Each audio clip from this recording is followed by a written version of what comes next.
That's when you believe something. We're trying to tell you we know the earth is flat. We used to believe in a globe too, man. Cool. Just as full. And didn't even really think about it until you start questioning it. And then once you actually realize and know that the earth measures flat, okay, yeah, honestly, nothing changes around you, but you have changed, just like Larry explained. Your worldview has changed. And you start making some different decisions. Like for myself, I stopped working a 9 to 5 and made my own business. Right? And then I started questioning the money and questioning other lies, maybe. And then I started questioning. Are you looking at belief? I hope you are. Hmm? Are you looking at the definition of belief? No. You should.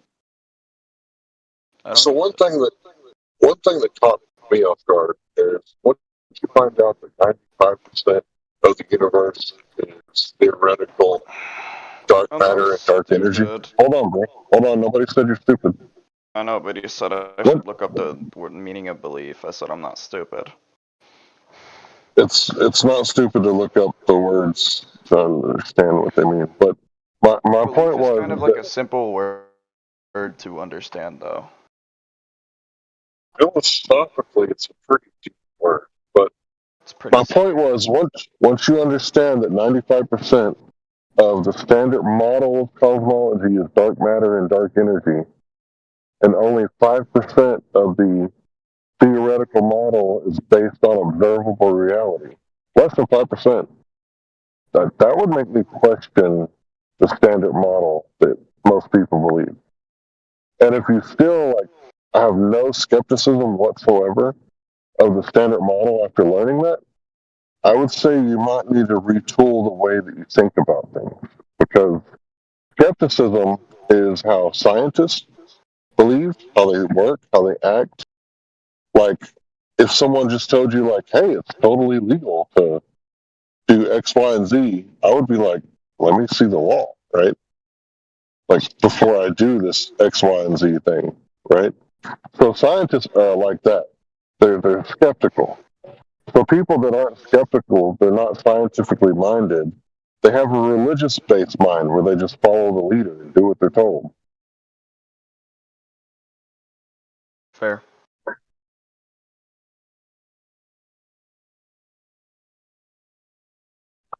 So is there anything about the standard model of cosmology that you're skeptical about? Wait, rephrase? Oh my god, not rephrase. Say it again. Yeah. Is there anything about the standard model that you're skeptical about? Anything about the standard model I'm skeptical about? Yeah, the standard model of cosmology. You know, the Earth being a sphere, flying through space. About the Earth being a sphere? Yeah, flying through space at converging and diverging trajectories, like adding up to like 1,000,000 miles an hour. Because the Earth's going around the sun's going around the galaxy is flying through space is expanding, all that stuff. Are you skeptical about any of that? I mean, not really. I don't really So care. you know that there's competing models. There's like Newtonian gravity, there's Einsteinian gravity, there's Mount-Romian gravity, there's specific gravity, dark gravity. They're competing models. Like you don't believe in all of them at the same time, do you? Don't believe in all of them at the same time? Yeah, competing models can't be true at the same time. They're in competition with Like a each other. flat Earth? That would also be a competing model, but there's different models in mainstream, But right? why believe in the flat Earth? It's not a belief. You experience it as flat. Like I'm driving like I don't know, like 100 miles today. Like I've been outside, since like 5 o'clock this morning. I haven't seen any curvature whatsoever. So Okay. I don't have a belief. I have experience. I've been on this earth 43 years. Never experienced the globe unless I turn on the TV. And everything you see on TV is not reality, correct? everything you see on TV is not reality? Correct. Not everything you see on TV is based on reality. Some things are You worded completely. it differently last time, which confused me because you said everything on TV is not reality. When I feel like some of it possibly can be real. Not all of it, though, obviously. Caricature of reality. It's cut, published. But that video is not the reality that you and I live. Well, yeah. Like if I were to upload my dash cam video of me driving today, like that would be a very accurate representation of reality. It may not be perfectly accurate because there's a camera lens and it might add some distortion, but it would be very close. Would you agree? Hmm. So you're saying because of your experience being on Earth, you don't think the Earth is a globe? Right, because I have no secondary knowledge that I've accepted that trumps my first-hand primary knowledge.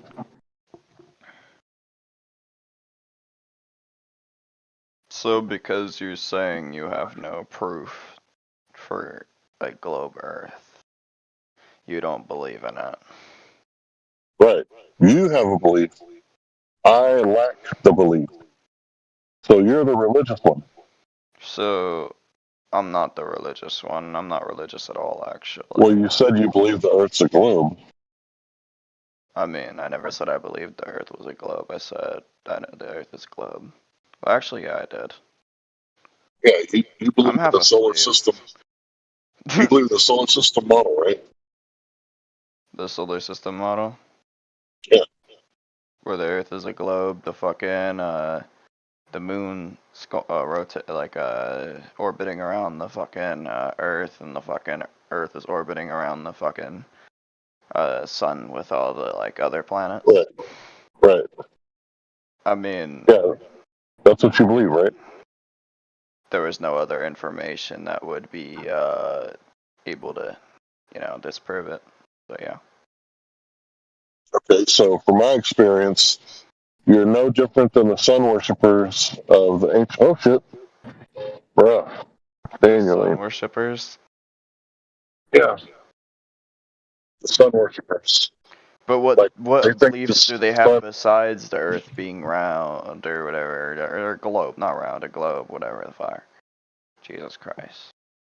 Well, the sun worshippers believe that the Earth was like the center.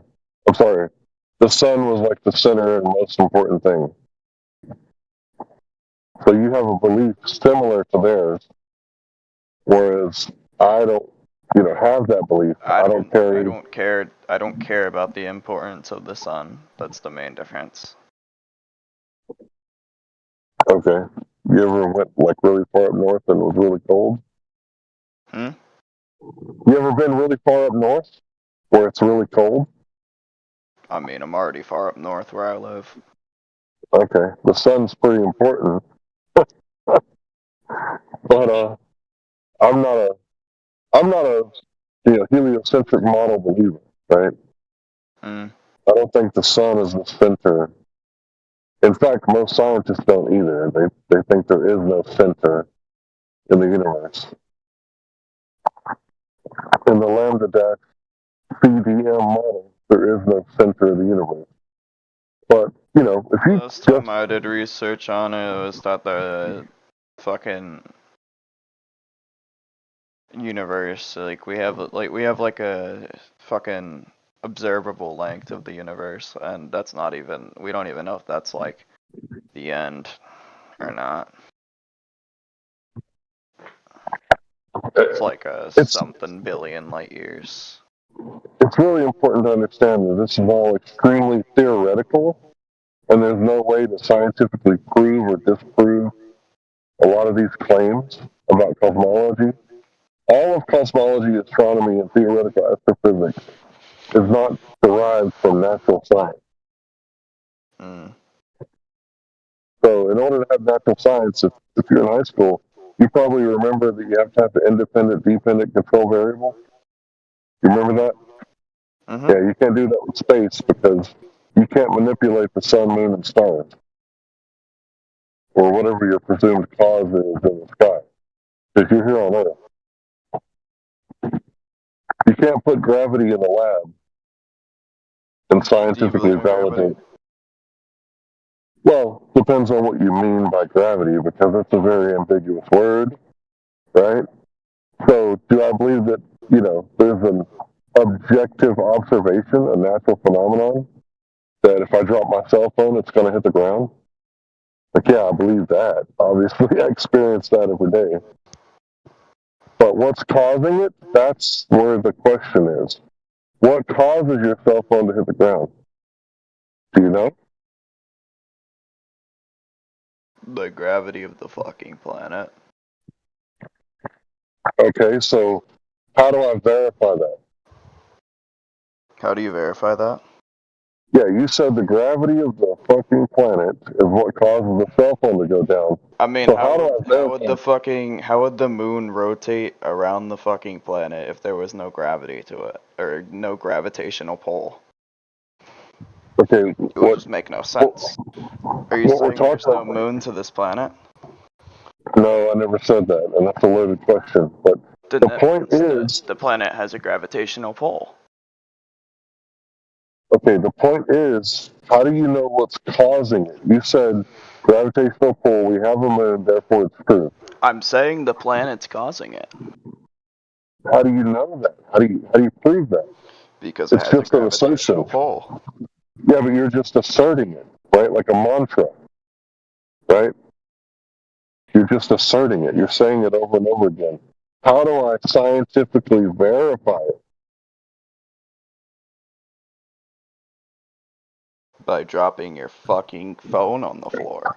I don't disagree that the naturally observed phenomenon of apples falling. What we're talking about is cause. Do you understand cause and effect? Like if you add heat to water, it boils, cause and effect. I don't disagree that water boils, right? Okay.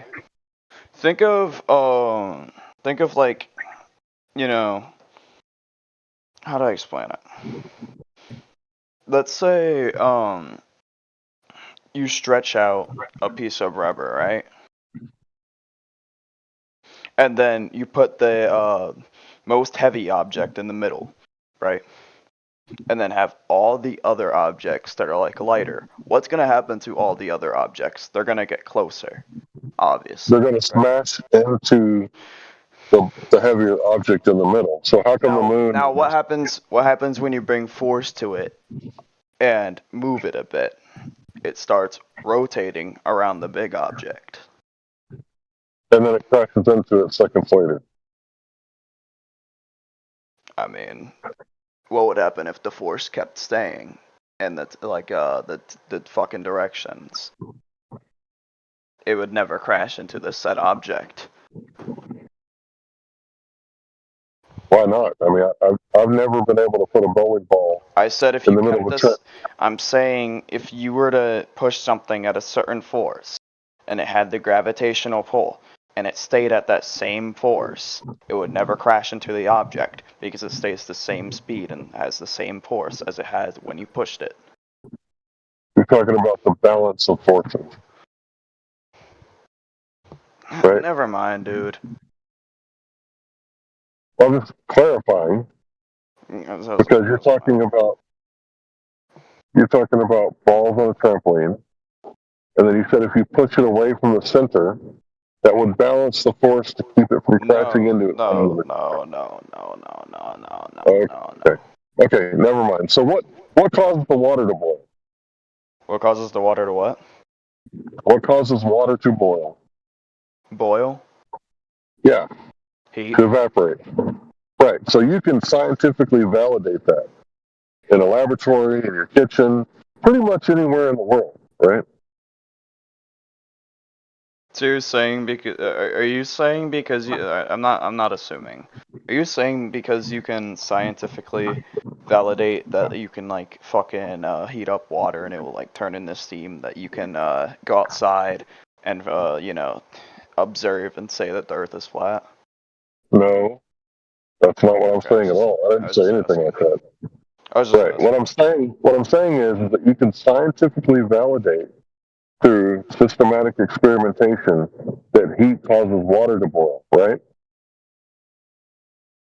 I mean, have you tested heat turning and fucking causing water to boil you? Boil? Yeah, lots of times. I've made tea, coffee. You came to the conclusion that it boils when you fucking heat it up. Yeah, it's a pretty logical conclusion. Obvious. Well, yeah, it's a logical conclusion. It's obvious. Right, so what holds the water down to the surface of the Earth? You said gravity, but I'm going to say it's high gas pressure and low temperature that holds the water to the surface Temperature and of the high Earth. gas pressure. Yeah, because the water boils at different temperatures depending on your altitude. But the altitude is not what's important. It's the change of gas pressure at different points of the altitude, right? Interesting topic. So what's holding down the oceans right now? If a volcano were to erupt at the bottom of the ocean, it would cause that ocean to boil and not stick to the surface. If it was hot enough for long enough, all the water would boil off. So if you also had, let's say, some sort of incident where, I don't know how this could happen, but there was an extremely low pressure area, Water. it would cause the water to boil at low temperatures. Water's heavier than air, and doesn't it have like a fucking suppressing effect when you like try and like hit it or something, or like a what's it called? What's that effect when like something blocks something or whatever? Like a suppression or something, or like you see how like when you shoot into the water with like a bullet, it like slows down way faster than if you were to shoot like in the air. Agreed, it's denser. It's denser. Basically, if a volcano were to explode or whatever under fucking water, I feel like the suppression of the fucking water would just like force the fucking force of the volcanic explosion to go through the ground instead underneath. Alright, so what happens if you have like a small pond and the volcano just erupts right where that pond was? Well, it And lava just... depends on the force and how big that said volcano is. If it's a small Okay, let's say it's one of those slow leaking lava volcanoes where it's not really that dangerous. Humans can get close because the lava's moving at like 2 miles an hour, right? So one of those slow eruptions, not like Krakatoa. What would happen is the water would heat up, and the fucking whatever the fuck the lava would just fucking cool down way too fucking fast. I'm gonna be real with you. It would cool down like hella fast. I don't think it'd really do much. Okay, but you agree that the heat from the lava would make some of it bubble off? Some of it bubble? Yeah, some of it boil off. Maybe before the eruption, yeah. But after the eruption, it will still bubble, but like eventually it'll cool down a bit. Right, eventually, yeah, they'll reach equilibrium, right? But the point is that high gas pressure and low temperature demonstrably, scientifically, empirically holds down the water to the surface of the Earth. Now, you might claim that, well, there's also other factors like gravity. And I would say, well, I can demonstrate that, the heat and the pressure holds the water in a position to where it's liquid. And because it's liquid, it's very dense. And that's what's holding it down. You might say, well, it's gravity. Okay, well, can you hold my presumed cause, right, which is the buoyancy and density not changing, as your control variable, so you don't manipulate those. You only manipulate gravity, unless if something's like held to the fucking ground, it's not gonna like fucking stay on the ground. I mean, that's what happened when people were in fucking space. They were floating around because there's no ground. You interrupted and you went way off topic. My fault. So, way off topic? What do you mean way off topic? Yeah, you're talking about space. We're talking about here on Earth.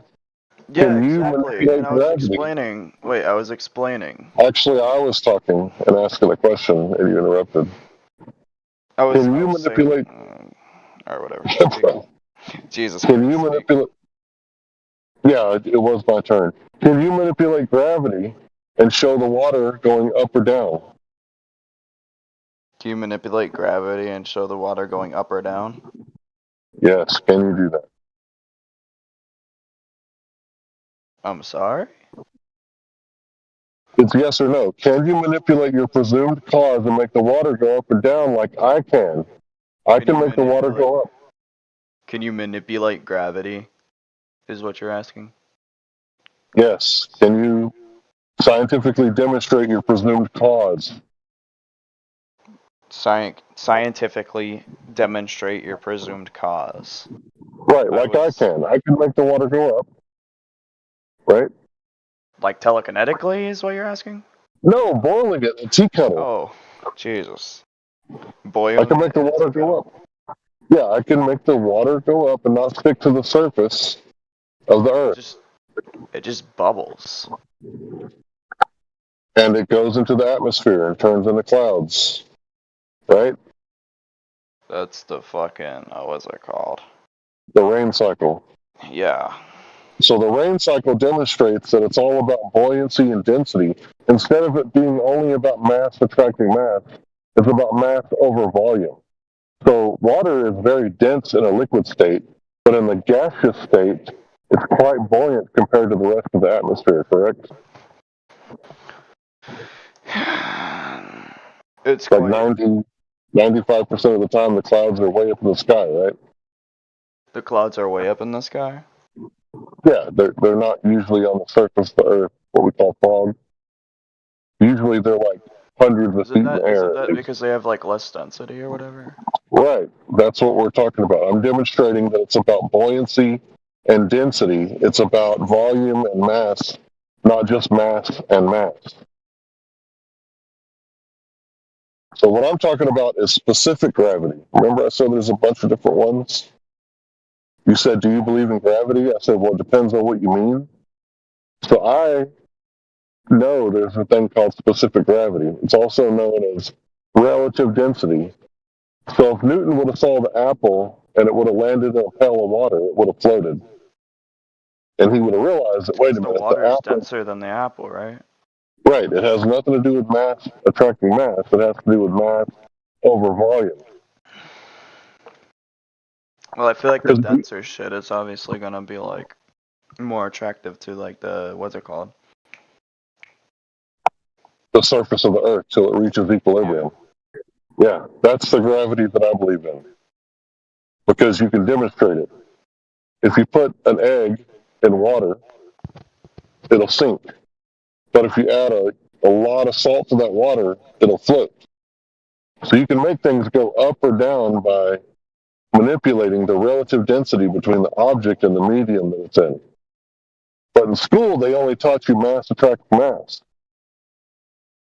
But you can't really demonstrate that the way that you can with specific gravity. And you can look that up if you want.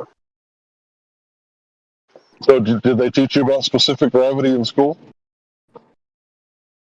What? Did they teach you about specific gravity in school? Like specific gravity? Yeah, relative density. Like the stuff we were talking about? Yeah, relative density. Well, you can kind of conclude after learning, what density is, mass, and volume is. You can just assume and come to your own conclusions of stuff like that already automatically. So it wouldn't really be something that's necessarily you'd be dependent on like learning about.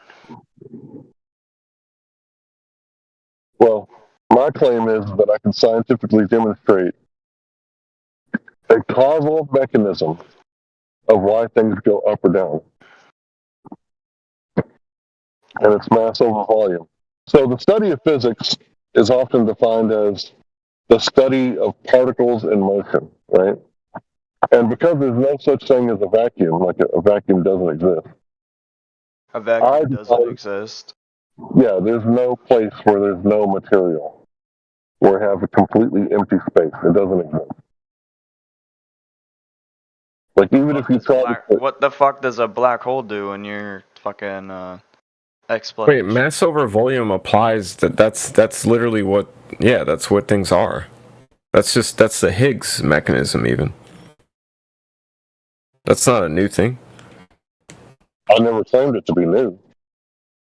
So that's just so you know, that's the Higgs mechanism. That's saying the volume of space is a thing, right? How matter operates in it is mass over the volume of space. So gravity is due to that. Yeah. So you're claiming that the cause is gravity. Can you manipulate the cause and show me the effect?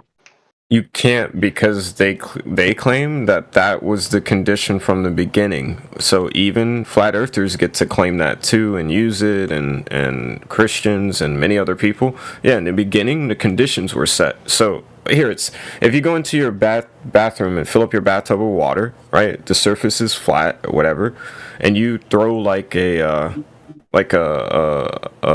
Jesus Christ. Let's say you throw something denser in it, wouldn't like it a cantaloupe. splash? Yeah, you just throw a cantaloupe in the middle of It'll it. Like, splash it's going to disturb everywhere and stuff, right? Exactly. If that's the beginning of the system, as soon as that cantaloupe hits the surface and it starts to deform, the conditions for matter over volume is set thereafter. So as things have evolved up into this point, that simply is the case. Physicists even agree to this. So physicists agree to the Christian thing, which is in the beginning was quantum information, right? And whatever like knew that the minute quantum information of this universe touched something, it manifested and it deformed and it stirred and it caused dynamics. Yeah. Wait, I got a question. That was a really hold on. He just said a lot. So that was a really weird way of saying no. I can't scientifically validate my claim at this point. It's just. I told you what the scientists believe, bro. What are you on about? I let you speak and did not interrupt you. Can you show me the same courtesy? I apologize. Yes. Thank you. So, my point is that I can scientifically validate my claim why things go up and down by manipulating the relative density between an object and the medium that they're in, and you did not demonstrate or cannot demonstrate your claim, something about mass attracting mass or bending or warping of space-time or whatever you think gravity is. Is that correct? Hey, all I did was explain the Higgs mechanism. This is what scientists believe, not me. I'm saying that belief entitles others to the idea, which is just the dynamic. They have not said anything beyond this dynamic would work this way, right? They don't get to say even, we have proof the universe works this way. No, this is a dynamic that when applied, it works to reason through it. That's it. That's all they get to claim. And I'm saying this is compatible with a lot of stuff. That's it. It's called the Higgs mechanism. You're saying there's a hold on. You're saying there's a unified theory of all the four fundamental forces. Because I asked you directly. Yeah, the Higgs mechanism. So you're saying there's a unified theory? Yes, many years ago, it's in side chat. Scientists, and I'll show you the picture of the Higgs mechanism. It looks like just what I said. It's a deformation, primordial deformation. Yes, they claim this is the thing holding the universe even. I don't claim this, they do. I'm just relaying it. Okay, well, I don't believe there's a unified theory. There's not a unified theory. Gravity doesn't work at the quantum level. It doesn't work at the galactic level. So there is no unified theory. String theory doesn't work. M theory doesn't work. So this whole idea of everything that you just said, like it doesn't comport with the reality because there is no unified forces. There's the weak and strong and the electromagnetic. Those work fine. But gravity doesn't work everywhere. It doesn't work at the quantum level. Well, I put a picture of it in side chat so you can understand. Yeah, Flipper, you're hot micing. The black is dark matter, dark energy. The minute quantum information touched it, it deformed into. I'm loud micing. Hot, you're hot. I can hear you typing. Oh. Right. Yeah. So because my mic's kind of broken. I apologize. So I put in side chat the link to the Higgs mechanism, right? I'm just stating that physicists, right, claim that this is the thing. The Higgs mechanism, the picture of it, it's the deformation from the Big Bang. And that, you see the thing rising up, that is not the picture of the Higgs. That's a ride. That basically gives you an idea of what they're claiming. They're claiming you're down in that basin, like from the Big Bang, and then there's other basins that other things have created, da da da, and all of it gets squished up against itself in a Casimir, like ether or whatever. That's actually what they're saying behind all the gibberish they've amounted over all these years. It amounts to this. That's all I'm stating. I have a question for you. Yeah. Are you a glober or a flat earther? I've been greatly considering the flat earth position as a framework of reason. So that's where my mind is lately. It started a week Okay. ago. So I'm being what's honest. the- Yeah. What was the whatever that you were explaining? What is it? I'm explaining what physicists claim about the universe at large, how gravity works. I'm holding them to their actual decoded framework. I'm exposing that this is what they believe in. Like, in a generic, this is simply what they believe in.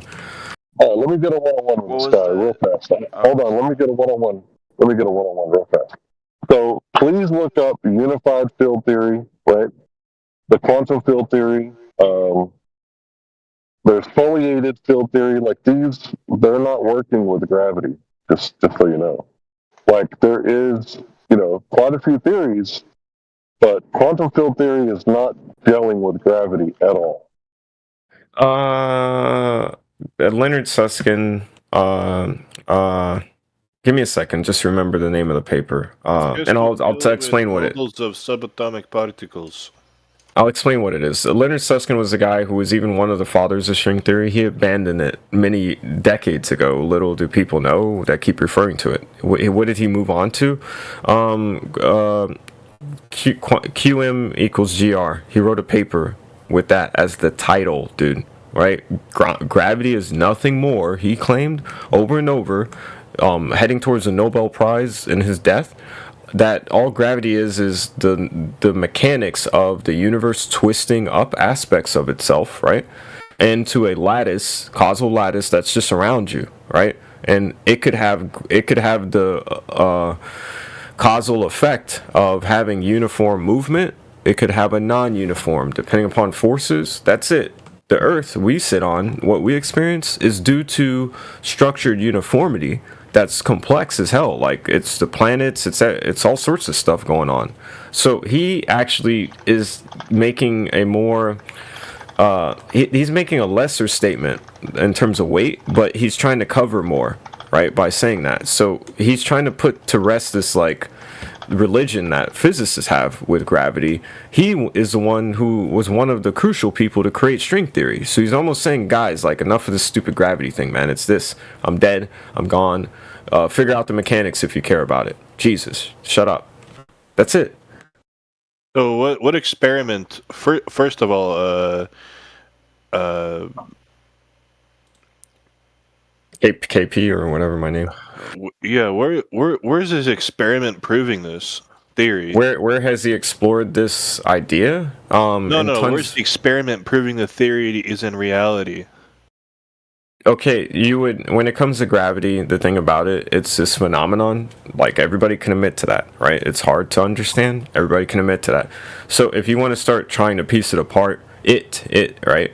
You could go that way, or what you could do is go in a lab and try to build up something that actually like has it acts like gravity. So I can go in a lab, use acoustics, I can use light, and do all sorts of stuff to like move things up and down, create like a uniform gravitational experience. It's not going to be just like the phenomenon of gravity we experience. Electromagnetic waves too. That is, you can mimic it. Creating anti-gravity technology. You can mimic it, right? So for all intents purposes, until we properly figure out the phenomenon of gravity, it's always going to be a 10% emulation of it, 20%, 30%. So it's just going to be an increase of understanding of it. It isn't going to be like somebody in the lab just figured it out.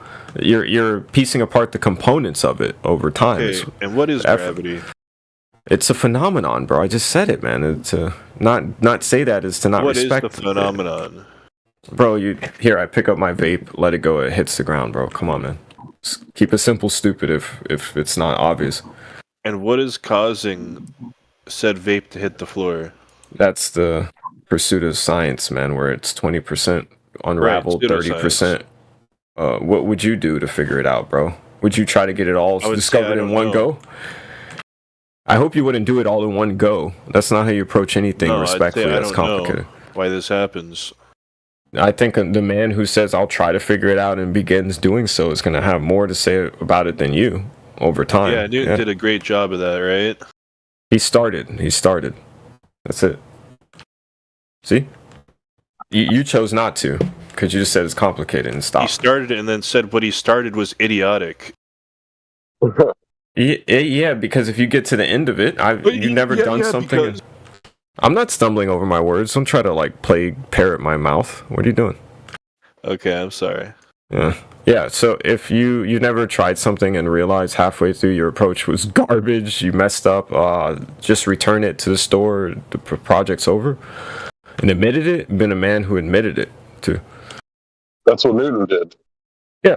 Well, I can respect him then. He tried, he failed, he got some ideas, put them out there. Yeah, that's better than a man who says it's complicated, I'm not going to start. See? At least I can learn from Newton and say, oh, don't go down that road, that's stupid. I can't get anything from you, though, if you don't. What happens if you drop your vape in a pool of mercury? Mercury. Inside a pyramid, maybe I get to consult with an oracle. No, I'm just kidding. No, it floats, right? Yeah. It floats. So what Yeah. if you drain the mercury?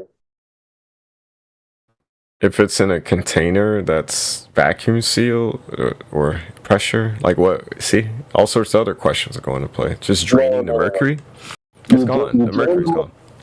Yeah, and the vape goes down, right? Yep. What happens if you fill it back up with mercury? Vape goes up. Right. So we have a causal mechanism, right? We do. So all this stuff about mass attracting mass and the bending and warping of space-time, nobody can really demonstrate like I can with my presumed cause, correct? Well, you're doing it up and down by filling and draining, yeah. But to fill and drain, we don't have the power to fill and drain at the scale of a planet, so then you're going to want to do something else. And that leads to discovery, right there. Okay, well, all I'm pointing out is I have a causal mechanism for why things sink and rise in a medium. And there's many more. That's the thing. And that if you use a technique, I'll use a technique against you, and then mine will be stronger. And this is what leads to discoveries and multiple techniques. What, to rising and falling? Science is never settled, so show me. You said that you have another thing to show me an object rising and falling.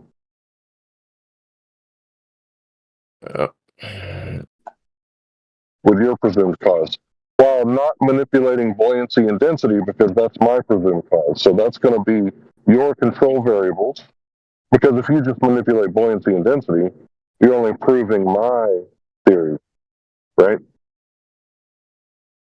So with your presumed cause, you're going to manipulate your independent variable, which is your presumed cause, while holding my presumed cause as your constant, right?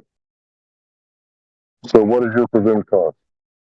All right, so if you look inside chat, you see that rectangle? You let me put that underneath an object. Your object's now in the air. I can move it up and down, sideways, rotate it, do anything I want.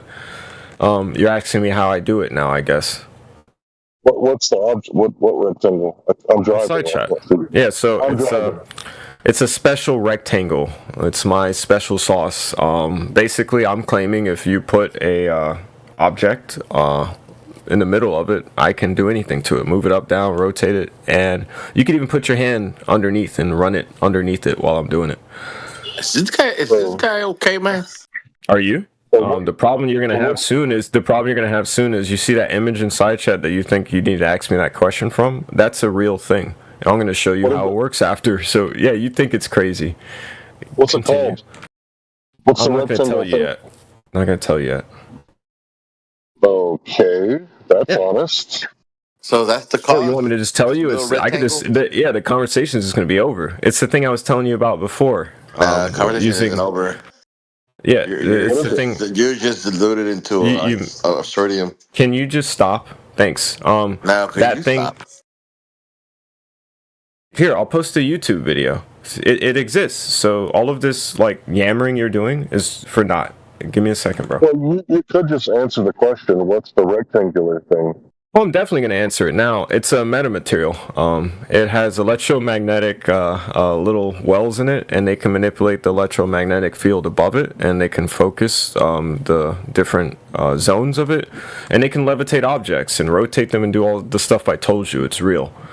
So you said you're going to drain and fill something, and now I gave you my metamaterial rectangle, and it now trounces yours. Yeah. Well, we have multiple causes because heat and gas pressure. Now you've admitted to multiple ways to do the same thing. Yeah. Yeah, that's how science Now, works. all I It's never see is said. a video of a 3D printed object or whatever, or 3D in Yeah, 3D it's real, space. bro. It's real. Yeah, You see yeah. that? Where is it? Where is it at in reality? Not It's in the video. Then that's not reality, bro. That's called a 3D render. Oh, now you're gonna get. No, it's. Just keep playing the video. You need me to get to the timestamp where they show you. It's real. It's yeah. You can do this now. 3D printing and stuff with magnets. Yeah. This is simple, man. This is not even a complicated metamaterial. Okay. Now you're understanding where frontier physics is and what it can do on Earth, bro. So you're saying up and down? There you go. It's flat too. It's actually flat. But what it does above its flat surface is not really flat. I don't think you guys are wrong about the flat Earth through this. By the way, it would even prove it. See, it doesn't matter how you look at it. All right. It's completely nonsense. You want me to explain how you could deform space and create the optical illusion that something's a sphere with a metamaterial? Because you can create a fake globe Earth with this too. Because the surface is just flat, you see. The surface of the Earth, like the actual Earth. No, I'm saying with this thing, what's meta? I could create a fake sphere. I can What's make meta? you think a sphere is there when it's not. What is meta?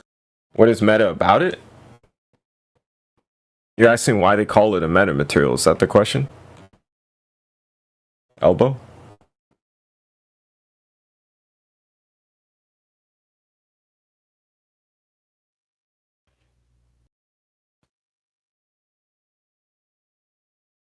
All right. Guess we learned something today. I'm still waiting for the actual material. All I see is nothing but. Oh, dude, it's 3D printed. It's literally plastic, I didn't bro. see it. They printed it, but I didn't show anything being manipulated. All they showed was a 3D render of stuff being manipulated, never in actual reality. Hold on, man. Let me get it. Jesus Christ. You know they use this to mix drugs, right? This is a product in factories. You didn't. When they mix drugs together, they don't want to get surfaces touching it because some drugs are that sensitive. So they literally use acoustic metamaterial tables like this to like guide the liquid to another liquid and mix it in the air, and then it literally gets put in a vial. You didn't know this? So it's in the video, manipulating the medium. Showed a video of the physical thing. Okay, you're manipulating the medium because all you do is vibrating. If it's acoustics, all you're doing is manipulating the medium around it.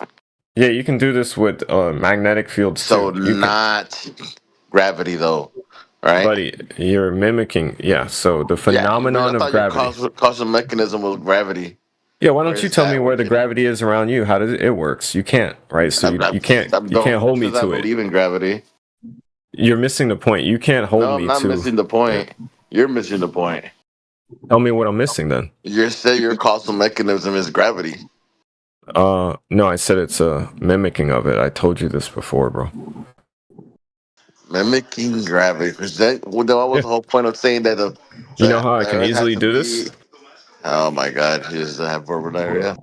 It isn't. You believe in gravity. I get you to write down what you think it is, and I go in a lab and I mimic it, right? And I trick you even. I go outside and I put my thing underneath something, and then you get to play with regular gravity.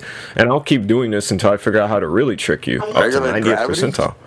Yeah, like it's all around you, right? You believe in it. Yeah, the vape. Remember, I pick it up, it falls. You believe in that? That's your idea. Oh, so what's your idea of gravity? I don't like to chase a Nah, man around for a definition. I've never believed there was a gravity. Oh, you don't believe in it? All right, so this conversation's for naught. Thanks. I thought you said you need an Earth big enough to be able to manipulate the Nope. gravity. Nope, because you could just create it when you have enough force in a localized area and subject things to it. Create it. Yeah. Well, I just showed you in the side chat. You just use sound. That's you call that gravity? So gravity is sound. Yeah, because I can move things up and down. Yeah. Gravity So is sound. Huh? Yeah, it's a mimicry device of gravity. You keep missing the This is words I give to ridiculous, things. It is. Yeah, Stop. it's just ridiculous, bro. Yeah. It's ridiculous. Because So the words gravity he's is supposed- talking about are fairy tales. Okay, you got another one. I should shut my mouth then. You guys think this is gobbledygook? Yeah, It is gobbledygook. All right, I'm done then. Thanks. Yeah, goodbye. So back to the conversation. Can anybody demonstrate axial rotation, curvature? Anybody show me?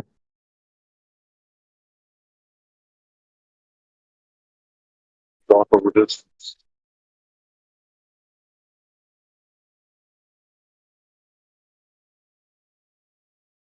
No takers.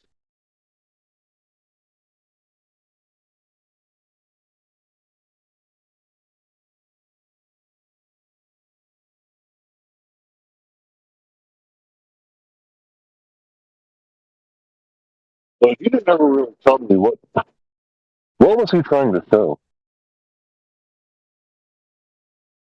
Using sound waves to levitate things? Yeah, I guess he's. You actually can, but it's not like as cool as you think it is because you can only do really small objects, and it requires a bit of a lab setup. And it always needs a medium. Yes, it does. So in a vacuum, it would not work. Okay. So, we know that electromagnetic forces are real. We know that we can levitate things with sound. Right? So, what are other ways that we can make things go up and down? Getting a picture by playing this, almost playing with me. You use sound, you use magnetism. I combine the two. Now I have two things determining a field of reality. I add light, right? I add you just keep doing this until you have a really rich environment of forces. And then if I put something in it, it would probably enjoy the fact that there's so many different things touching on it and impacting it that it can sense versus just having one, which would be sound. Right? Now you're starting to understand, right? The beautiful universe around how, yeah, it's all of this stuff all at the same time. All at the same time. Yeah. Now, if you want to look for more specific fulcrums or Lagrange points, things that have more weighted effect on something than not, you have to just admit to what that is. Simply. It's just the truth. You with your brain look at a thing, admit to what it is, and then you've captured it.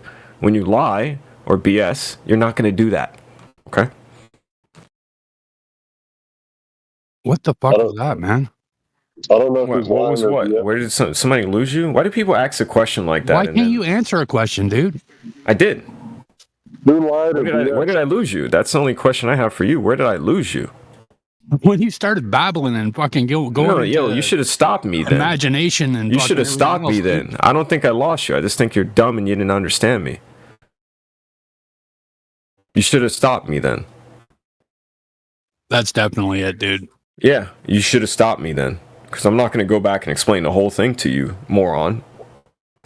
I don't know why we have to go to the personal attacks if we're just talking about philosophy and science. Yeah, don't reach for it then, and I won't either. Yeah.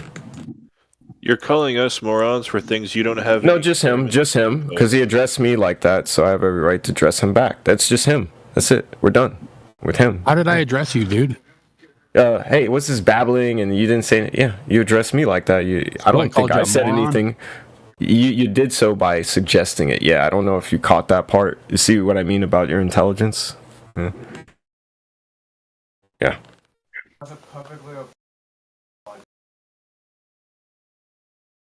Well, sometimes when we speak, other people don't know what we're talking about. Oh, you just And say if that then. someone, Huh. yeah, someone says, "Hey, like, what the fuck are you talking about?" You can say, "What Yeah, part you did try you to not understand understand?" them respectfully. You don't claim they're Yeah. babbling. Claim they're babbling. That's what he did. So he messed up, obviously. Well, so I didn't understand what you were talking about either. So what were you You talking should have about? spoke up Lying? too. Same applies to I you. did.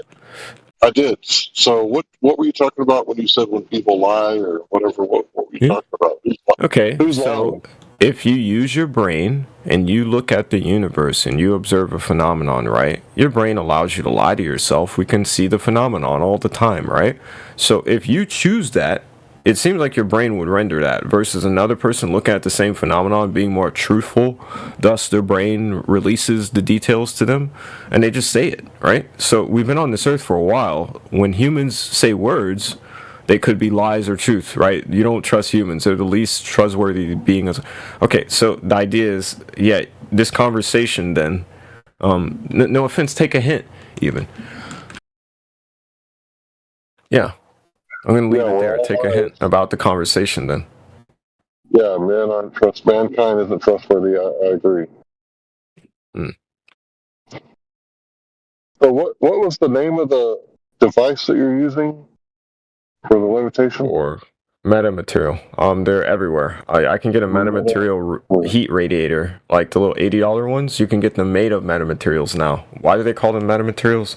They go beyond what classical materials we used to create, like dodo brain materials, just like put something in a mold.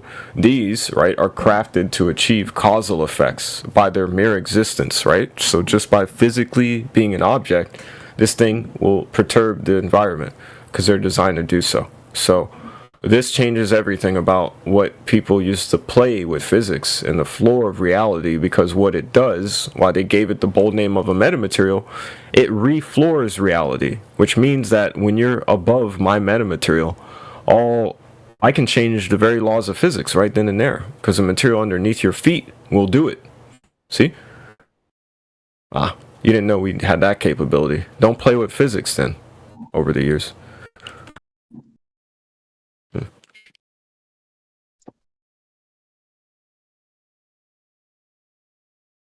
So the philosophical reality now is reality is local, and it's what's underneath your feet. So if you play games with what that is now, you lose, nobody else.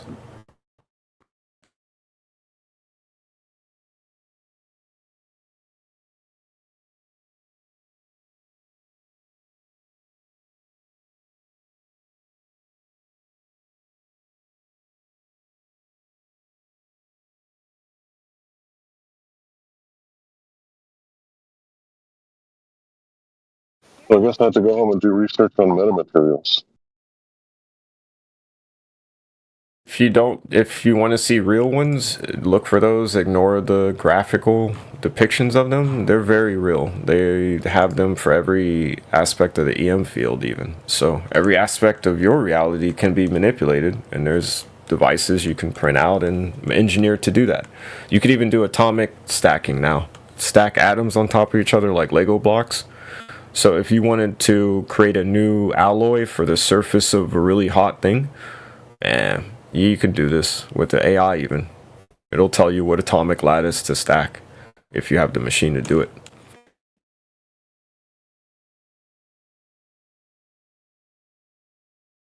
Talk about Gotta love graphene. technology, bro. This guy is in side chat claiming I'm babbling moron. That's why I treated you with disrespect. You started with me with it. You deserved it. I thought we were talking about gravity, dude. I thought you were shutting your mouth and keeping me out of it. That's the thing. There you are in side chat. All you're doing is babbling about this fucking meta shit, man. There you go, repeating it. It's like your brain's broken. All right, guys. Thanks for the conversation. I'm gonna head out. Bye-bye. Good job not proving anything.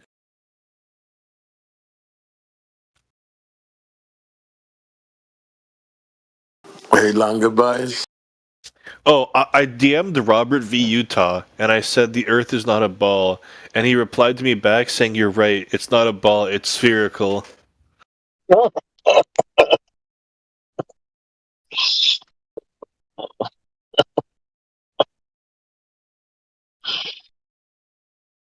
Yeah, and then I asked him for proof, and he sent me some YouTube video.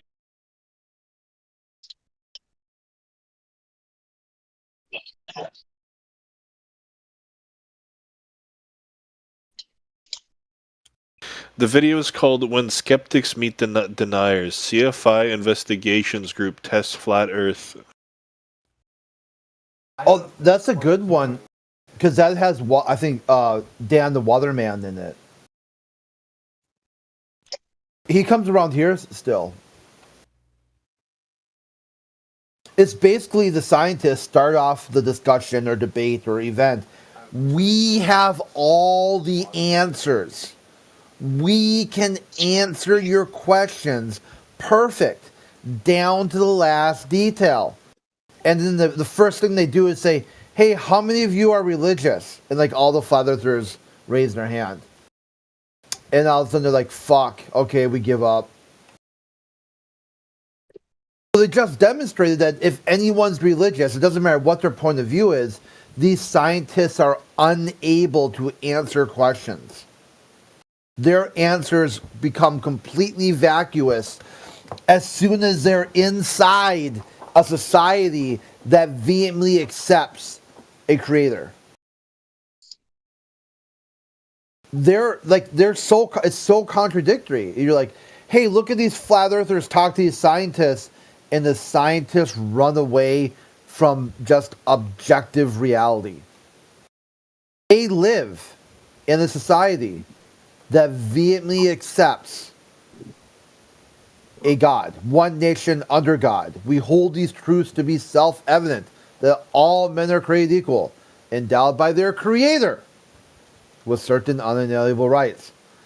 So these scientists have walked themselves into a worldview where nobody can understand any of their answers. That's why they have to make these mathematical models.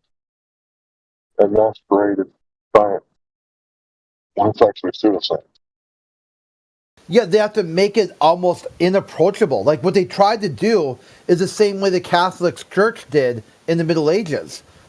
Only the priests spoke Latin. All the Bibles were written in Latin. Anyone who wanted to know what God was about, you couldn't just read it yourself. You had to ask the Father to tell you what the Heavenly Father said. That's what these scientists, these ones in the video you linked, what they wanted. They wanted to replace a Heavenly Father with an earthly father, which is them. So when they asked the flat earthers, do you believe in a higher power than the earthly domain? And they're like, yeah. The scientists were hard countered. We can't hold the carrot over their head because they can just look up past us to a higher power. They were done. They sunk their own battleship because their full claim was they're the ones who know the information.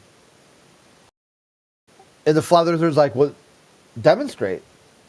Can't be demonstrated. You just gotta believe it.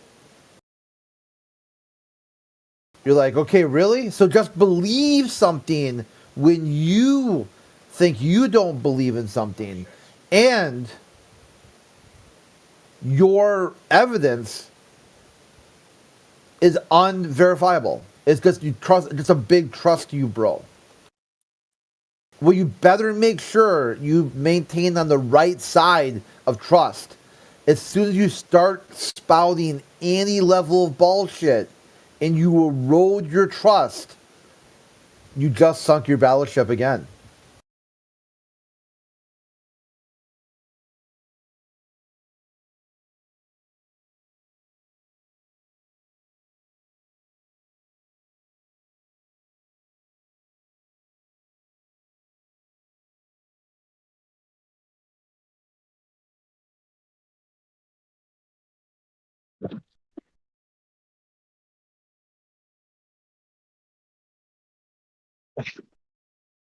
Yeah, I think the whole thing we've been talking about this morning is agency.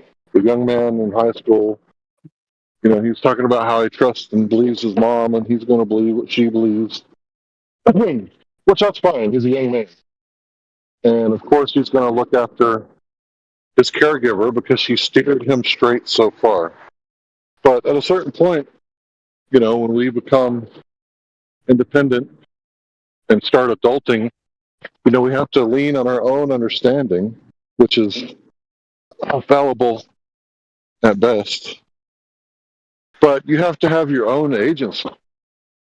And, you know, with the doctors, like you go to the doctor and, you know, you're like, oh man, doctor, I feel funny, you know, I kind of feel weird. And, you know, the doctor might say something like, oh, you got the sinusitis. You're like, gosh, that sounds serious. Sinusitis. I don't know what that means. You know, the doctor knows best.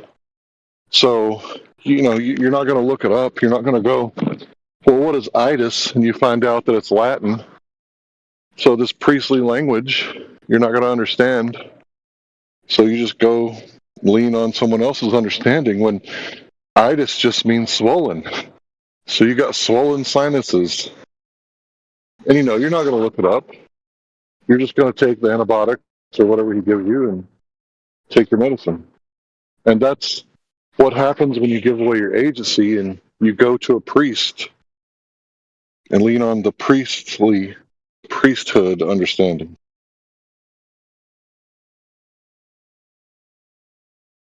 I'd like I'll to do add that in too, like layman. A layman's understanding. You can't understand this. These concepts are too difficult. You have to go to the expert.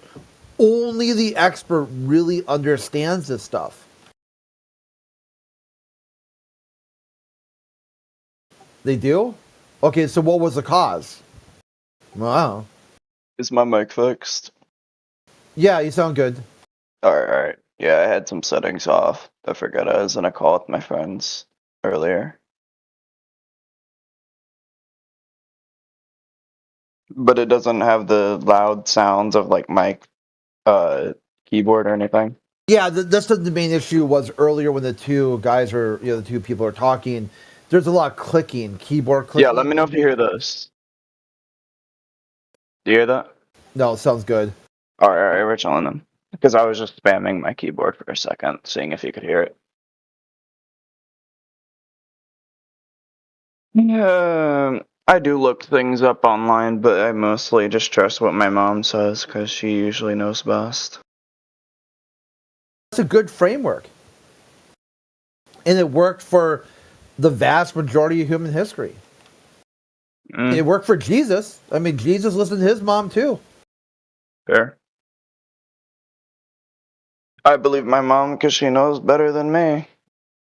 My mom's actually insanely smart for her age. So I just fucking listen to her.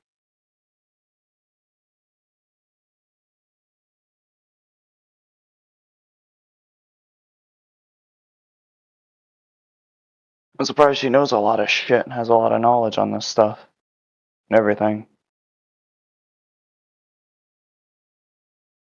She almost graduated early, too. That would have been cool. I almost did, too. Hey. That's crazy.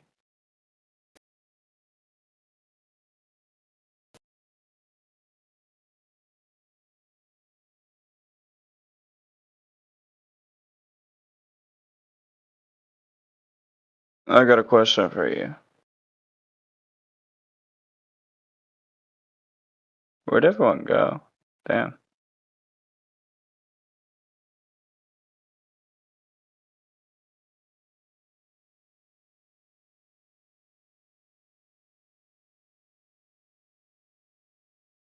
What's your question, bro? Oh, you're here? Yeah. Oh, I thought it was like a hypothetical. Oh, my bad. I thought you were doing like a hypothetical because your questions inside your worldview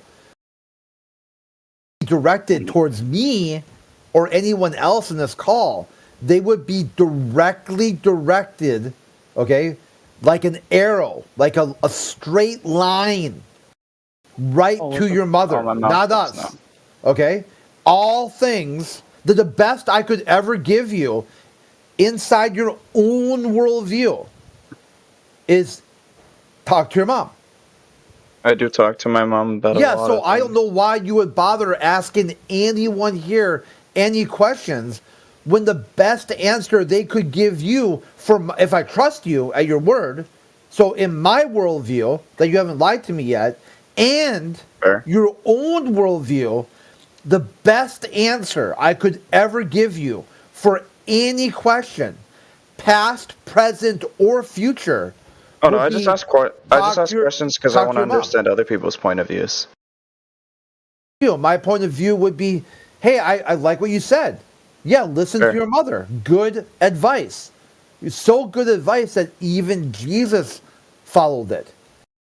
So therefore, Fair. if you've got a question, just cut to the chase. Go right to the best, most powerful, trusted source that has never failed you yet. Fair. Well, I'm just a curious person. I Yeah, like which asking would be questions from your all mother. point of views of people. Yeah, that's what I'm saying. And anyone else's point of view would wrap back into talk to your mother. Fair.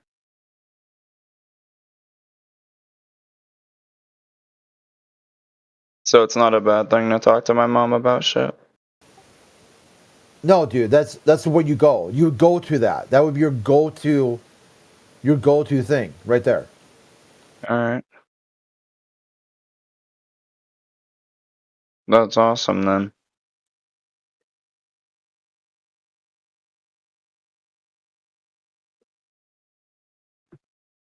Do you talk to your mom about shit? No, she passed a long time ago. Oh, I bet. No, dude, everyone dies. Yeah, I know. I said my bad because I heard that and I felt bad now for asking the question. No, I mean use that too. Like say you've got a chance to still talk to your mom. Go Yeah. talk to your mom She's before she's gone gone. right now. She's busy. But when she's available, I talk to her when she lets me. Well, send a text. I did send a text. I missed a lot of questions. Write a And I note. fair. I mean, I live with her.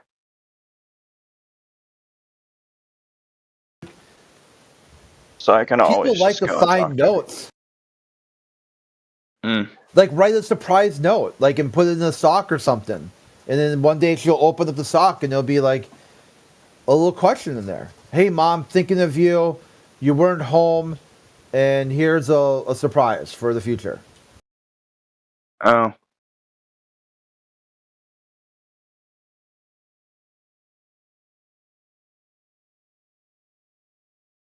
fair.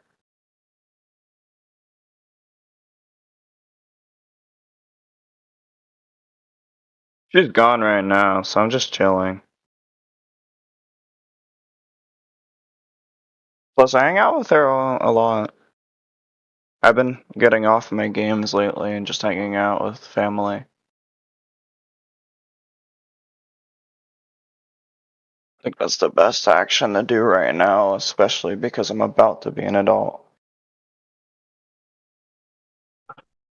The most important thing that you can do is have balance, right? So Yeah. you balance your work, your sleep, your social life, and always be in the present. Always. Like if you can focus on being in the present, dude, that's something I wish I knew when I was young. Yeah, I'm always focusing on the present. I don't really care like how fast time goes. I'm just worried about Actually, I'm worried about it going by too fast, so I decide to do stuff that I want to do ahead of time.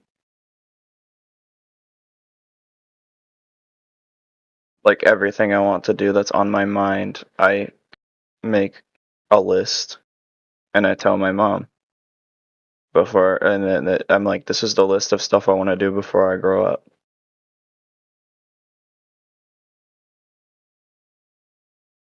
that fair?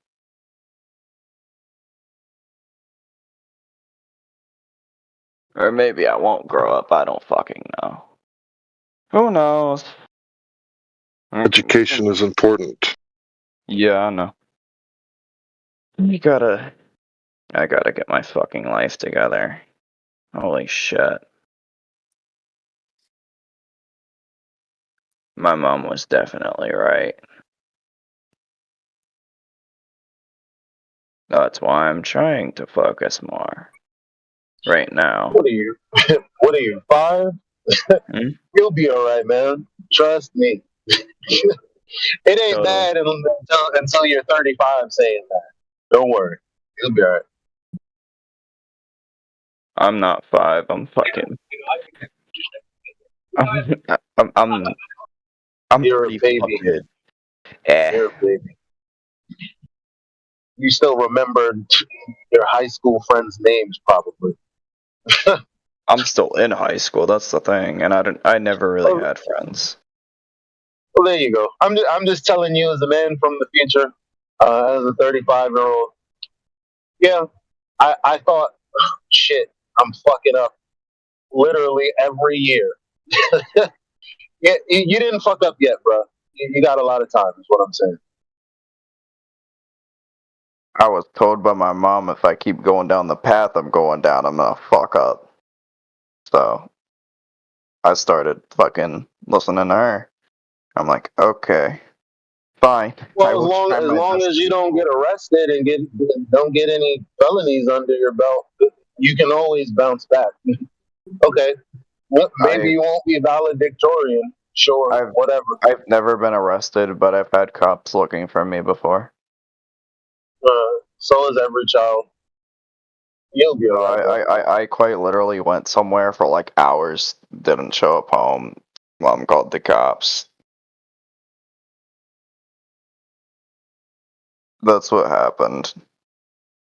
I was kind of pissed. Is it ever cool to say that to anybody? Like you're going to be a fuck up? Is that I ever know I'm cool gonna be a to fuck say that up. to anybody? I don't Yeah, think it's dude, the best cool. advice, like, it isn't, is it? Best advice I can give you is to stay away from your family. Get away from them, dude. Why? Because they'll bring you down. And they'll already bring you down. You're going to be a fuck up. You don't need that shit, dude. My family? Exactly. You don't need it.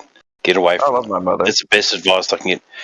Well, I'm not sure if she says you're going to be a fuck up. I'm not sure that She that's, doesn't say that. She says if I don't get my choices in life together, I'll be a fuck up. That's what she told me. Yeah, that's pretty negative. I mean, she's right. I'm fucking failing a semester.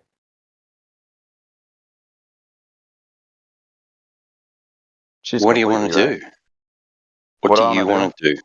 I just want to graduate high school so she gets off my chest about it. Gets off your shit. Okay. What do you want to do after that? Live my life in peace. But what are you interested in doing? IT or cars or I'm not finance interested in anything particularly. Really? You don't have a dream, a goal? I don't have any dream goals or purpose to live other than my family. So Exactly. You're just living out the dreams of your mother, sir. It's okay. Can be, yeah. I'm just living for the sake of other people not breaking down because I'm dead. Yes. That's not a good way to live, sir. Eventually, it wears you down doing that. I've already been worn down. It's fine. You haven't seen nothing yet, sir. Yeah, no, I fucking attempted suicide before. Didn't end well. Hey, man, you got people that need you, bro. That's fair. The best thing that you could do is avoid those thinking errors whenever negative thoughts pop up into your mind. Yeah, I know. First, you identify them. That's why I and you started think to chasing yourself, what I want to do instead of just fucking living miserably. but once you've identified your thinking errors, you have to redesign your thought patterns, right? And think about how much your mother needs you, because she's sunk so much time and energy of her life into bringing you to this point of reaching adulthood, Yep. and what it would do destroying her. So redo your thinking and say, I need to better myself so that I could take care of her like she I'm not took even care in of me. adulthood yet. You're on the precipice, right? You're getting close. 17, so yeah. I just turned 17. Yeah. I mean, you're pretty much old enough to where you could work and alleviate some of the strain from your Yeah, mother. I just Either applied for a job and I'm getting re-enrolled to school and I'm starting to actually fucking focus up on my life. good for you, bro. But set that goal that's not so high that you can't achieve it, but not so low that it doesn't really do anything, and just My start goal, knocking out them goals, because life is a video game, bro. Do the thing that you're afraid to do. Go fight the dragon, get the gold, you get more gold, you buy more men, you get more firepower, go save the fucking princess, bro. go save the Or what, princess. or whatever, video game you're playing. Like, I don't know, you could be looking for a knight in shining armor. I don't give a fuck either way, but my point A knight in is shining armor. Probably. you can be, that potential you, if you go out there and conquer your fucking fears. And I got if you one goal in focus, my Bro, life and it's kind of weird. this guy's playing Cyberpunk in real life, man. yeah, I'm trying to get my upgrades. Yeah, I got one goal in my life, but a lot of people don't agree with it.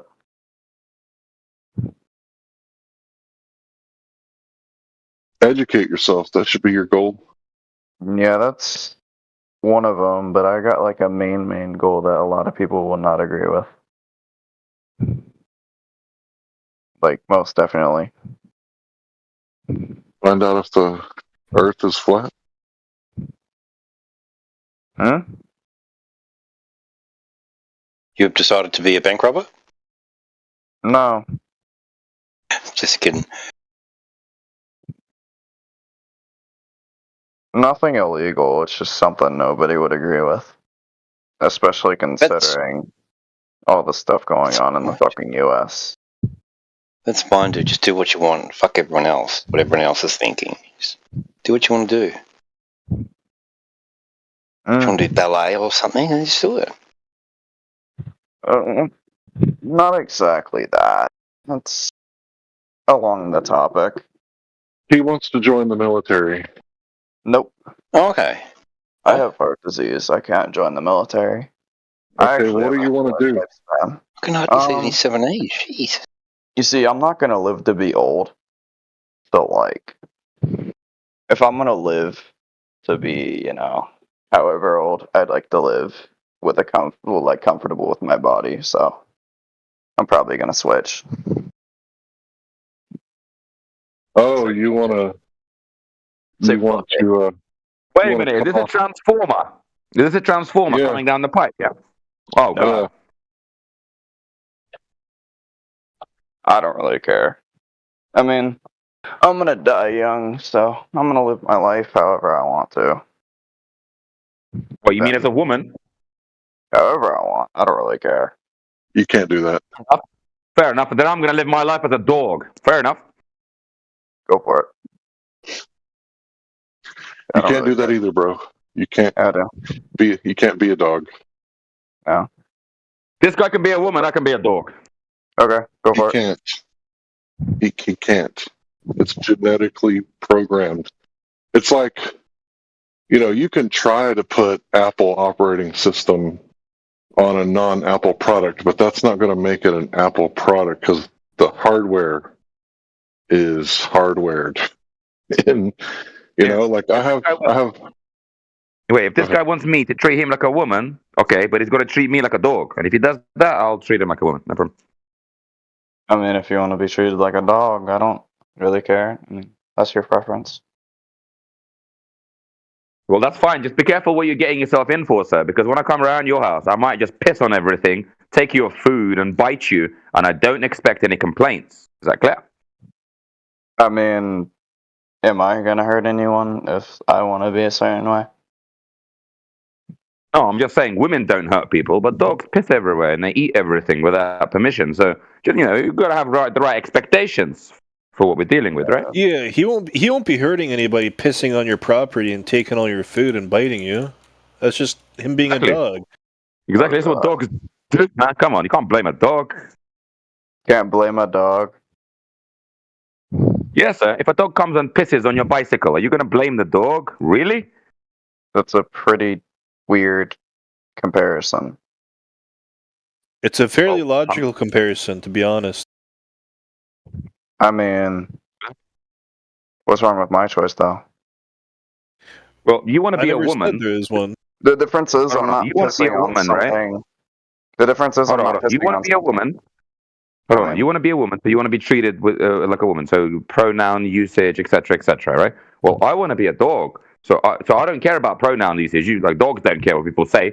I just want you to allow me to piss everywhere, grab food when I want, and never listen to instructions. I just want you to be okay, because that's what a stereotypical dog does. So whatever a stereotypical woman does, I'll do that for you. If you do what a stereotypical dog does for me. Okay? I mean, that's just whatever. I mean, Yeah. Yeah. Tough Well, choices, eh? I got to tell you, it's kind of off topic. We should probably get back on topic. Dude, don't don't make permanent changes to where you could never have fulfillment in life. Because I got to tell you, on the other side of like 40, if you don't have any children, life gets kind of boring. So you can have all the purses or whatever. I don't want children. I really don't want children. I I'm don't. 40 years I old. Life swear I don't. is really interesting right now. Super interesting. Well, I have No. heart disease, and I don't know how I have long kids. I'm I don't going have to a live. wife. None of that. No. Well, I Let you find it make it. fulfilling. I find it fulfilling. Good. I do. That's too. your choice. Go for it. I'm not going to judge you for wanting to have children. That's your choice. So how I'm did you completely become a fine. woman? What? Not yet. I'm not even considering myself one yet. Wait, what And room what am I what in? what was the revelation that happened? Like, how did you wake up one day and be like, I'm a woman? I don't know. I just want to be one. Sounds fun. Yeah, More most times comfortable. people don't. The thing people forget is like if you're dealing with and you're dealing with intelligence all the time. Different people do things for different reasons. Really, sometimes people just do things because they think it's cool.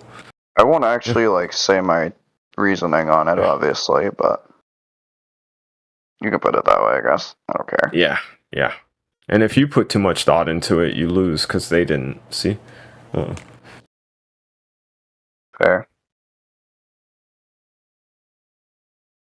I mean, I got my reasons.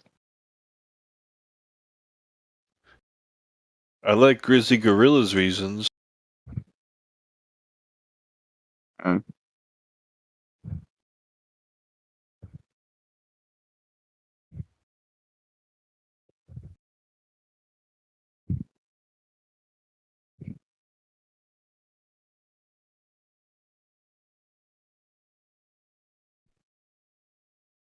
It's whatever. So does anybody have any evidence of drop over distance, Earth curve, axial rotation, the motion of the Earth? Or can you demonstrate gravity without manipulating buoyancy or density? Or gas pressure without a container. Why even ask for that one? That's right. There's no point. They'll just go straight back to gravity. Right, because that's where that one leads to. That's why my big three is different than others. Plus, I really like talking about gravity, so I don't believe it's. the Earth is flat. But your Personally. senses tell your brain that you're not moving. Is your house moving right now? Like, can you verify that your house is moving, assuming you're at home? I mean, by seeing it move? Yeah. Do you have any first-hand primary knowledge that your house is in motion? I don't fucking know. Stuff in the house is in motion. Well, I wouldn't say yeah, the house itself. I don't know. the atmosphere is moving, but I'm talking about your house. Is it in Yeah, I motion said or is the it house stationary? itself. I said the house itself. I wouldn't know. I don't have like I don't explain it. You I don't don't have have like a first-hand better view of primary it. knowledge that your house is in motion, I mean, right? I don't see it moving. I don't fucking know. Can you feel it You- moving? Don't feel it moving unless if the fucking floor like creaks when I step You on know it. that house is stuck to the ground on foundations, right? Oh well, yeah, it's a house. It also has a basement. Which is attached to the earth, not the Yeah. atmosphere. Yeah, I know.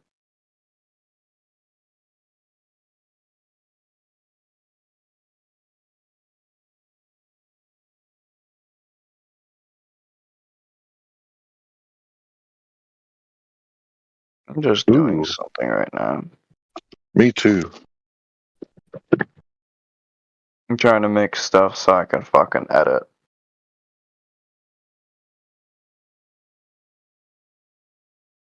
I'm just enjoying my childhood while I have it. I guess. Not really, but I mean, I'm enjoying it more than if I were to be an adult. Adulting seems fucking miserable. I don't think I would ever have the mental capacity to be able to deal with a child. That's just me. You know, a lot of people do have that, but some people don't. Some people just really don't. I wouldn't say they're any more bitchy than the last person. You know you were a child once. Adulting sucks when you don't look at, again, life like a video game. You can literally do whatever the fuck you want. You know what's crazy about life? I mean, not everybody loves the Bible. Not everybody loves the Bible, so it's like, ooh, okay, why don't you get a planner and then fill that shit up for the year? You know, Well, like, shit that only the version of yourself would do. So if you did it every day, you'd actually become someone as you could become a fucking superhero, bro. If you followed the planner religiously, oh shit, my former self said to do this, this, and this. I already know what to do soon as I wake up because it's right here in the book. Let me just do that shit. Then you wake up next year and you're the fucking man. Why not do that? You can live your fucking life to the fullest. Isn't that what you? I mean, you said you want to just do whatever the fuck you want. That's how you do it. I mean, fair. I don't think life is a video game. I take things seriously, like death and shit. That's, you know, that's very able to happen. You never know if you'll be like put into a whole nother fucking universe after you're dead, but we do know that fucking we do know that holy shit. We do know that our energy goes back into wherever the fuck though. Our energy will never be destroyed. It just can only be used. Can't be created or destroyed, I don't think. The matter or whatever. Go with second Titans for Echo. It just can only be used. But you're talking about the first law of thermodynamics, conservation of energy and matter. So this is natural law, right? The second law of thermodynamics is about entropy, right? Sure. So if I have a propane tank and I fill it up with propane to 250 psi, what happens if I open the nozzle? Open the nozzle? Yeah, open the tank. Wouldn't the, like, how do I explain it? Isn't it because there's, like, pressure in it? It would, like... Exactly. The pressure would press out until Yeah. it reaches equilibrium, right? I think so, yeah. Right. So, how is the Earth allegedly sitting next to a partial vacuum that is so evacuated 10 to the 7 negative? I'm sorry, I screwed it up. 10 to the negative 17 torque. How does it go? I'm sorry, I need to use the restroom. I'll be back. Yeah, I'll look that up. 10 to the negative Go into Palpay's 17 torque. nose. Yeah, that's Go right. into Palpay's nose. Larry.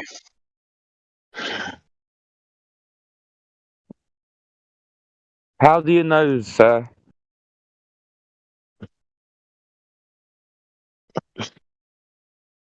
Let's see.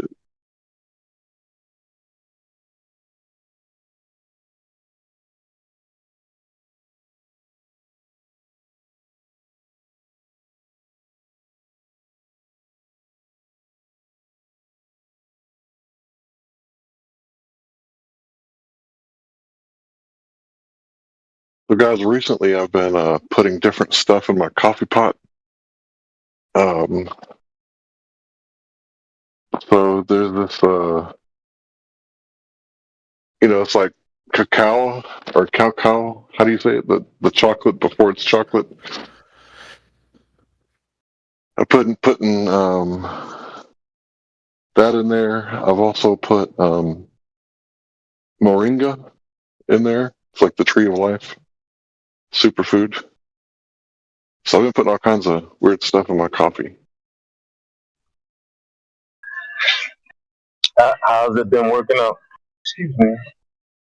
Well, I mean, I feel pretty good most of the time, but the cacao is really good for you as far as blood flow. I get lots of cayenne pepper. I don't put cayenne pepper in my coffee though. I put it in my soup. But yeah, man, there are so many amazing foods out there. Cloves. I put cloves in my coffee. Rabbit tobacco or whatever this stuff is called. Mullein.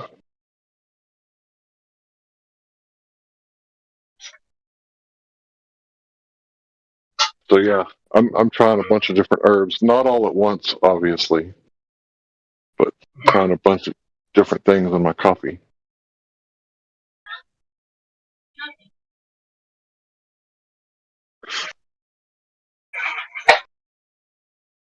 Yeah, I want to try that Rise coffee, that mushroom coffee. I did lion's See what mane. it's hitting Yeah, I for. did lion's mane. So I used to put my cell phone in my same pocket, and the left knee started going numb, like the outside of my knee, right where my cell phone was. Like it would be numb. Like I would slap it and try to wake it up. I did lion's mane for like 2 months in my coffee, and I can feel my knee again. So that's like neurogenesis. So yeah, I did lion's mane. It was great. All right, I'm back. So that's no joke. I did see lion's mane was good for, I think, inflammation and stuff like that. Something like that. So I'm all right. Cool, man. I'm excited. So what topic were we on? Oh, we were talking about gas pressure without a container. So allegedly the Earth is setting in the vacuum of space, right? So how do you breathe right now? Because anytime you have gas pressure, it's going to seek equilibrium. It's going to spew out until it is the same gas pressure as the surrounding gas around it. So like if you have a tire and it goes flat, it's only going to go flat until it reaches 14.7 psi at sea level, right? It can't go any lower than that, right? Not unless you're on top of a mountain or something. So how is the Earth holding atmosphere if it's sitting next to the vacuum of space? Is this about like the flat Earth stuff? It's about the globe Earth model and how it's incorrect. That you have, atmosphere adjacent to, sitting right next to the vacuum of space. Oh, that's what it's about. Yeah. Because the globe Earth model is in question at this point. In fact, it's in crisis. It's not really in question. The whole model is in crisis. Yeah, do you got a search engine? Can you search right now? Yeah. Search crisis in cosmology, and you're going to find no shortage that the standard model is in question. Not just flat earthers, it's the scientists, the theoreticians. They're all questioning. Describe a series of issues in cosmology, a lie and belief that scientists may be misunderstanding the fundamental of physics. See? And I'm not telling you to believe me on that. You can definitely do your own research. The universe is You could spend the next different results. The rate in which matter clumps together, early universe inconsistent with how it clumps together today. General relativity may not be a correct theory of gravity. Too many bright galaxies. There's too many large bright galaxies soon after the Big Bang. What is the universe made of? Scientists don't know what most of the universe is made of. Blah, blah, blah. Cosmology crisis. If you measure the expansion of different times and use with different methods, the result will turn out to be different. No one can agree on the expansion rate of the universe, and the dilemma was caused by Hubble tension. Hubble tension. Interesting. Hubble tension. Dilemma, which difficult choice made between two alternate, basically means undesirable ones. I see. And then Hubble crisis. I remember when I used to bring this up in like 2016. Like people would be like, Hank is lying. And now AI is like saying everything that I was saying, and I don't have to like argue with people anymore.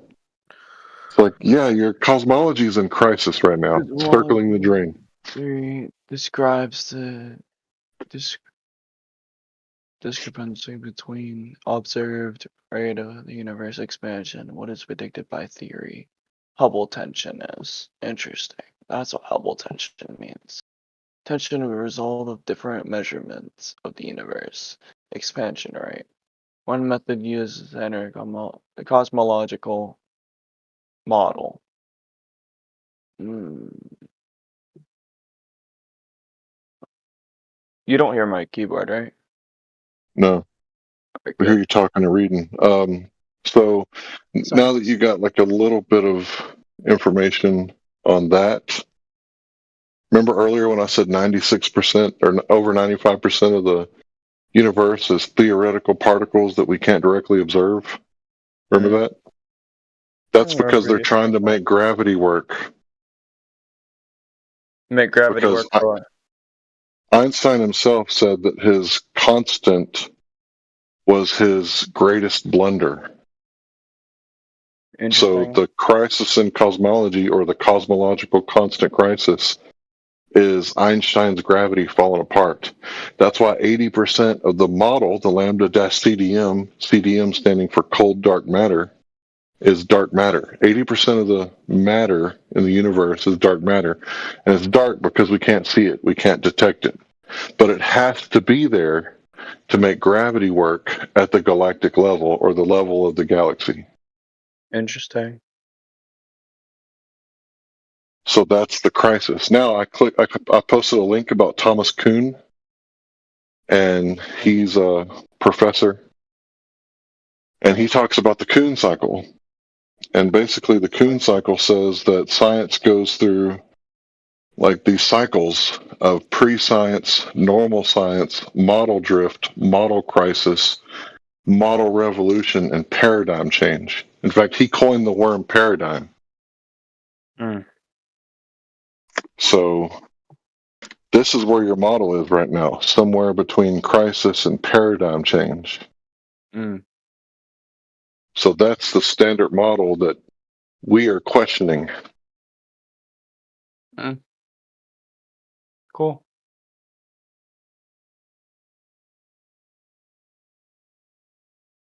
Welcome to the crisis in cosmology. Interesting. I would say it's an interesting topic to talk about.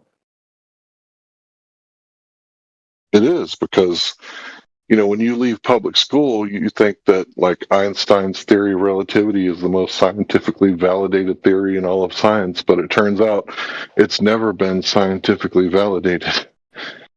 And it doesn't work at the quantum level, so they're really small, and it doesn't work at the galactic level, so they're really big.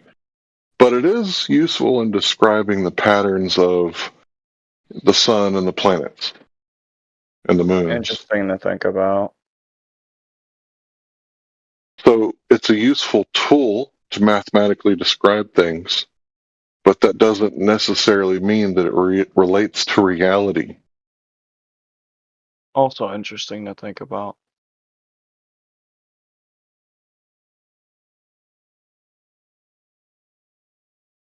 Cool. So the bending and warping of space-time, or space-time continuum, is the concept of three-dimensional space being fused with time. And this concept, if you look up what a concept is, it's an idea, right? So an idea doesn't really exist in reality because I have a concept of like liberty, right? As someone who grew up in Texas, like my concept of liberty is not physical. You can't put it in a jar and paint it yellow like space-time. It's a concept. So you can't take that jar into the laboratory and science the shit out of it. So the main thing about this subject, other than, the lack of curvature, is the line between science and pseudoscience. Because if pseudoscience is defined as something mistakenly believed to be derived from the scientific method, then there's a whole lot of stuff that people think is actually science. Like, you can't science a lot of things. So the scientific method is actually a very narrow method that not everything can fit into, right? Yeah.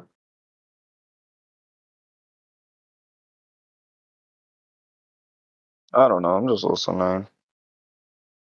So the actual scientific method, like you can manipulate cause and effect, right? And say, okay, this guy has scurvy, right? He's been on the ocean for 3 months on a sailboat and he can barely walk, right? Well, what's causing the scurvy? Well, let's give him some limes and lemons and oranges, reintroduce that back into his diet because he's only been eating fish for 3 months. Well, now his scurvy goes away. So you can scientifically validate that the cause of scurvy was his lack of vitamin C.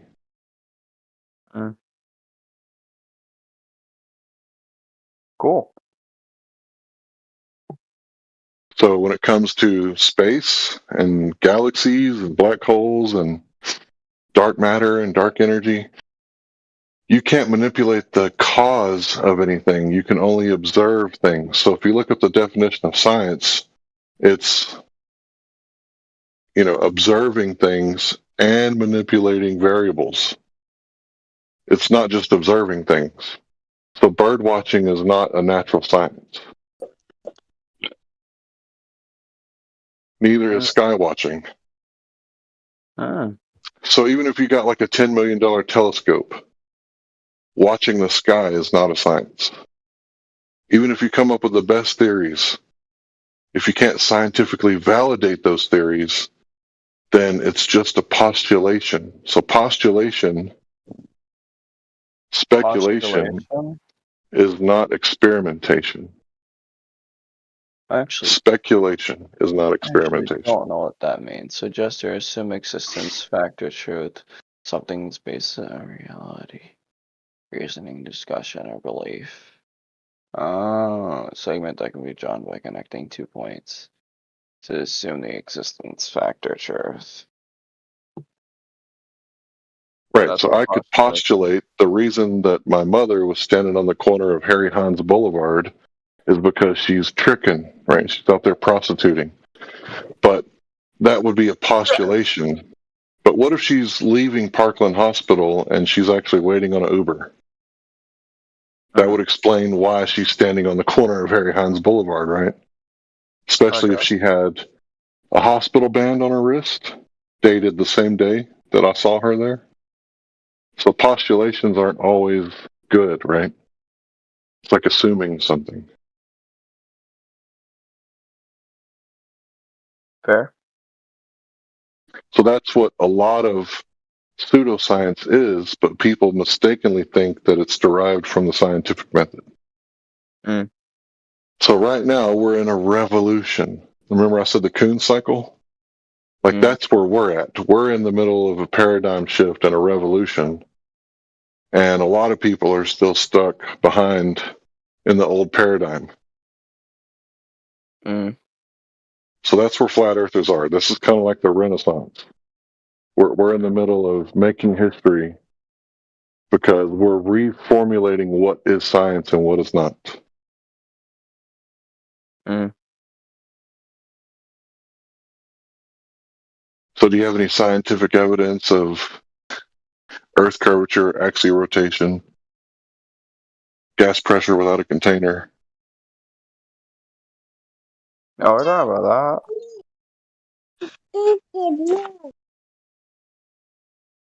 If somebody else wants to take over. that. I was just kind of chilling, learning new words, what they mean. Yeah, if you stick around here, this isn't like college where you specify training in one little area. Like, this place is not compartmentalized. You're going to learn about logic, you're going to learn about philosophy, science, chemistry. Like, you're I've going to learn already, geometry. I've already studied a lot of stuff in like debate topics. I'm not really like into it anymore, but I understand a lot of shit. Well, if you understand logical fallacies, that is going to help you understand our debates because I do there understand seems what logical fallacies are. I do excellent. understand them too. I knew that when I was 17. So if you know what logical fallacies are, if you go Oh shit, you cut out. Huh?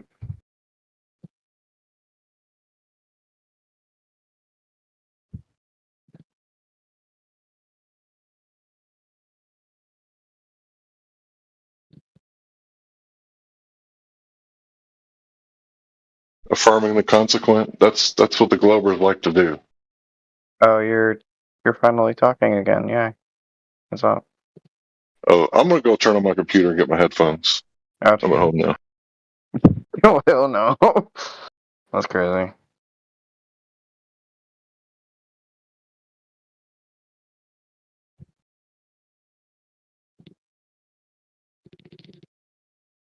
Are you fair?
Interesting.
I need to tell you guys something. Robert Utah invited me to his Discord. It's called Real Science Server. Wild.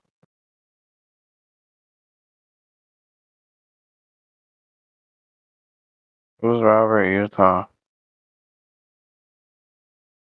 Robert Utah is a legend. Mm. There's not many men like him around, I'm telling you right now. What makes him a legend? Shut up, Rob. You'd have to hear him. You'd have to talk to him. I'm asking from your point of view, though.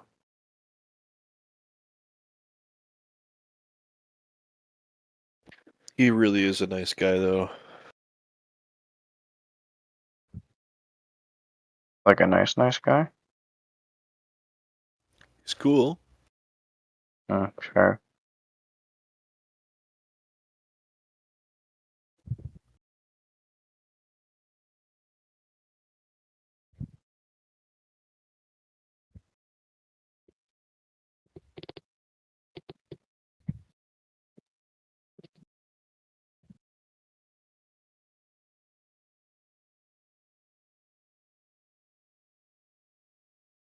Does he like...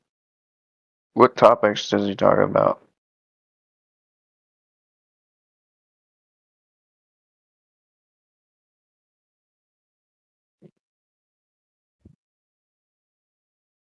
But I have a question for you. What? What makes a guy a nice guy, in your opinion? I've talked to him. He's well-mannered. Other than when he interrupts you. I see. Does he interrupt people a lot? Yeah. How old is he? I don't know. Why does that matter? I don't fucking know. I'm just asking because I'm curious. I ask a lot of questions. A lot of people tell me it's bad to ask a lot of questions, but I don't think so. Helps me understand what other people think. I don't have to follow these beliefs. But sometimes I learn something from certain things. Just depends on what it is. Maybe I learn a new word, or maybe I learn, what this person believes, and see how different I am from this other person. Socrates asked so many questions that they wanted to kill him. What? Socrates, the Socratic method is like asking questions, even if you know the answers, just to hear what other people say. It's like a method of inquiry. It's called the Socratic method. There's more to it than that, but you get the gist. But yeah, people do not. No, it's good. People do not like when you ask questions like that? Hell no, people hate it when you ask questions. I see. Some people do. I like it. I like questions. I think I asked you questions because I wanted to know your point of view on stuff. It helped me learn a few words and helped me understand that other people think differently than me. I realized that a lot of people think differently than me, and I just gotta find the right people who will let me ask these questions so I can learn more eventually from other point of views and everything. I don't have to agree with these people. I just have to get other points of views. Helps me read the room better. Helps me with other stuff too.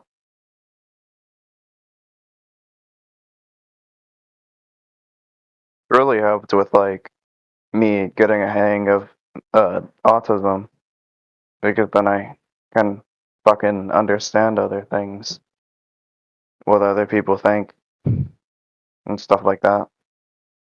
Helps me learn how to based off of tone maybe, or based off of, past experiences, I can know what's actually going on. There's a lot of things that I can help with. Intelligence, knowledge, mental issues, everything. That's why I like asking these questions, no matter who the person is.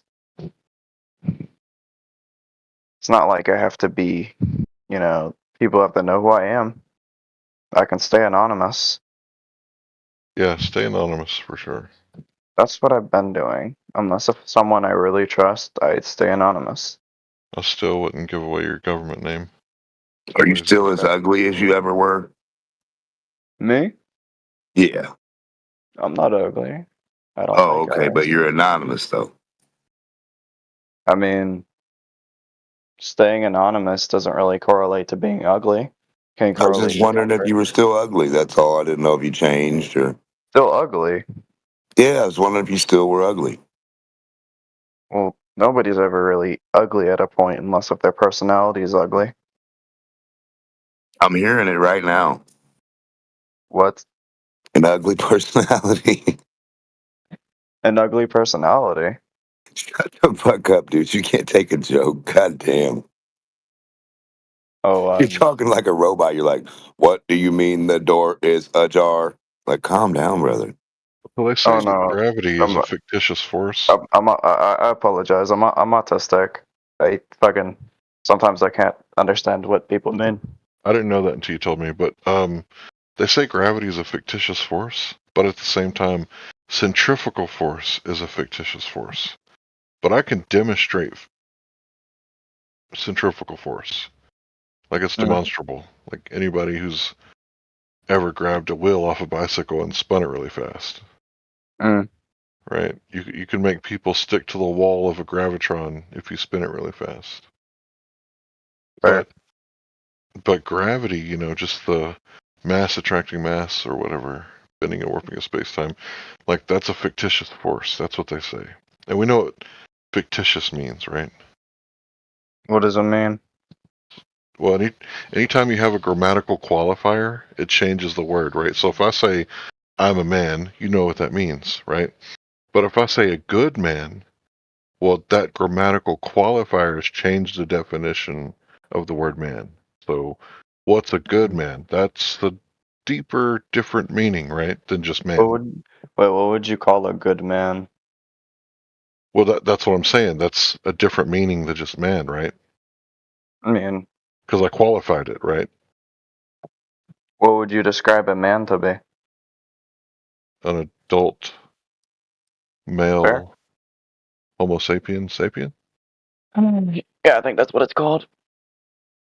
Right. So fictitious force changes the definition from force to not a force, just like good man changes the definition from man Adult male to human being. Yeah, you're right. Human being either sex, a person, or a human being of either sex, because you could take woman. Yeah, but or mankind. We're not talking about that right now. We're talking about The male fictitious species. forces. No, we're talking about fictitious forces. Fictitious forces. I What don't does that think mean? exactly. What does that mean? It means not a force. Wait. But how could centrifugal force be not a force if you can demonstrate it? One sec. Fictitious forces. Force that appears to act on the mass of a whole motion, described as a non-illiteral frame to the reference. No, so non-inertial. Holy fuck. A frame to the reference, such as a linearly accelerating or rotating reference to the frame. Fictitious force taking off a jet airplane, turning a corner in a car, riding a merry-go-round, run a circular motion, tropical cyclone have in common. These exhibits fictitious forces. Unreal forces arise from a motion that may seem real because of the observer's frame reference accelerating or rotating. That means you're rotating and moving around, but the object didn't do shit but do what it was going to do. That is an interesting topic, and I'm glad I learned another word. Yeah, perspective. Well, I Apparent. know what perspective means. Well, did you know apparent? Apparent. Yeah, it's apparently doing this, but it's not really. Like how you perceive it to be. No, like how? No, not how you perceive it. How you think you're perceiving it. Clearly visible or obvious. Yeah. So What's visible or obvious? I looked up That you see, that you think you see something move because you're spinning, or that thing is That's really what. moving like that. No, I was looking up apparent. It said Oh, clearly okay. or Sorry. obvious. Okay. That's what I was looking up. Like apparently, and like an effect. The word effect. Mm. It's core. It's an effect. That means it's not an actual thing. It's an effect of another thing. As far as one knows or can see. I thought that's what it meant. a good way to think about it is cars used to have the side mirrors that would say objects may appear closer than they actually are because the mirror is bent. It's not like a flat mirror, so it makes it look like the car is closer. So it appears that way, but in reality, it's not that way. So sometimes do appear the way that they actually are. Mm. Right? Like if someone's right in front of you, their appearance is as it actually is. But if there's a great deal of atmospheric conditions, like if you're looking at a woman on an island that's like a few hundred feet away, I'm sorry, let me say 20 miles away, it'll look like she's doing the hula dance, but she's actually standing quite still. It's the atmosphere that's turbulent, not the woman. So things aren't always as they appear.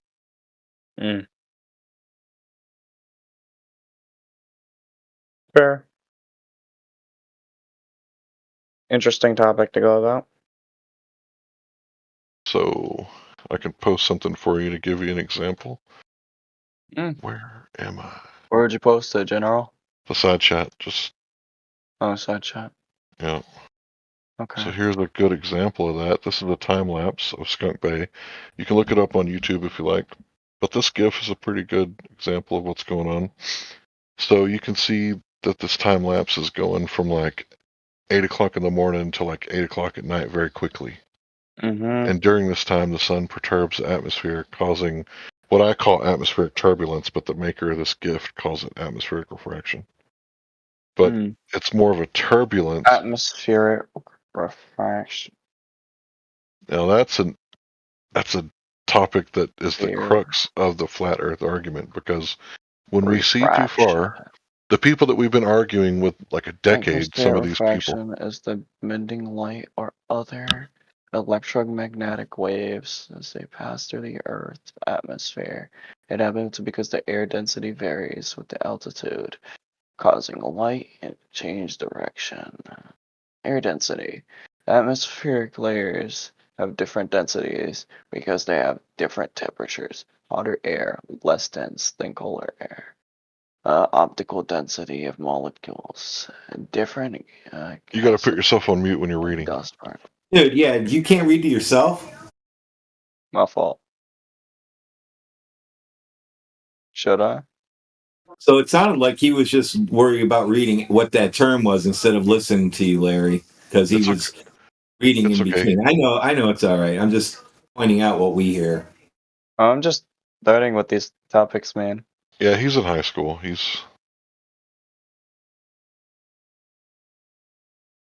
That's all. I'm just curious. It's okay to be curious. So let me know when you're done reading. Get back on the mic. I'm already done. I just finished. All right, so the whole crux of this conversation is we can see too far. And the globe earthers agree that we can see too far because their model dictates if the Earth has a radius of 3,959 miles, then it should have like certain dimensions and certain cutoff distances, right? Wait, would you consider me a globe earther though? I don't care. Oh, you don't care if I'm a globe earther? Yeah, I think you're a globe earther, but I don't really care. Oh, sweet. It It doesn't matter. The point Okay. is, every horizon distant measurement must be no more than 1.225 times the square root of the observer's height in feet. So if you're 1 foot off the surface of the Earth, the horizon must be 1.2 miles away. So if that's what's happening, then there should be 8 inches of curvature per mile squared. It's a rough, useful tool, right? It doesn't work over 1,000 miles, but who can see over 1,000 miles? Nobody. So it's useful. It's a useful approximation. So if you're 1 foot off the surface of the ocean and there's 1 foot waves in front of you, then the horizon should cover 66.6 feet of obstructed building from 10 miles away. So when I saw the beach houses from 10 miles away with the water up to my armpits, then I saw too far. So what the globe earthers are saying is that light is actually bending down around the curvature of the Earth at the same curvature rate as the Earth, and that's why it looks flat. That's why it appears flat. So we're saying, okay, prove that. Oh, you can't prove that's what's happening? Then it's just a baseless assertion. It's not falsifiable, and according to Karl Popper, the great philosopher of science, if it's not falsifiable, then it's not science. So it's not science and it's not knowledge. But what is actual knowledge is that we can see too far. And that is falsifiable. So when they've said that when we saw Mount Conahu from 273 miles away, it's a world record photography, Guinness Book of World Records. When we saw that mountain from 273 miles away, they said it's refraction. At that point, they've made their model unfalsifiable. So if it's unfalsifiable, then it's not science, according to Karl Popper.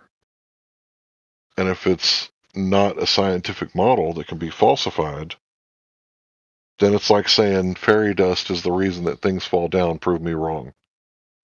That's a burden of proof reversal. Like you can't do that. Like you can't just say this is true, so saith the king, or this is what science says. That's not how science works. And that's not philosophy. It's not consistent with logic to say, well, the reason we can see too far is refraction. It's like, well, I can't prove it, but you just have to believe me, bro. Trust me, bro, science. So that's what this all comes down to, the physics of light. But when you look at Snell's law doesn't match what they're claiming is happening with the atmospheric refraction. Fair. I have a question. Yep. Is it weird to be 17 and like fucking black coffee? No. Black coffee is like a super food almost. I love black coffee. It's not good That's for you so to good. drink like afternoon, but like I when you drank it in first the morning. when you first wake up, like wait an hour, drink some coffee. Yeah, I drank it at like 9 or something or 8. Yeah, when you first wake up, you should start drinking water. I So woke up at like fucking 5 a.m. yeah, Drank some water, drank you some were up milk. early. Yeah, wake Yeah. up in the morning, drink a half a glass of water, take a piss, drink another half a glass of water, wait a couple of minutes, drink another half a glass, and then like after an hour of drinking water, then drink coffee because you're super dehydrated when you first wake up, and coffee has like a mold that dehydrates you. I think. So It has a coffee, mold? yeah, it has a mold that doesn't get killed during the process of making the coffee, percolating it, and all that stuff. Yeah, they do it at a low rate. But yeah, coffee dehydrates you, so you should always wait an hour before you drink your coffee. Lowers your risk in heart attack and stroke. Lowers your risk of heart attack and stroke. Yeah, water does. Yeah, it's a blood thinner. It's a natural blood thinner. Yep. I and actually, it's a mofo when you heat it up and it works with your adrenaline. And if you put a little if you put a little salt, like a tiny amount of salt under your tongue, not table salt, that shit's garbage, but Celtic salt, it makes the water bioavailable because it opens up the cell walls. So you don't just drink it and piss it out. You like drink it and absorb it. Without the salt, you can't absorb the water. So you said that you had a heart. You said you had a heart condition, so that's why I'm telling you all this. I see. And you said you love coffee, so I don't know how early I lived. Oh, fucking 30, 40, probably. Most Well, it's likely. best you know now that the Earth is flat. Then. yeah, you can find your Best grave. I know now that the Earth is flat. Yeah, you need to know. Because Oh. if the Earth is flat, then there's obviously a crater. Because right now, most people believe that follow the quote-unquote science, that there's a godless Big Bang, and gravity creates space balls that we live on. Right? So gravity is the creator god. Because gravity created the heavens and the earth. But if this place is flat, then it was created specifically for us. And if there's a crater, you might want to find out who that crater is and what that crater wants you to do. For what? Well, that's the question. Why are we here, right? What is the point of all this? And I think it's to help out our brothers and sisters. Because what higher goal could there be in servicing the Creator than servicing His creation? My goal in life is satisfying myself before I die, so at least I can die happy. Well, you're going to burn out all your synapses and you're going to have, like brain disease if you only hit that pleasure button. Find out what happens to the rats who don't do anything but hit that pleasure button with the cocaine. With the cocaine? Yeah, the study on the rats. I'll never take that. Actually, Yeah. I don't believe those studies. I'm not really a fucking typical teenager. I like fucking studying and I like keeping my body healthy and stuff like that. Well, good for you, but that pleasure circuit, the dopaminergical positive feedback loop, will really send you down a terrible spiral. Dopamine is a powerful drug. Because that's what most people get high off of. Gambling is dopamine. Methamphetamine is dopamine. Cocaine is dopamine. It's all dopamine. I can't take drugs. I was told if I take drugs, I'm fucked. Yeah, but your brain produces dopamine. My brain produces, yeah. So you're hooked on dope. Everybody is. Everybody is hooked on. I don't. That's why I kind of like refrain myself from fucking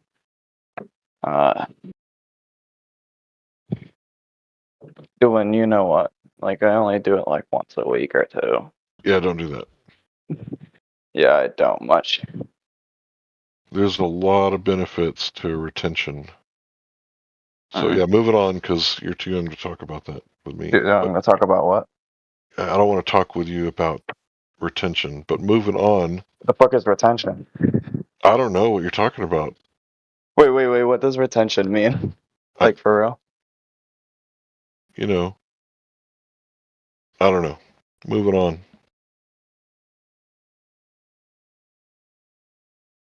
Control of something, fact of keeping something in one's memory, action of absorbing, continuing. What's up? You could have just told me what that meant. I would just look it up. All right, what do you want to talk about now? Yeah, coffee. Drink lots of water. Have a bit of salt. I haven't had much water today. I forgot. I've been drinking a ton of water.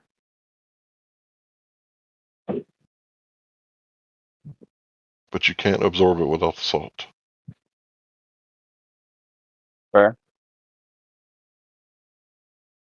I don't think I have any salt. Celtic salt is the best. Usually just cook myself some eggs in the morning, put some salt and pepper on them. So fuck it. I put cayenne pepper, turmeric, black pepper, and butter. I am not a spice fan. I am a very big. That hot, but it's extremely good for your cardiovascular system. I take some hot stuff on that level, but it just like I can't do it all the time. I know it's Cayenne good pepper's for not me, that so I bad. do it. That's Cayenne why. pepper and paprika are the shit. They're so good. Smoked pepper, cayenne pepper. That's good stuff. I go through so much of that stuff. Is there other stuff that like has the same resources? Like I like bell peppers or whatever. I will literally eat That's those what raw. paprika is. Huh? Paprika is dried ground bell pepper. Shout out to Dave Hinkle. Yeah, paprika's the shit. Dave Hinkle, how I you just like doing, eating. brother? I like eating bell peppers like fucking raw. Yeah, it's like candy when you saute them. Bell peppers are amazing. Red peppers, so good. They're not hot at all too, so it helps. Yeah, they're sweet. Yeah, I like that. Plus, vegetables that are red are really good for you. Red or orange. Dave Hinkle, how you doing, bro? You don't hear my keyboard, do you? No. Alright, good. Because I turned on some settings that would like suppress the Be background. quiet, Flipper. Dave, how you doing, brother? Is he gonna quit talking? What's up, Larry? Hey, man, you doing all right? Whatever this is. I still exist in whatever this is, man. Apparently, the sun does some weird stuff, but as far as I know, the water's laying flat. But it's kind of like paradox Earth, ain't it? Man, I don't know what the sun is. I just know what it does. It gives off light. And I'm not sure that I'm convinced about what the sun does in Antarctica just because I saw it on TV. So I don't really have an opinion on that. But I do know that it gives off light, and it shows us that the water lays flat. Yeah, whatever it is created by something way beyond us, and we may never fully understand the sun. I mean, probably not in my lifetime anyway. But I know all the tests we can do down here show that we're on a level, some kind of level ground, stationary plane. I don't feel any movement. So whatever happened in Antarctica happened in Antarctica. Either it did or it didn't. And it's in the sky, so ain't much I can do about that. And whatever. You know what I mean? The information from Antarctica is just information. It's not good, it's not bad. I don't know if it's true or false, but it doesn't have anything to do with the surface of the Earth. Yeah, there's still no reason that any two human beings could go out to like a 10-mile stretch of say it's an island 10 miles off of a beach and then spot each other standing on the beach and there's no ball in between them. You know what I mean? Yeah, I could see those beach houses on the 4th of July and the street lamps at night for 3 days and 3 nights nonstop. They never disappeared. So during the 4th of July in South Texas, Corpus Christi, the temperature differential is going to widely vary, like 10, 15, 20 degrees from day to night. And I should not have been able to see that nonstop if the refraction index was changing constantly. So that doesn't explain away the empirical observation of flat water. Yep, that's the sticking point. We still don't have any measurements, direct measurements of bodies of water actually curving like it says in that picture from NASA, right? So there's nothing changed for me besides I didn't know what the sky was anyway. So, it's not like I'm trying to debate people and tell them what the sky is. Go ahead. I was gonna say where have you checked? Have you checked? Like if you were to check at a different location, like how would you know that where that location is that you're checking the water at? Would it be in regards to the GP of the sun? Like, oh, I checked over here. Well, where is over here? Here is, 42-degree elevation from Polaris and then, right ascension from Greenwich hour, which is the position of the sun, over here. So longitude, latitude. But why do you even have to involve anything in the sky to measure bodies of water? Well, I mean, like, like, where did you measure them? The bodies of water. Where did I measure them? I did it in a lake here in Kentucky, but there's many examples of people doing it all across the plain, right? You did it in a lake? I like it. I did a lake over 8.5 miles. Yeah, I saw my buddy on the beach on the other side, and we flashed a mirror of sunlight across each other. So I gave gravity its last chance to show me it can curve water, and it didn't do it. Last chance, gravity. You hear me? Is it? Yeah. Yeah, I bet Dave yelled at tooth like, it's your last chance, gravity. I'm giving you one more chance. I remember standing on that beach that day back in summer 2015, like, all right, I should not be able to see this dude over there, but I see him plain as day. I can even see his tennis shoes. So where's gravity at? Yeah. Mm.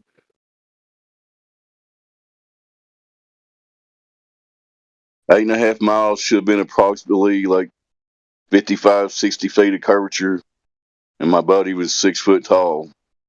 I could see his shoes while he's standing on the beach. It's funny because that is the argument that I use against gravity too. Like, because people will say, well, gravity is the center, right? That's where. So that would dictate that all the verticals are this way.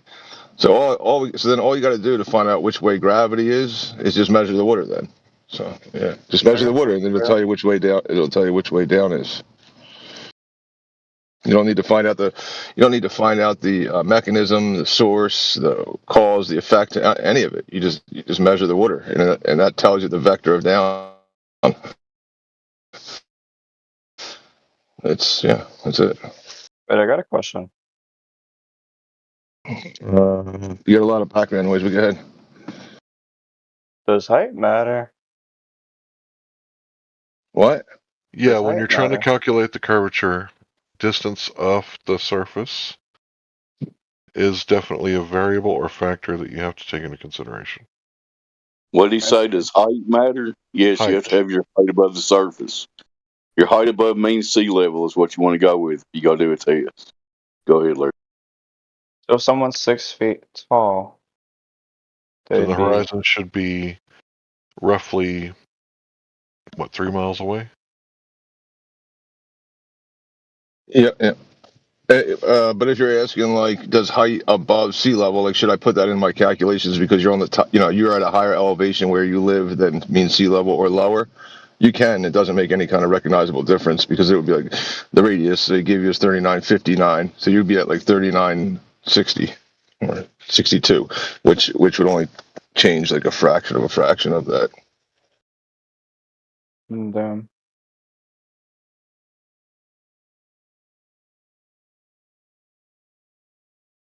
So the guy that asked about height, do you have a body of water near you you can go do a test on?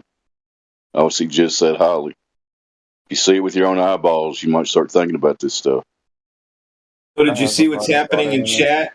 We now live in a tank of sugar water with laser eyesight, so we can actually see around the curve now. So the atmosphere is sugar water. That's good to know, Red. When I wrote that down, I'll notate that. Yes, and we have laser eyes. Curving? Why is it curving? Why is what curving? Because it's going through like 3 or 4 mediums by the time the light hits the end of the tank. How many mediums is in that? You have the laser, you have the diode. There's one medium coming out that light. Then there's probably a cover on it. That's another medium or a columnator. Then you have the glass on the tank. Then you have the sugar water. Oh, you forgot the air. And the air. Well, yeah, that's if you don't have it directly pressed up. That's right. That's like 5 now. 5 mediums it has to travel through before it hits the end of the tank. And what happens in Snell's law when you have a medium and you hit it at the right angle? It curves? 2 mediums? Yeah, barrier between 2 mediums causes refraction. And it curves. One medium, you don't get that. That's why the atmospheric refraction GIF is really worded incorrectly. Yeah, it's a misnomer. But that's what the Globers think it is, so we use it. Why not? Yeah, we say this is your atmospheric refraction that you guys are talking about. Notice how the building on the left is disappearing. Actually, I think it's a water tower or a lighthouse or something. The lighthouse disappears from the bottom up in that GIF, and when you look at it, it's not due to the curvature of the Earth. So the opposite of what they're claiming, that refraction makes us see farther, that's their claim. That GIF demonstrates the opposite of what they're claiming. It actually makes things disappear from the bottom up. Interesting topic. Speaking of atmosphere, to me, the most absurd globe claim is Refraction does both, dummy. Refraction does both. the most absurd globe claim is the Velcro atmosphere that moves along with the Earth. Maybe that's just me, though. That laser actually hits the air probably twice, because once it leaves the diode, there's air between that and the end of it. And then once it goes through that little piece of glass, there's more air before it hits the tank. So it's like 6 or 7 mediums now that light has to go through.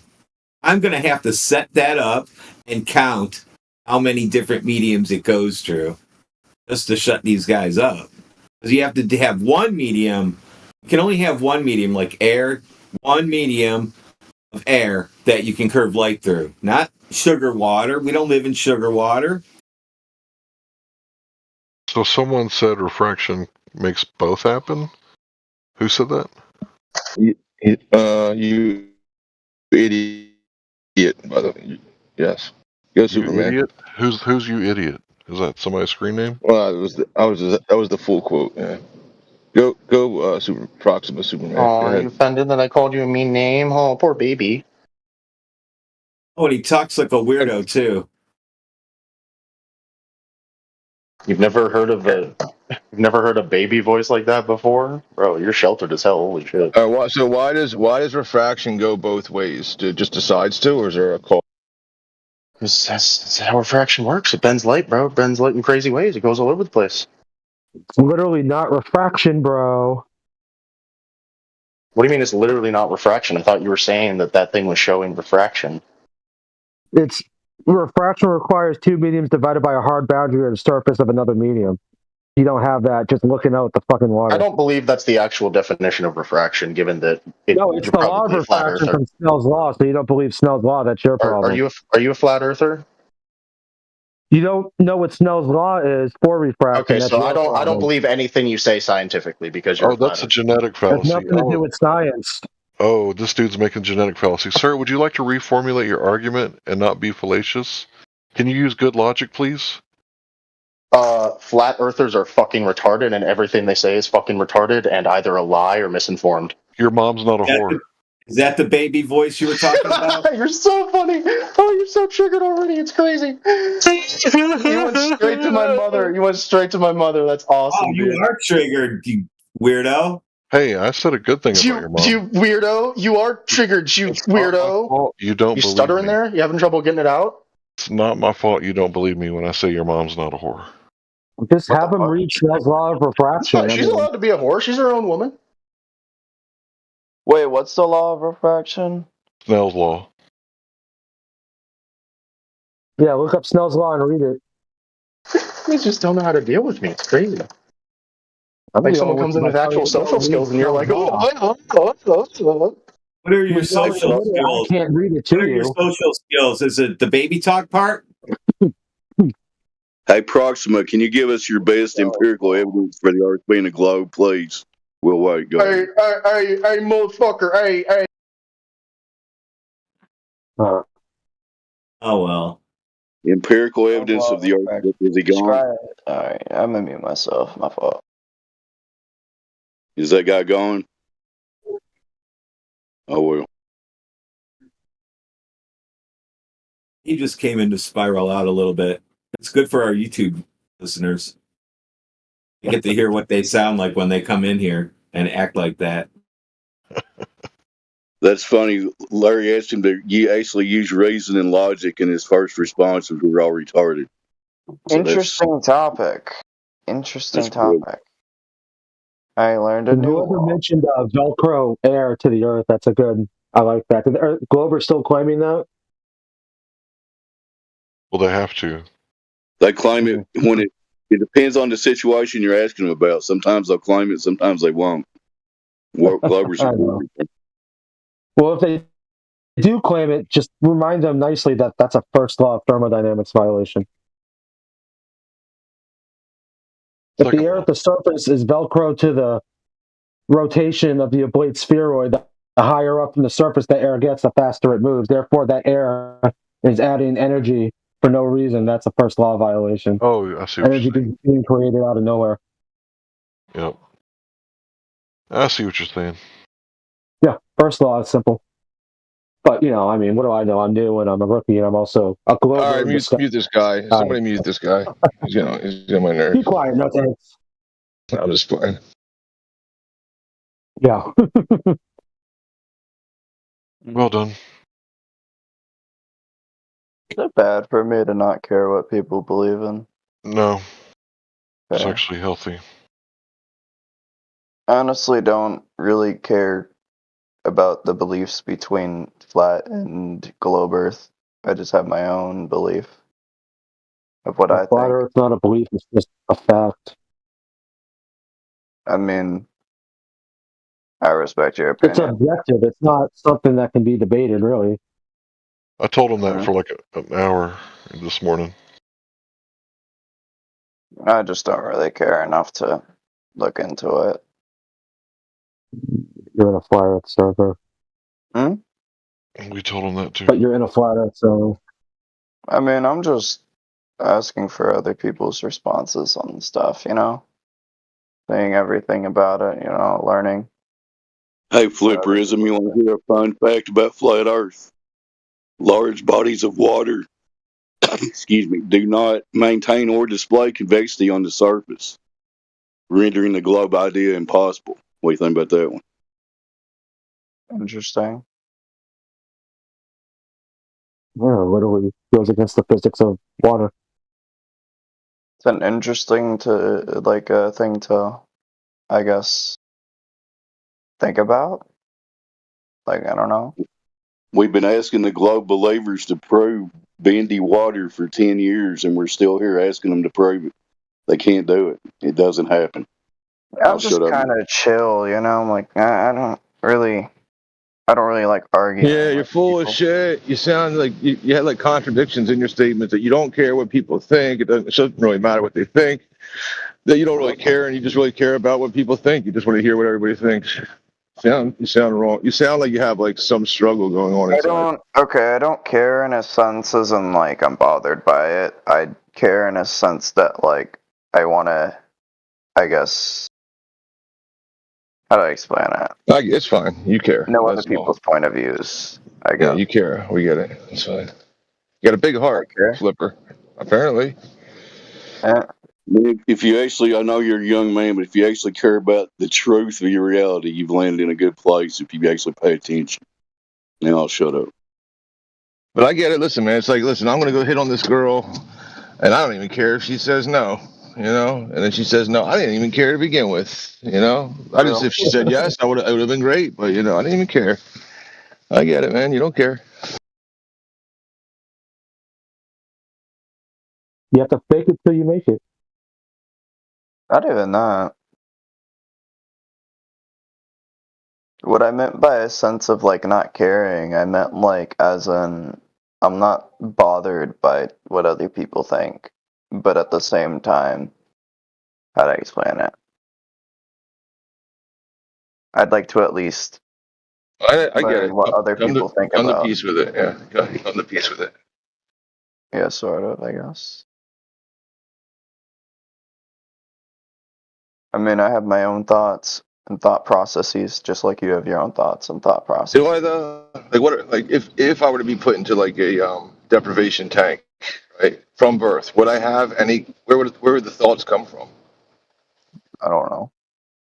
Yeah, like if I couldn't feel, taste, smell, see, and I had no data to input, would I just have thoughts that were my own and came from me, or would everything depend on the exterior?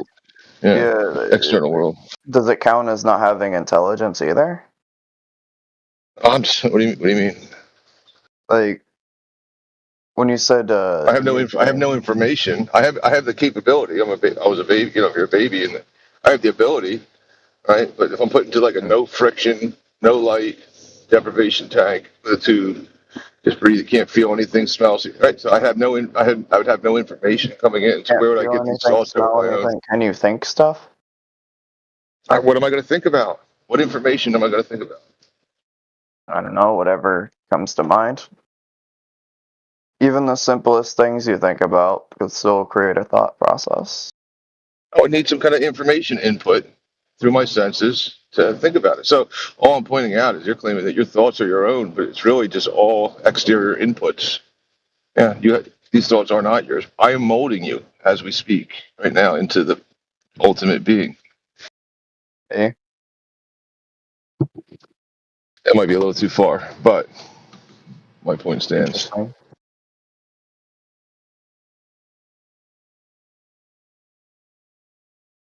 So how long have you guys lived for, like in life?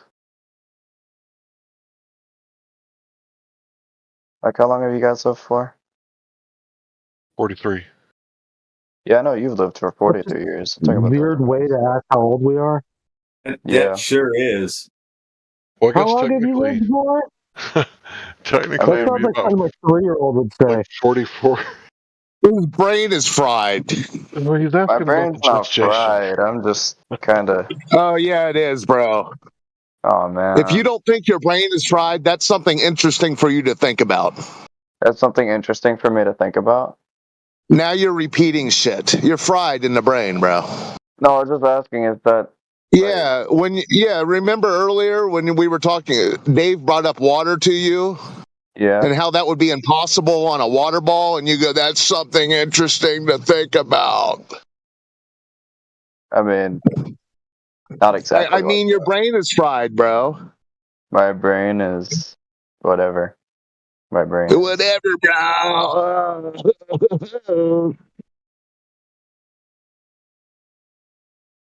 I get it that I get it that complete stupidity is the new cool, but come on, bro. I don't even think I'm cool. I think I'm a fucking retard. I'm a real. Well, yeah, well, it takes a lot to even think about the simplest of things, right? I mean, the simplest of things. Yeah, that's what you just said, dude. You're doing this weird, I think this, but thinking is a difficult process. And if you think about how difficult it is, how long have you guys been living on Earth? I mean, dude. So how long have you guys been living? Yeah. Or how old are you? Longer than you. It doesn't sound like you've lived much. I mean,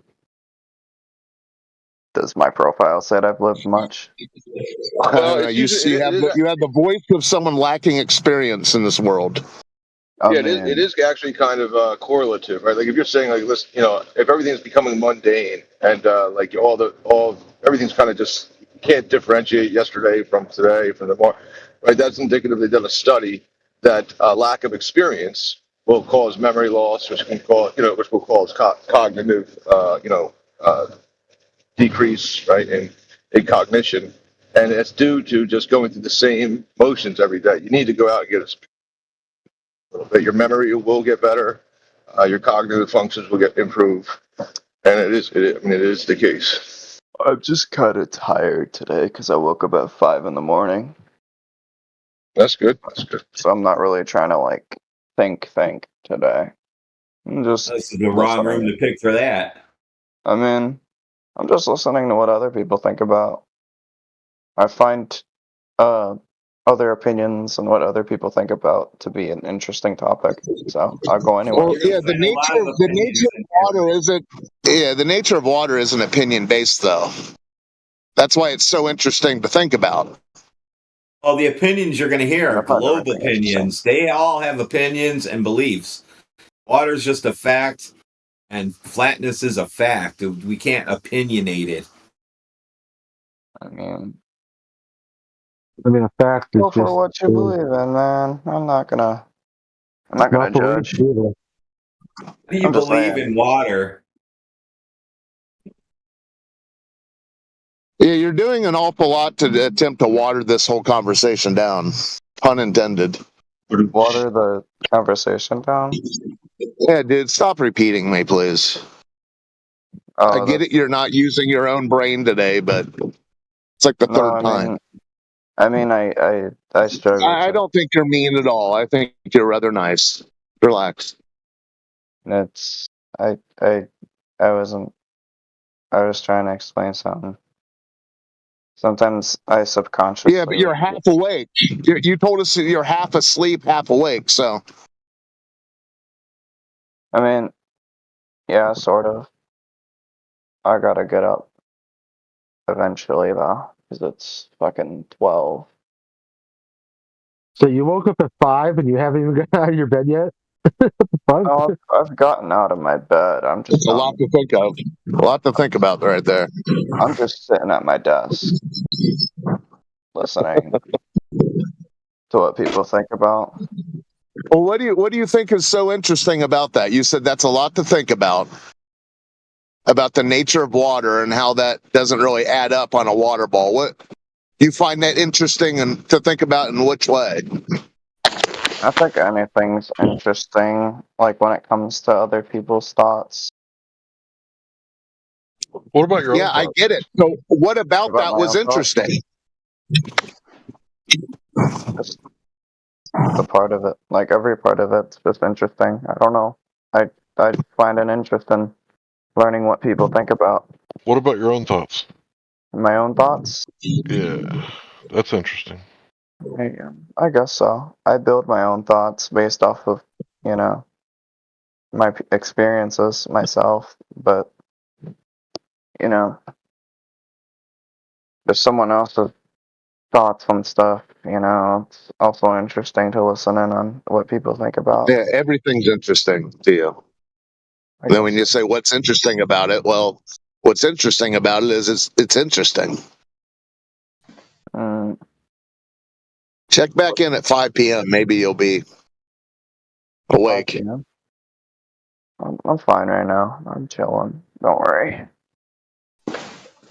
At 5 p.m. That seems like a long time, and I got nothing to do tonight. So I'm just chilling.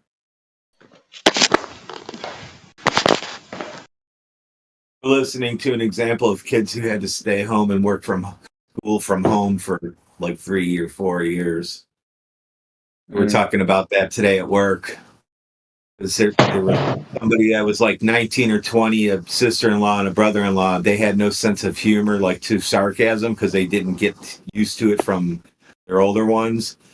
And then we figured out that that's why. And it was a serious conversation, not a jokey one. Oh, let's just turn my headset up and fucking stretch. So I can hear you guys better. All right. Yeah, there was definitely a concerted effort to fry everyone's brain who was in school at that point in time. It did work. You can see it now. I said back then, we're going to see it in a few years. We're going to see this happening in about 5 years is when it's going to start reflecting back. It's happening right now. And we're seeing it as people are trying to get jobs where we work, and it's weird. Interesting.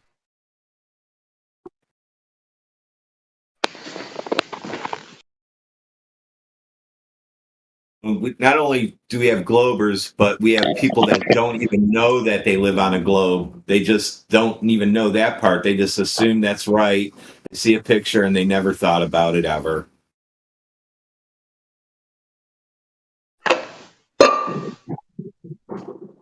What's sad is they could snap out of it, but it's just they've found some sort of identity in this vague. Everything's vague and opinion based, and that's interesting. Isn't that interesting? I don't know if it's interesting. I mean, it's like snap out of it. Opinion based. snap out of it's not going to happen. They're just releasing AI after AI. DeepSeek now, that's China. China's getting all your information when you use that. I don't know why they would even advertise that on TV, but anyway, I don't care who has the information. I ask an engineering question, so la-di-da. And it fails. That one failed big time compared to ChatGPT.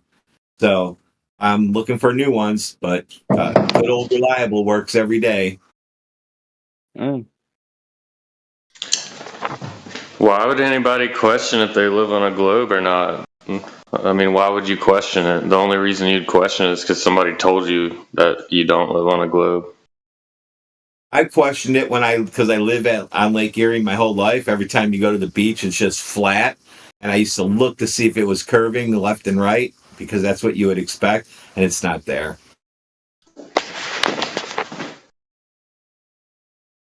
Where's the curvature?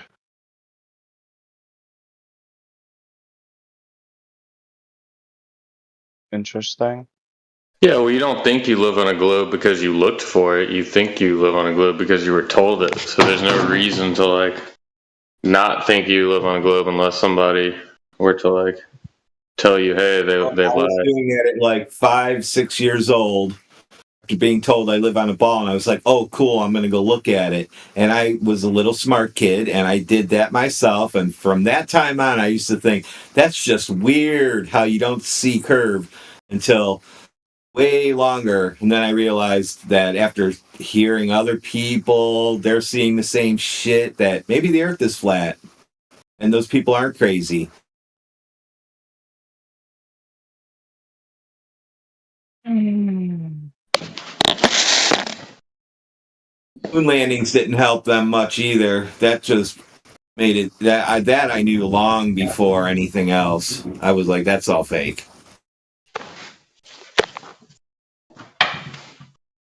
Jesus Christ. I don't know what to click on. Whoops. Ooh, philosophy. That seems interesting. Politics. Politics is open. Seems like a ton of people are talking on there too. That seems interesting too.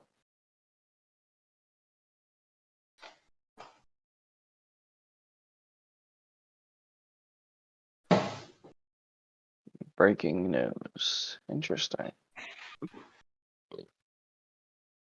The naughtiest other moments as they come back. Changes heat. What the fuck? Oh god. Mute your mic if you're just talking to yourself. Oh. Sorry.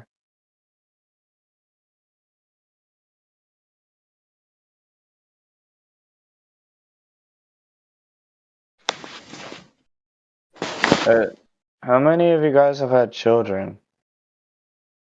Stop data mining us. What happened? Don't data mine us. I have 10 grandchildren, I'll tell you that much.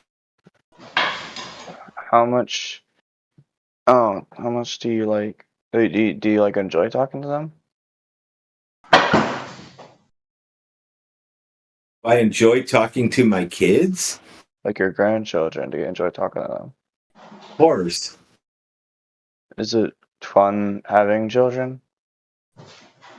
Of course. I don't know if I'd have the capacity to have a child. Not like That's what the last 5 years did to people. I'm not meaning like intelligence wise, I'm meaning like fucking like the mental capacity. Like as in like how much I can handle. Yep. You know what I mean? We all know what you mean. Is that a bad thing to not have the capacity? Are you autistic? You got autism? I mean, yeah. Yeah, you probably shouldn't have kids. Why is that? Because you don't have the mental capacity to take care of them. My mom's autistic and she had me. I don't think it's with the autism. I think it has to do with what happened to me. Well, she probably has like a less severe form. She has just a severe form. Like I think we have like around the same. like Men usually have a lot more severe cases of autism. Women can hide it better. They can mask it better. I see. I don't think you're autistic, dude. What, am I not able to hide it? Well, no, I don't think you're autistic at all. I work with autistic people, and you're not it. Weapon? I didn't think he was autistic. You might be in the You might be in the spectrum a little bit, but I wouldn't be calling yourself full blown autistic because Wait, you're not. if you're fully diagnosed, are you full blown autistic? Well, if you're diagnosed, yeah. I'm diagnosed with autism. I don't think you are, dude. I mean, do you eat? Do you eat dirt? Do I what? Do you eat dirt? I don't eat dirt. Okay, that's good. I don't do any weird shit like that. Well, you should. If you're autistic, you should do lots of weird stuff. That's what they do. I'm a weird. But I don't think you're autistic, dude. I'm a weird person, but I'm not gonna fucking eat dirt because I'm fucking autistic. Well, I know. You can recognize like visual cues on people's faces, like if someone smiles or winks at you or acts sarcastically. Do you pick up on that? No, I don't. Not really. No, it probably just has like the mental capacity of a 12-year-old. It's not like they're completely crazy. They just don't mature past like 12, 13. I mean, an autistic person wouldn't be in a voice server.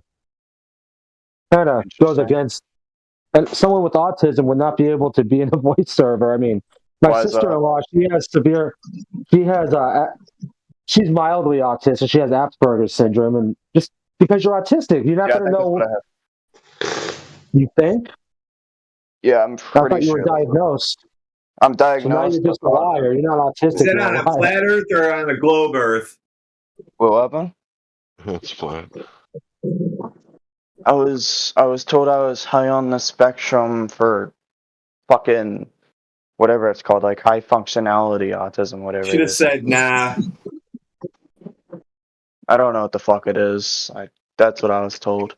I was told I was diagnosed with like fucking high function, whatever it is. Bro, the only mental vaccine damage.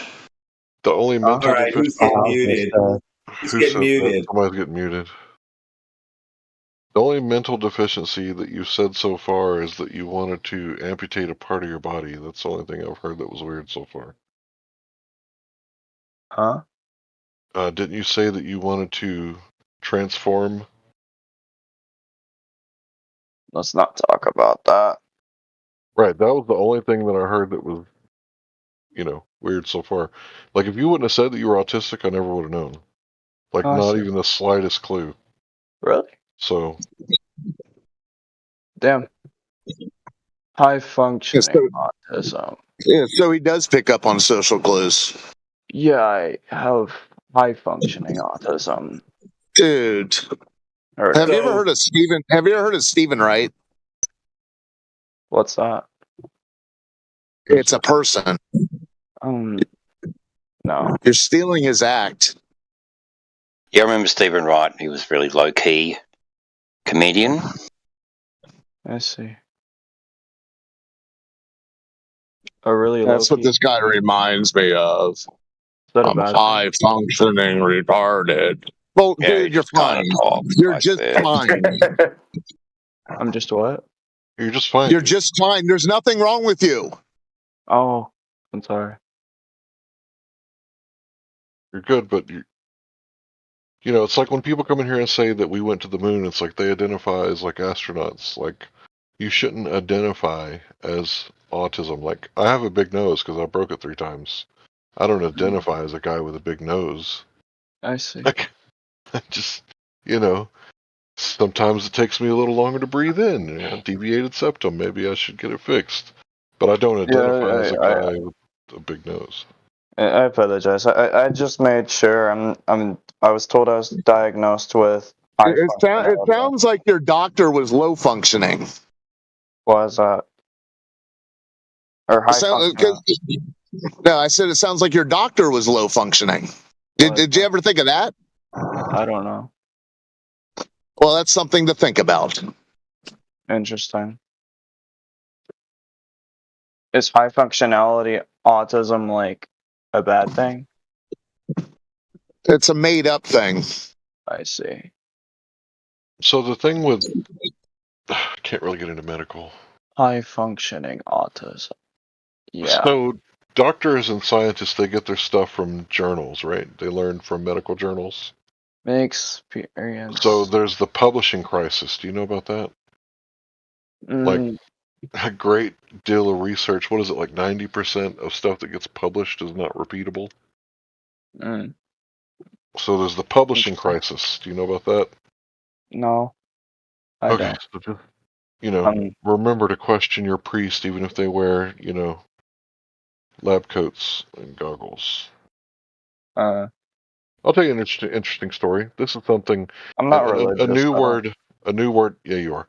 If you believe in the What do doctors. you mean, yeah? If you have belief, you're religious. I don't really necessarily have a belief. My son was brought to the doctor, the clinic, because he had these like swollen patterns on the back of his neck, like going down his neck.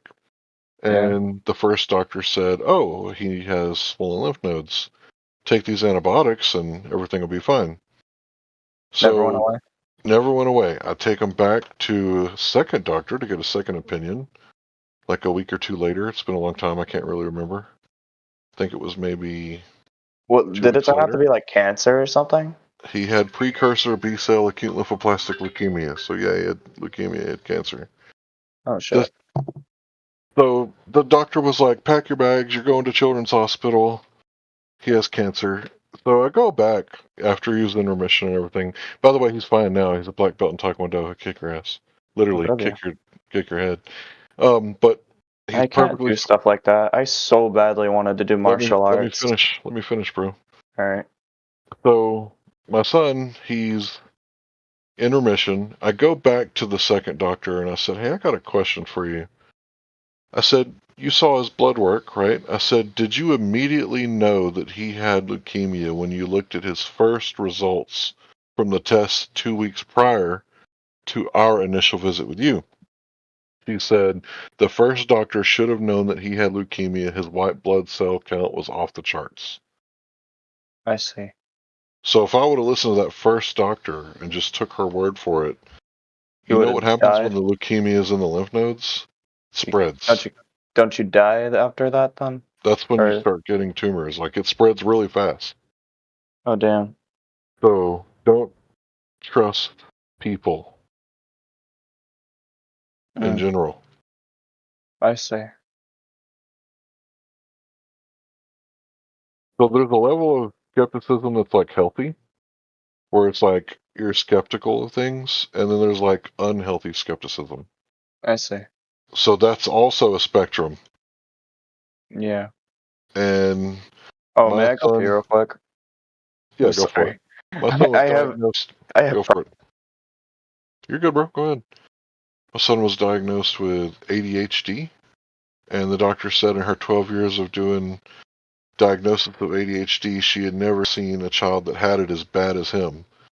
The dude's a black belt in Taekwondo, and he like gets the 100% trophies in his games. When he beats a game, like he 100%s it. He finds every single thing that's like in the game that you can do, and he does it in certain games, not every game, but most games.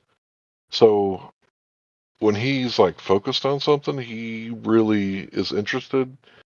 Like he's super focused. So I don't really get what they're saying when they say that, he has attention deficit disorder. I really don't get it.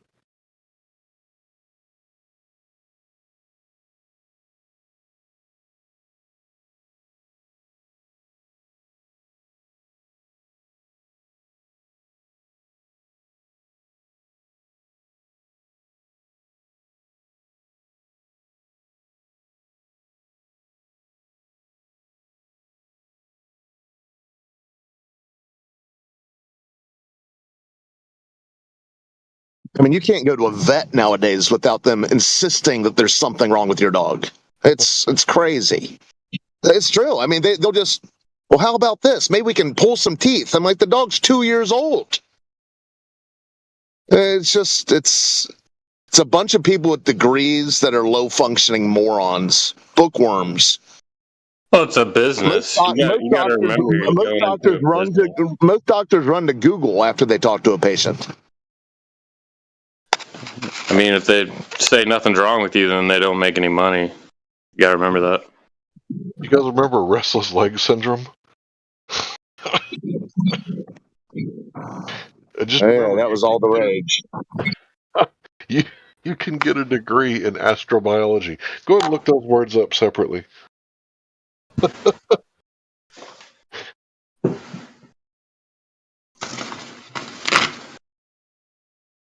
No one ever says I want to be an astrobiologist.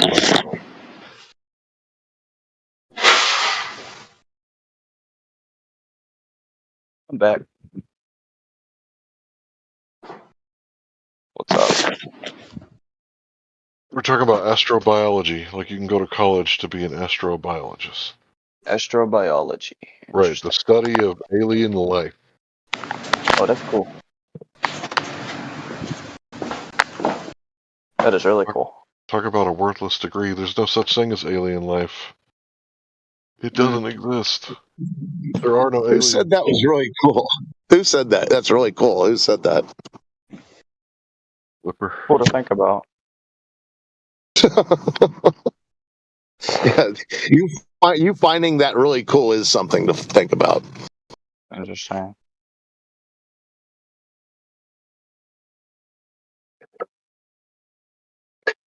Fair. Instead of saying interesting, you could say fascinating. Sure. I just think fascinating is a little bit longer of a word. I'd rather short it down to the most basic terms so people can understand what I'm saying. A lot of my friends don't even understand half of the words I know, so I try and make sure I explain things the simplest way. I don't even try Did you ever make flashcards, Flipper? Did I ever make what? Flashcards. What's that? Okay. Just wondering. Oh no, I mean, what is it? It doesn't matter.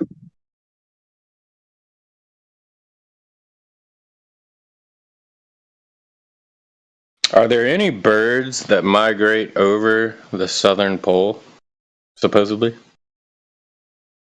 I've never heard of any. Because we could just strap a camera onto a couple out of the flock, you know, and see what's going on. Why would you do that to an animal? To get some answers. Weird. That's not weird. Interesting thing to do. Yeah, that's very weird. Why is that weird? It just is. You're trying to find out what the Earth is, and, you know, these birds are flying over the pole. Put a camera on them. Fair. Maybe one of them breaks off, runs into the dome or something, you know? Something unexpected happens.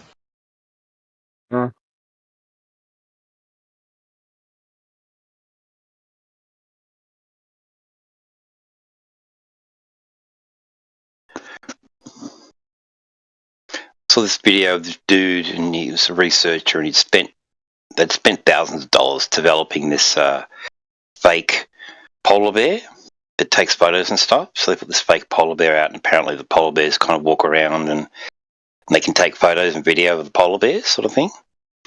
So anyway, they put this thing out, and they let the polar bears out, and the mother polar bear just runs straight at this thing and smashes the fuck out of it. That's funny.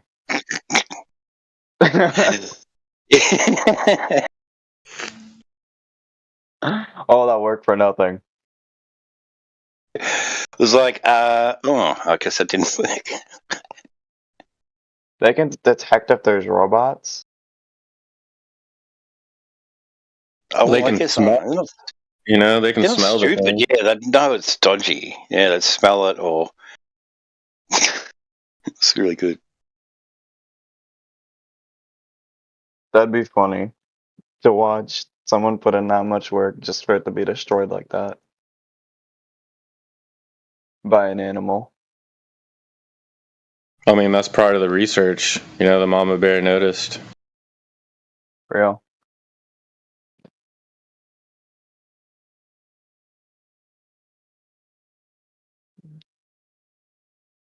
Would you say animals are smart? There's different ways to measure intelligence. Yeah, I know that. There's multiple ways to measure intelligence. I would say animals are smart in a way. Like dogs' ability to smell, way smarter than ours. But their ability to do higher level thinking past 3-year-old level, not so good. Yeah, animals are dumb. No, dogs will put out fires. I seen a dog fucking unplug a freaking battery charger that was catching on fire. Oh, that's cool. Is it because of the smell? Well, they knew that it was wrong. Not I supposed to be see. happening. Yeah, animals are reactionary. I see. I heard elephants are really smart. Definitely a lot smarter than a donkey.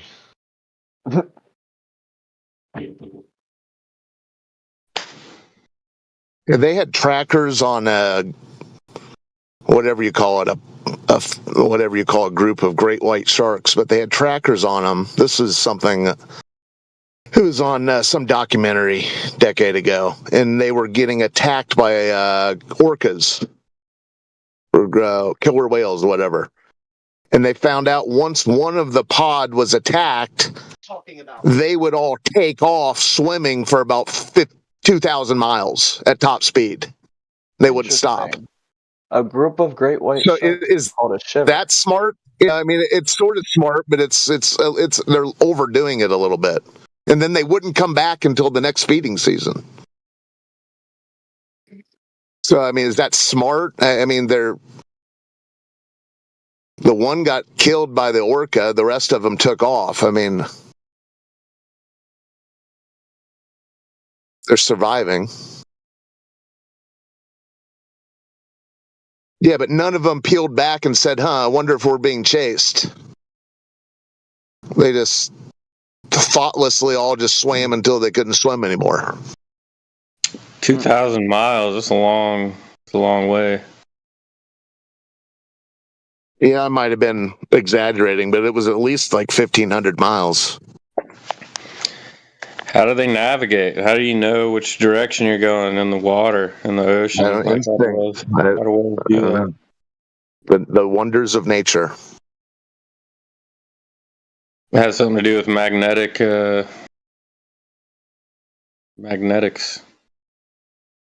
Sonar, I think.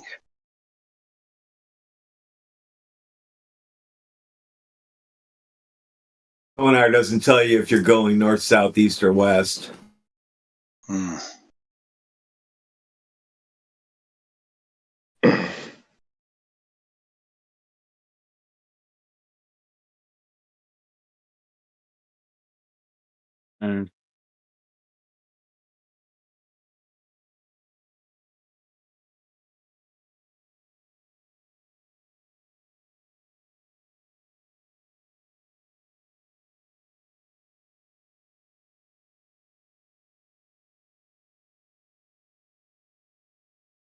I noticed in Phillies.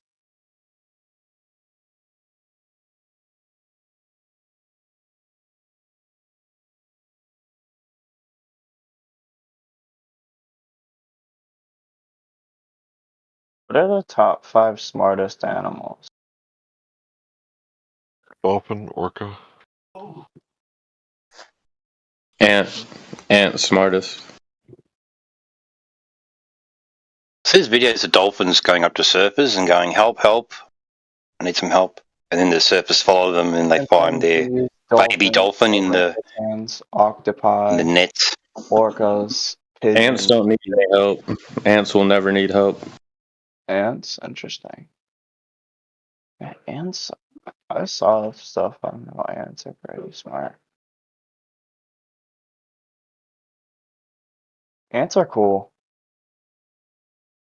Ants are smart. They are smart as fuck.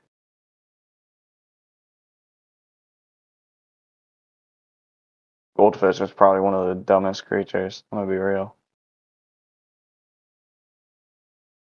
They don't hang around. Like I had some ants in my room because I spilt some sugar. So they just come in and they just take all the sugar and then they just leave. They don't come back. Actually, That's smart, you know. Don't overstay your welcome. actually, No, they just take what they want and they don't hang around. fruit flies. Interesting. I think ants are pretty smart because they can like fucking what is it called?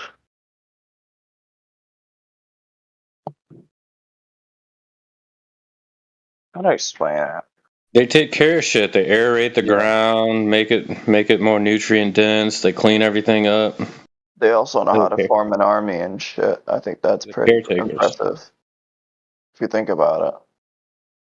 They can form a whole army and shit and like take around resources and stuff.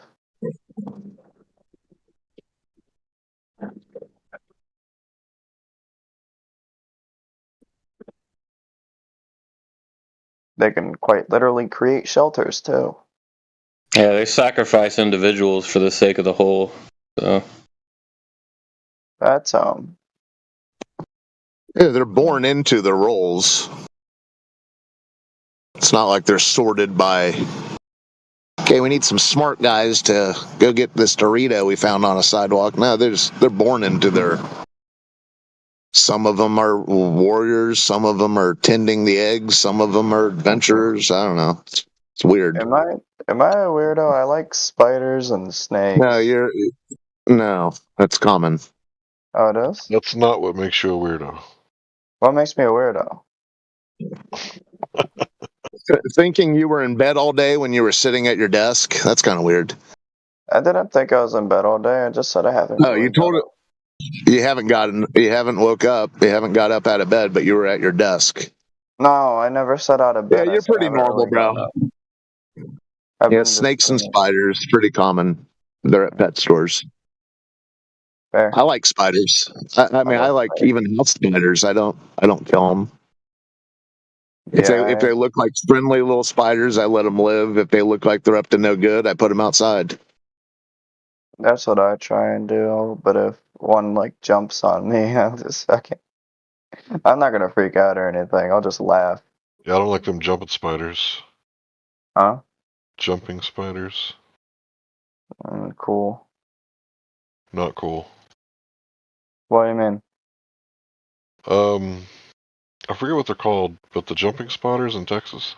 I see. Weird and weirdo. Different things. So I'm just weird. Weird's a good thing. I'm pretty weird. I'm not a weirdo, but I'm pretty weird. Weird as fuck.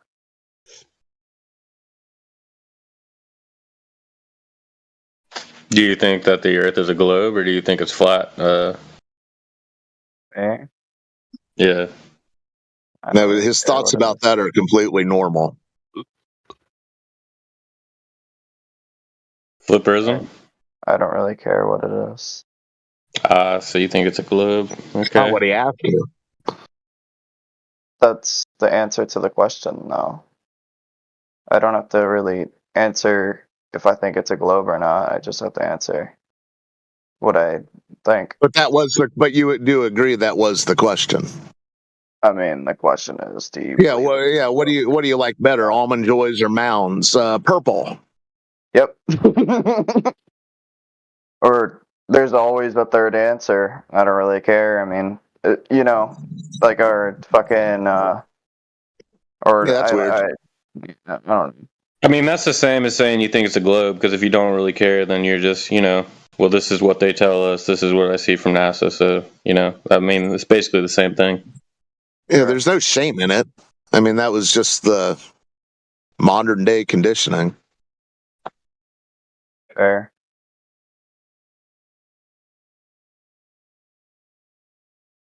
Cool.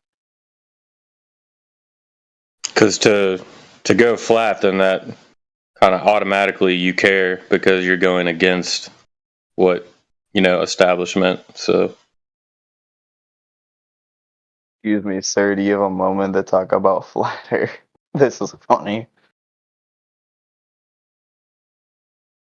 Motherfucker's running away. I don't know, man. I'm just living life. Aren't we all? I get it. It's a big topic. It's a big one. It's hard to wrap your mind around, but good luck. I don't even think it's hard to wrap my mind around what you said. I don't know. Really, you got to unwrap your mind. Your mind's already wrapped. It's wrapped around the globe. You got to unwrap it, flatten it out, get all the propaganda out of there. Think for yourself. You know. Fair. Think for yourself. Question authority. In order to think for yourself, you must. You're telling me to think for myself, though.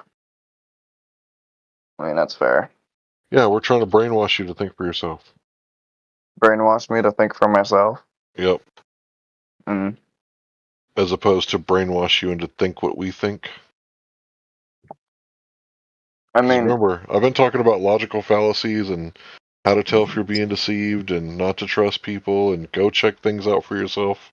That's what you and I have been talking about all morning, right? I guess so, yeah. I mean, I learned a lot of new words.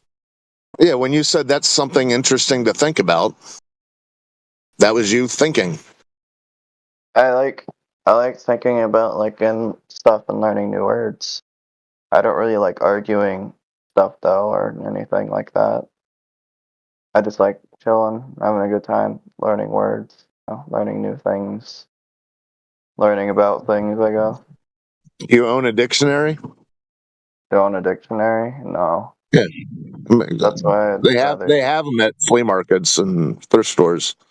They're really interesting. Yeah, I like learning a lot of stuff. I mean, I'd gladly sit and read a dictionary every once in a while. That's right. Do you know what the word discernment means? What? Do you know what the word discernment means?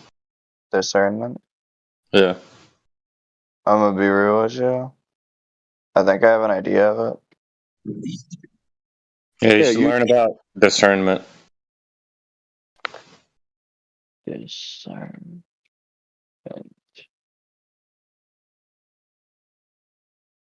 Because you should learn how to think, not what to think, so you can discern things. Ability to make smart judgments about something. Is that what it is? That's a decent description. Okay. Would you say the internet has decent descriptions on stuff?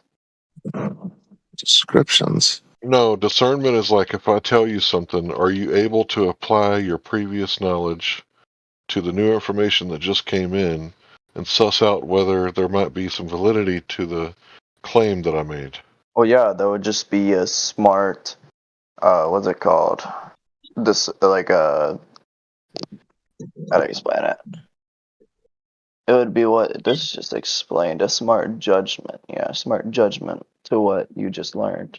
Yeah, it's being able to filter information because you're going to be getting all types of information. And if you can discern, if you have discernment, that means you can filter that information.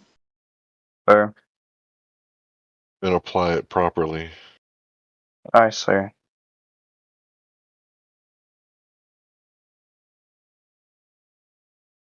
Yeah, so I said we're kind of in a scientific revolution. Like, we're delineating the line between science and pseudoscience. Whereas the globe earthers say that our view is too narrow, we say that their view is too broad. And if you're dealing with knowledge versus belief, wouldn't you want to be a little more narrow-minded on what you think is knowledge, as opposed to be openly minded so much that your brain falls out? And where they lack skepticism, we apply So open-minded so much that you never necessarily believe a certain topic because everyone tells you different things. Yeah, that's not good. You want to be open-minded, but not too open-minded. You want to have skepticism, but not too much skepticism. Oh, I was just asking if that's what you meant. Yeah. Alright. I see. If you stand for nothing, you'll fall for anything. I see what you mean. Fair.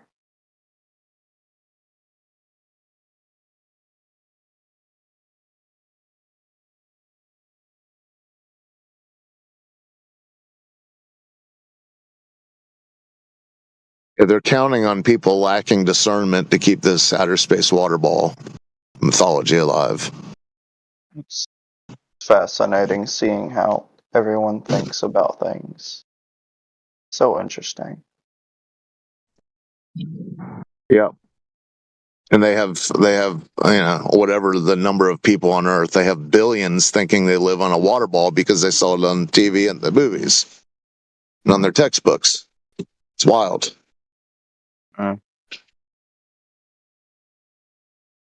Interesting.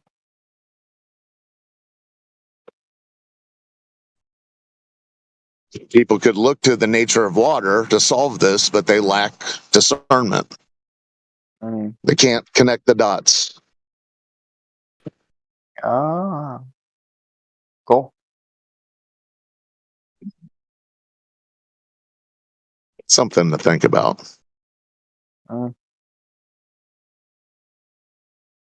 Well, anything's something to think about if you don't know the full I'm just using that's your mantra.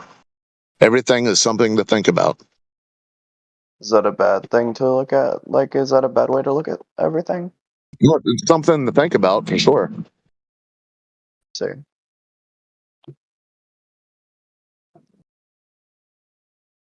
Let's My give them family's something sick. to think about. Sorry about your family, bro. It's fine. There's nothing really too serious. They just have like someone is like fucking throwing up. That's about it. It's nothing too Sunlight, serious. fasting, sunlight, What happened? fasting and sunlight, and grounding your feet in the soil.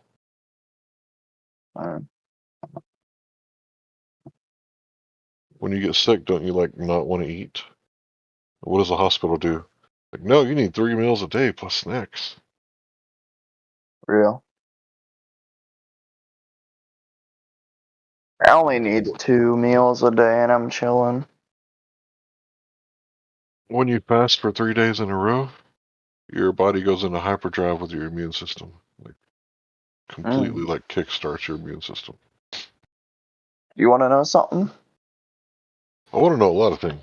I think I got a good immune system because every time I get sick, I'll sleep for like maybe a few hours and then I wake up and I'm just fine, even though I had a fever just a few hours ago.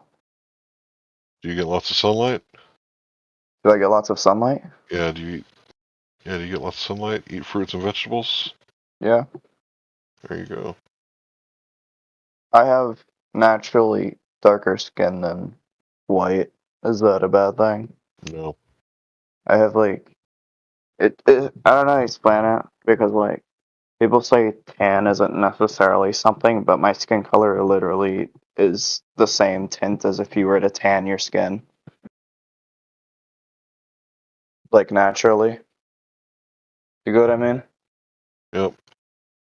I don't know if that's like a thing, but a lot of people tell me it's not a thing. But then my mom tells me that like my skin color was always this way, and I was just like naturally had a decent tan to me. A good thing a doctor didn't try to change your skin color. Why is that? Then you wouldn't be who you are. You're supposed to have that skin color. I'm supposed to? Yeah, obviously. It's what your genetic code wrote for you. Your genetic sequence made you that skin color. That's what you're supposed to have. I get what you mean. Yeah, my mom's very skeptical about like vaccines. Same with me. We we're don't not talking about that. Yep, I'm not doing it. Oh. Fair. Is it because like it's a different topic? No. Oh. We're not talking about medical stuff because there's been a lot of channels and discords that disappear. YouTube channels get deleted, servers get shut down, so we can't talk about it. Oh shit. My fault. I didn't know that. Sorry about that. It's all right. We don't think you did it on purpose. Yeah, I didn't. I didn't know. Like seriously. I'm not a big fan of government, but the fact that Kennedy is involved in this current regime, I'm excited about that, and that's all I'm going to say. Fair. I've never been Democrat or Republican. Are you in Are the you? US? Yeah. Okay. I don't know what I am.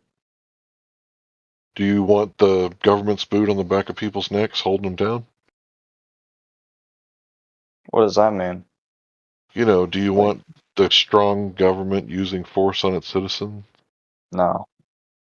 Then that's authoritarian. So if you're anti-authoritarian, that makes you libertarian. So study the libertarian principles, and if you agree with them, then you What agree does with them. libertarian mean? Libertarian is like the non-aggression principle. You never throw the first punch, but it's okay to throw the last.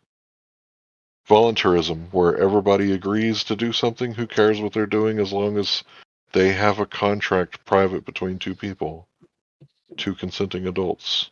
Oh, thanks for telling me this. Libertarianism, look it up. You may agree with it, you may not. What wing would it be? Would it be right or left wing? Neither. Neither? Left and right wing is a false paradigm. Um, Because both parties are pro-war, then it's a one-party system, a war party system. So libertarianism is not left or right, it's up or down. You're either for authoritarianism, which is up, or you're I fucking against hate violence, authoritarianism. dude. I fucking hate it. Well, I don't. violence is necessary sometimes. Like if Yeah, somebody I knocks know. on your door in the I middle don't of the think. night, Yeah, I don't think it should never be asserted, but I hate like unnecessary violence. okay, that's non-aggression principle. Fair. Isn't Ron Paul in that group? Yeah, Ron Paul was a libertarian. Are they bad people or are they good people? Well, it depends on if you're authoritarian. If you're an authoritarian, then they're bad people. If you're a libertarian, they're good people. I see. Whatever happened to Ron Paul? Didn't he like run for president? And then I never heard anything more He about him. did, but according to this guy, watch his YouTube channel, like they shut down the place in Oklahoma where like he was running, and the people that were for him, they shut it down. But like nobody was for his opponent, and that was the building that they allowed to be open. So it's a rigged system. It's totally rigged. Like, Oh wow. I think it was Rothschild who said, "Give me control over a nation's finances, who makes their money, and I care not who makes the laws, because you could just buy politicians if you print the money." Oh yeah. The reserve system in 1913, after the people that died in the Titanic who were stopping it from happening. After 1913, what happened after that? Well, we could afford World War I because you could just print the money and make the people pay for it with their cost of living going up. Jekyll Island. Yep. That's right. So anytime someone says fuck the system, buck the system, they're talking about the Federal Reserve System that we're under. The whole world is almost, after 9/11, it's almost the whole world. The only countries that don't have the IMF World Bank type. Russia. It's Russia. Syria. Well, Syria just got toppled, so they're going to get one. Now it's Iran, Venezuela, North Korea.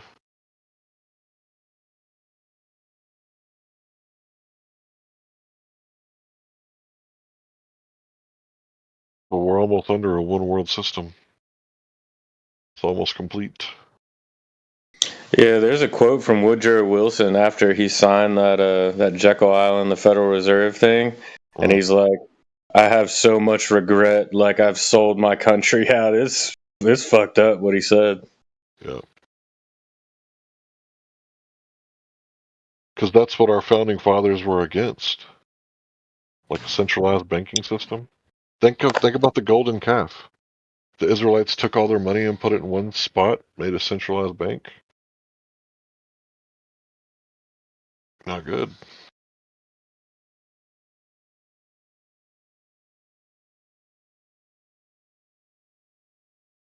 Everything should be decentralized. Power, authority. Like everything. If power corrupts, absolute power corrupts absolutely.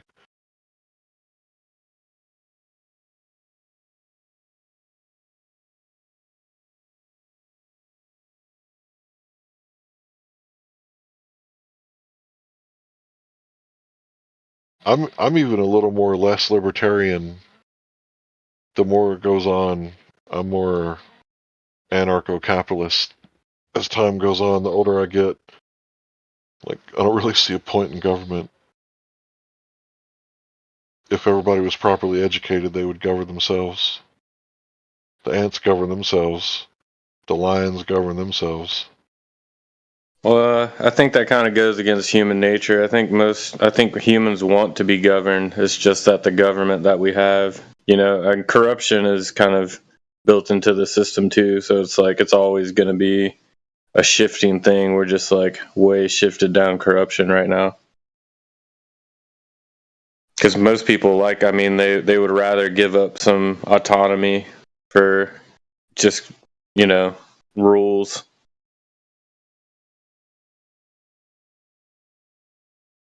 Especially if you're talking to like flat earthers, I think that already kind of self-selects for more kind of independent thinkers and people that would be more kind of in leadership roles or governing themselves type. I don't know, man. Flat earthers are followers too. I got a question that's a little off topic. Is it fine if I ask? Well, we're talking about flat earth right now, or flat earthers, because I think even flat earthers are susceptible to, that cult of personality. Like, I even think myself, like, even I get, like, caught up in people sometimes. What the fuck?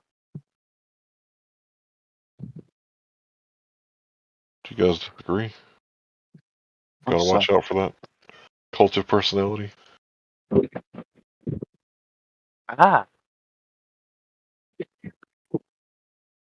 Alright, go ahead with your question.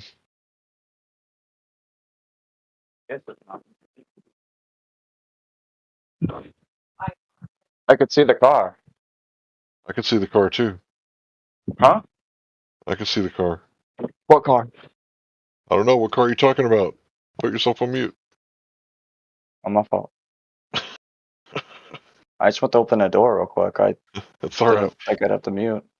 No, do you have a question?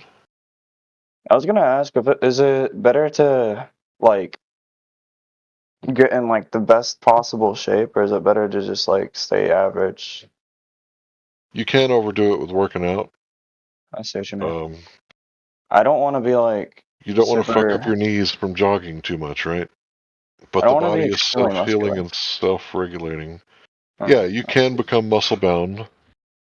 You work out I one wanna set be- of muscles and not the others. Like you I see want to people be with like hunchback. more. I want to be like more like fucking. How do I explain it? Less like big on the muscle, more like big on like speed and flexibility.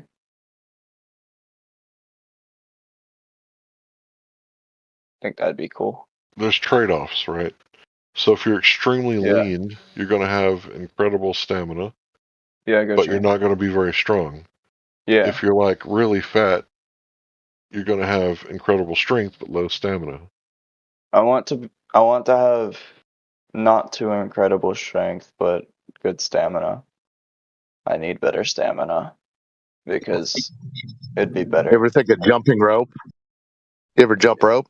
Yeah, I was really good at it before. That's really good for your lymph nodes, cleans them out. Mm. Kidneys. I was, Play like, really drums. good at That'll it, keep but- you going. Play drums? That I do. Oh, that's cool. Playing drums seems fun.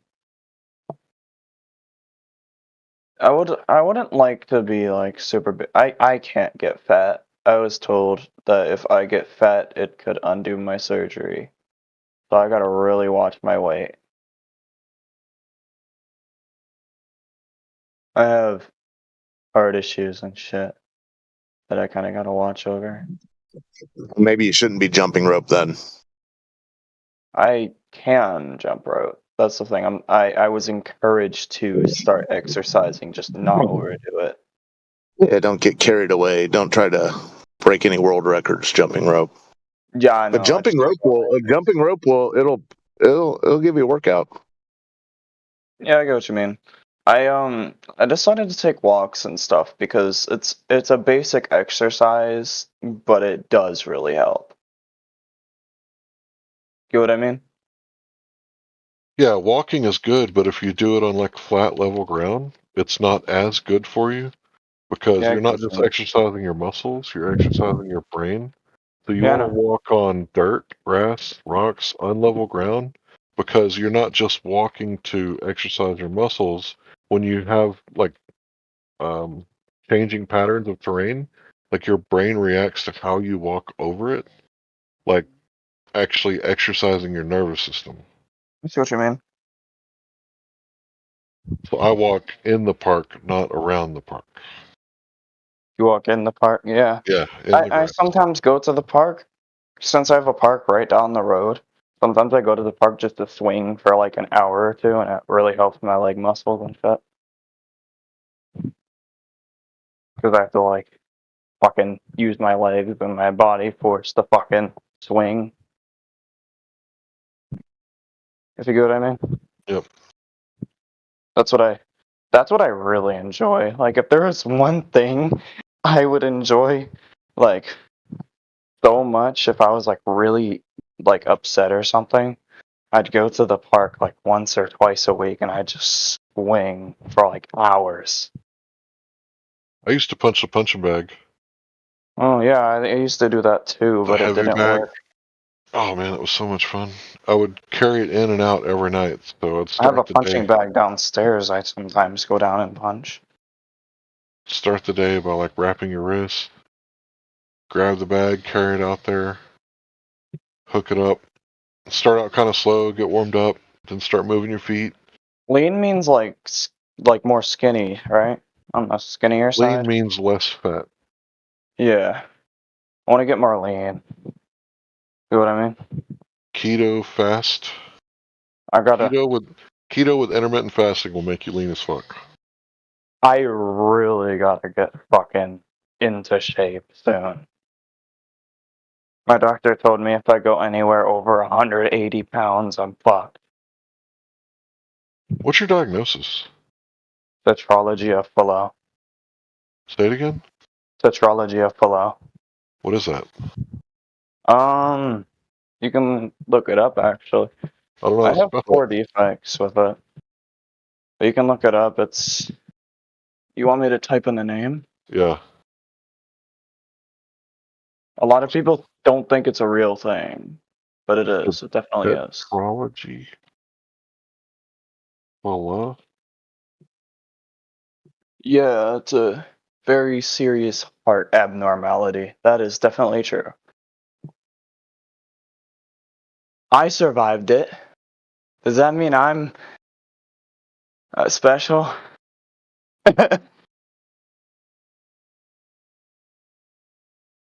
Yay! I have 4 defects along with it too. I don't know how I lived that. I think it was like a fucking 10% chance of me living through that shit. And I pulled through. well, you're lucky to be here, bro. Sweet. I know my lifespan is most likely shortened. But I don't The give a doctor fuck. told my mother-in-law that my wife would never walk or talk or be normal. Yeah. She raised 2 children, and she's a good wife, good mother. W. That's awesome. Yeah, so doctors Great for are always her. right. I'm not being sarcastic. I hope you don't think I'm being sarcastic. Narrowing the exit of the right ventral pulmonary artery can occur. I got poor blood flow, poor oxygen, and I think a few other two Well, other then you should defects. definitely incorporate cacao and I gotta cayenne get pepper into lean your diet. and be.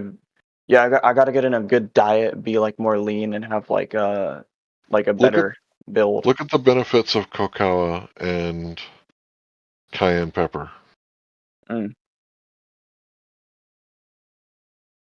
Oh, I've been eating fucking I love potatoes. I don't know if they're like I know they're good, but like do they help the heart? I don't know. I know that if you're worried about your arteries being clogged up, K2 takes the calcium out of your blood and puts it into your bones. So vitamin K2 stops the Is plaque that from building vitamins up in from your milk? arteries. That's vitamins from milk, No, right? K2 is from kimchi. Oh, kimchi. Yeah, kimchi's That's good. oh. Sounded like the stuff that you get from milk. I don't think there's K2 in milk. I've done headstands before just fine. My heart's actually in really good condition for what it's been through. Like even though I have all these problems, it's in really good condition right now. And I'm able to do normal stuff for the most part. My doctor told me go as far as even finding my limits because my heart can handle it. So I think I'm doing pretty well.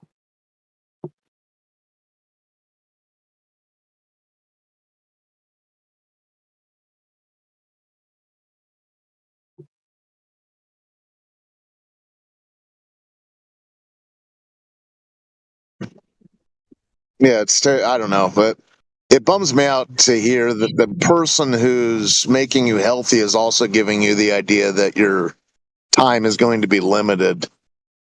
And no, yeah, tomorrow is not promised to anyone. Yeah, I know.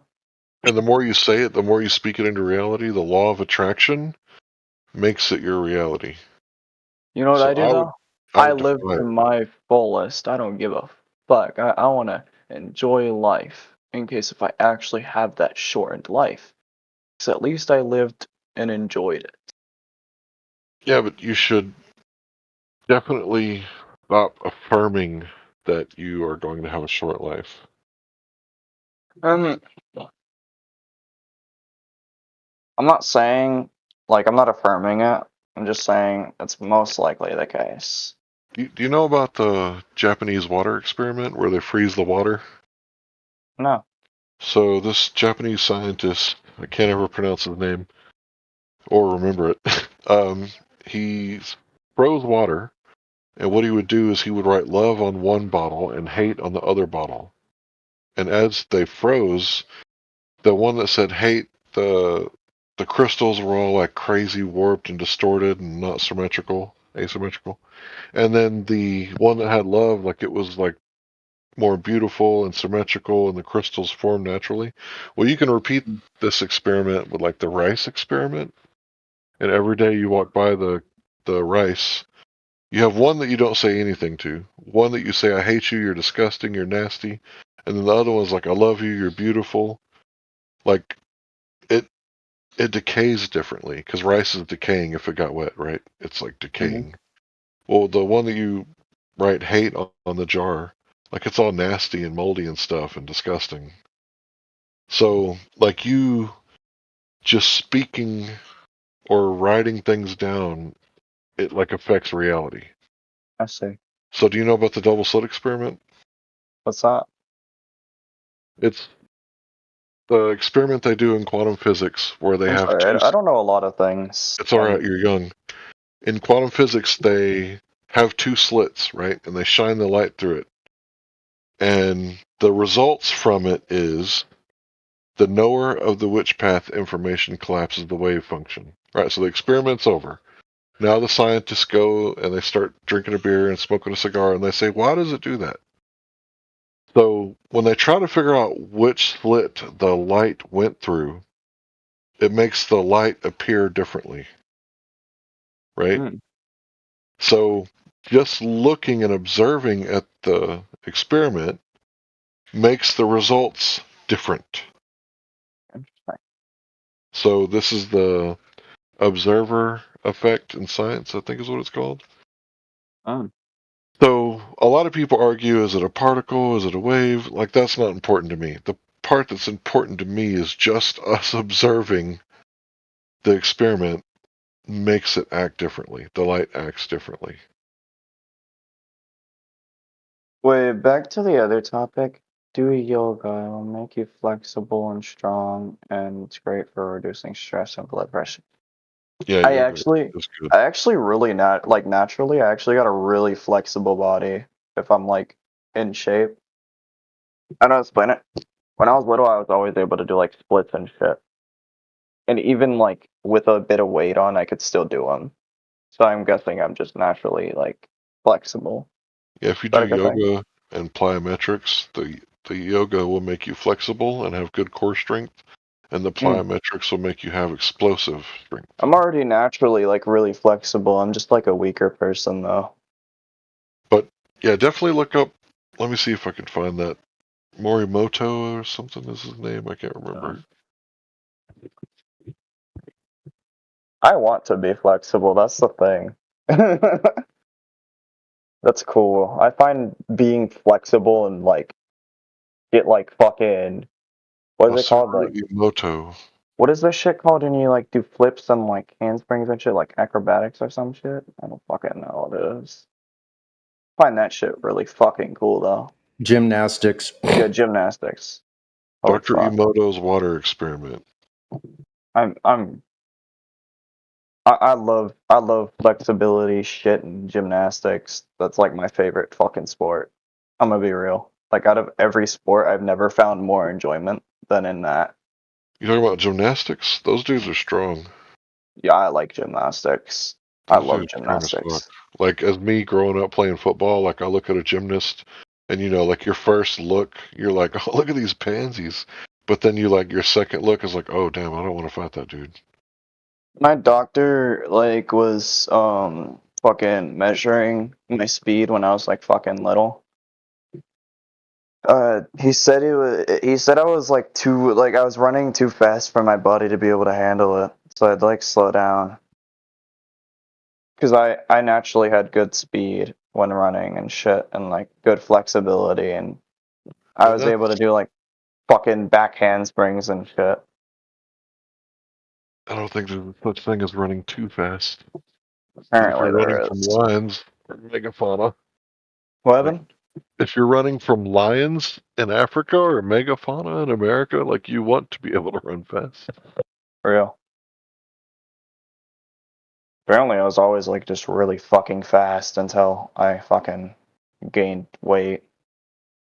Now I'm losing it. It's just like I was at a point where I was like the lowest in my life and then I got chubby and now I'm like losing that. I'm at I think 5'7", 170 something right now. 178. That's not terrible. I just want to go down a bit more. And I know I'm not going to grow any taller than like 5'7" because my parents are short and I have heart disease. So, like, I'm not mad at my height. I've come to like my height. I think Yeah, it's that's Bruce very Lee good. said it was the. Yeah, Bruce Lee said that was the perfect fighting size. Really? Yeah. W. I mean, I'm below average height for a man, but I don't give a fuck. I don't give a flying fuck. You know what I mean? I can do anything that I want to do as long as I don't push myself, you know? Well, imagine how annoying it would be being 6'8" and not playing professional basketball. Real. I'm 6'3", and I definitely don't want to fight those dudes that are like 5'8" and 5'10", because their optimal punching power zone is right where my chin is. That's crazy. And my punching power optimal zone is where their freaking forehead is, so I have to try to get under them but not get close to them. I get what you mean. So you're saying because I'm this height, I'm basically able to fight short and tall dudes? Yeah, you're gonna be. That's cool. The fact is, I just got to 5'7". I know I'm not growing any taller because I'm about to be an adult soon, and like, I'm not close to like my 20s or anything, but I'm close to being an adult. Like I just was 16 a month ago.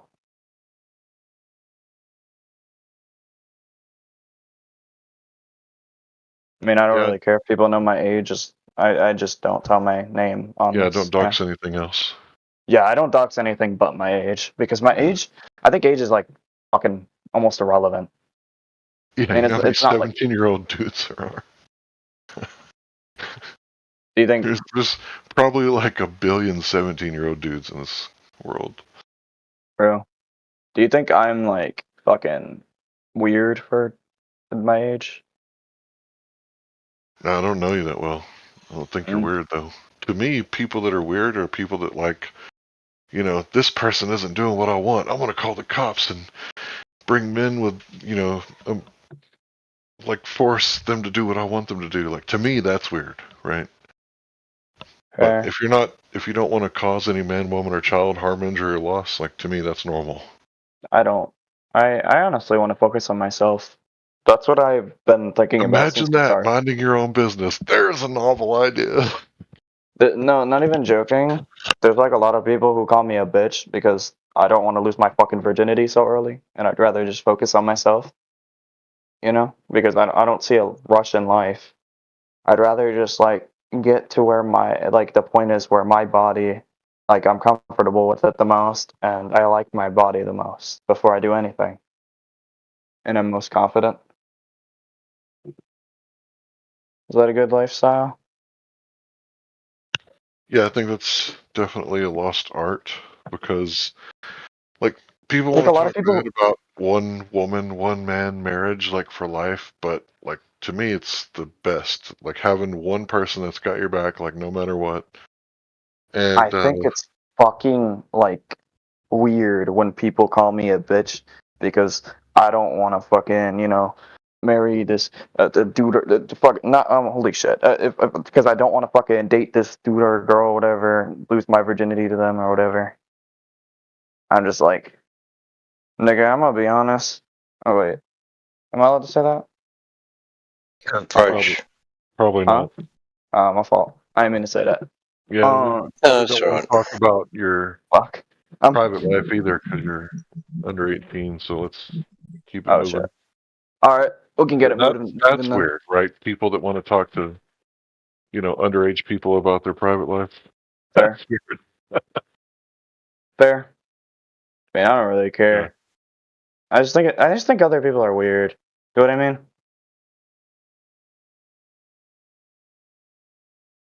I Yeah, don't. in the old days, you used to say, there used to be a term in the old days, mind your own business. That's what I do. That's good stuff. I was always told to turn. No, that's what, yeah, and that's what they need to do, or whatever. Yeah, people. Yeah, I don't know. My goal is to be the best me possible before I pursue anything. That's just a quick summary. My Hope goal is that's to make not some chili. make some chili. Yeah, that's my goal.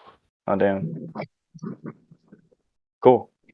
Go for it, man. Pick all the rocks and bad beans out of these beans. Do you like chili a lot? Fuck yeah. Spicy ass chili. Lots of cayenne pepper. I hate eating extremely spicy stuff.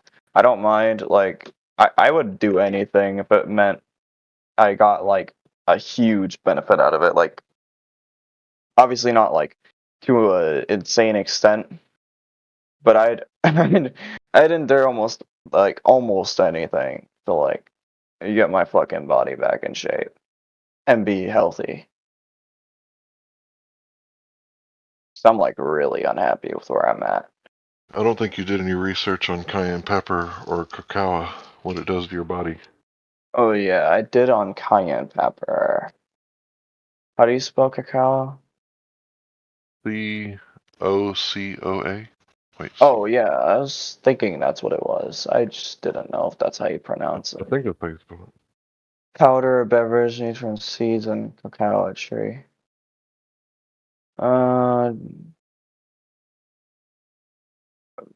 Benefit.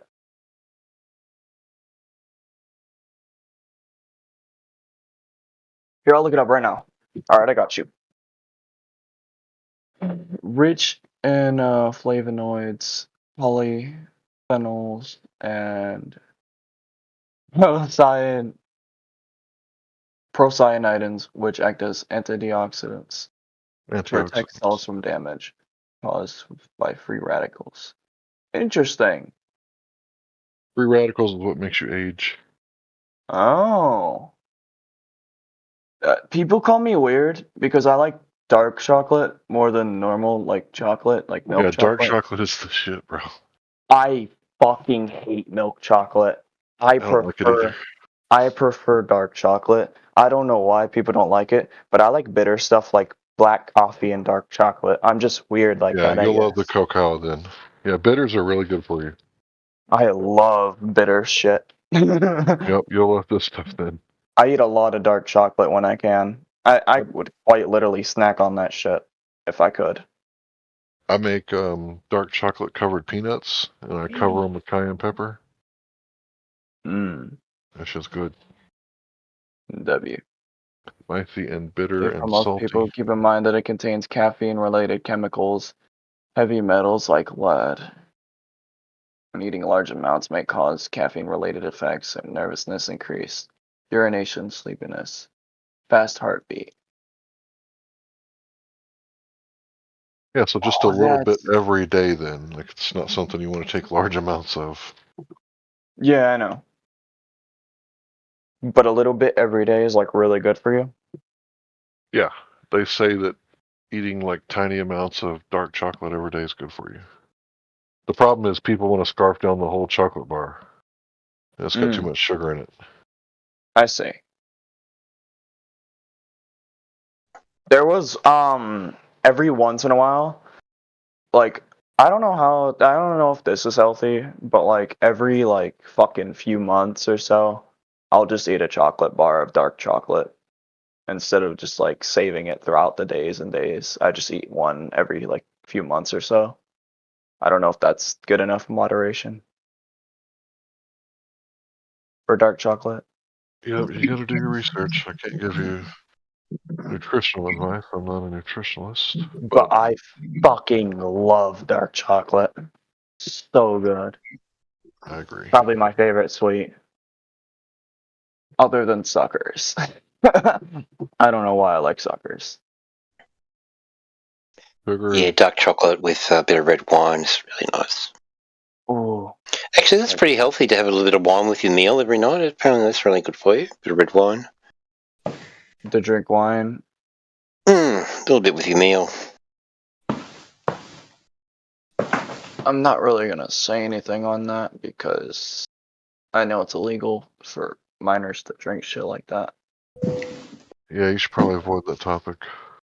Yeah, that's why I'm avoiding it. Good job. Good looking out, bro. I freaking knew it. I was like, I shouldn't be talking about this. I mean, it depends on the area. If you're like under parent supervision. Yeah, we know.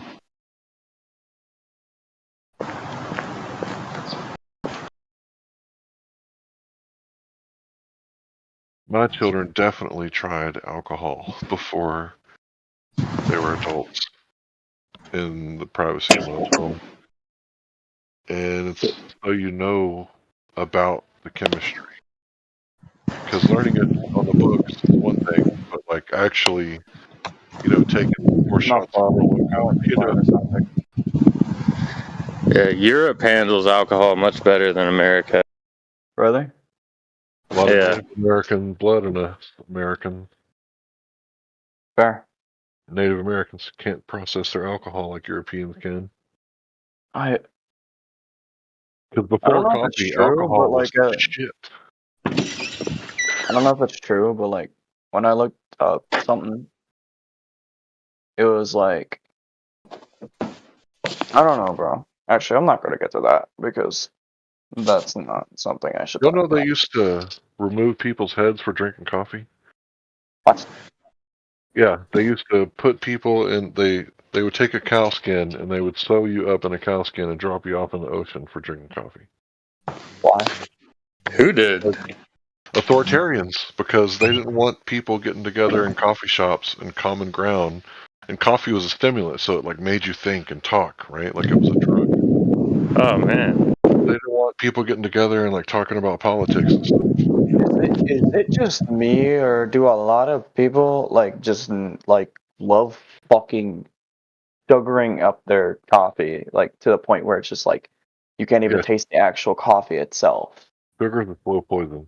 Like your Huh? body can't process more than like 7 grams a day. So yeah, that sugar is bad for you in coffee. I drink heavy cream. I don't even drink heavy cream. I just drink nothing in my coffee. I drink it plain black.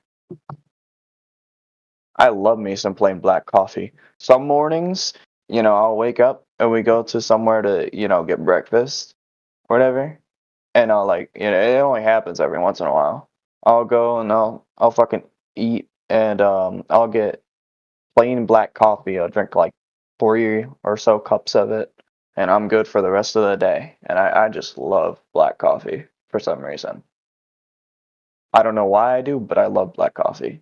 My youngest is coffee. It's addicting. That's why it has addictive properties to it. No, but a lot of people don't like black coffee itself. Like, I'm talking plain black coffee, like the bitter stuff. A lot of people don't like it for some reason, but I love it. I love some black coffee.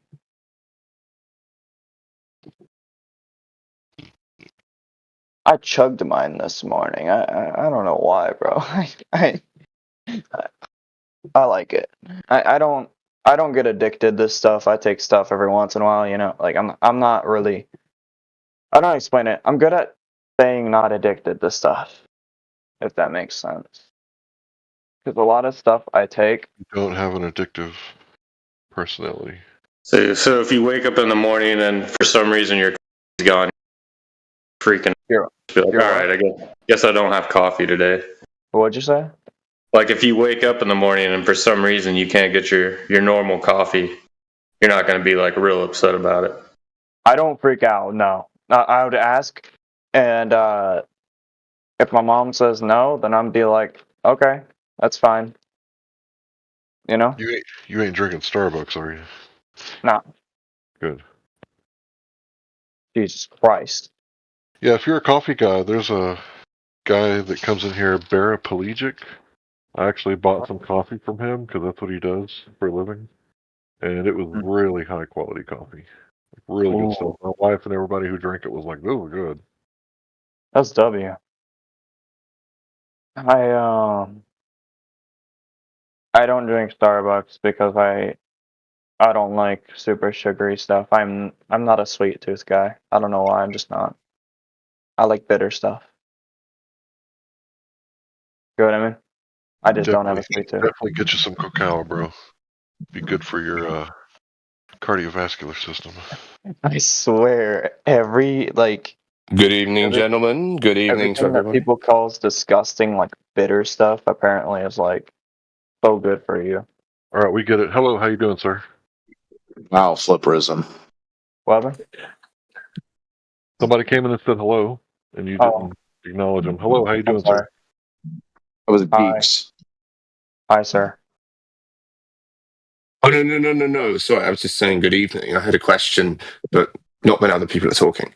Go ahead, bro. Oh, go for it. Too late. No, thank you. It's non-flat Earth related, but you're all fine gentlemen. So I wanted to ask, do you guys ever, when you get in the shower, you can't be asked to stand up, so instead you sit down in the bathtub and shower that way? Because I realised I do that all the time. Hold on, bro. Speak English. What are you talking about? Do you guys ever, when you get in the shower, cannot be bothered to stand up, so you sit down in the bathtub and shower that way? No. I mean, that's a way to go at it, but I've never thought of that. The only time I sit down... The thing is, mate, women don't do that. Women definitely don't do that, right? Because... They shouldn't do that. Yeah, we know. Well, yeah, they shouldn't. But lads, right, for lads, right, it's like, I'm tired, just woken up, or whatever, get in the shower. I'm not standing up. I can achieve all I need to do just by sitting down. And you're telling us this because... I want to know if anyone else does it, or is it just me? No, I've only seen that in Mickey Rourke films.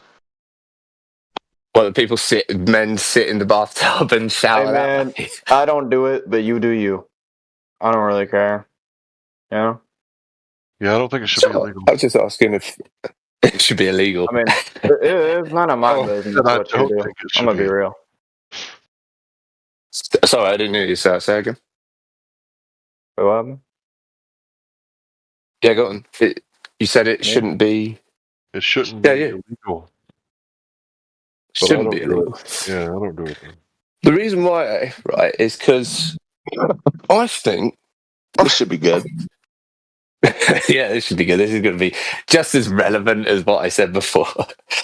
I reckon there's some money to be made here because I reckon there's a product that someone could develop that allows for someone to sit in the bathtub and like shower without actually having to hold the shower thing, right? So you can be comfortable and not have to hold the.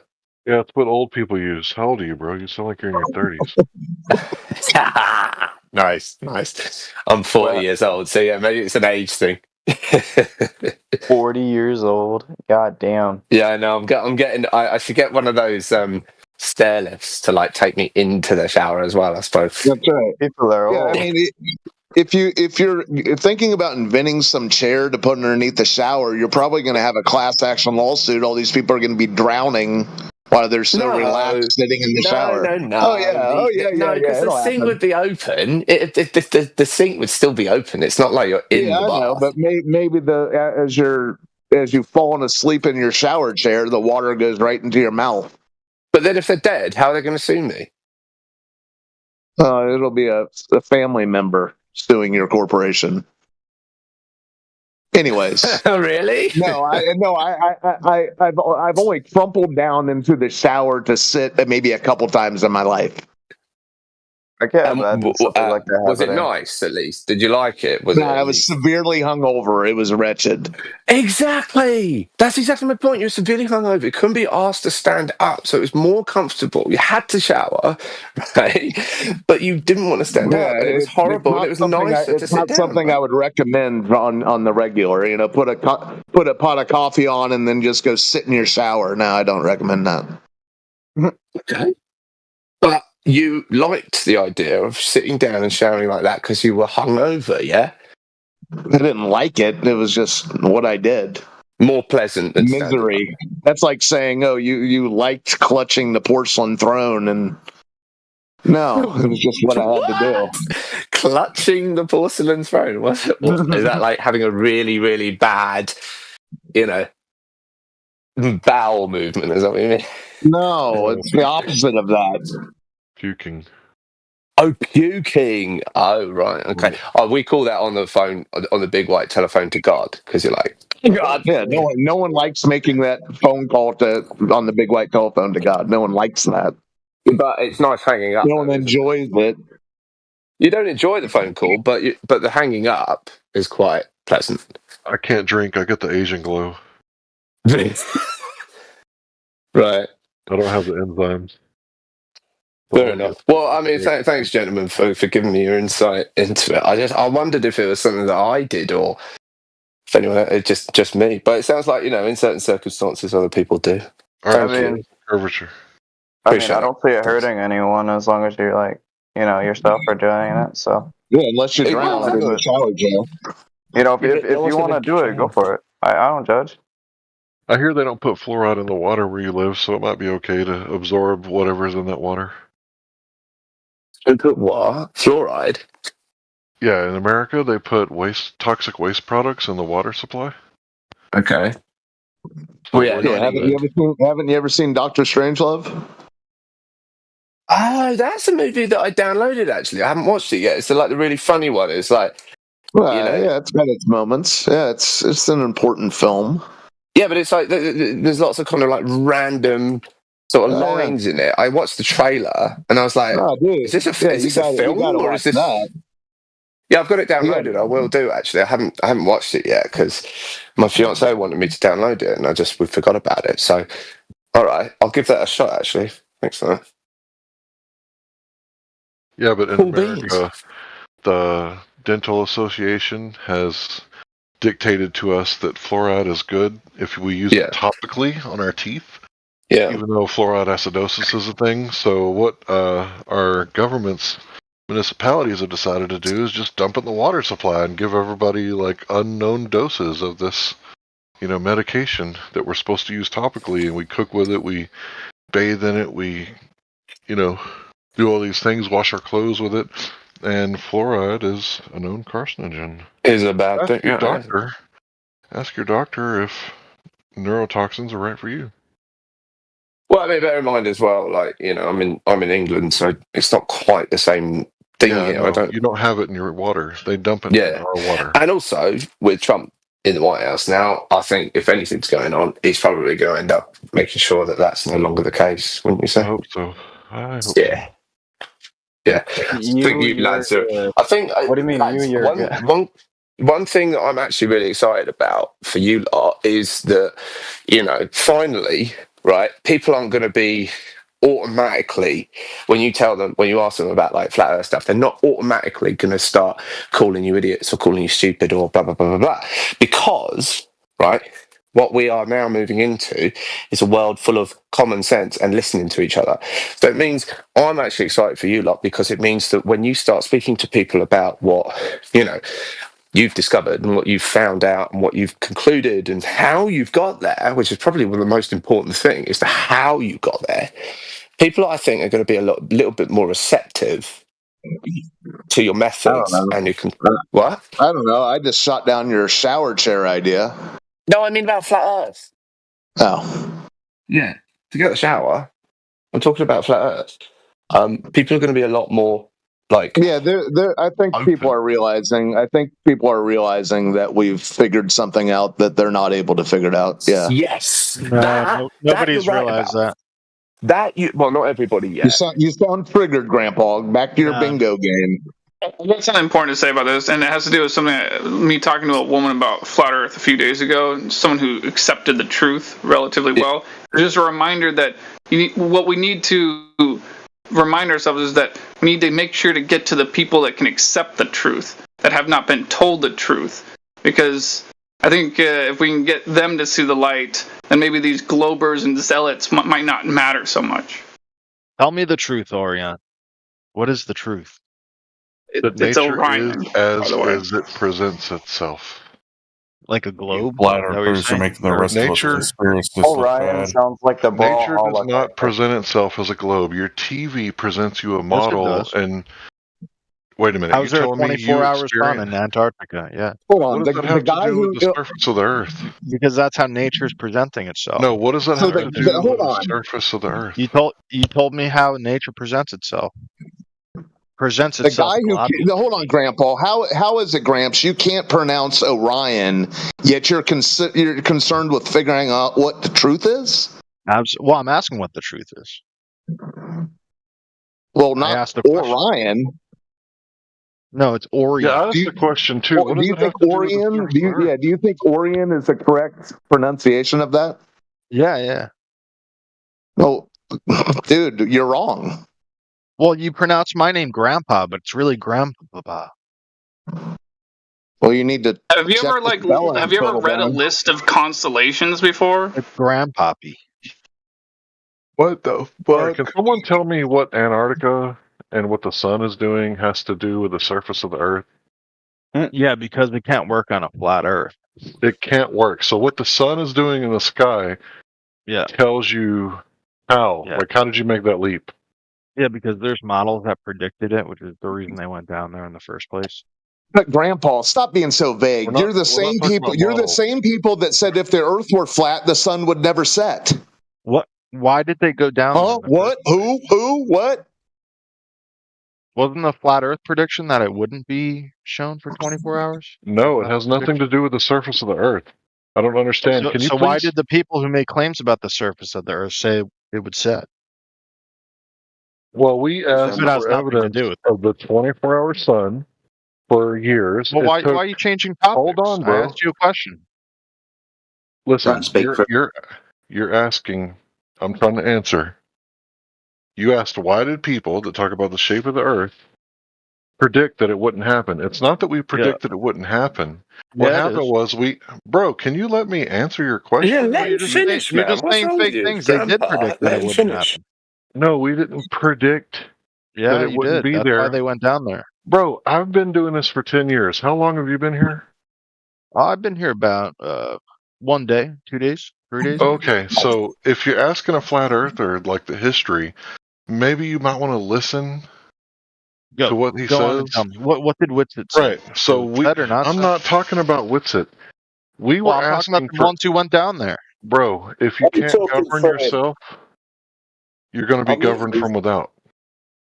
Okay. Go on, Larry. So we asked for evidence of the 24-hour sun in Antarctica.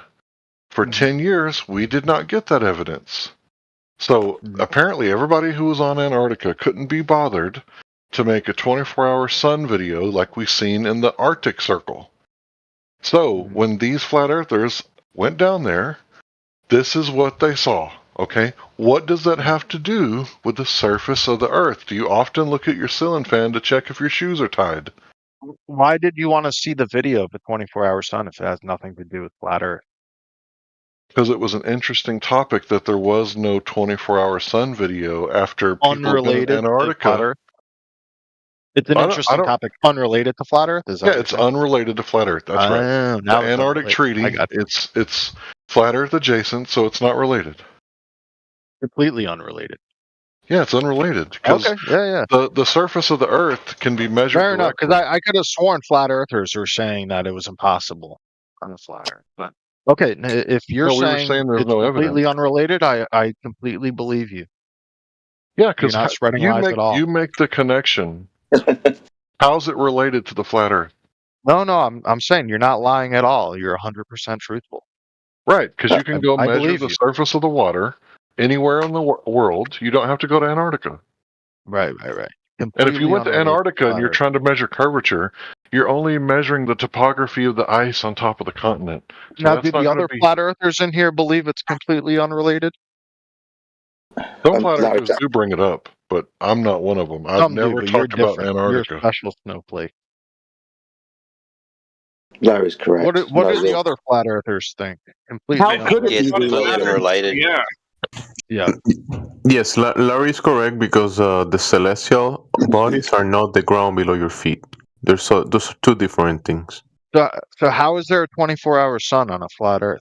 Can you draw me a picture? Is that possible? That is not on the. It's not on the ground. You're standing on the ground. The ground is below you. You look down to the ground. Then when you look away from the ground, you look up. You see the celestial phenomena. It's not the ground. Is not the celestial phenomena. Why are you talking about Hopefully the you ground? figured I'm this talking out. about the sky. Is this Grandpa? This is Grandpa Fiddlebug. To answer your question directly, Grandpa, you gotta it stick doesn't matter. to bingo and that kind What of stuff. about eggs? What about eggs? I have a fascination with eggs as well. Just I don't think you can figure that out yourself. Yeah, you Get- lovers all like get some ball-shaped, bugs. spheroidal shaped objects and phallus, right? So tell me again, what does the 24-hour sun have to do with the ground again? Can you explain that? No. Troll? You already answered that. Answered what? I'm asking a question. It has nothing to do with it. The lights in the sky do not dictate the surface of the Earth. Nothing to do with it. So you can't look up and derive which. Well, I wouldn't say nothing, because after all, No, it that's seems what you that. just said. That's what No, you just I said geometrically. Listen No, to you the didn't words say I am that. saying. It's No, not like you the didn't sun say doesn't shine geometrically. light Now you're down making upon up us. words that you're Oh, saying. you're just gonna go into the I'm a glober. I'm gonna talk over with my big words. Blah blah blah blah blah. Is that what you're gonna do now? Is that what I did? I said I'm using big words. What big words did I So if I use? shine a light on Well, not really something, does big that make it words, a but shape? drawn out Well, that's what you words. just said. You just said big words I'm using. You know what drawn out means? Well, you didn't say drawn out. You said big words. Which words are You too don't big know for what you? that means. Shut the fuck up. I'll use smaller words for you. Boring. Just get back to the subject. I don't want to see you two fucking cockfighting. Fiddlebone, sort yourself out, man. Either have a conversation or just fuck off. What do you mean? I'm having a Either conversation. have a conversation about a subject. Don't start cockfighting with somebody else. Well, I mean, the subject was the flat earthers that went Okay, down there so said it talk about wouldn't the happen. subject.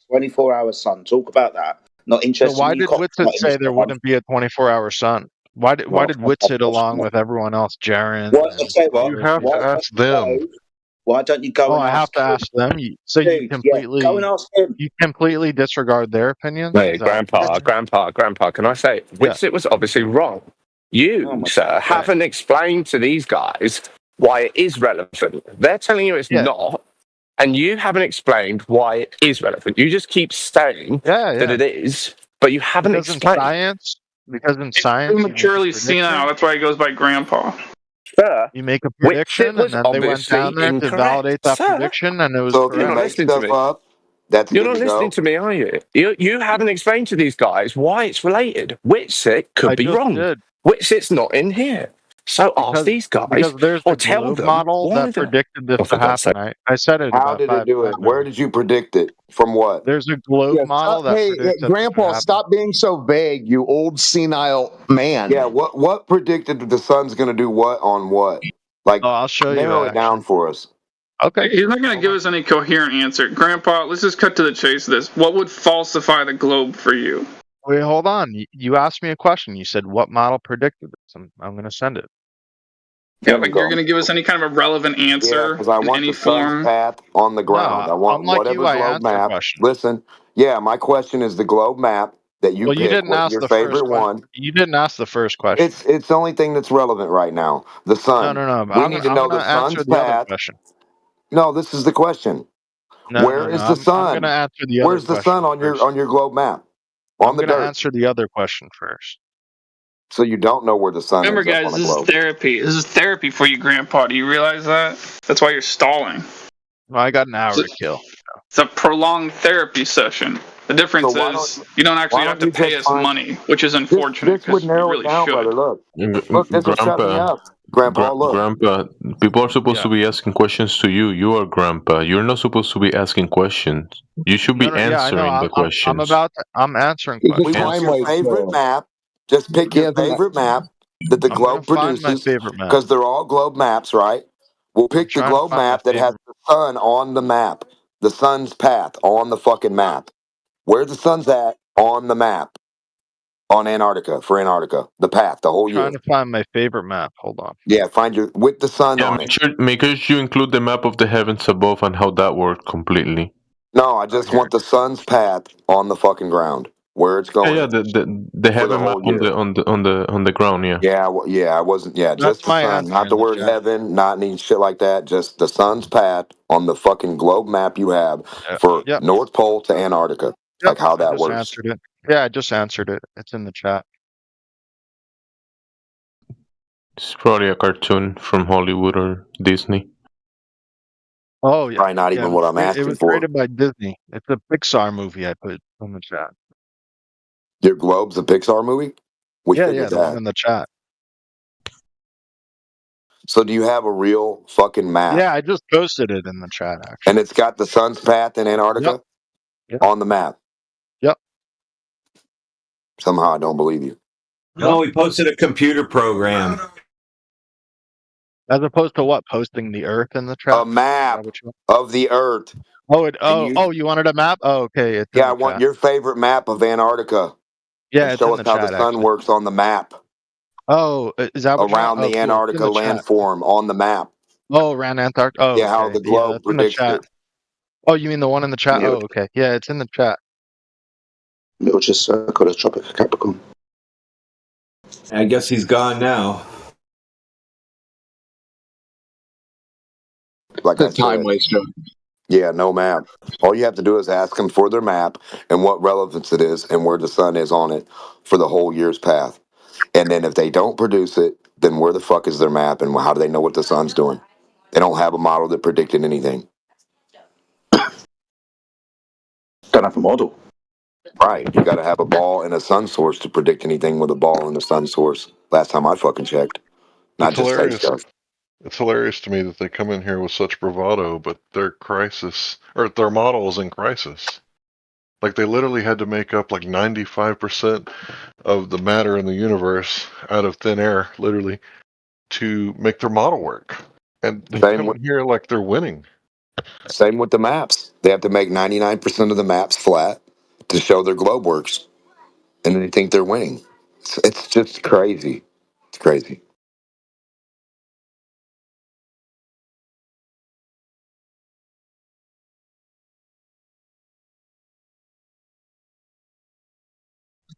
Say you, Stefan 62.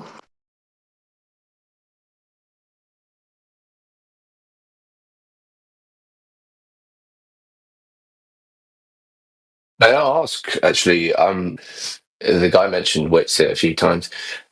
He went to Antarctica. I didn't realise that he went. I thought it was only 2 people. Quite a Is few that people. okay? Quite a few people went to Antarctica. Okay. I didn't realise it was Whitsit who'd gone. Yeah, Whitsit and Jaren. Which, for the record, I didn't like Jaren from the beginning. Oh, I don't know. I have no idea who that is. I don't know who that is. But okay, so Whitsit went. Is he still making videos? Yeah. Okay. I don't keep up with him, so The thing but I about knew he was Flat quite. Earthers, we don't believe things just because it's on TV. I spoke over you, bro. Go ahead. No. You were explaining. Yeah, Flat Earthers don't just believe something because we saw it on TV. So yeah, I think it's safe to say for most Flat Earthers, just because there's like a video of the 24-hour sun, I don't know if we're going to believe it until we analyze it.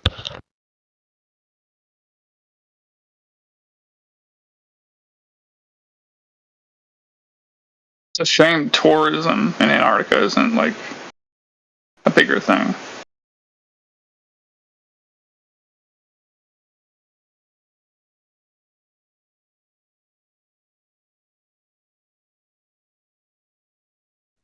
So then again, if we weren't taught the Earth is a ball spinning in the vacuum of space, and that you keep going one direction, you'll just end up where you started. Maybe if we weren't taught that growing up, maybe there would be more tourism in Antarctica.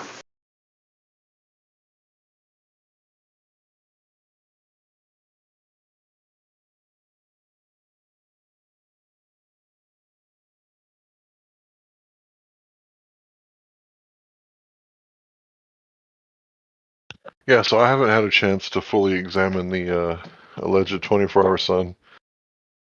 So I'm still not sure that it's actually a thing. If it is, I'll accept it. Like if I analyze it and everything's checking out.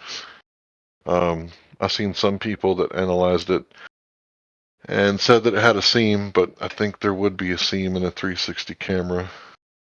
So I'm just looking at both sides. I'm reserving my opinion. And the only reason I'm reserving my opinion is because it's like it's not even something I should even be worried about, but everybody's going to talk about it, and I don't want to be like the only guy in the room that doesn't know anything yet. But it still absolutely has nothing to do with the shape of the Earth.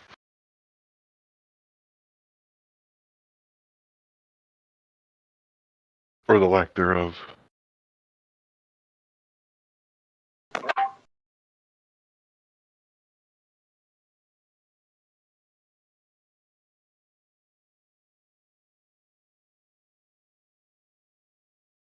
Kind of forgot about the 24-hour sun for a couple of days.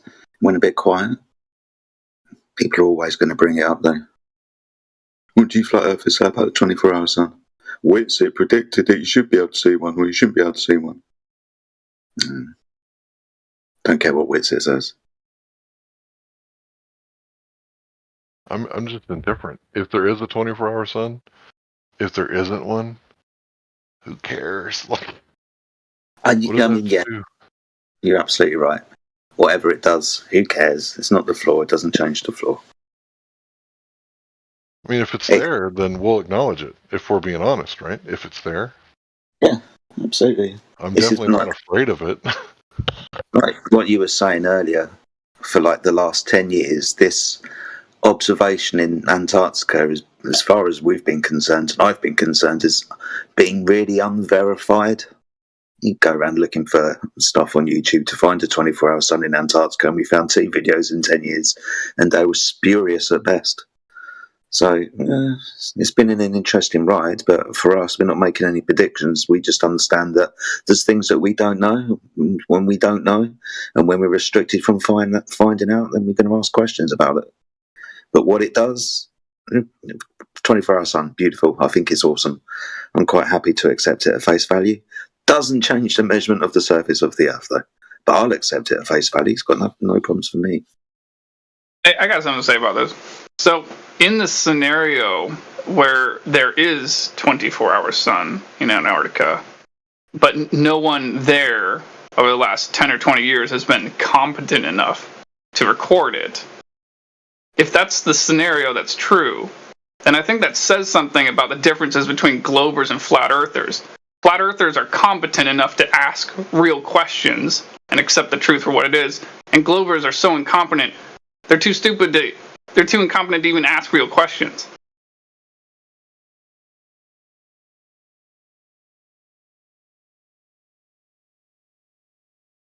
The real question being, is there a 24-hour sun in Antarctica?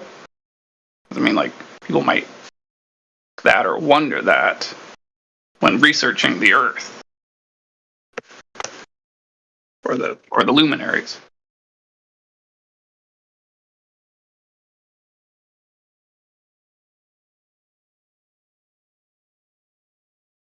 But to me, it's kind of like asking, is Mandarin the only Chinese language? Flat Earther, what are you going to do now?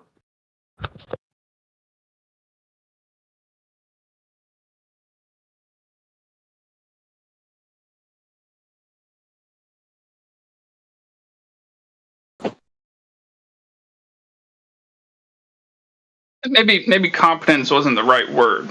Maybe the word I'm looking for is something synonymous with I know there's a word I'm looking for, but I can't think of it right now. But seeking knowledge, something synonymous with that.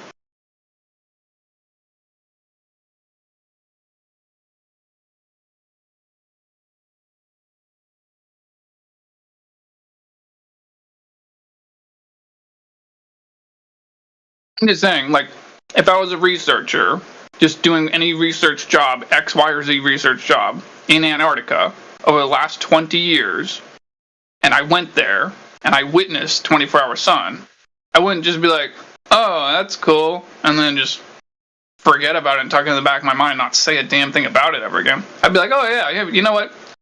We should record this.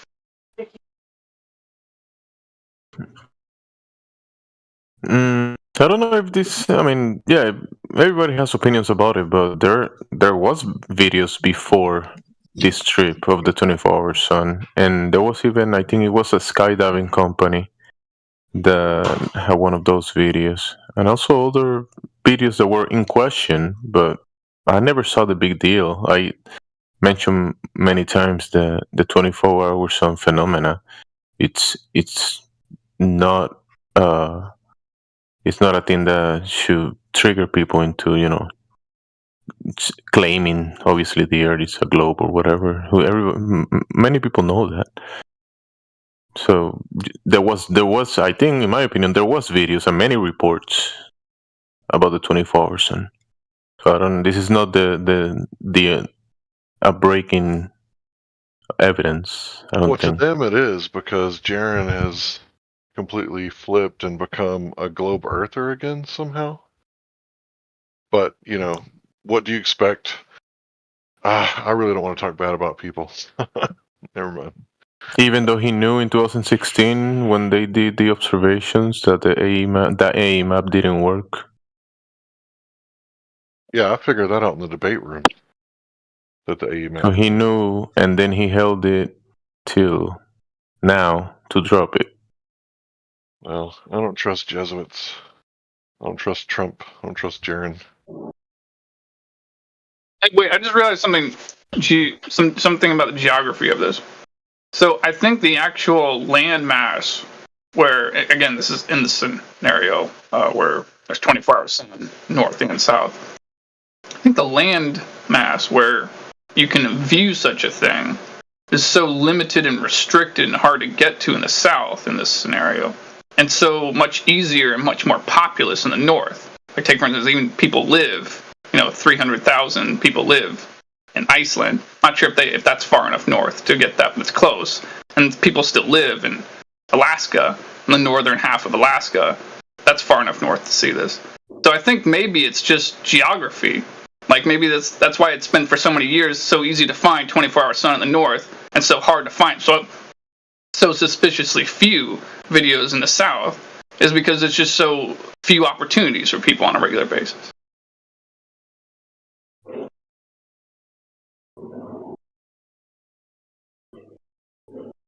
Yeah.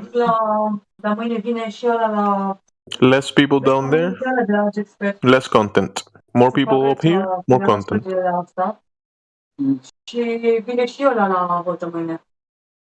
Take someone top biking. Languages. Just put the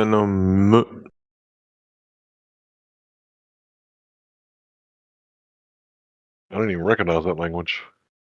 What language was that, by the way? That was, I think, Texan. That ain't Texan, boy, I tell you what. Sounded like French. Boy, I tell you what. It was the Latvian section of Texas. Oh, I forgot about that. Yeah, that must be on the south side, or the southwest side, or the west side. I never. It's Antarctican.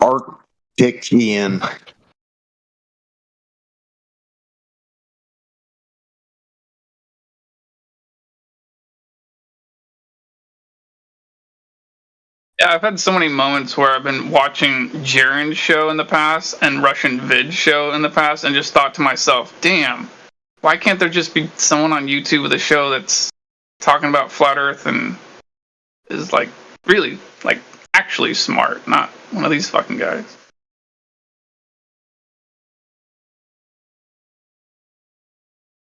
Wait, you never heard of Quantum Eraser?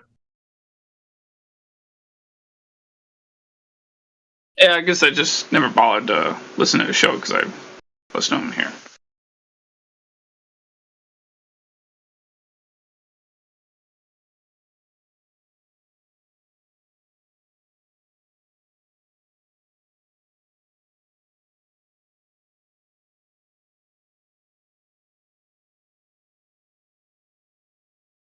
The goal of the final experiment was to end the debate. But since the final experiment, the numbers in here have doubled. So it is an epic failure in that regard. And I'll take this opportunity to link the reaction of these guys who came back from this Antarctic expedition. It's very similar to someone killed their dog demeanor of the Apollo guys. They all look like everyone who came back from there, they're like downtrodden. You mean someone other than Jaren? Well, yeah, I mean, I hate to talk about people who, I guess he made himself a part of this. Even Whitsitt, the stuff I hear coming out of him recently. Is it all worth it? I'm thinking of stepping away. I mean, what's going on? Whitsitt's a drama queen. Yeah, but Whitsitt's a drama queen that just likes to everyone complain. that went to Antarctica is a drama money queen. to come back. They took their shirts off. The whole thing was a community theater. Yeah, they're all drama queens. It's about money. He needs money to come back. He's thinking about stepping away if the money's not right. You guys know how that goes. Yeah, especially when you don't like making the living the honest way. They haven't come back to Conquering Heroes. That's such a final, something that was supposed to be so final. They're kind of their tail between their legs is how they've come back. Guys, I just realized it. Famous and popular flat earthers are kind of like people that should run. It's kind of like the presidency. It's like there's so many people that you want to run for president that should run for president, but those same people, they never ever want to run for president, except for like Ron Paul or something a long time ago, you know? But it's like the same thing with popular flat earthers. Like the people you want to be popular flat earthers, they don't want to be those flat earthers. They don't want to be popular flat earthers. Like take for instance Indio, Radwin. You think either of those guys want to be famous? They don't want to be famous. Those are the two smartest flat earthers in here. Yeah, don't forget about Dimok. Yeah, why would you forget about me, you asshole? And don't forget about Jimsy. But yeah, it's like, who's the world's best skateboarders? Well, the people someone will name, I don't know. It's Rob Deerdeck, best skateboarder in the world. Has anyone ever seen him skateboard in the last 2 decades? I don't know. The whole thing's very interesting. What about me? Oh yeah, Sonny for president. You guys forgetting all about me. No, the whole thing was that it was a weird theater production that I don't think that it didn't get the traction they were hoping it would get. It's weird. I don't want to be famous. I had a YouTube Flat Earth YouTube channel since 2017, and I never intended on making a dime from it. And that's probably good because even though it just sits there in kind of an old dusty shelf somewhere on YouTube that no one hardly goes to, but I don't care because it wasn't about making money from this. It was about divulging information.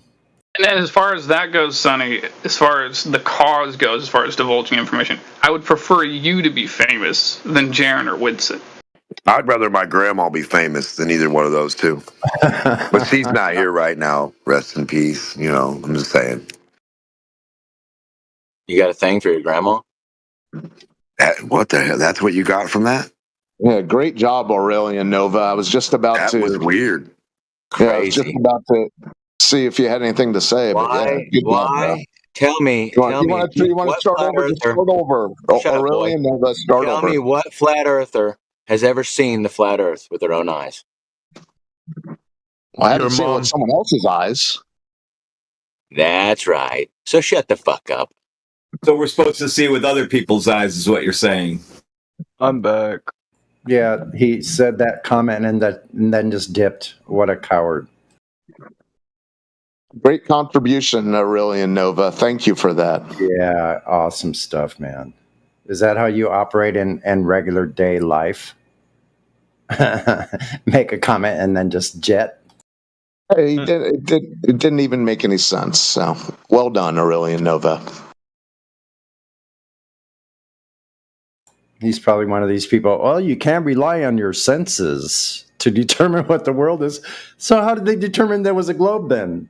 Without their senses? Yeah, I think that's right. That's how they did it.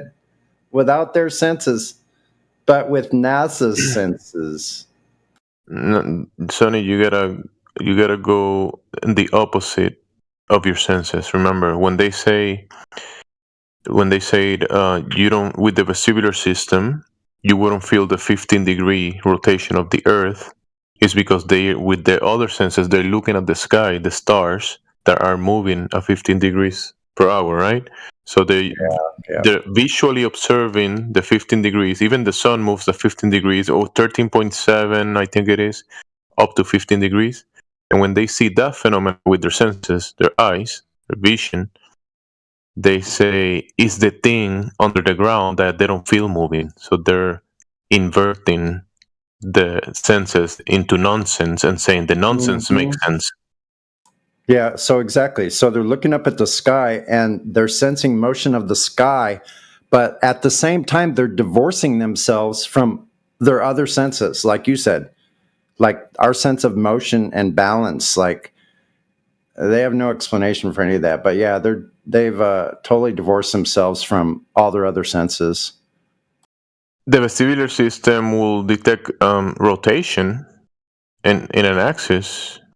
And you avoid yourself of everything if you take a flat sticker map and say, this sticker is my reality. I love this sticker. Sorry. And then you look in the sky and say, because this sticker, look at the sun. Now I love the sun. It does a circle above me. Man, I love this sticker. That's a point I like to point out about the vestibular system. It can, your vestibular system doesn't only detect like motion or angular difference between like where your head sits, like it's balance system, but not only that, your vestibular system senses a complete state of equilibrium. It senses stillness. That's what Yeah, that's why you can't walk up and down weird stairs. You'll know it, or a hill. And that's the same reason gravity's not real. Because if gravity was real, your system would never be off from the center of balance of gravity. It would never be able to. The liquid in your ear would always be held down to the center at the same rate that it is being still. And you shouldn't be able to tell the difference. There should never be any movement in your equilibrium or your little ball, like the liquid. It differentiates us from the still. It's a water level. Yeah, from Earth. It should never differentiate. It should be balanced to the center of gravity. Like a year ago, I had swimmer's ear, and I lost my equilibrium for like 3 days. Like, it was like terrible. Like, I was falling down all the time. You walk around walls and everything, bounce into the walls, huh? Yeah, I fell into my chair, like fell into the door. Like, it was terrible. Yeah, it happened to my uncle. That's what made me learn about it when I was young. I was like, holy shit. And then they told me about the globe. I was like, hell no, you got that thing that makes you bounce off walls and everything. No, hell no. The equilibrium, I called it. That's the same, yeah.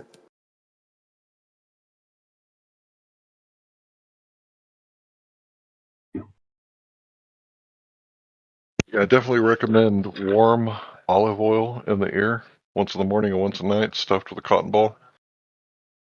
I just, yeah, that shit works. I got a damn pimple in my ear. I hate that. Not the point, but I'm just saying it sucks. But yeah, for those 3 days not having my vestibular apparatuses working properly, it was terrible. I couldn't work. I couldn't hardly do anything. Like, I had to like hold everything. I almost needed like a walker just to get around. Because I couldn't feel when I was tipping. I couldn't feel it at all. It was like tipping over like a cow.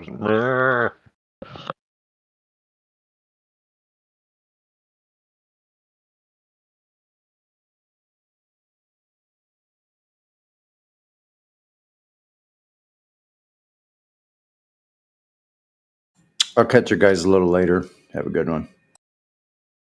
If I'm falling, just let me fall, Sonny. So What did you say? I said if I'm falling, just let me fall, Sonny. Right, no man. Don't And catch as me. for intelligent, I think everybody's like, I'll catch you. Anybody's over intelligent over anybody else in a certain way. I think there's just certain things people notice or can explain better than other people. So like even if there's people Indio can't like get across to, then the next guy can a different way.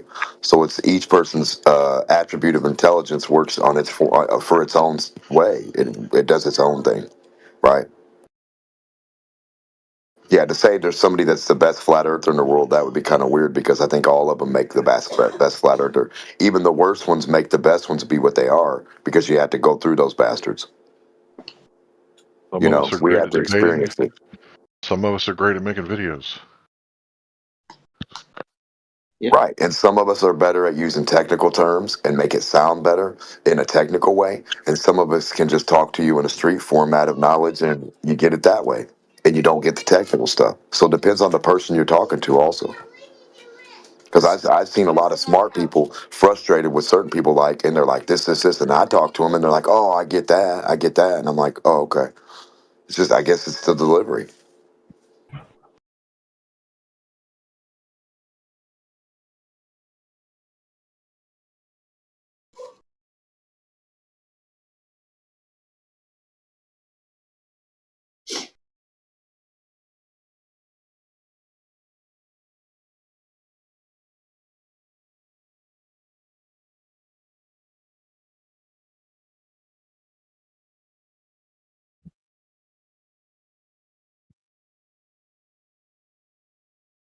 Yeah, when everybody promoted Witsit or whatever on the thing, I was like, I don't promote anybody over anybody.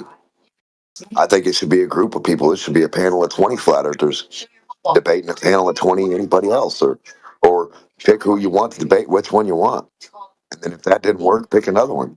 Like go down the list. one of them motherfuckers is gonna get you to see their point. It's like tag team wrestling. It takes a village to raise a baby. Jedi is definitely my tag team partner because I don't like talking about, the stars and stuff. I don't like talking about the gas pressure with no container. So Jedi, you're my official tag team partner, bro. Every time they start talking about the maths, like I'm tapping out. Right. Certain people are, yeah. I would give certain people that attribute like Jedi too. I mean, I can do it the same, but it just something about his delivery, the way he presents himself, the way his language is, and the way people perceive that. It works way better. It just does. It's just the Napalm English. too. He's not here, but Napalm also. You say you can do it the same? You mean like I can drinking mimic people, tea? Timsy. Yes, I can do it the same. I'm saying I can do like you. I can sound like you. Maybe not exactly the voice, but I can repeat you.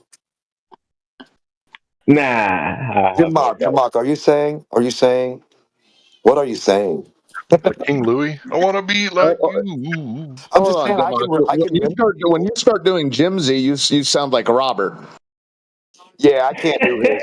Like I said, I That's can't the do his problem. voice. I can't do his voice, It's but like I can repeat his words. Yeah.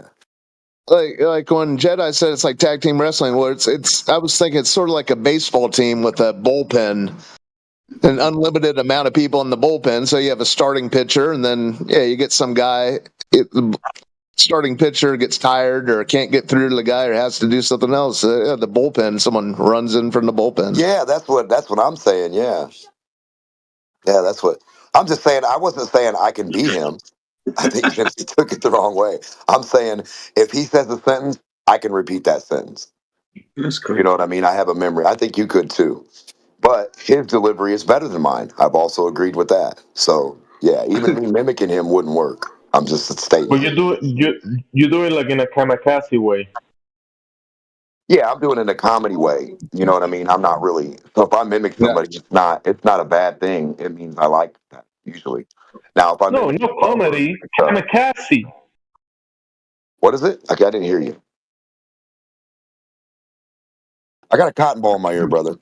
No, I didn't say comedy way. I said kamikaze. Kamikaze. Yeah, I like that too. Yeah, you'll deliver the explosive side of it. Yeah, right for the jugular. So if you have me as a teammate, I'm a jugular person, right for the neck, right for the topic. Sometimes it seems like it's a stray off, but only to use their stuff as a hostile witness to get right back to that same thing.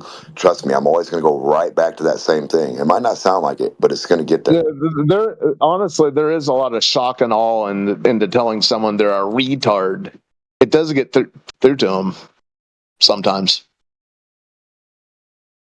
I don't know. You have to be cruel to be kind to some of these people.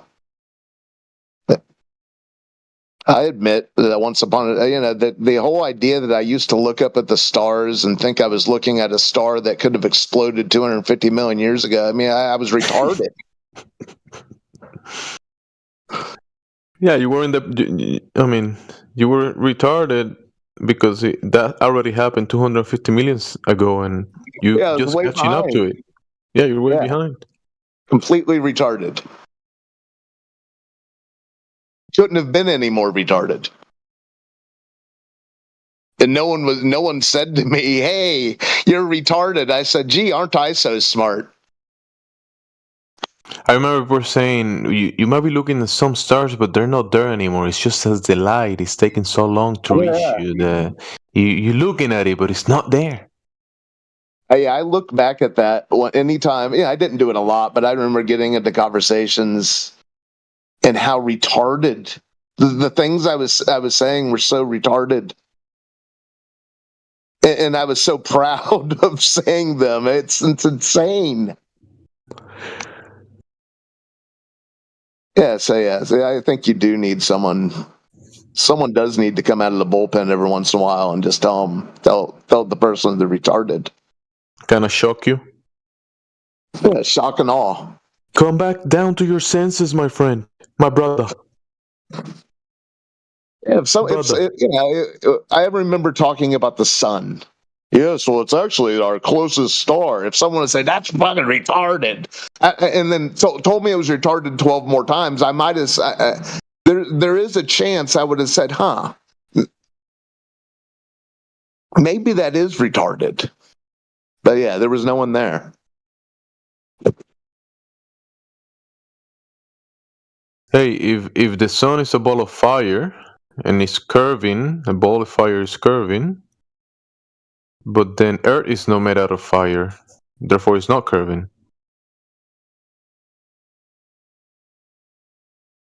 See, it's pretty easy.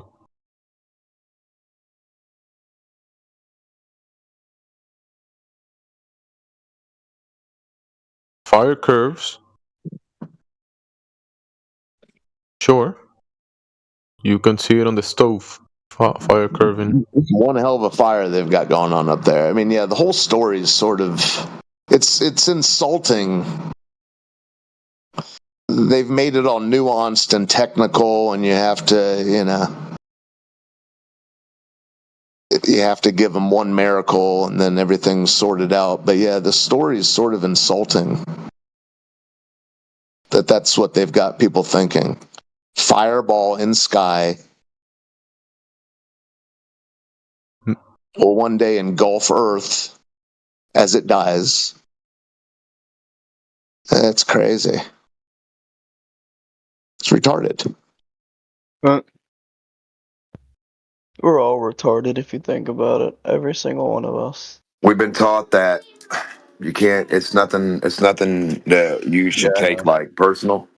You've been taught to be schizophrenic. You've been taught to think everything that's happening can't happen, that will happen is happening. You've been taught to think the opposite, that black is white, that cold is hot, that fucking up is down, in is out. You've been taught the opposite of everything. And then here you are today trying to figure everything out from what you've been pushed and shoved all the fucking useless information in your head that had no point and confused you to say, okay, here's an example. 99% flat, 1% ball. That means ball everywhere. But everywhere you see it's flat. So they've confused you. They've got you to think that so big a ball is flat everywhere. 99%. But somewhere that 1% it's not. You just can't get there. You can't find it. You can't touch it. You can't feel it. But everybody accounts for it. You're supposed to know it's there. Weird, right? Yeah, nonsense makes sense. You've been taught that nonsense makes sense. Yeah, you've been taught that being on a spinning ball that's moving so fast is moving slow enough that you can't tell.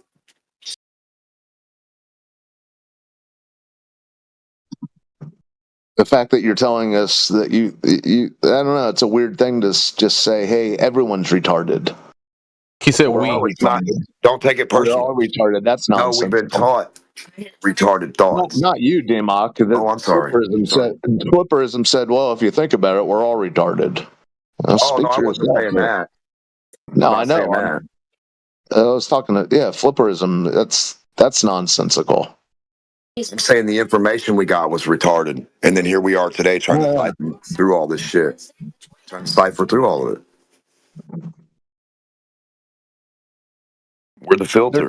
Their tactics to prey on everyone's good senses and naivety, that's very advanced. Whatever, that's not retarded. They're preying upon people's good nature and naivety. Just ask him why he believes he's retarded, or the we that he mentioned. Is he there? Mm-hmm. Why do you believe you are retarded? What do you believe that? Hey, you've been here for 2 hours. You're not retarded. Guys, go ahead and reply. Thank you.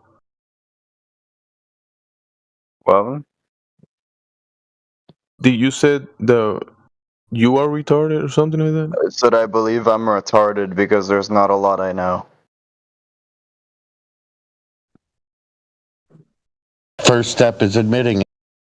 I think you might be using the term retarded a little loosely, but yeah.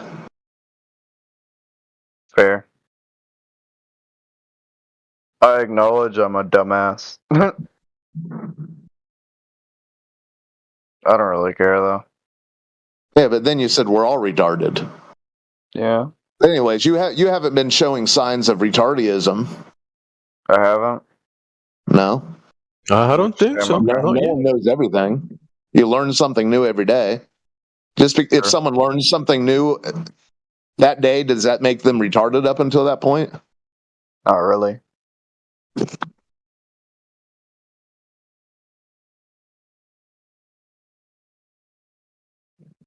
I don't know how to look at the world anymore.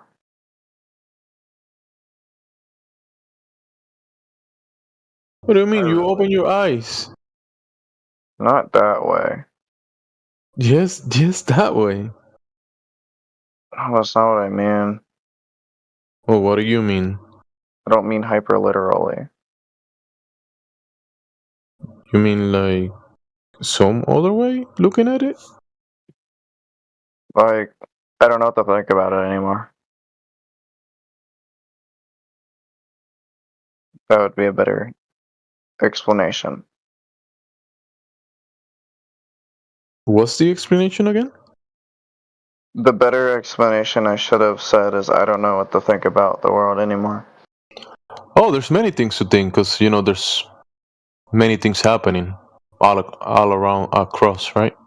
So depending on what you're talking about, if you're talking about water, you can observe water, touch the water, boil the water, freeze the water, and you can think many things about water.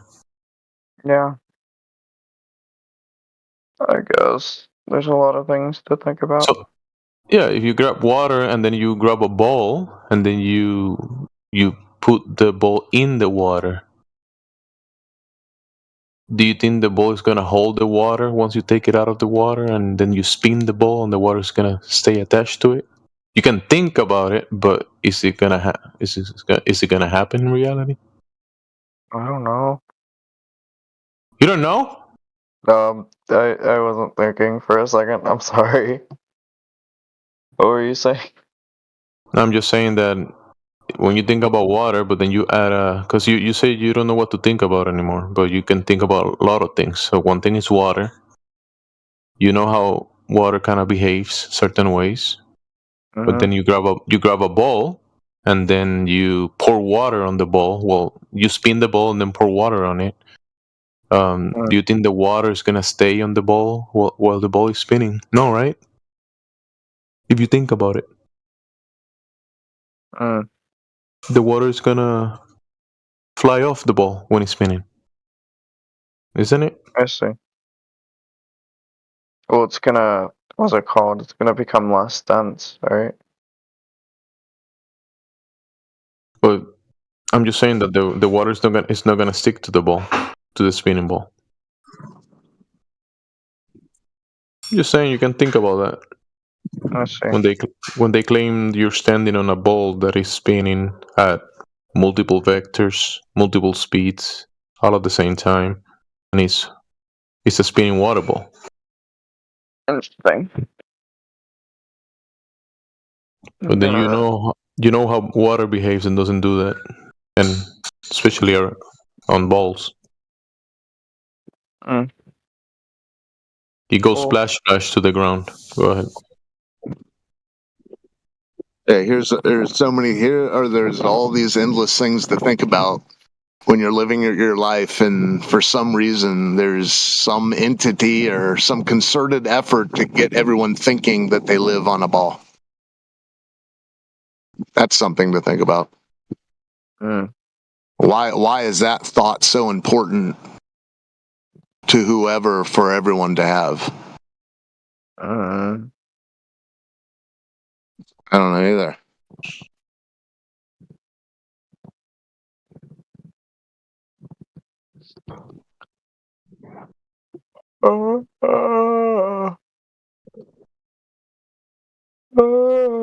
I'm sorry. Hey, your coffee didn't get you very far today. It was a smaller one. Gonna be fine, Flipperism. Everything's gonna be fine. I'm not going to bed until like fucking 8 or 10. I'm gonna be real. Don't let life get you down. I know it's got ways of doing that. Yeah, everything will be fine. Okay.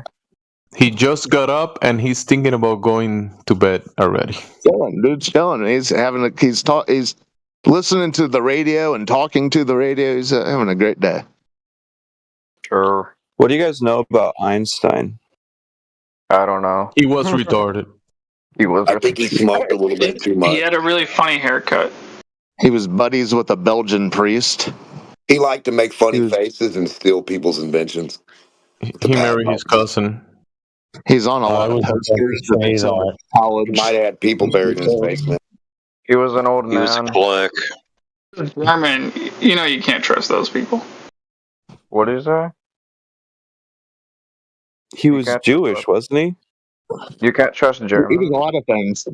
You say you can't trust Germans.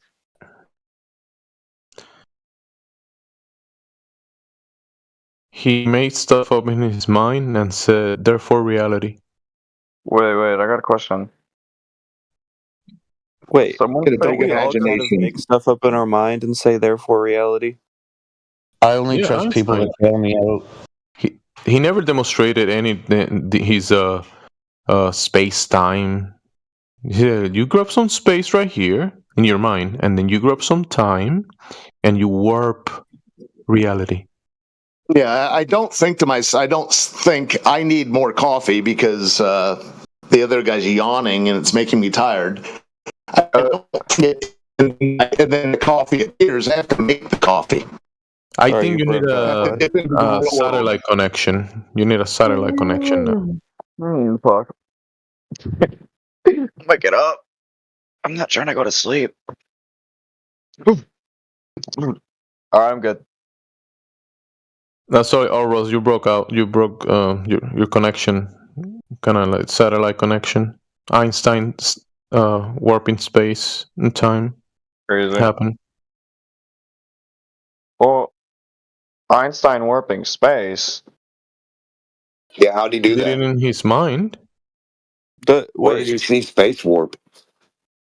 What the fuck? I don't think it was Einstein. He was like saying that he was warping space-time, right? He was just saying space-time is warped by mass.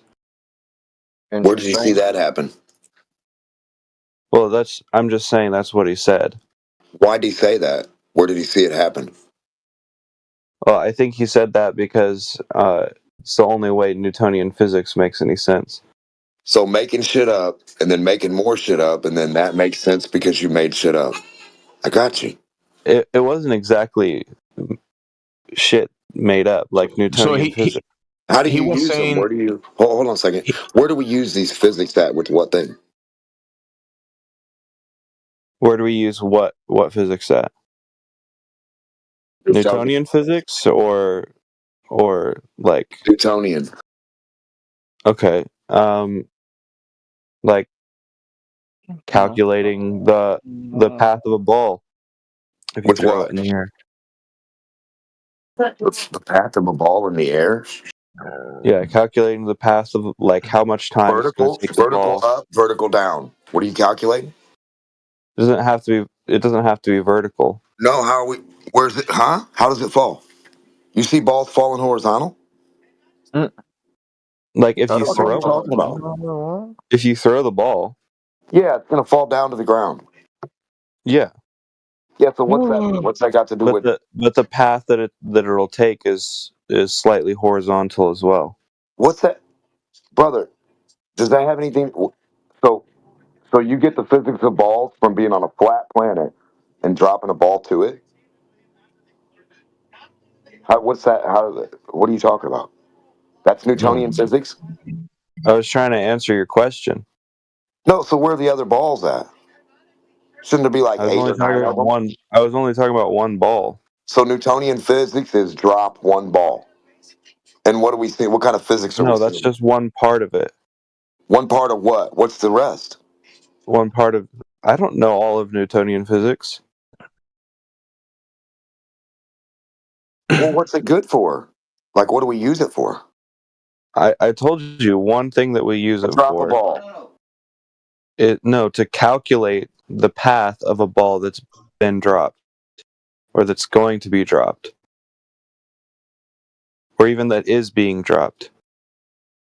All together now. 1, 2, 3. Gravity. Yeah. Yes, Jedi. 1, 2, 3. We can hear you. Go ahead. No, sorry. Obviously, he wants us to say a word. So, what do you want us to say all together? 1, 2, 3. What do you want?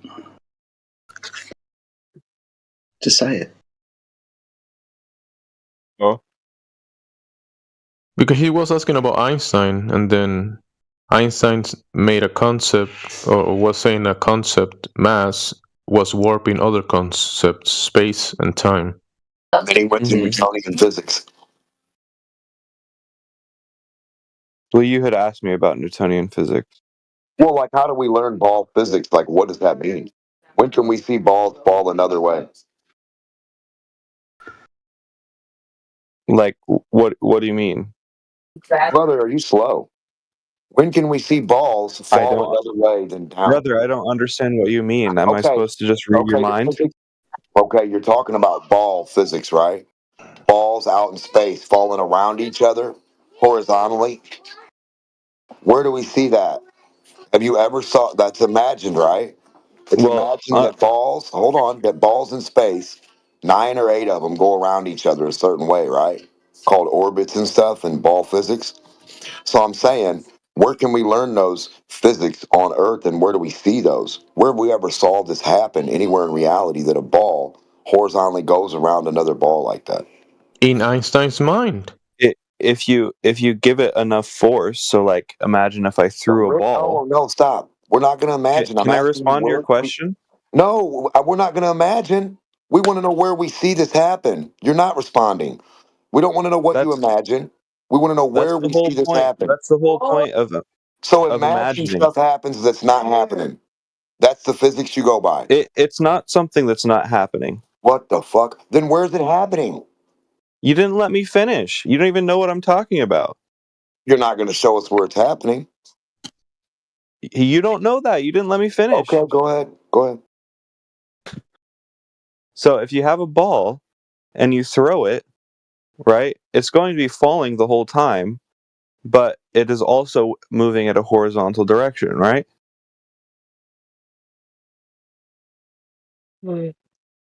So is it falling or moving horizontal? Both. Balls. First, it was on the floor, right? The ball. I mean, first you have to make the ball, like, I don't know, out of paper mache or rubber or something. Then you look down, you walk to it, look down, 90 degrees down, picked it up, 90 degrees up. Then you stretch your arm and threw it across the horizontal frame of reference, right? And it went a certain distance and then it went back down. Right. So it's moving horizontally and falling at the same time. And then back to the motionless Earth, the non-moving frame of reference. Well, that's what's under debate at this point. We don't know. We don't know if it's motionless or not. The debate will be like for, I don't know, politics and, I don't know, like gun rights, something like that. Like, or the shape of the Earth. So go the shape of the Earth. There will be a debate. Yes. A measurement is up for debate. If I measure myself to be 6 foot, should we all sit around and talk about if I'm 6 foot or not? You give me evidence that I'm not 6 foot. If we have conflicting measurements, so if I have a measurement that measures you at 5'11", but you have a measurement that measures you at 6 foot, then we would have to come together and be like, okay, who's right here? Cool, awesome. So in this analogy, you would have conflicting measurements. Then that's all we need. I mean, obviously, you guys believe by your measurement, like in your head. Yes, I believe by my measurement I'm 6 foot. Yeah. No. I'm talking about. So you guys believe by measurement that by your measurement that the Earth is flat. Okay. Yeah. And other people believe by their measurement that the Earth is round. No, by their lack of measurement. That's the thing, that they don't measure the curvature and they say it's curving because it's not. Go ahead, Jeremy, my bad. That's the whole point of the debate, though. Whose measurement is correct? Well, okay, so let's have the measurement then. Well, we were talking about something completely different. It got diverted. Yeah, John, what if what you thought was a measurement was just a calculation? That's possible. That's what I'm here for. Okay, well then get to that. See, to talk about gravity, you're going to need R, radius of the Earth. The finite amount of substance in a space, the size of the Earth, and the amount of mass in it for why things go up and down. Okay. Cool. So you're going to need R for this. Curvature measurements. Well, I'm not that far yet. We haven't gotten that far yet. What do you mean you're not that far yet? No, this is all we've gotten to is throwing a ball and then it falling to the ground. Basically, that's all we've gotten to at this point. You've arrived. So, well, welcome to Earth then. If you're going to throw things up and down. Well, it doesn't have to be a flat Earth for that. It could be round as well. No. Up and down. So if you're not even willing to consider the possibility that it's not flat, then what am I here for? To provide measurements of R. Because that's where we would start. You said that we haven't even got there. No, this is where you start. There's only one question on the table, right? If you want to say there's a debate, the topic is the surface of the Earth. How it's measured. If it's impossible for you to throw a ball and it to land on the ground on a round Earth, then what am I even here for? Like, obviously, in that case, you guys are right. The Earth. The thing is that you might be thinking about a circle around you and say R. There's an R around that circle. Maybe the distance that you threw the ball and you do a circle in reference to that distance, but you think that R means that you're standing on a sphere when you haven't measured the curvature for that sphere. We haven't even gotten to that point yet. I mean, we're jumping so far ahead. Dude, you're talking about physics. Do apologise, but you're talking about physics. So this ball that you're dropping up and down, and I kind of sniggered when I said up and down, welcome to flat Earth. You're throwing it. Yeah. So throwing it at a distance along a surface. Now you want to know the distance that it's been thrown or propelled from the object to the target. You want to know that distance. It's going to take a curved path that it's going to meet on a horizontal, right? There's going to be no a measurement of curvature because it's going to drop around the curve a bit. Doesn't do that. But if you're going to want to start talking about how far I can throw a projectile and the surface underneath it, then you're going to need to measure the surface underneath it. You're going to need to level stuff. You're going to need to think about the angle that you're going to start throwing things. And as soon as I said that, it's just welcome to flat Earth. I don't understand why that's impossible. What do you mean it's impossible? Because you'd have to measure the round Earth. Because the distance that the object has been thrown would change. Its orientation is supposed to be around the centre point of gravity. So it'd rotate, wouldn't it? Only if you're throwing it so far that the line is no longer practically horizontal. Well, as long as we just keep it within parameters where it feels like it's stationary, it's not curving, we should be all right. We should have to take account for these things, though. We're talking about the Earth going in a direction as well, spinning underneath it, blah blah blah. Like, you're going to need R if you're going to say that this is happening around a ball. You only do that whenever it's necessary. Like, it's feasible that the inaccuracy that would be as a result of not having R in that equation creates such a small error that it's basically impractical to account for it because it costs so much more money or this or that. That's just fucking... I don't even know. I'm not going to bother responding to that. What? talking about physics, dude. So money is a variable in physics? Don't you think that, like, I'll speak. I think that if you have a line that's almost perfectly horizontal, there is admittedly a slight curve to it if the Earth is round, but if the line is almost perfectly horizontal, then why would you absolutely need to account for it if the calculation that you're going to get is only off by 0.00001 when you already only have like 3 sig figures anyways? Dude, it depends. I mean, what are you doing with this ball? Are you just throwing it up and down? Are you throwing it at an angle? What's the distance? How high? Because eventually things are going to start mattering. That's true. You're talking about if you throw it long enough. Sorry, hold tight. You mentioned this like 0.002.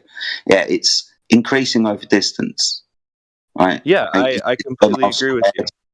So when you start talking about throwing things a couple of feet to a couple, maybe 100 miles or so, with distance, it's going to affect your measurements. Yeah, you're going to need to measure the curve. Yeah. I was just about to say that before we had to go on this whole tangent. I just want you to measure curve and admit that you would have to do so if you're on a ball. If you wanted to do accurate calculations, yes, you would have to measure. You'd have to measure the curvature.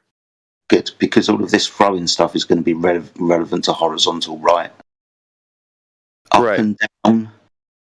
But for the purpose of a hypothetical, like to say that the Earth could be curved, it's not exactly necessary because it could be the Earth could be like 100 kilometers wide, or it could be 10,000 kilometers wide, and either way, you could throw the ball hard enough that it just wouldn't hit the ground again. Yeah.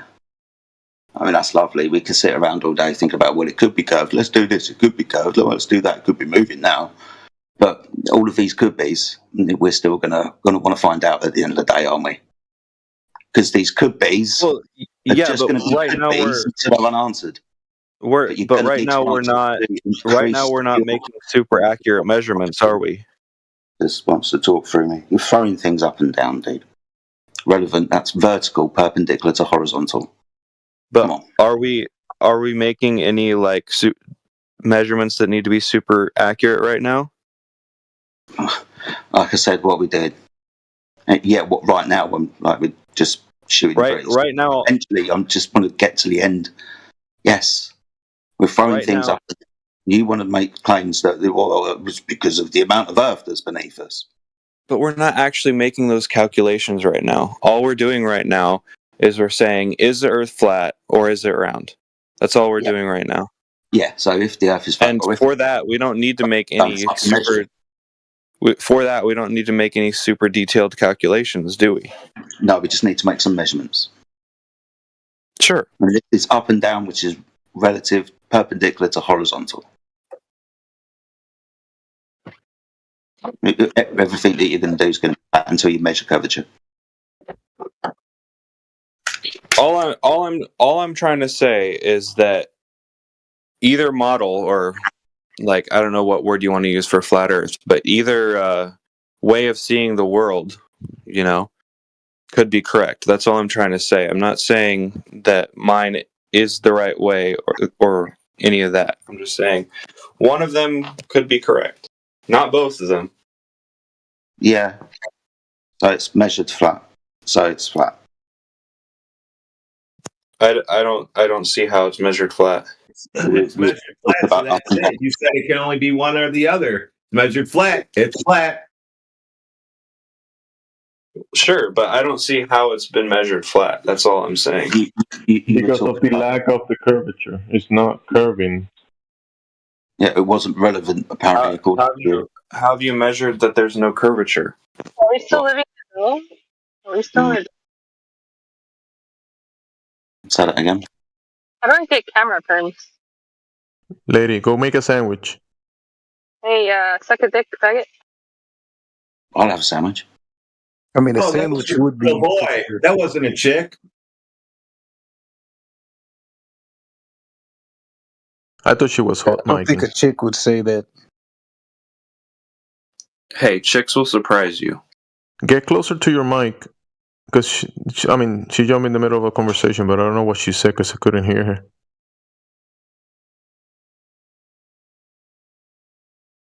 Is this what happens when women talk on Discord? No, I thought it was someone hot micing because I couldn't comprehend the No, words. it's all good. It's all good. So you don't see how it's flat. Okay.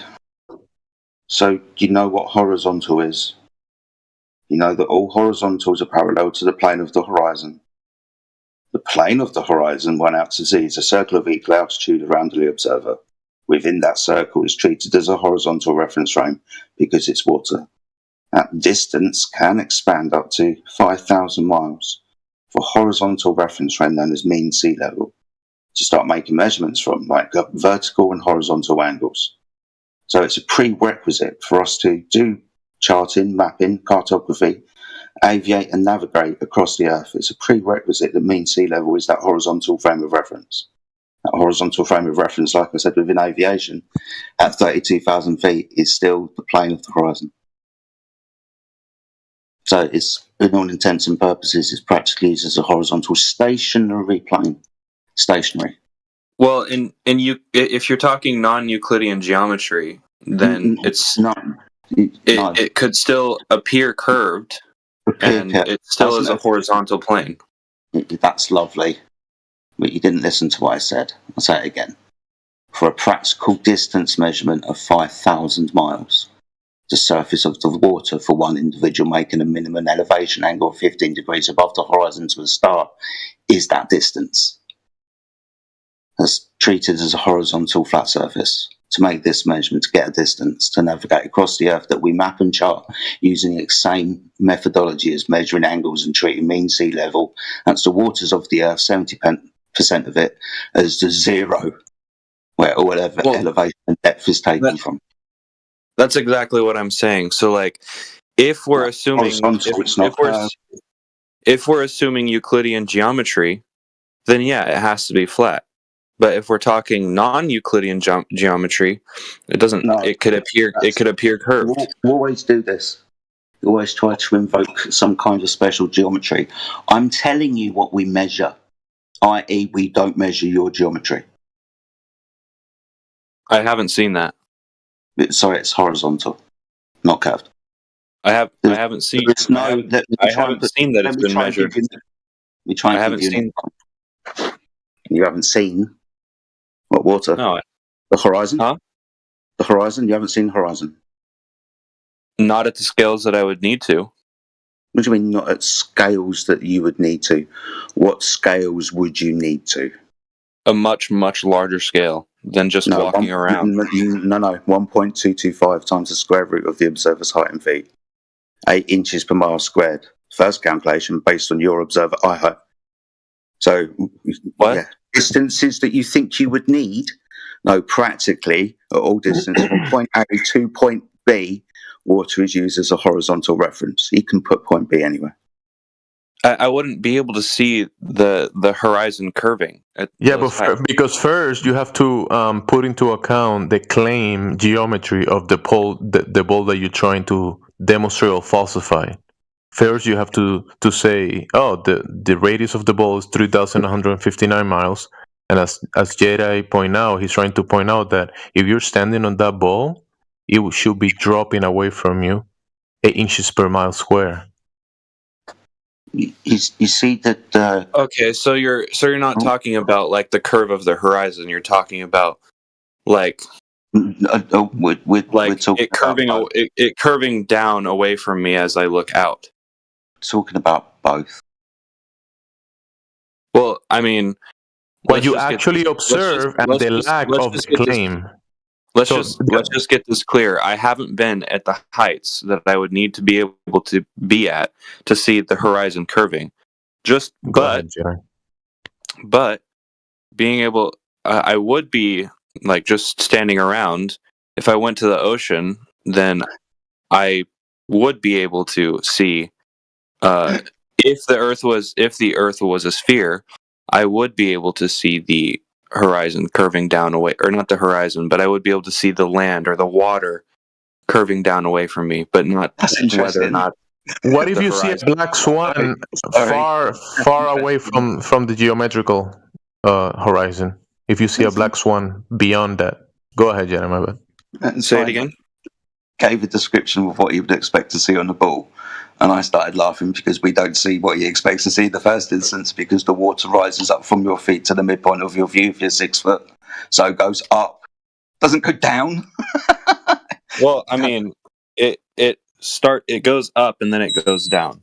Does it? That's interesting. Like if you have zero height, then it's always curving down. But if you're like any inches off the ground, then there would be a slight rise and then a fall, a curve downward. Yeah, we know. If this is a flat Earth. Or a round Earth, I mean. Thank you. If it was a round Earth, yes, you would have a geometric horizon at 1.225 times the square root of the observer's height in feet for your water to start curving down and away. After it's ramped up, it then starts curving down and away from the geometric horizon. Yeah, we know that, Sunshine. But you obviously haven't seen our pictures, right? Or you must have, or you're just ignoring them. Well, there's also like... there's also... excuses. There's also... Excuses. No, it's not an excuse. It's an explanation for being able to see beyond or An excuse, not it being sounds able like to me. An excuse is not an explanation. Just give me your explanation and I'll tell you it's an excuse. So you're not actually going to consider it as an explanation? Well, you're just going to say it's all excuses? Well, you're not going to see, at the end of the day, the horizon at 1.225 times the square root of the observer's height in feet. I will cordially remind you that as soon as you say this, you drop your entire argument of the horizon being the curve of the Earth, because you're going to tell me, no, it's not. But it is. Because of the word that you're going to... Conditions, because if conditions are perfect, then that's what you would see.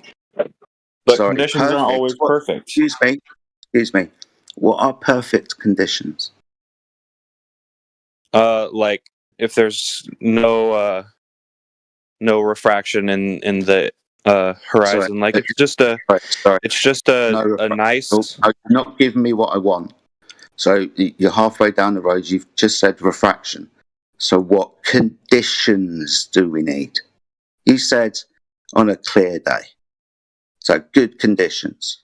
So explain good conditions. It could, but it could it could still not be perfect conditions on a clear day.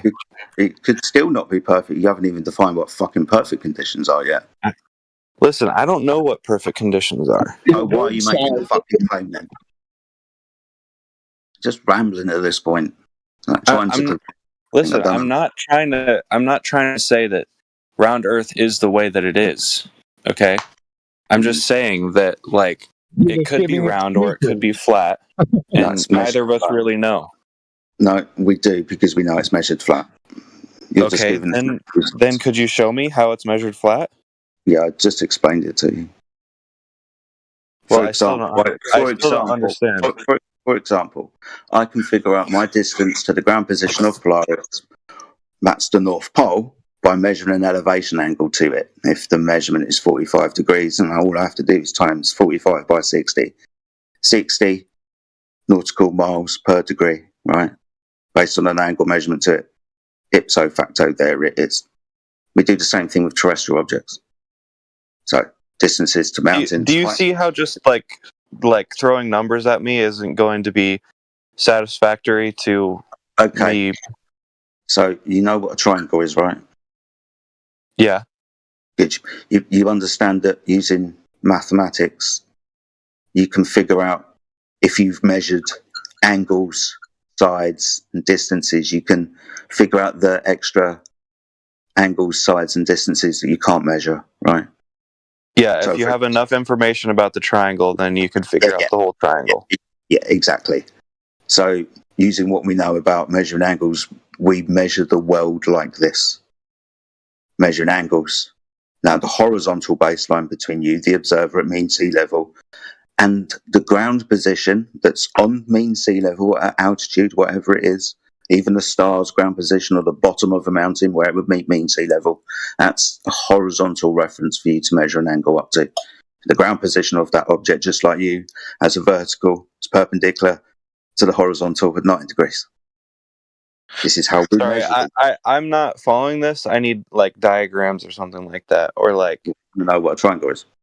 Visual evidence. I've already told you I know what a triangle is. It's three straight lines that are connected at vertexes to form. Wait, let's make sure. Hold on. Three angles. Hold on. Don't get excited. Look in chat. Answer that question. Which of the figures below are not triangles? See if you can answer that.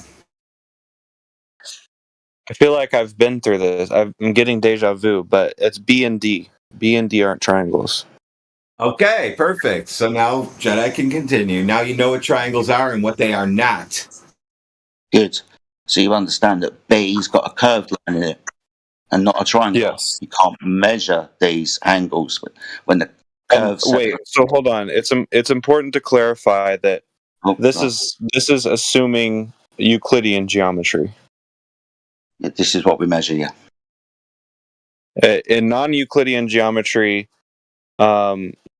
things are a bit weird. But nice. Continue. Cool. Yeah. Awesome stuff. Reality versus non-reality. Yeah, I posted a weird one for him. Euclidean geometry versus non-Euclidean geometry isn't reality versus non-reality. It is. Yes, it is. No, it's not.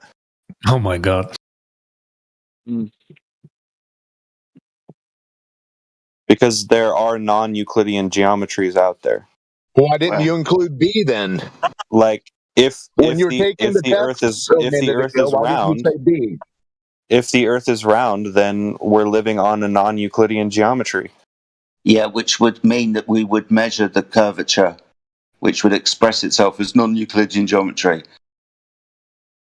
And you still haven't shown me. And you still haven't shown me that. Let me try and give you an example. You know what a tangent is, right? Yeah. Good. So you understand that you can have more than one tangent on a sphere, right? Sure. A tangent is just a point or a straight line that intersects a curved surface at only one point. Cool. So you see the little GIF that I posted at 27 minutes past the hour. At what distance does this become false? So you understand that with distances, these two gentlemen are creating new tangents. Two tangents. As the one on the right keeps moving backwards, his tangent is going to deviate from the first point of measurement. They're going to separate. We do not measure this separation. Do you understand? No. There are two tangents underneath these gentlemen. The gentleman on the right should be rotating around the ball, like a hand on the clock. So vertical for these two gentlemen are going to meet in the center of the ball. They're going to separate in angle. Now, they've both got tangents because they've both got verticals. They're both. You're saying if the Earth is a sphere? Yeah, if the Earth is a sphere. Look at the surface below the gentleman, it's curving. So the gentleman on the right should start rotating backwards. His tangent plane would separate. We do not measure this separation. I don't really see how the ground below is curving, but all right, I'll assume it does. It's higher in one place and lower in the other. That just means it's slanting. Are you being pedantic and facetious for some reason? Why don't you just answer my question? You understand what rotation means for the gentleman on the right-hand side. If they were the extremities of a hand on the fucking clock and he went to the 3 o'clock position, he would have diverged in angle by 90 degrees. Sure. You don't measure this separation? Well, I Because still haven't. I the still answer, haven't seen. okay, I still the haven't answer to seen this a question, proof of that. I'll give it to you. The answer to this question, at what distance does this become false, is straight away. At what distance does what become false? What the gentlemen are doing. Are you not following along?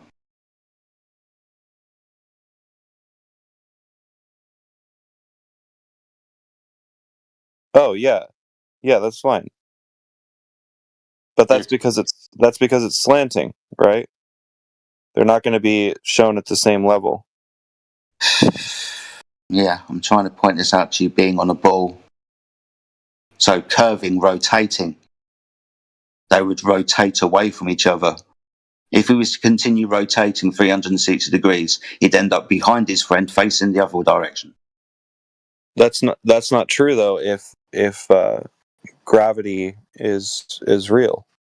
Oh, no, I'm giving you gravity. I'm giving you your ball. I'm telling you that when they go around, you've got a vertical. So yeah, gravity. So you've got two tangent planes for the observers. They don't. We don't measure the separation. So we're on a curve. So in this example, we're on a curve. Just fuck off.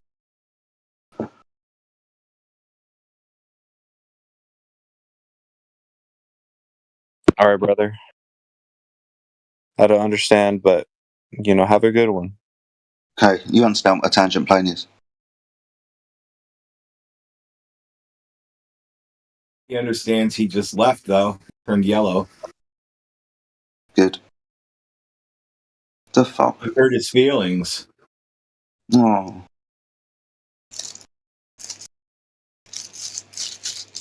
It's just, I don't know. Is he intentionally slippery? Is it just natural? He doesn't think about it. I don't know.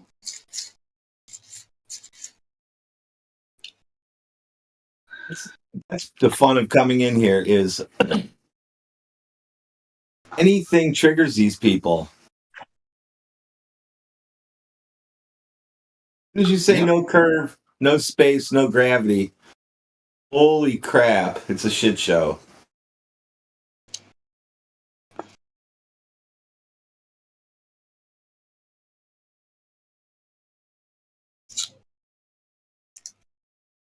What do you mean by no space? Vacuum of space, where the sun, moon, and stars are, as we are told, in a place that can't exist.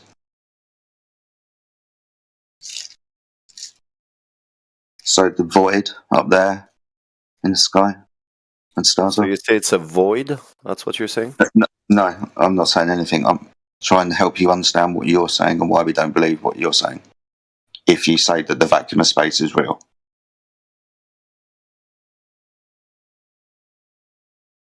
Do you want to know why the vacuum of space isn't real?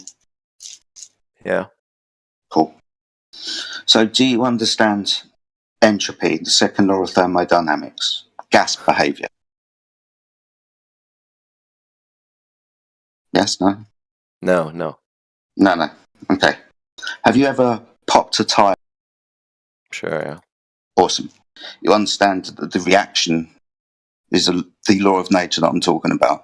The high pressure gas, when the container is opened, disperses into the lower pressure environment outside. That's why when you pump your tyre up and put a lot of gas into it, and then you puncture your tyre, and then all the high pressure gas disperses out into the lower atmosphere pressure. It's a law of nature. High pressure disperses into space. Now, if the sky was a vacuum, you have to understand that this is an available volume. Because we're told it's a vacuum, there's lots of space, there's no gas there. Well, they say there is, but it's besides the point. It's a vacuum. Now, if the Earth was uncontained from that vacuum, and what I mean by that, if there wasn't a physical boundary separating the two vastly different pressure systems, then the gas that we breathe will disperse into that space. The law of nature is high pressure disperses into lower pressure volumes. So if the vacuum of space was real, we wouldn't have developed gas pressure.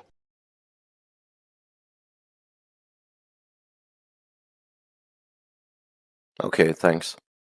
No problem. So just following that for a second, I've seen like some YouTube video about like in Africa, in the jungle, there's like a cave that only disperses like CO2, and anything that goes into this cave like dies.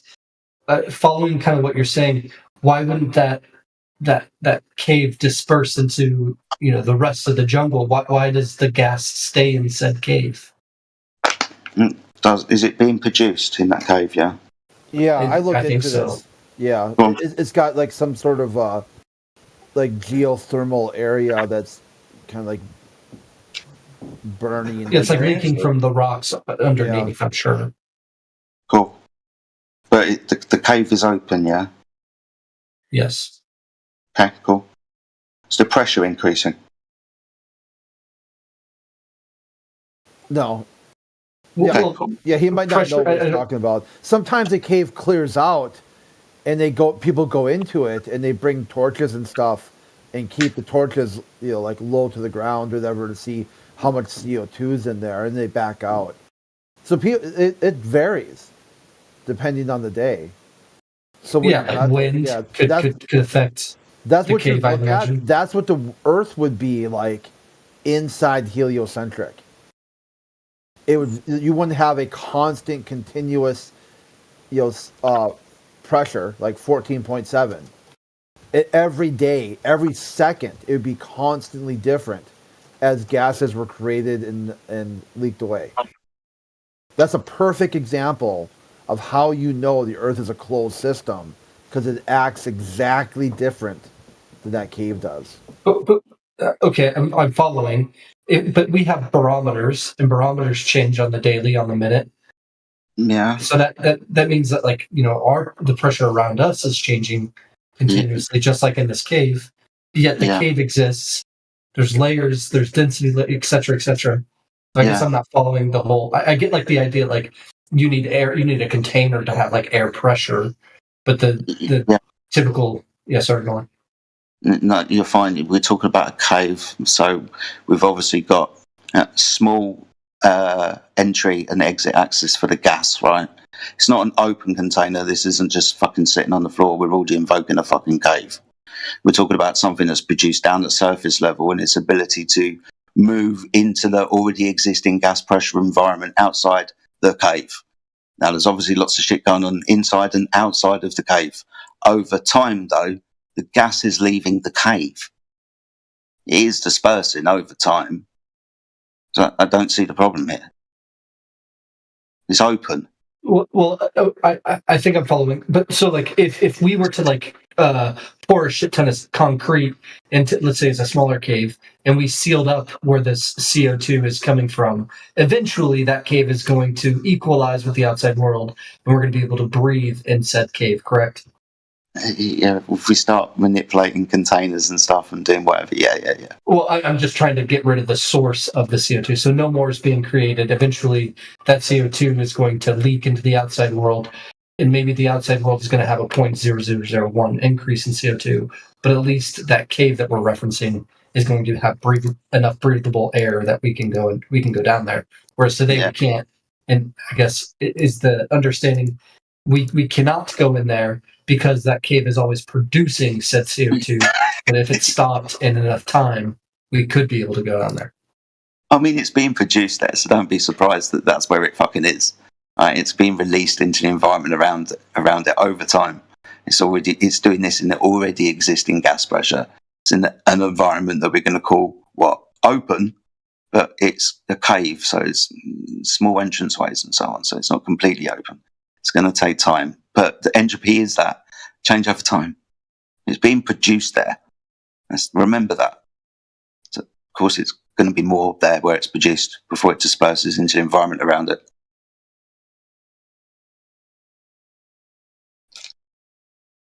And just to be clear, even if I'm trying to think of a better example, but like we agree that CO2 is heavier than air, right? Heavier. Or I guess, sorry, O2. CO2 is heavier than O2, right? Heavier. Yeah. More What's heavier? dense. More dense. Okay. So, like, if I just had an acrylic box in front of me, and I squirted some equal parts O2 and CO2, eventually the CO2 is going to fall to the bottom. The O2 is going to, float to the top. No. These gases are going to be homogeneous within the system. They're going to separate. So, what were the gases again? True. Yeah. Sorry, did you say CO2? CO2 sorry. and O2. No. You are correct. Yes. Yeah. Yes. And I guess in my head, thinking about, like, we're not in a closed system. Obviously, vacuum of space might not be a perfect vacuum, but I still, I agree that the consensus is it's a vacuum of space. Why doesn't the air, nitrogen, oxygen, CO2, etc., why doesn't that just get sucked out to the, equalize with the empty space around Earth? Well, isn't like the consensus that like gravity plays a role in this? And in the same sense that CO2 floats to the bottom, O2 floats to the top. That's why that's why we still have air pressure, despite the fact that we're on an open system. Yeah. So you are correct. That is the story that we're all told. And I get, like, you've got, say, quasi-phenomena and things that you're going to need to explain along with this story, like, or this goes down and that goes up and blah, blah, blah. And it isn't going into the space, so it must be this. One thing you have to understand is the second law of thermodynamics is valid without exception in open and closed systems in all space and time. So this effect happens always. You're saying, no, it doesn't. And that's what you have to. That's what you have to understand. This law happens always. You're saying that it doesn't. The thing that should happen is the gas dispersing into the space, an entropy increase. You're saying is no, it doesn't do that. Doesn't increase. You're saying that because there's denser gases and lighter gases comparably, and the denser ones go down and the lighter ones go up, even though the gas is produced at ground level and will disperse upwards into the environment over time. That this isn't happening. The law is always true because it's what we observe. You're going to be talking about things that we don't observe. You're going to be taking the question that we do observe them because there's a vacuum in the sky and the gas is an increase in entropy. Gas has no inherent shapes, right? It forms the shape of its container. Gas is going to disperse, has the power of indefinite expansion, infinite degrees of freedom. It has no directional bias. Anything that changes its direction is a physical interaction, a change in pressure. Or a change in temperature, etc. Yeah, I agree with all this. I guess maybe you lost me. Won't change its direction. Temperature won't change its direction. It will increase its energy. What will change its direction is the environment around it, what's relative to it. Hey Jedi, did you hear? I lost you somewhere. That you have to have gas pressure for a container, or a container for gas pressure. Did you catch that earlier when he said that? Are you asking me? I was asking Jedi if he caught that you had said. Do you recall saying just a few minutes ago that in order to have gas pressure, you have to have a container?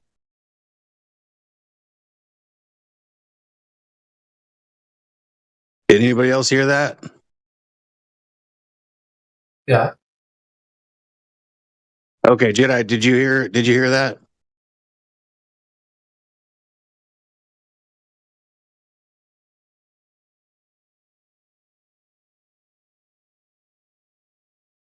Oh, that's all I wanted to say.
Hey, can anybody hear me?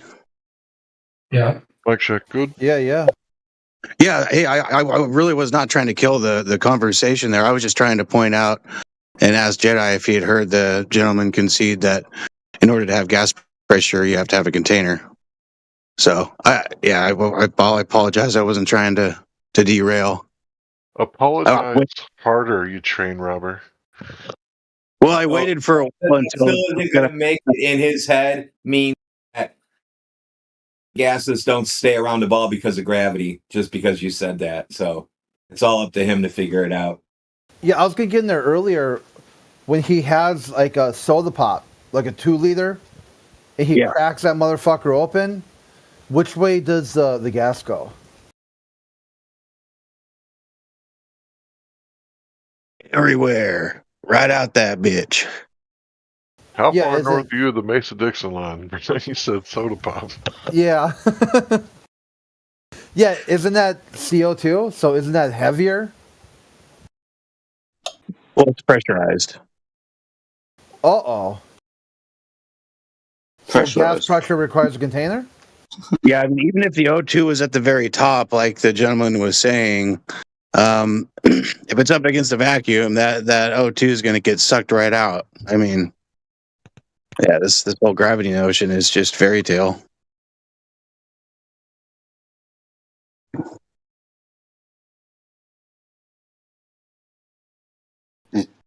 It's fair to give you warning.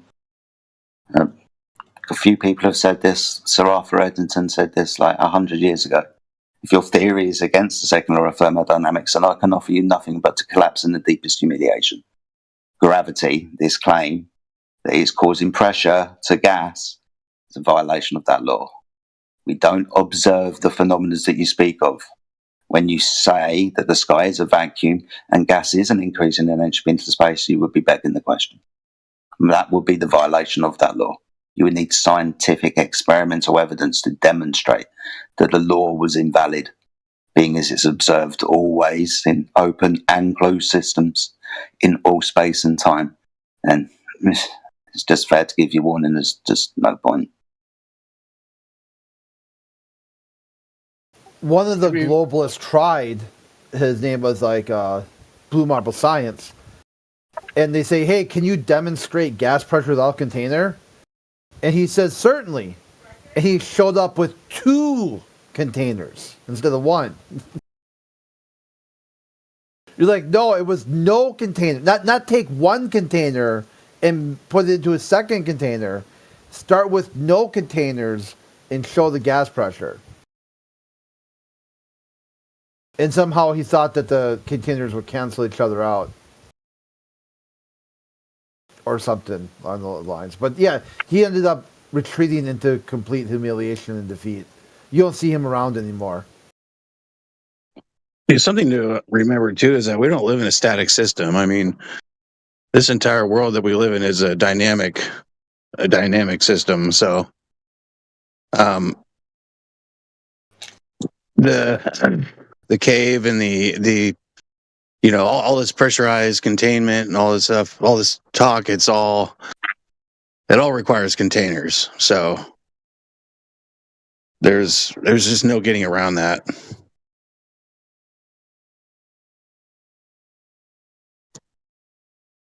But I heard on TV that my house is moving through space and time at the same time. And then I don't need a container to cook propane grill food. Saw your house go down the road. Your house is moving? Call the police or something. Heard it on the TV. I don't even have a trailer house. Right now. I'll be moving right now. Someone is stealing it, bro. Please continue. Propane and propane accessories?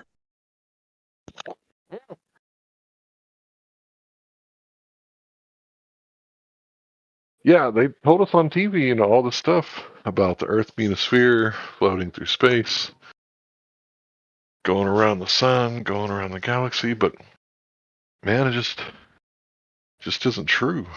There's no evidence that's absent some sort of fallacious reasoning or confirmation bias. I mean, it's always something. There's always something. Every time they show, well, look at the pendulum swing. You're getting sleepy. You're getting really sleepy. If you go all the way to sleep, you might dream about a globe. Every time I see someone demonstrating a vacuum, they show a container, too. Don't you need a container for a vacuum? Hey, how do we see Mercury in the middle of the night? You don't. What You the? only see Mercury at sunset or sunrise. Well, because that has to do with temperature, so you can put your thermometer in the room with the mercury thermometer, and then you look at it, even if it's dark or day, doesn't matter. Yeah, that's Venus. You see Venus at night. Well, you see Venus shortly before, shortly after sunset. No, man, they've seen Mercury in the middle of the night. The timeline I remember, or the time I remember reading, is 11:47 p.m. That's possible unless you live somewhere near the Arctic Circle. Well, I was looking at observations of Mercury and Venus at the time. So you probably can't even see Venus at 11 at night if it gets dark around 8. Because the sun goes down and Venus goes down like shortly afterwards. Hey, I have a question. What do you guys think Musk meant when he said you can tell it's real because it looks so fake? Oh, that is real because it's fake. Obviously, that's perfect cohesive English. Yeah, the more fake something looks, the more real it actually is. That makes no sense. That's what you got from the space program.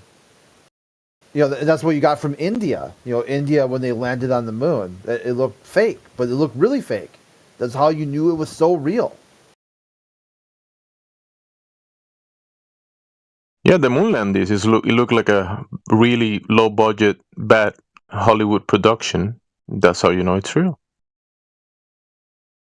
It's like the inverse clown world. It's like if it looks real, that's probably fake. If it looks fake, that's probably real. And that's the best you'll get from NASA. Never a straight answer. Yeah, for globe believers, you have to say that nonsense makes sense because, the globe is complete nonsense. And that therefore makes sense. It's about suspending disbelief. It's like, yeah, that looks pretty fake. And then they tell you, well, duh, it's Photoshop because it has to be. I mean, what do you expect? Did Robert Simmons really say that? Maybe Robert Simmons is photoshopped. Maybe he doesn't speak English and he was trying to speak it. Stop projecting. Yeah, that I get. I use that sometimes for excuses. It works sometimes. Yeah, my English not good. Yeah, People in Discord teach me wrong. I mean, did he send this car or not? We don't believe so. But you have to be skeptical to be a flat earther, right? But look, listen. Did why he have would you not believe so? Does he has a car? Sure, yes. Does he has a studio that he can put the car in? Sure, yes. Does he has like computers that can make the car being in a different place than what it is? Sure, yeah. Yeah, but the rockets are there, right? Can the car go to Narnia and say, look, and show it, can that car go to Narnia, speak to the lion, and have which Worgen's a witch? I don't think so. Because what I understood is it's that the car was really in space, but he said it looks fake because space is different than what we would think how it looks. But he did send the car into space. That brings up the counterfeit problem with the space thing, right? If I give you $100 bill, you know exactly what it looks like, right? And if you didn't, you could get one from the bank and verify this is an authentic $100 bill. But you don't know what space looks like, right? You've never been there. So if someone presented you with counterfeit space, how would you know?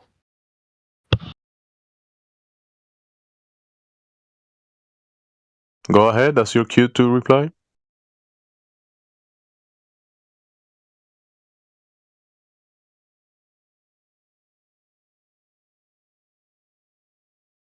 You broke him, Larry? Come on, Yeah, don't do that. Lost contact. Well, you know we still have contact because he's so silent right now. Yeah, this. I was thinking yeah. Is it possible that maybe space is somehow a void or something like that, and that's why it looked fake? No, it's in violation Because of natural space law. doesn't look like that. We were looking at the void and not really at space, and What do that's you mean why a it looks fake. void? We're talking about three-dimensional space, height, width, length, and yes, out there's a fucking lot of it. We're talking about what composites it. You're talking about it could be something else, could be a void. That's absence of anything, so empty. But that's what the vacuum is: empty space. There's no gas there, and the only thing that's really there is like these balls and shit. But between the balls and shit, empty space, an almost near perfect vacuum. So a void. That's what they claim, allegedly, but that goes against reality, and that's where we are now. Because what I was thinking is maybe if you leave the Earth system, you suddenly do not see the stars and. Wait, you mean like you have a key to the container and just gonna escape the container?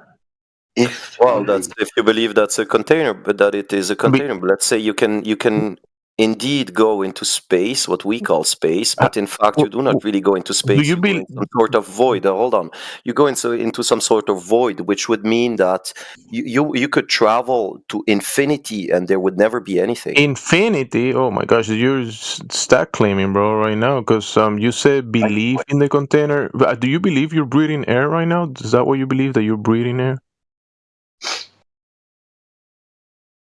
I don't understand the question. You're breathing air, aren't you? To be able to, use the air, the vocals to say words, you first have to expand your lungs so the air pressure around you goes in. But again, what's your opinion on what I just said? Don't you think that might be a possibility, and that would explain why he said it? You hand wave the containment of the place we're in. You hand wave it and say, "Oh, it's not there, and I can escape this place. I can escape reality. Don't worry about the containment." But do flat earthers mostly believe it's impossible to go into space? That you cannot leave the Earth system? What's the Earth system? What space? Space isn't a vacuum, so we can't go there because it doesn't exist. Well, the astronauts why and wouldn't NASA say that you can't go to space. They say that we can only go to low Earth orbit. Well, they went into space to go to the moon officially, right? NASA is telling you can only go so high up to the contained environment that you're in, and you cannot go further. But you say, no, I can go to infinity. You're arguing that. From what I understand, officially, they say the only time they went into space was during the Apollo missions. They didn't go into space. They couldn't have done because space, the vacuum, violates laws of nature. They didn't go. That's what we're trying to point out to you, because it doesn't exist. Yeah, but do all flat earthers believe that or see it? Listen. They went to a place, then they show you images in a TV, and you say, "Oh yeah, they went to this impossible place because I saw it on TV." Yeah, but so you're saying the sky is basically also a screen? No. When you look up and you observe that phenomena, that is not what they're showing you in the TV. That is not the montage and the Hollywood thing that you see, like when you see Star Wars, Star Trek, or moon landings. Those videos are not happening up there in the actual observed phenomena, the heavens above. That's not what you're looking at in the TV. Yeah, but there's not only TV. I mean, the rockets exist. That's you don't negate that, right? Sorry, rockets exist, and then when they go away and you can't see them anymore, you turn on the TV and they tell you what happens. And why? I still don't get it. Why would it be impossible to go into space? I just don't understand. Because if you just fly up with a rocket, what is going to happen then? I'll tell you. We have gas pressure here on Earth. To have gas pressure, you require a container. Gas pressure is force over area. the gas pressing against the walls of its container. When you have a container, the consequent is pressure.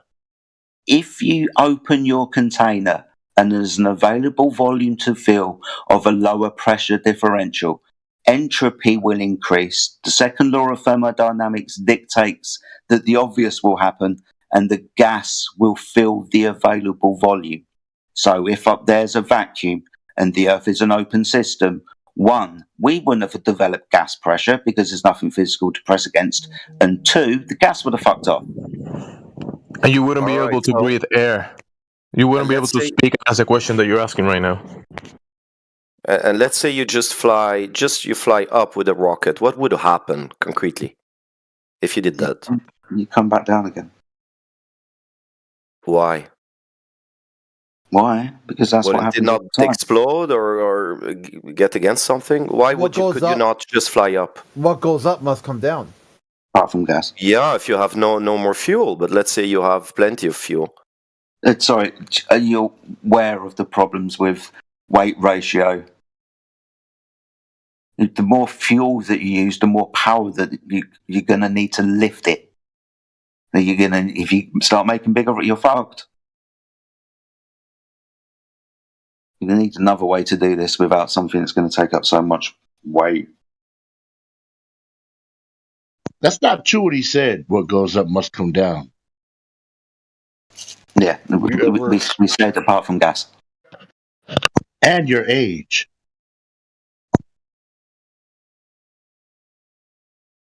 Well done, Castle King. Yeah, and your age. You're welcome. Then what is it? What we see out there? If it's not space, what is it then? We don't know. So obviously, the sky and all of the things that are in it. We don't know what all of those things are. We don't know the medium or what's between us and them. At this stage, we just don't know. We can speculate, but we just stand there and look at the sky and guess. So do you think stars are just luminaries, something like that? Givers of light, yeah, they do give light. I don't know what you mean by just luminaries. I don't know what they are. When you say just so you don't think those are celestial objects in some distance? Well, an object is something that you can see and touch, right? You can't see and touch those objects. I mean, you can't see and touch those things. They're not technically an object, right? So you've seen the Earth as an object in space, but you've seen it on TV, when actually the Earth is the dirt between your toes and the sand between the beach and the land, the sea and the land, right? So the reality is that the Earth is not an object. It's more like a realm. What? But it's a solid object, right? The Earth is not the model, just like the map is not the terrain.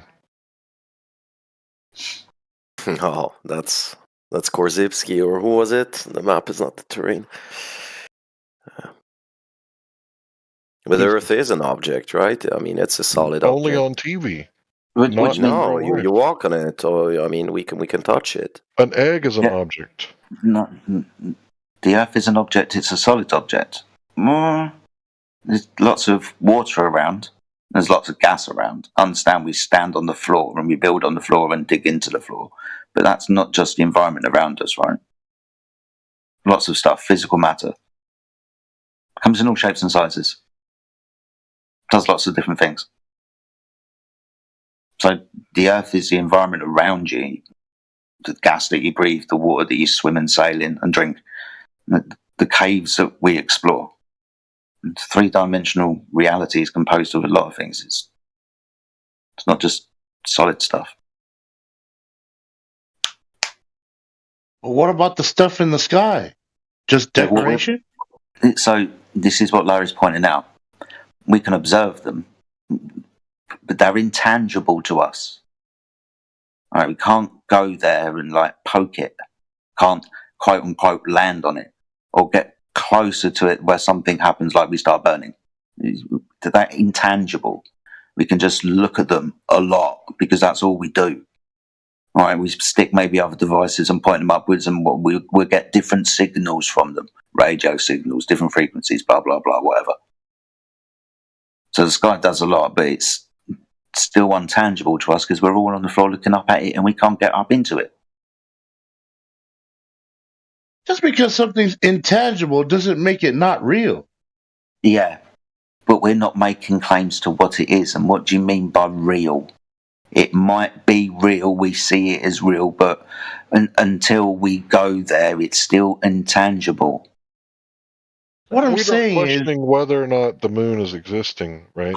We question whether or not it's terra firma that you can walk on, right? Because we can't. Okay, let's say you had cancer in your penis, right? You go to the doctor, and the doctor's like, "Oh, we got to cut it off." Wouldn't you want a second opinion? The first doctor didn't even do a biopsy. why does it have to take a perverted twist like that? I'm not being perverted at all, bro. It's an analogy. It could have been any other was an member of my interesting body, but you went right to the private. Because let me know where your head really is at. important. You might want a second opinion. That's my I point. mean, I want to take an opinion on my pinky, bro. It didn't have to be the private. Yeah, but you might be willing to let go of your pinky. I'm betting the farm that you're not willing to let go of the other. No, I'm saying I don't want to let go of any part of my body. Your brain went straight to the gutter. Don't distract him. Listen, man. Yeah, There's a big difference between real and fake. We obviously know. Right. We're all sharing the same reality together, all of us. It may be you don't understand what we're trying to put down. Right? No one's denying, like Larry said, that the moon exists, or Jupiter or Mars or the sun. They exist. What they are, though, they can't be the story that we've been told. One, because they reside in a vacuum, and you understand the problems with this. Let's look at Jupiter, an uncontained gas giant, a ball of gas. Gases have no inherent shapes, so can't be a ball of gas. It would disperse into the environment around it because that's what entropy will dictate. It can't be that. What it is, we don't know. We can look at it. It looks funny. Hey, wait. No, that doesn't make sense that you said that. Because you don't know, that means that you can't claim. You can't say, because I don't know, therefore it can't. No. If you don't know, you simply don't know. Sorry, I'm not making a claim to what they are, but according to laws of nature, there are invalid without exception in all space and time universally. Right? Yeah, but maybe the laws of nature are different in certain places. I mean, but the laws of the laws of nature here on Earth are different in places. Because it's these laws that are here that we're comparing to what would happen in the sky. And so according to these laws of nature, well, this system wouldn't happen because entropy would increase. The gas would fill the space. That's the law of nature. There's Maybe since Jupiter is way bigger than Earth, its gravitational force is a lot stronger. Just like the moon's gravitational force is a lot weaker. That's a story, bro. How do you verify it? I'm saying we have the Earth to have as an example of gravitational pull. And I heard Hawaiians cook pigs underground. Like, that's a story, but I could actually go to Hawaii and verify it, right? Yeah, you can. You can't go to Jupiter. You can't biopsy the sun. You can't do any of that sciencey stuff. Just because you can't go to Jupiter doesn't mean you can't learn from those who understand about what's going on out there. Bro, you know Jupiter was hit by a comet in the 90s?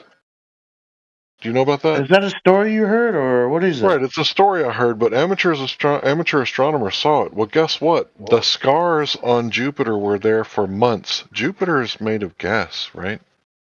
How do you scar gas?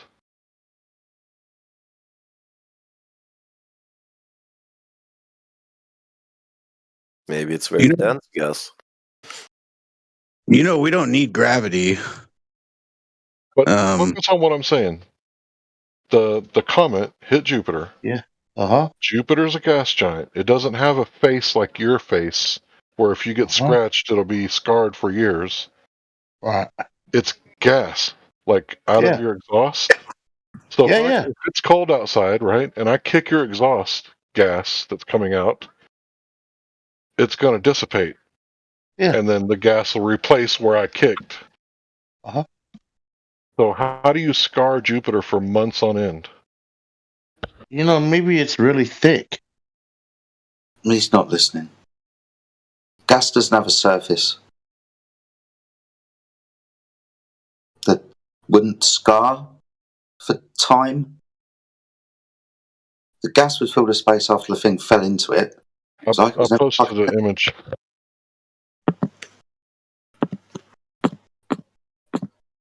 Sorry, go ahead. I'm sorry. No, you're fine, buddy. You're fine. But yeah, gases have no surface. What we see is not what the story would have us believe.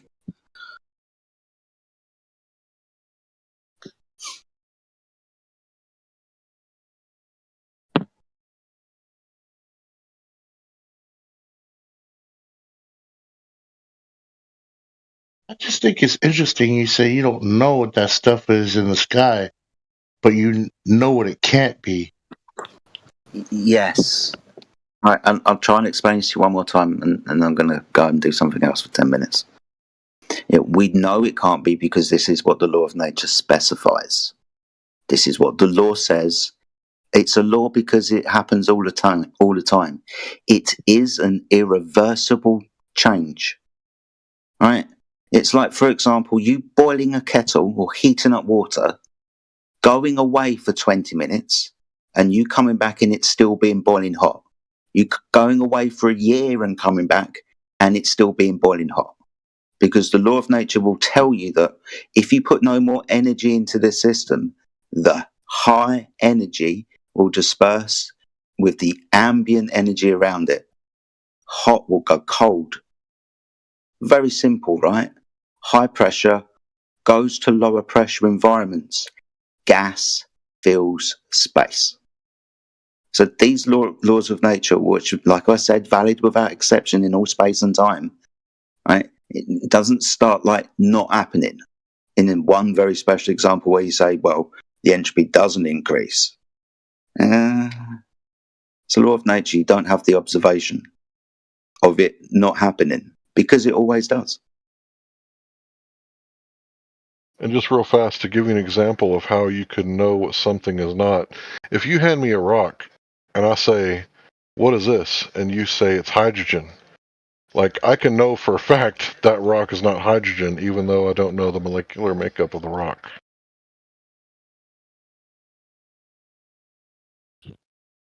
Yeah, but you haven't been to Jupiter to see what kind of gas that is, how dense it is. Sorry, if it was a gas and outside there was an available space, the gas would fill the space.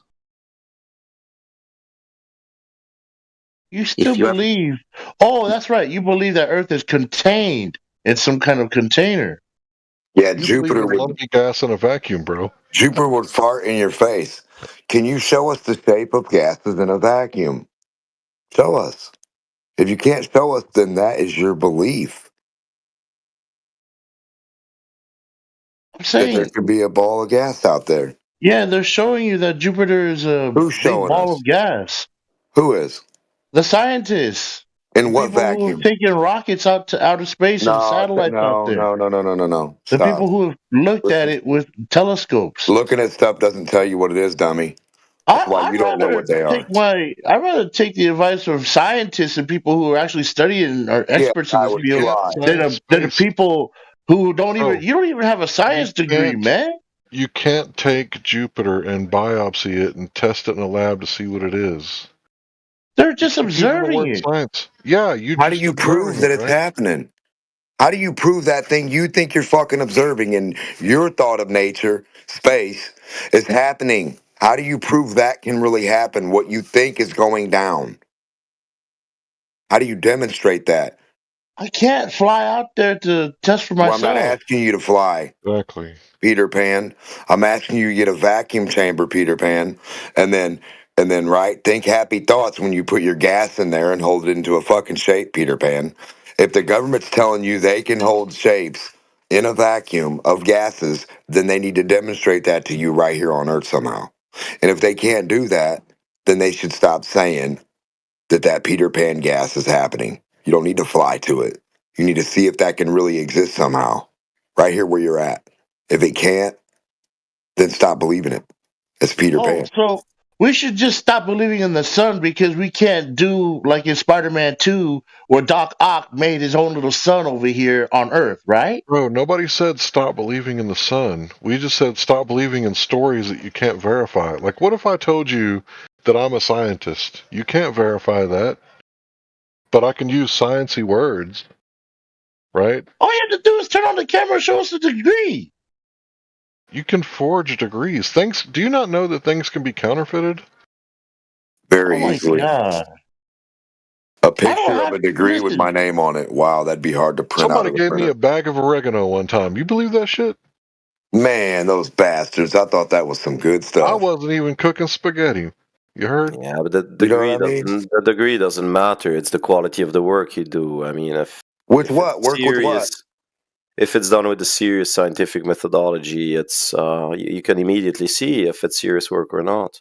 What are you working with though? You're working with the sun. What? How do you make a sun with what material? What are you starting with? Energy. That'd be a good start. With energy. Yeah. Where's this ball of energy we're starting with in nature? I don't know. Look at the Higgs on that machine they got over there in Europe somewhere, man. Yeah, the particle collider thing, man. So your sun is made by the particle collider thing, man, where they're trying to figure out the God particle, man. Listen to what you're saying, man. What's that going to show us? Slow down. If I look at it, what's it going to show us? Is it going to show us that there's gravity? Is it going to show us? Seriously. You can find out about gravity just by walking outside or dropping a ball on the ground, man. Yeah, we know about the effect. What's the cause? God Almighty, man. Okay, what's the mechanistic cause? It's the mass of the Earth. Okay, can you manipulate the mass of the Earth and make it turn on and off? No, I can't take chunks out of this place. So then it's just a baseless assertion, right? No, man. I'm not a scientist. This is what the scientists say. Well, the scientists can't science the shit out of gravity either. They got two hands just like you, buddy, and they still can't do the same things you can do with your two hands, and you can't do what you claim the scientists can do because your eyeballs don't work and your hands don't work, only theirs do. It's just weird to me. I don't even know. You guys don't even trust science. Well, repeat what they're doing. Stupid. We don't have to trust what you show us. You repeat what they do. Make a little sun. Show us how you do it. What are the ingredients? We don't have to trust what you're going to demonstrate. If you can't demonstrate it, you're the one that's trusting stupid stuff. It's not our fault. You can't demonstrate a flat Earth. You can't even find your edge. Nobody said there was an edge. You said there was an edge to flat Earth, and you're not a flat earther. So that's a retarded thing for you to say. So it's infinite? No, that's a dumb thing for you to say. You shouldn't. Where does it go? Where does it end? Where does it stop? No, look for the ball edge. Look where the ball starts. There's no edge because it keeps going around. Yeah, cool story. What do you mean? Every time you reach the edge of the Earth, you reach water. You don't know anything different than this. You walk across the Earth, and every time you reach the edge, it's at the seashore, isn't it? Oh, so you do have some kind of cylindrical place that you live on. Why are you denying this? Why are you denying reality, bro? You live on a globe, then. You live on a. But you think you live in a water bowl? What do you believe that? Why are you thinking in fantasies like that, bro? Why? No, listen. We've already got. You think you live in a water bowl? You think you believe that you live in a water bowl? Why? Because we've got the pictures. We've got the evidence. You never seen the water bowl. You never seen it yourself. I've been out there on the sea. Yeah, you walk across the sea and you jump. There is footage of rockets that go up, right? And you can see it looks. Ball? You see in the water? Yeah, but it looks curved clearly. I mean, it looks You've like been in the rocket yourself? No, but I've seen Come the on, pictures. And I man. don't believe it's CGI. Those are real pictures. How'd you Look at the verify guy. I think he was an Austrian guy, who jumped from this platform very high up. And if you look at the pictures, Oh, it yeah. looks. Let's look at the picture. I'm about to post one. You ready? Mm-hmm. All right. So you're talking about Red Bull, Felix Baumgartner. Yeah, exactly. Yeah. That picture right there. Yeah. Okay. So I got one more for you. Where is it?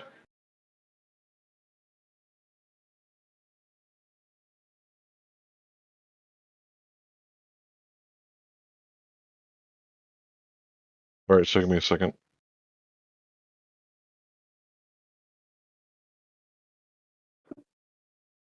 I obviously have too many pictures.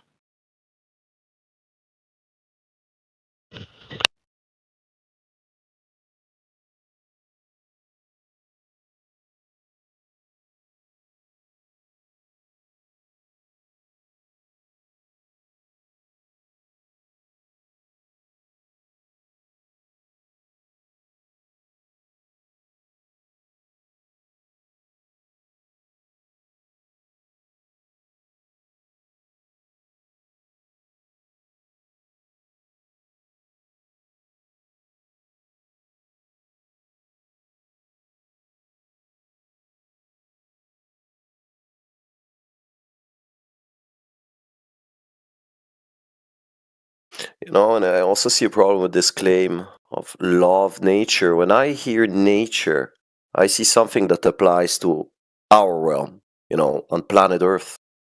Nature to me doesn't apply in space or elsewhere other than Earth. So you don't believe in the uniformity of nature? Well, I believe that nature has to do with planet Earth and not beyond. So is it? To me, it makes no sense to talk about nature in the sense the universe. I found it. So you see that picture right there? How they're Yeah. on the surface? Do you notice anything about the Earth in the background?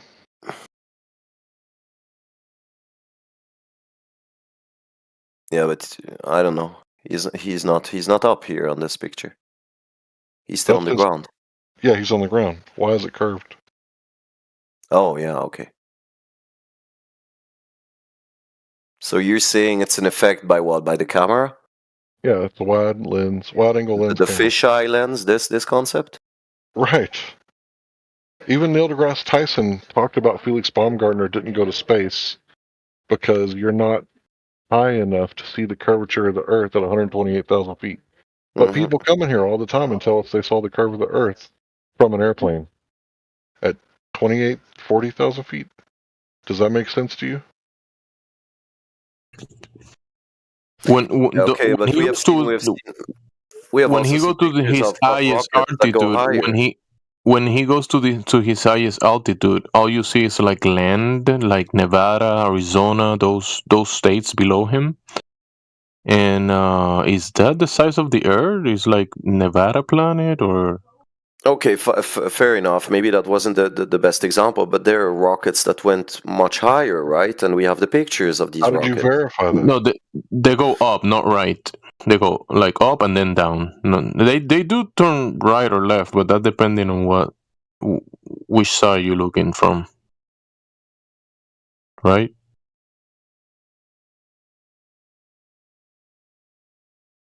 And so, again, what would happen if you just would shoot up with your rocket straight up? What would happen? There's layers above, mediums above, but not the impossible place that you think it is. Like the vacuum of Would space. you hit the ceiling? Would you hit water? What would happen? Possibly something. Whatever is up there. What have you scooped it and checked it?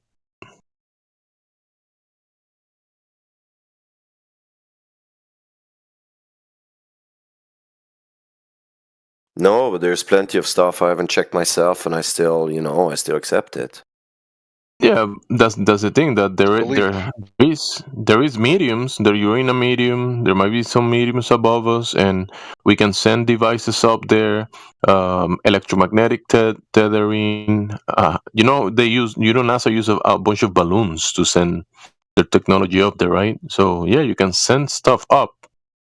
You can launch things up, but you're launching all of that from a motionless Earth, horizontal frame of reference. So you need reality to be able to be launching stuff from. But that stuff is not going into fantasy and the cartoons that you see in the TV. That's not the TV fake stuff. That's not the reality. The reality is what we observe, what we can demonstrate, what we can verify. And if there's mediums up there and technology that has been launched up there, is in the mediums that are up, not in the fantasy place that cannot exist, like the cartoon vacuum of space in the spinning water ball. Because remember, when you talk about the cartoon, the outer space religion, next to it is what? The ball Earth. But you don't have that. You don't have the Earth curving or spinning or doing anything of those things that you see in the TV cartoon. The Earth itself is not curving.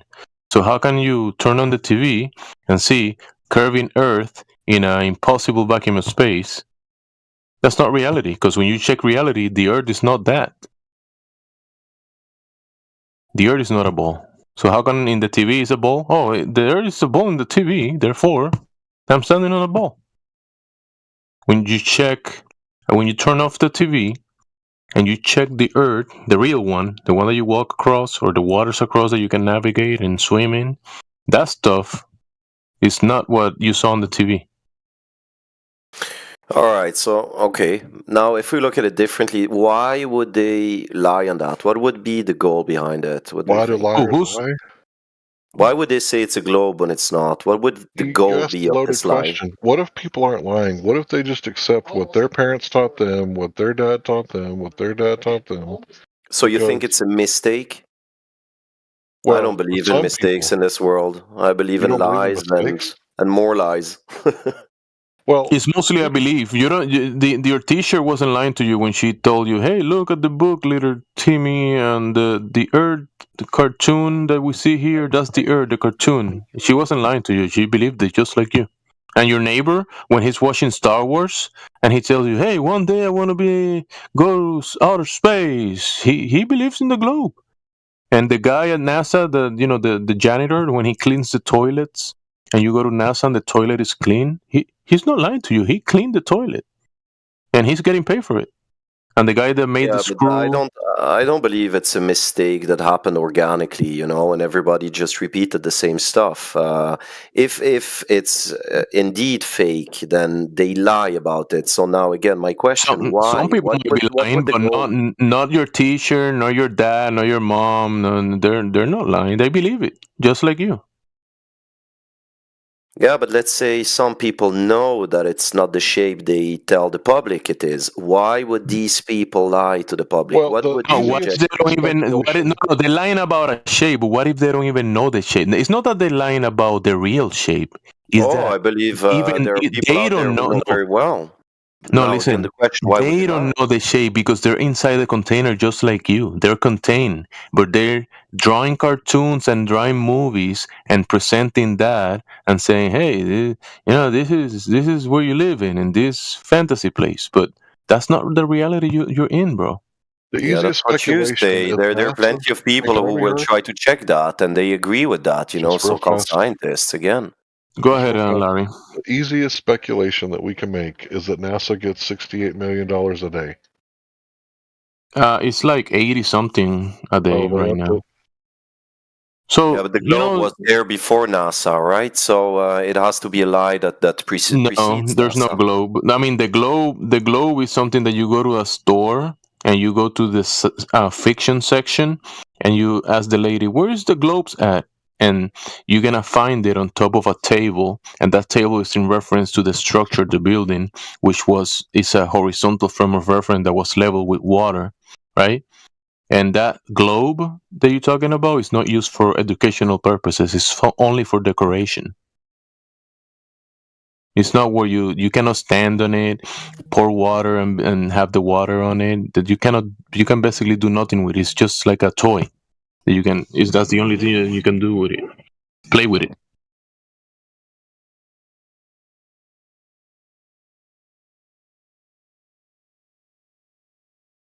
Yeah, still, my question stands. I didn't hear any answer to it. That's Bro, you're asking us to satisfying, speculate at least. why liars would lie, and I said millions of dollars a day, and you said that's not an answer? Would you lie for 60? No, I don't believe it's a matter of money, And there's not only NASA that says it's a globe, right? There are many other people, many other organizations, and it was a globe before NASA already. So it cannot be a money thing. There has to be, if it's a lie, there has to be another reason to it. Do you not lie to people to gain control? You think there was ever a time Why where would people you? didn't Why want would you to gain control with this lie? That's what I don't get. What do you have to gain in this You're lie? asking me to speculate why liars lie. I don't know why liars lie. They just lie. Okay. Yeah. Well, I was wondering maybe there is an explanation. Maybe flat earthers have an explanation for that. Yeah, but we don't know why they lie. We can't tell you why insane people do insane things. It's like you going to the insane asylum and asking every single person in there, why are they crazy or why are they not right? Or what's wrong or right with them, right? Is that going to help you out in life? No, but you No, see, it's not. So if your government acts the same way as everybody in that insane asylum, now what the hell are you telling us to go do? Ask each and every one of them why they're fucking insane and why they're doing weird shit? We couldn't tell you, brother. All we know is when we look at physical reality, it's not what they claim.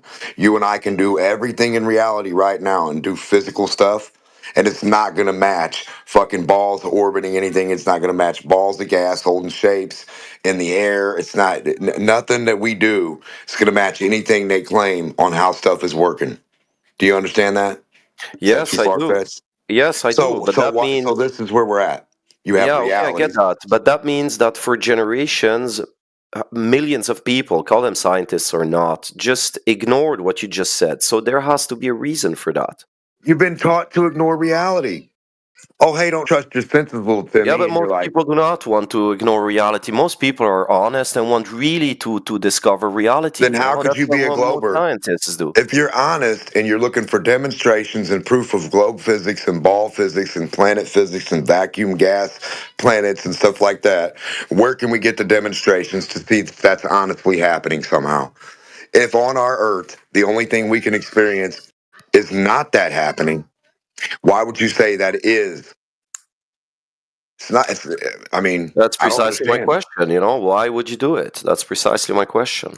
Why? What's the point? Well, I'm not doing Who has anything. something to gain with that? No, listen, I don't have anything to gain by telling you reality's real. Don't believe other stuff. I don't get anything. The government doesn't fucking come cheer me up and boost me up and put me in a penthouse for saying, hey, man, physics don't match what they claim. Are they going to do it for you? Wait, Dimo, you mean you don't get $80 million a day? You don't? No. For telling the truth, you do not get paid. The government only pays for liars. Huh. Oh. The job of the government is to not tell you a secret. It's to not tell you the truth. It's to not tell you the coordinates. It's to not tell you where the goodies are. So if their main job is to not tell you, and you and everybody just say, okay, we'll just go ahead and believe in what these people that are just a regular fucking dude named Bob with frizzy hair and a lab coat tells you don't believe the real physics and reality on how things really work, something's wrong. So it's our fault, right? A little bit as well. But when they tell you that nonsense makes sense, that makes sense because it's nonsense, right? no, that's not correct. And that's where we fall into the category of not understanding how, just go with the physics that you can demonstrate. But our friend here just said that you don't know what's happening out there, and it could be different than reality. So it must be truth. Whatever difference out of reality, somehow it has to be truth, right? Right, friend? Like you were arguing for that? Like out there is different? Have you guys seen this video where it's supposed to be a Freemason? It's a 7-minute video or 9 minutes without sound, and he's You mean Constantine? well, it's a very low quality video with an alleged Freemason who draws the shape of the Earth. Have you seen this video? He draws the shape of the earth. He has like is this Mason like God embodied? He has God's eye view. No, the question is just: have you seen the video? It's a 9-minute video, low quality, without But wait, sound. this Mason guy, he's been outside from an outside perspective, and he looked down to earth, or he knows the shape from an outside perspective, and now he's drawing what he saw. You're asking. I'm just asking. Have you seen the video? Yeah, he's making Has nobody circles seen and it here? and Have you not seen what this is it? video? The black sun under the ground. Yeah, doing exactly. like a Exactly. He yeah. draws the black sun exactly. Yeah, and- yeah. He's drawing the earth like he's looking through God's eye. You talking about Masons like this, like what I just posted? Do you really believe this guy looked through God's eyes? And I he don't saw the understand shape? this question through God's eyes. That makes no sense, man. I'm just saying there is a guy in a video. So listen, you're in reality.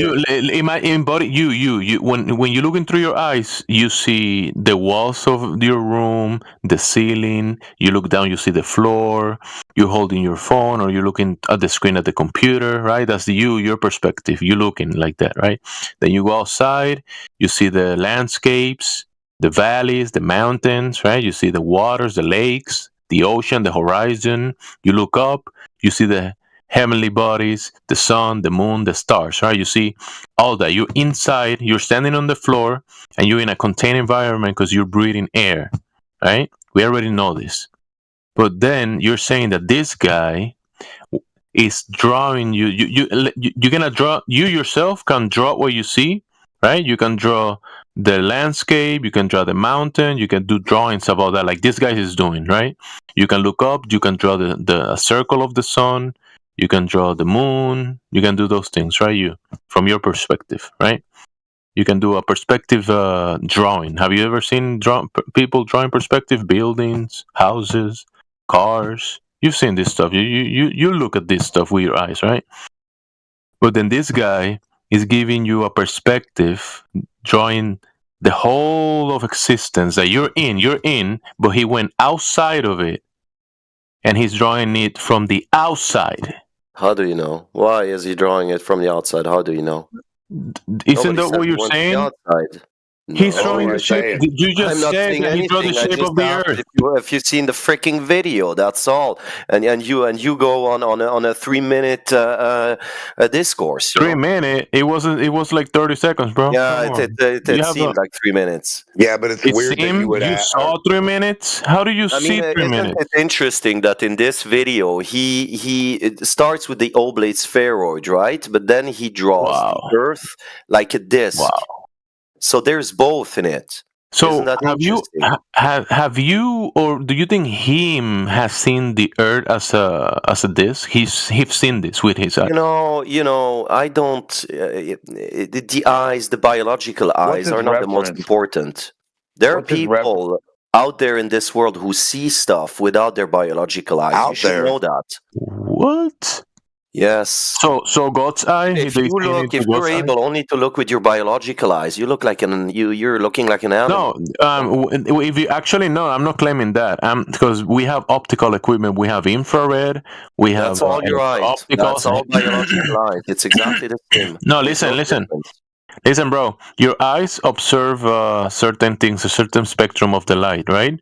And then if you pull out the infrared camera, it's gonna see beyond what you can see, and guess what? It's gonna confirm what you already know. If you look through the infrared spectrum, you're gonna see that the waters across are not curving like a ball, that the earth is not curving, and you can see way further than what the ball that you're talking about or believe it's attributed to for you to be able to observe, because the ball will be curving away from you, right? The ground will be going away from you, dropping, and then below you. But when you pull out, well, you don't see that with your eyes happening, but then you pull out the other opticals, not your eyes, infrared, and you see beyond what the ball should. Okay. No. What do you mean no? Yes. What do you mean no? With the infrared, you can see further. Why are you denying this? Yes, but you're still looking with your eyes. So why are you saying no? Because you're still looking with your eyes. You're looking with your eyes through an optical device. Yes, so it's still your eyes. And you're confirming what you already know, that there's no curvature. When you're looking through an optical device, as you say, that is just your eyes plus. It's just better eyes. Wait. You do realize Isaac Newton knew the Earth was round, right? You do know that, right? Do you realize that El Newtonio, his cousin, he was walking across Mexico, and then an avocado fell on his head, and he invented guacamole? Listen, bro. Listen. Newtonio was way smartest because today we use avocados for way more things than Newton ever did.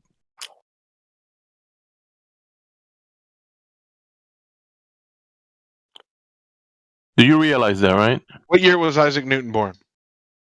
El Newtonio? 1643. Damn, Okay. it's getting heated in here. So, hey, listen, buddy. They've been knowing the Earth is round for the past 2,000 years. Okay? You mean like you mean people thought the Earth was We are talking about thousands of documents over the years. Thousands that have You mean like the Chinese provided that it wasn't examples, curving? mathematical formulas, equations, references, designs on how, why. Do you mean like all of your ancestors and all the civilizations and cosmologies across the world? Wait, I want to see the 1,000 with the Earth? documents because I think that's just a baseless assertion. No, he's a troll. He's a Please non-troll. don't mute. Yeah, come on. He wasn't trolling here. You should mute him for that, seriously. That's not cool. Sorry, he is a known troll. A moderator has been running the server for over a year, dude, and the people come in with to the chat room whilst having history with us. So he is a known troll, and he's going to be treated as such because all he does is this: just talk shit. Wow, I didn't hear anything. Yeah, whatever. It's just I think it's what you're hearing. I'll tell you what you're hearing. You're hearing preaching. It's basically what you're doing. You're hearing somebody preach their idea of reality. Yeah, but everybody is somehow doing that, no? He's just preaching. He's not going to offer any evidence. He's not going to stop and logically think and have critical thought about what's being said. He is only going to preach. Okay, I get it. Gotcha. But I would like to come back to this video I was talking about before. I believe that this is the real shape of the Earth. This video with this Freemason. I think You think this guy has God's eye view? That's what you believe? Well, I don't know, dude. Because it will require, the antecedent to be able to draw the Earth from an outside perspective and say, this is the shape of it because I saw it and I know it. It will either be God's revelation or God's eye view. Imagine that there are people out there who didn't necessarily see it, but they know it. Don't ask me necessarily how. I don't know. How? Just because saying so? How do they know? What was the verification to know that? Well, I don't know how familiar you are with the occult, and occult traditions, but I can tell you that there are people out there who know stuff you've never heard. And they do know it, and this is very real. Awesome. There is knowledge out there you have no idea of. Do you know that? Are much more advanced than others, than the public. So you can go across many civilizations, and you're gonna see different cosmologies all across the world. Are you saying that this is the one and be all? This is the best one out of all of them. So the Mayans have a cosmology, the Egyptians, the Babylonians, the Hebrews, all of these civilizations in all of history, they all have different. They all had like their cosmology is similar but a little different, all of them. But this is the one. This one that you're showing. This is the one. Yeah, I believe so. Yeah. I think so. Oh, okay. I think that's the key.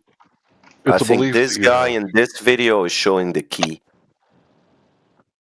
And I think flat earthers should look seriously into this because again, he's at the same time showing Oh, you only are a flat earther. spheroid, Oh, okay. So you are a but flat also earther. the disc.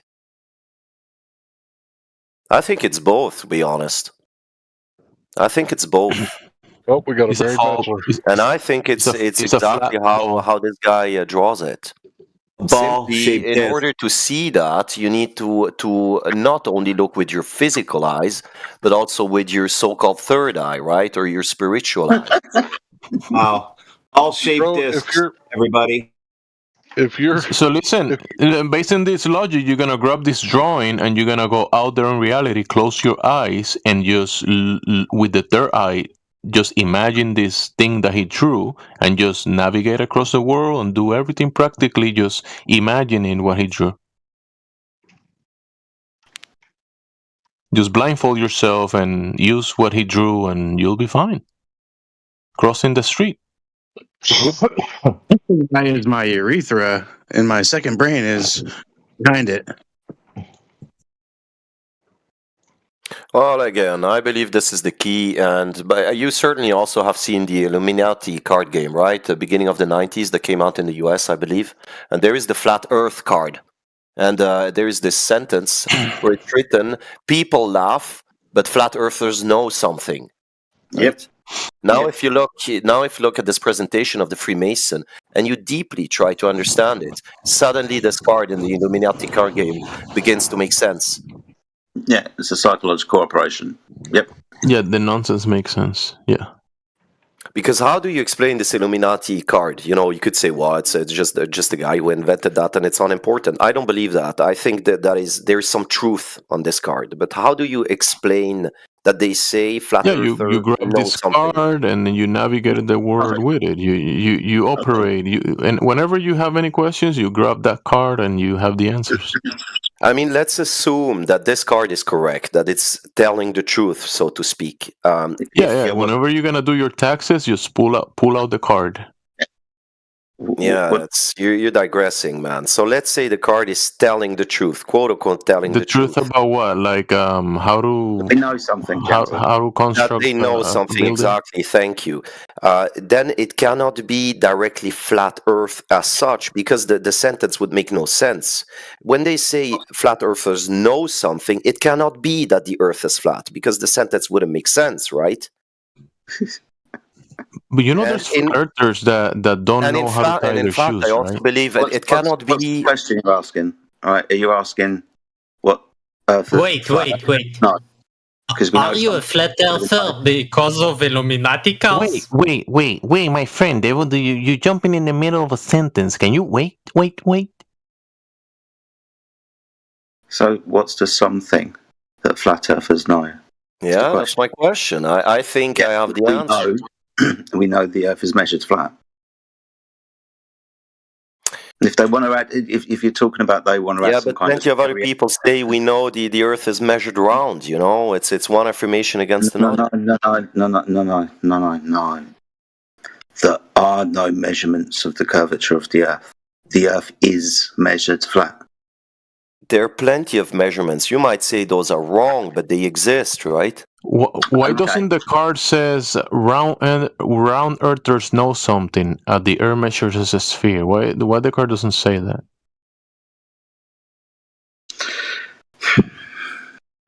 It says flat earthers would be know something. uninteresting. Who Maybe cares, because you know? they know it measures. I mean, it's also implying what something, what singular, plural. No, we know a few things. I mean, you could say it's a singular. We know that the Earth isn't a globe. There you go. No, yeah, okay, maybe, okay, I agree. This might make sense, but that doesn't mean that it's flat. Okay, but there's like I'm saying, this is a singular statement. It might be plural. We know a few things. We know the No, but it's a singular statement in the sentence. Yeah. Which means that it can not be flat Earth as such, and also it cannot be one of the big theses of flat Earthers. It has to be something else. Yeah, right. Try and take a step back then. look at the language that is not just being used here, but across all of these cards if you're going to look at them. And pictography and the symbolism and symbology that's used within them as well, right? Take a step back. Now, you understand that we spend half of our time trying to decipher what the fuck they mean. Right? That's part of the psychological trick. Their cards, this is what they do. They have meaning. What's their meaning? It's a cult. Only certain people know their meaning. We don't, so we argue about the meaning, which is what we're doing right now. It's the Flat Earth card. It's the psychological operation. That's why they've pulled it out of the pack. I said earlier, 5 minutes ago, maybe 10, it's a psychological operation. You're talking about the Illuminati, the Masons. Yeah, if you're talking about the shadowy people that cause the psychological operations, yeah, this is a psychological operation. Well, you see, in this instance, I believe the card tells the truth. Yes. It is very accurate. Yes, but and what we're going to do is argue about what is it the Flat Earthers know. Is it one thing? Exactly. Yeah. There you go. There's also a science fiction card. I mean, what I'm trying to say is astronaut in space. Okay, right, sorry to interrupt again. What's the reason of pulling the card out of the pack? What does that signify? What's all of the cards that will be available for these people who look for it in the container? Okay. So all of because this is how I believe that this is how it works. In fact, there is plenty of truth out there, but always, in a cryptic, hidden way. And it's up to you to search for it. But if you do, you can find it. Yeah, I'm trying to help you. So, like I said, take a step back. Psychological operation, the people that are using them. All right, so I'm asking you, why is the card coming out of the pack? Because this is going to influence a certain amount of time, because something's going to happen to the population. This information is going to be available to the populace, and then something is going to happen to that populace, right? There's going to be a problem. We're going to react to it. They're going to be able to understand how we talk about it, play both sides, for example, control the narrative, deceive the narrative. It's a psychological operation. The Earth is flat. They know this, so now they're going to get people arguing about it. Look how well they've done. Yeah, but that's typically not what the card says. Now, again, you could say the card is fake and it's just. I'm not saying it's fake. I'm working on. Then it cannot be flat, because then the sentence on the card makes no sense. If they say flat earthers know something, it cannot be flat Earth, because that's the main hypothesis, right? So it cannot be that. It has to be something else. Well, the Earth is measured flat, and space is fake. All right, that's your opinion. I get that, but again, the card is not what it says. There's also a science fiction card, right? And what it depicts is an astronaut in space reading a book, a magazine or something, looking back and with Earth in the background, globe Earth. Science fiction card, okay? And then there's another one, NASA, right? And the NASA card is like the picture is of them faking the moon landing in the studio. It's interesting, that is. Doesn't the card say that they might be on to something? I'm not sure. I think it says they know something, but to be honest, I'm not sure. I'm pretty sure that, you're misquoting the card. I think it's written, people are laughing, but they know something. I think that's the sentence. Yeah, the flat earthers, the Earth is flat. They're laughing at the flat earthers. Yeah, but no, the sentence cannot mean that. No way. Okay, listen. You're missing the reference. It says that it says that they're laughing, right? Why are they laughing about? Because the flat earthers claim that the Earth is not curving. That's why they are. That's why the other people are laughing. When the other people are the globe believers. Correct. Yeah, of course. So the globe believers. Again, what the card says, globers are laughing. But they are wrong to laugh. What are the flat earthers saying that the globers are hearing that they're laughing about? What is the joke? What are they hearing? The flat earthers say. Well, globers are making fun of flat earthers. We all know that. Okay, so what are the flat earthers saying that the globers are laughing about? About flat Earth. They're mocking flat earthers, but we all know that. But again, the card says, in other words, the card says you globers shouldn't laugh that much because, in fact, flat earthers know something. That's what the card says. Who are we? The big question is, what is this something that flat earthers know? And again, it cannot be that the Earth is flat. Cannot be that. That's what we say. Okay, I got the card here. They wouldn't write they know something, then it would be written they know the truth, you know. How the fuck do you know what they would write? The reasons why they would write the things that they're doing.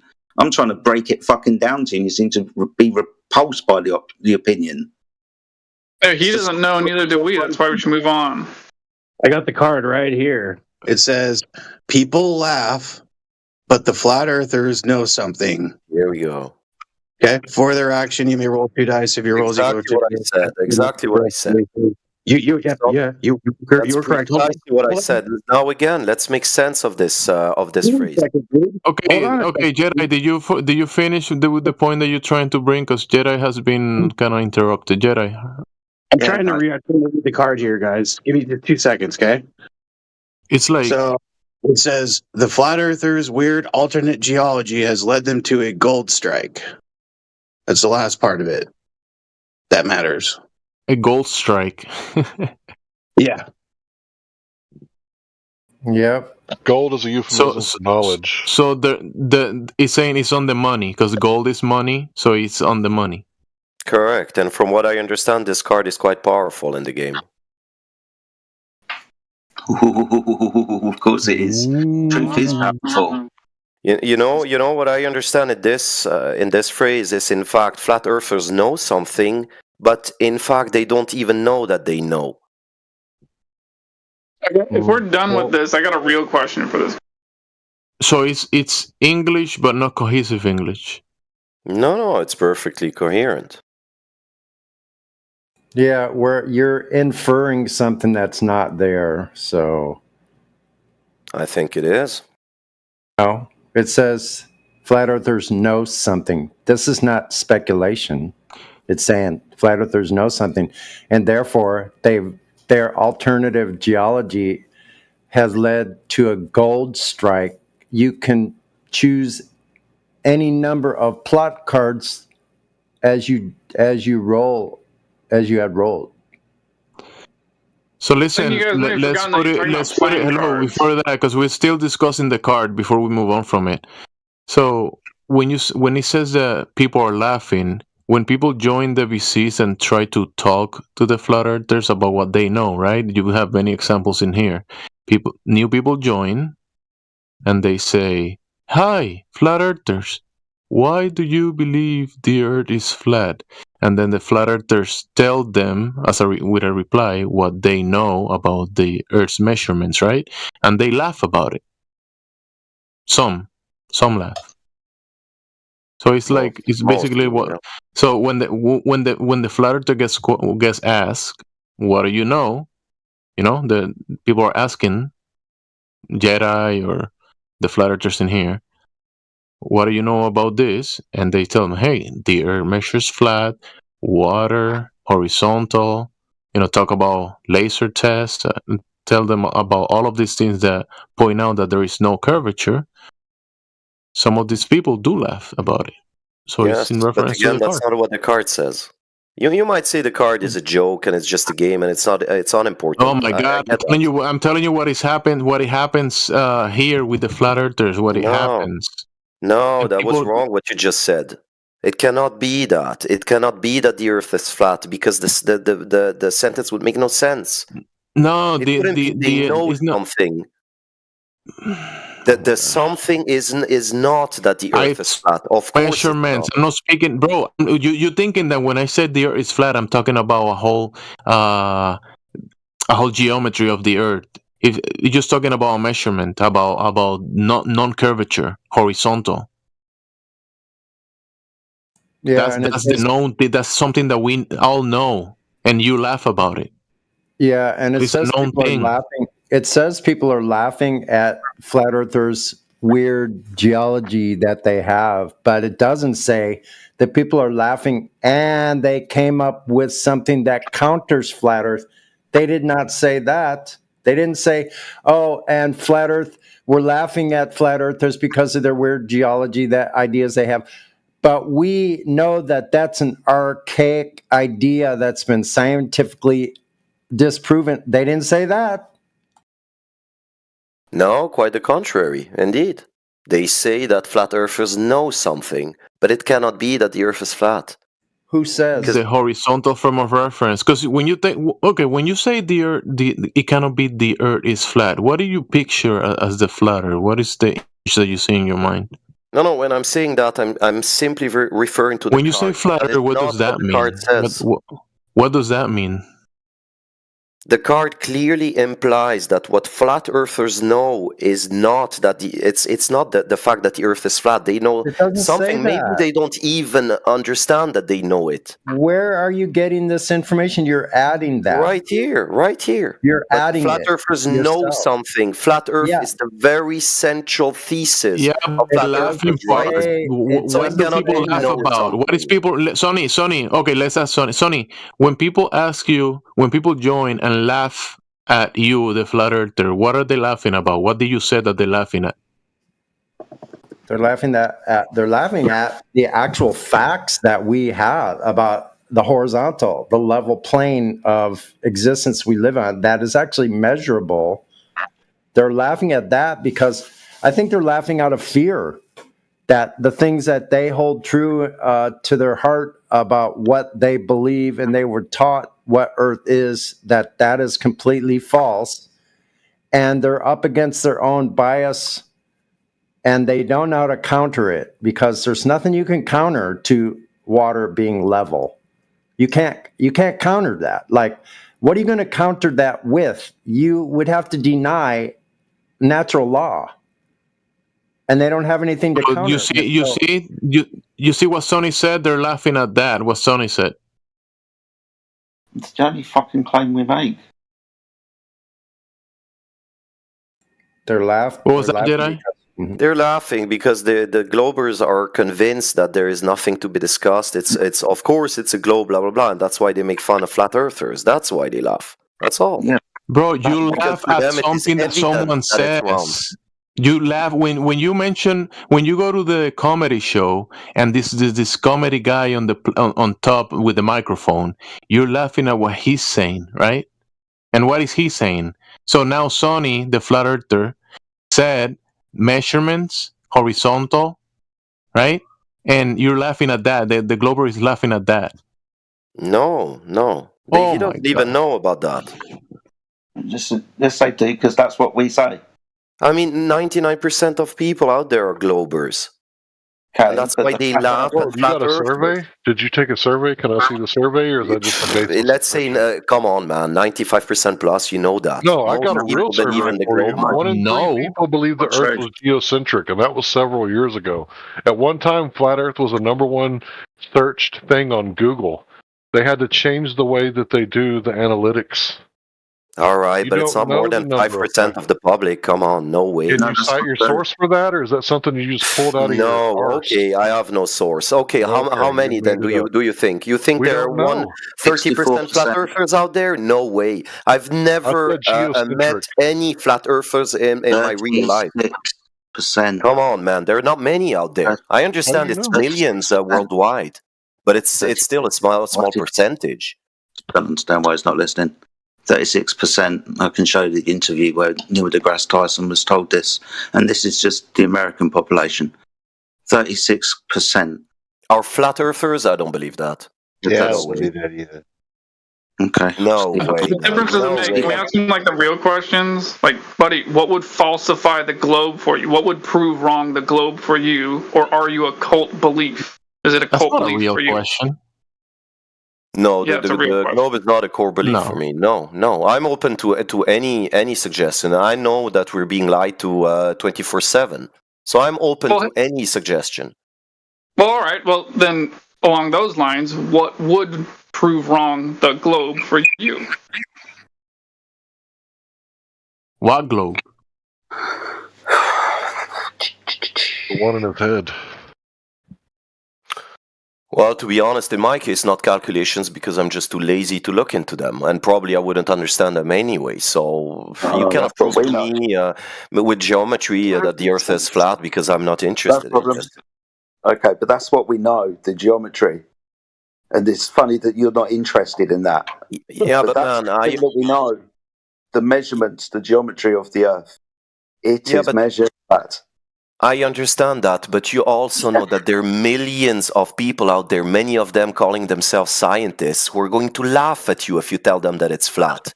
Yeah, They're going to say we have plenty of calculations to prove that it's wrong. So they're the people that are life-funded flat earthers because of what we fucking say, of what we know. And we know the Earth is measured flat. You just brought up the geometry that you're not interested in, and the scientists who would laugh Many at. people are interested in geometry, and they're going to say that the Hello, Earth is an open spheroid. One second. You just made a joke about this whole thing because scientists don't deal with this the geometry. Scientists are. If you're talking about science, I mean, just tell him about what he just said about the cause and effect relationship, or like he's talking about geometry. He's making a joke out of the whole thing. Right. Geometry is math, right? That's to deal with the shapes of things. And you're invoking scientists, which has to do with cause and effect relationships. So if anybody in here should be laughing, we should be laughing at you because you just exposed yourself. What? No. It's a category error. He doesn't get it. Is math science? Is science math? It's not a scientific question, yet you're invoking scientists. You're appealing to the wrong authority. Is that a fallacy? I was not. That's why I said they call themselves scientists. I'm not the guy. I'm not an apologist of scientists. Believe me. You said we will laugh. You said we will laugh if the scientist says that you guys are wrong about the shape. Category error. What? Scientific. Come on, guys. Are you so deluded not to see that there are millions of people out there who believe in this globe stuff and they can make calculations to prove it to you?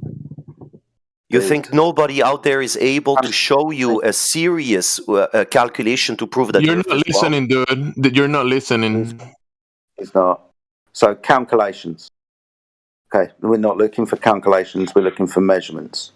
We wouldn't be looking for scientific evidence. Science doesn't prove shapes. Geometry, mathematics, that proves shapes, right? The thing that you were not interested in knowing about, the thing that we do.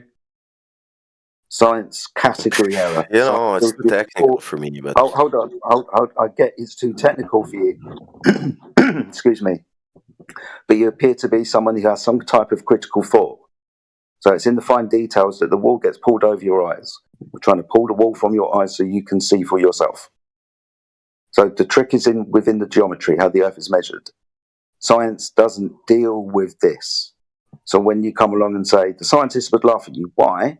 What, because there's scientific evidence that proves that the Earth is a ball? No, there wouldn't be scientific evidence for a shape if you knew what the scientific method was. Science, natural science, cause and effect reasoning based on hypotheses, where you predict the cause of phenomena and then experiment to see if you can cause the phenomena, is not how you figure out the shape of an object. To figure out the shape of an object, you observe it and you measure it. Geometry, right? If you're trying to figure out the grade of slope or rate of change of slope from 0, you measure it. If the surface of the Earth was curved, you should measure curvature. We don't measure curvature. Nobody ever. Nobody ever has measured curvature. Newton, like the guy who you muted, said, nobody. Definitely not. No, definitely not Newton. No one. And no other guy. Nobody ever came with measurements where he came to the conclusion that the Earth is a sphere. Nobody ever. No, to come to the conclusion based upon measurements. Yes. The measurements are the conclusion. If I want to figure out if I'm 6 foot tall, I measure with an instrument my height. It's an objective truth. Wouldn't you want to do that with a theodolite? Can you do with a theodolite and prove that you're 7 feet tall? Come on.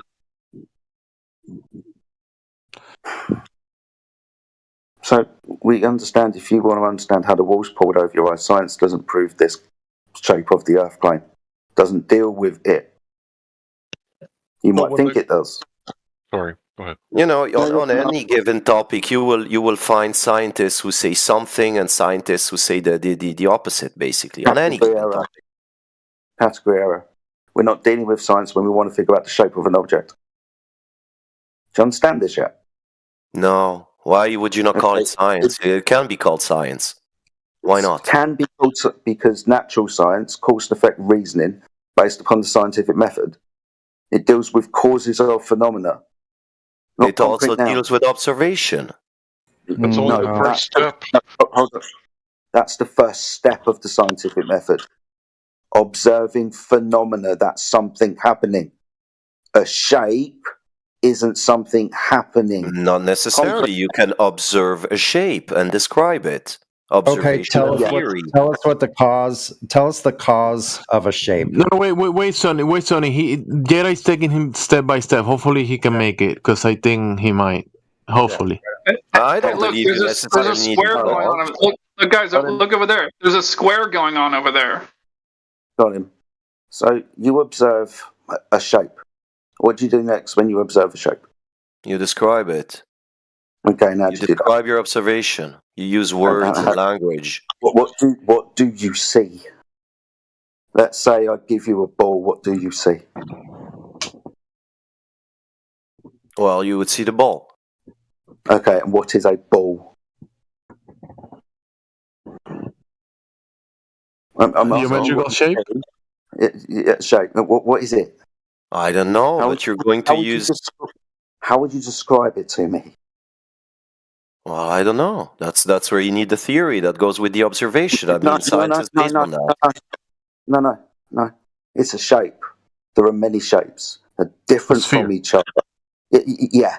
So some have straight edges, some have curved edges. This one, a sphere, has curved edges, which is different from straight edges. It also would have a size, a radius, diameter, and circumference, a rate of change of slope from horizontal, depending on its radius. To figure these things out, you would measure it. You're not going to go on and make a hypothesis about what caused it. You're not going to vary and manipulate things to cause it. You're going to describe it. You're going to observe it. You're going to measure it. Aren't you? Yeah, which is basically what science mainly does. You know, science is extremely bad when it comes to causality. We know that.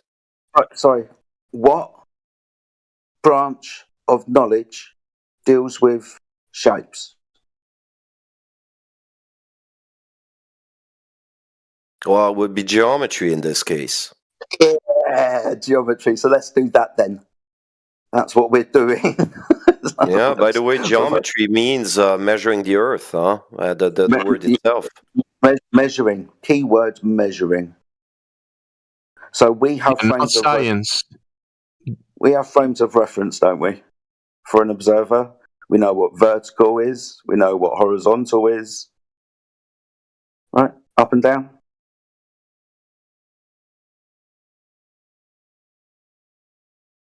No. So the geometry will be a what is question. You measure it and you know what it is. But then the scientific question will be a how is. How is it? Or how does water boil? How does water freeze? Well, in some cases, but that would be good science. Mostly what science you don't science the square. You don't do the geometry of the square asking the question, how is it a square? You measure the square and that's what it is, a square. You don't ask why. No. No, you measure it and what it is what is a square. Correct, yeah. It's geometry in this instance. All right, so if I could just get in for like 20 seconds. So when the American government asked the social media companies, what are we going to do about these flat earthers, right? That's when the Wikipedia article started popping up on YouTube after that. Nobody actually cares about you guys anymore. You guys are completely irrelevant. Then why are you here? Why? He squawked and he ran. And so now the Wikipedia article, if you look at it, it says scientifically disproven.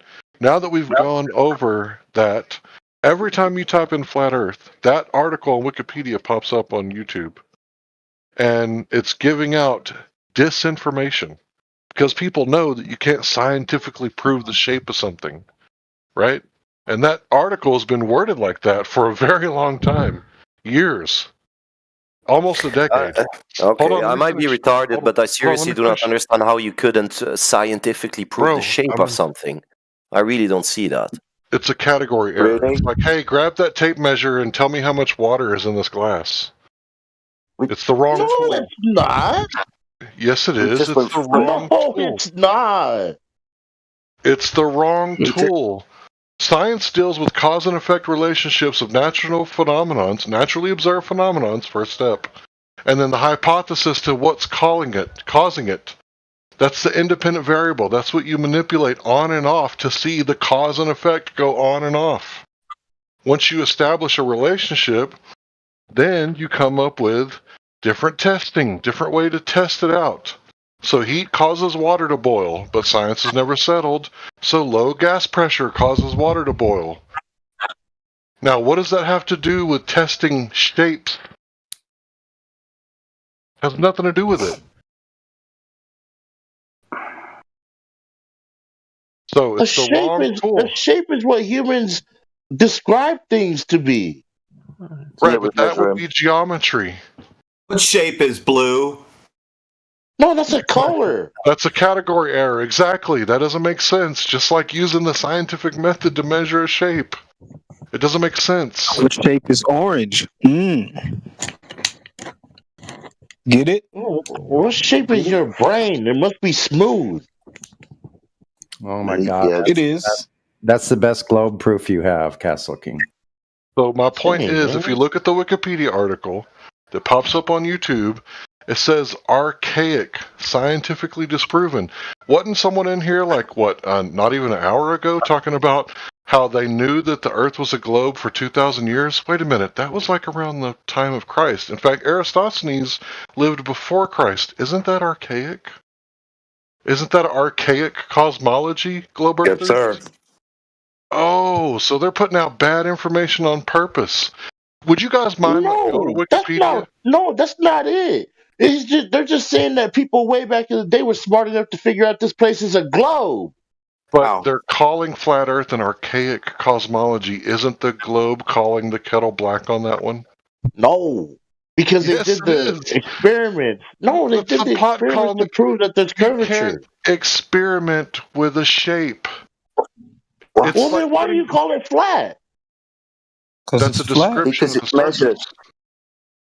Surveying, if you want to take it further, but all they're doing is measuring. Where's your curve at? We're trying to conform to the attribute and seeing which one this thing does, and then we get a form of reference, which is like a horizontal line of reference, and we see, hey, does this horizontal line of reference go horizontally along, parallel with this other thing the whole way? Yes or no? Does this thing go away from that thing? Does this thing conform to a difference? Is it an apple? Is it a turkey? No. It's been a horizontal line the whole way, brother. Oh, so you're saying because you've gone all the way into the horizon and it's been flat the whole time, therefore the world is flat. We have. This is how. Fuck's sake. All right. This is how we aviate across the globe. All right. If you can understand two aeroplanes being on the same horizontal plane, so one is directly in front of the other at a distance of 100 miles, you understand that their altitude should be exactly the same if they're above the surface of 32,000 feet. However, if the surface of the Earth was curved and the height of one was 5 miles and the distance to the other was 100 miles, the other would be 1 mile higher above the surface of the Earth. We don't measure this. We treat the Earth and measure the Earth from radar station to radar station, from equipment to equipment, as a horizontal plane. That plane over there, that's at the same altitude as me, that's on the same horizontal plane as me, is what we measure. This measurement is a measurement of altitude above a horizontal plane. So the Earth is practically used and measured as a horizontal plane when we fly over it.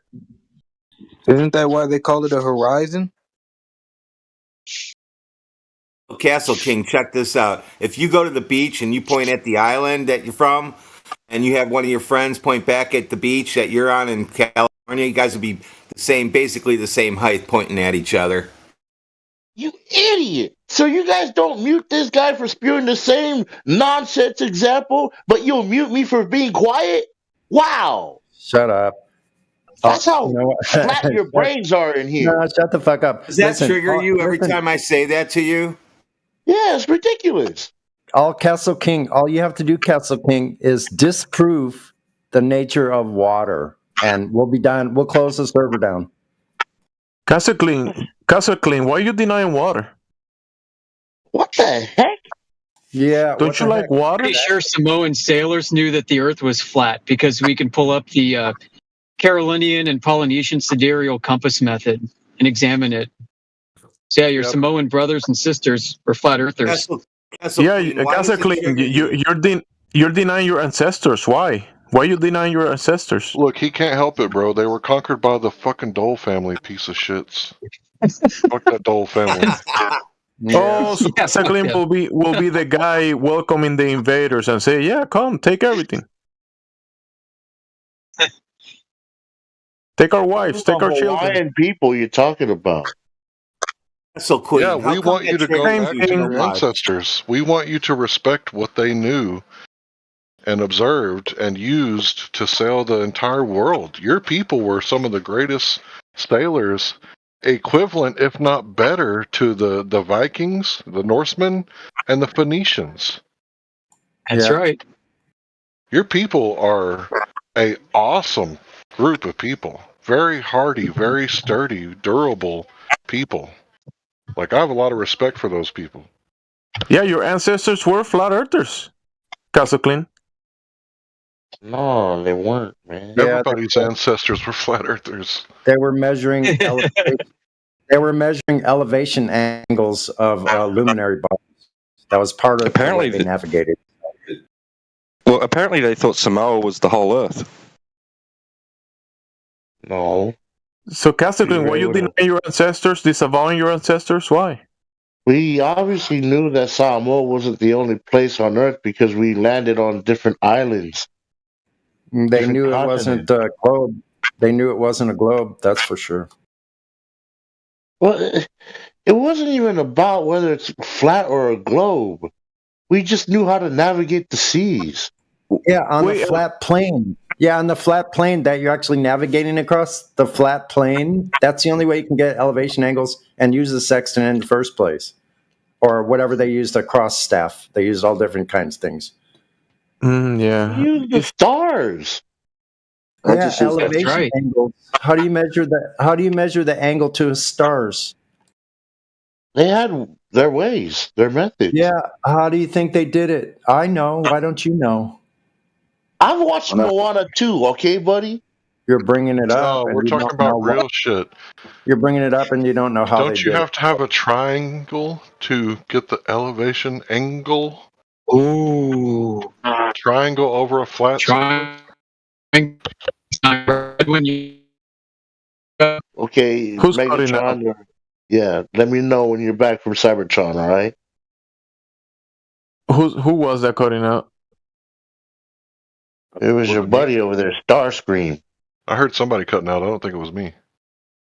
No, it wasn't Larry. It was someone else. So if the surface of the Earth I think it was is Amish. curved, you're going to get an acute angle or an obtuse angle. If the surface of the Earth is flat, you're going to get a 90-degree angle so you can make accurate measurements. Man, when are you guys going to understand that you're just too small to understand that curve? Which you're just a small little human being on this big, round Earth. We're talking about measuring it. So going from one place to another, and then going again, and then going again, and then going again. It's all treated the same. It's all measured the same. And what you're forgetting, Castle King, is they told us how big it was. They made a claim. So all we have to do is go out and check that. At 5 miles, that's 16 feet of vertical drop below your line of sight, period. 10 miles, 67 feet. So what curve? There is no fucking curve. That's the thing. They told us boats go over the horizon, right? But what was it? Nat Geo did that thing where they sent a boat out and it had lines painted on the hull. and then one of the lines disappeared, and they were like, "Oh, that proves the globe." Thanks, Sharon. But when you look, the horizon's actually behind the boat, so it's a false horizon covering up that bottom line. You guys want to see the pictures? I'll post them. Yeah, the Globers will never get that. They have this mental block that will prevent them from seeing the truth of that. Well, Jaron told them that it was, it's hard. Evidence. Whoop. Guys, They have a this hard is time not- counting stripes. Listen, this is not that deep, man. It's not that important to be arguing over this, man. Why is this the most popular channel in politics? You're the only one Is it? arguing. We don't have an argument. You guys. Castle Queen, I have a question for you. Castle Queen, I have a question. Why does it trigger you when I tell you to go point at your friend? It's just a Because he knows that he ridiculous can do it. example. No, I can't. Obviously. Because all of his friends are in the internet, not in real life, so he thinks it's curving across the BJ fiber Penn. optic cables. BJ Penn said that you can see his island from like 100 miles away. BJ Penn is in Hawaii. Yeah. There's islands. that So are what, like he was able to see California from Hawaii? Nah, bro, California be too small. He could see the other islands. That's why he's a flat earther. Whoa! He said he could see Samoa from Hawaii? Oh, God. No, that's not what I said. He could see Hawaii from Hawaii. Oh, okay, yeah, of course. Those are close to each other. Exactly. You know, Maui, Hilo, Where's the curvature? Honolulu, and all those other... Yeah, I mean, it's not far Further enough to away. see his curve, man. 100 miles. They're close to Hey, each other. Castle Clean. If you're standing on the if you're standing on the shore of Samoa, and then your friend is standing on the shore of American Samoa, and you point at each other, you're horizontally facing each other. No curve Maybe. between you. Yeah, it's not far. No curvature between you You guys. can take a boat. It's only a half-hour ride on the boat. What was the There you go. distance? What was the distance between the Hawaiian No Islands? hill of water. Was it Hawaii 100 and Samoa is 5,000 miles apart, man. Oh, there you go. So if your buddy is in Hawaii and you're in Samoa, 5,000 miles away, you can point at each other and no curve between you guys. Welcome. Oh, you're not going to be able to see Hawaii from Samoa, man. Oh, but you still be pointing at each other. Yeah, sure. You understand that if it was 100 miles away and if the surface of the Earth was curved, that's 1 mile of descent. Shouldn't be able to see these. Again, 100 miles away, that's what? 1 mile of descent from the horizontal, 1 mile downwards at that point. Rate of curvature, 1 mile. In other words, your mountains would need to be over a mile high in order to see it. Yeah, well, we can't see them. We can't see Hawaii from Samoa. 6,000. No, we're talking about Hawaii from Hawaii. Sorry. Well, yeah, of course. I told you they're close to each other. Those islands are all grouped together. Yeah, they're like one of them's 100 miles from the other, right? I don't know the distance.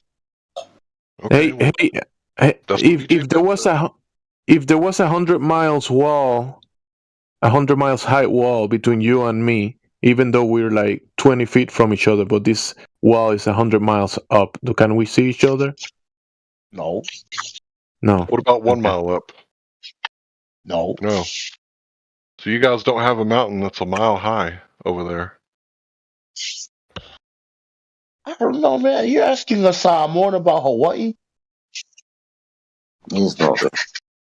That's He just does one that. example. There's people all over the place. Jedi could see Spain. What is it, France? No. France. Yeah, France from Yeah, the UK. Yeah. I could see Ingleside on the Bay from Corpus Christi North Beach, 10 miles away. The water was up to my armpits.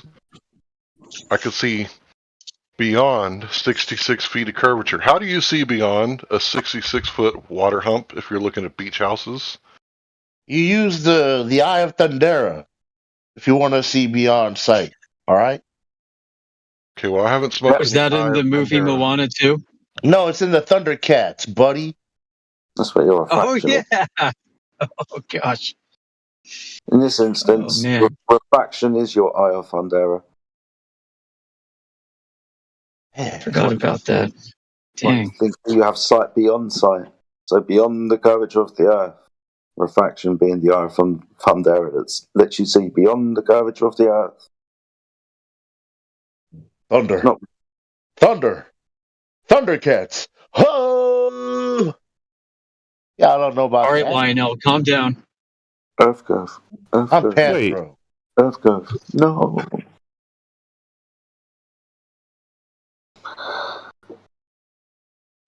So did you see what Ice Cube said? That circle I posted with the 3 dots? He considers that a triangle. Oh, yeah? You Globers are very delusional these days. You think you can't point to your friend, this guy thinks a circle is a triangle. Yeah. It's 3 dots on a circle.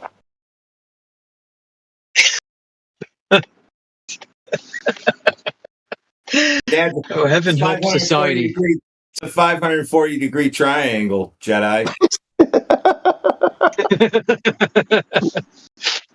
If you were to ask a 5-year-old, what shape is this? It's a circle with 3 dots on it. Come on. You said triangle, and you have to go stand in the corner. No, the sides aren't straight. They're curved. It's a circle. Look, it's got 3 dots on it, though. It's like when Then they go to school and their brains get ruined. Public schools for you.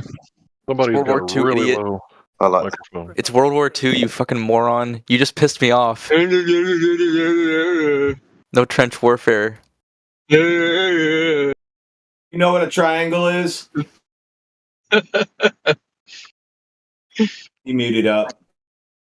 I do. I know what a triangle is, and I'm a dum-dum. Here, I Okay, just so, posted that. That's everybody. Every single one of you motherfuckers who went to public school.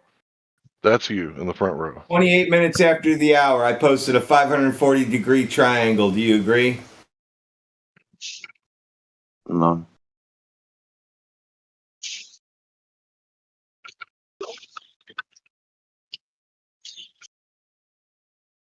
Looks like a 3-body problem to me, Radwin.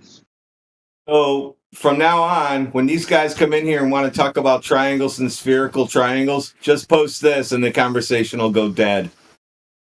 We don't talk about the 3-body problem.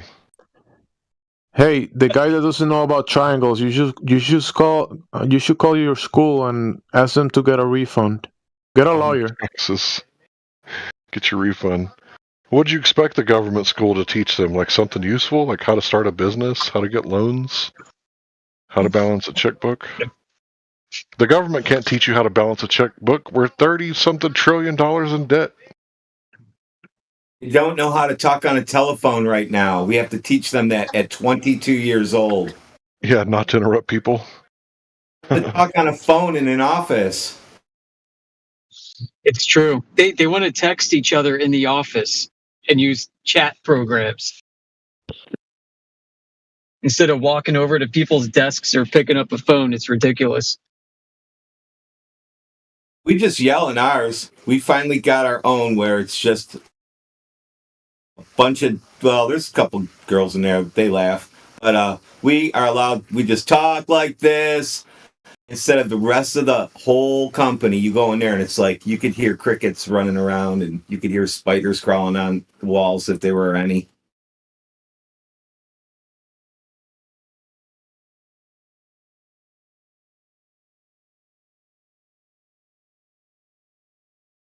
It's a ball because nobody balances a checkbook.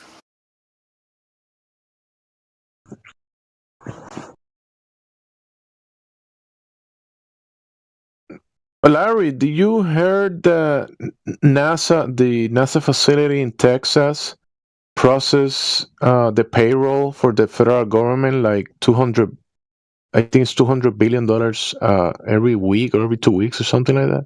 They process payroll. NASA does, or the facility. Maybe they have. I don't know. Never heard that. Yes, I think it was Berserker posted a video, and in the beginning, I gotta find the video again. But there's this. They're talking about this facility that is 31 football fields facility of NASA. You know, where they have the big screen and I think they also have the model for the ISS. Oh, you're talking about the neutral buoyancy lab? It might be there. I'm not sure about that one, but the guy was saying that they process the payroll for the federal government. It's crazy. Yeah, we should FOIA that information. Freedom of Someone said Information Act. Yeah. See if you can find out where it is. I'll FOIA that shit. Do you know the name again? Who was here? Amish knew the name? No? Gotta find the video. Berserker has the video. Link for the video. Gotta find it in my history, maybe.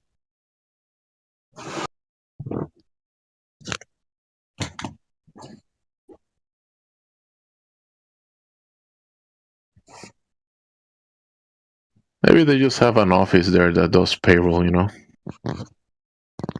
NASA does that. Or NASA facility. Speaking of checkbooks, if you have shadows across your checkbook, that means your checkbook is a sphere. Mm-hmm.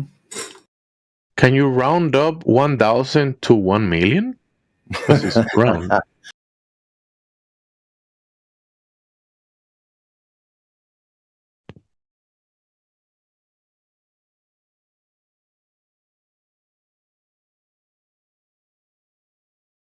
If you can round up, that means your checkbook is concave Earth. If you're rounding down. So maybe one half of your checkbook is concave Earth and the other one is ball Earth.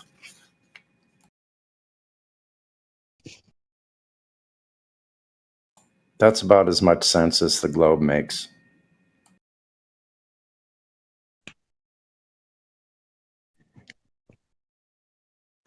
So is the Samoan guy still here?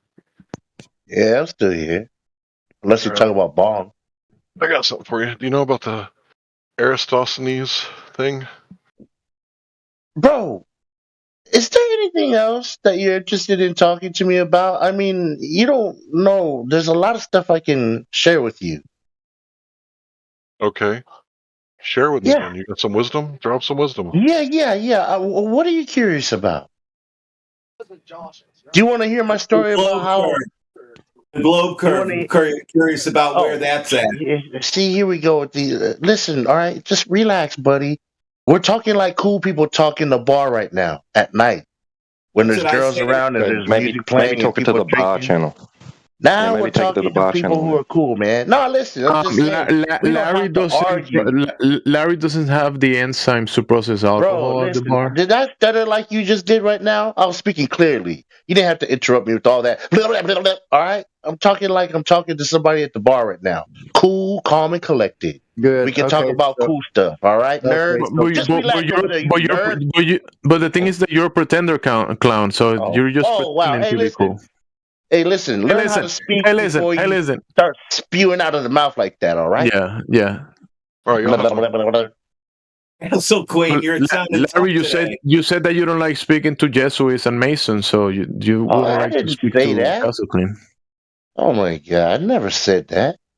I said, listen. Regardless of whether you believe this place is flat or round, we can still get along. Doesn't matter.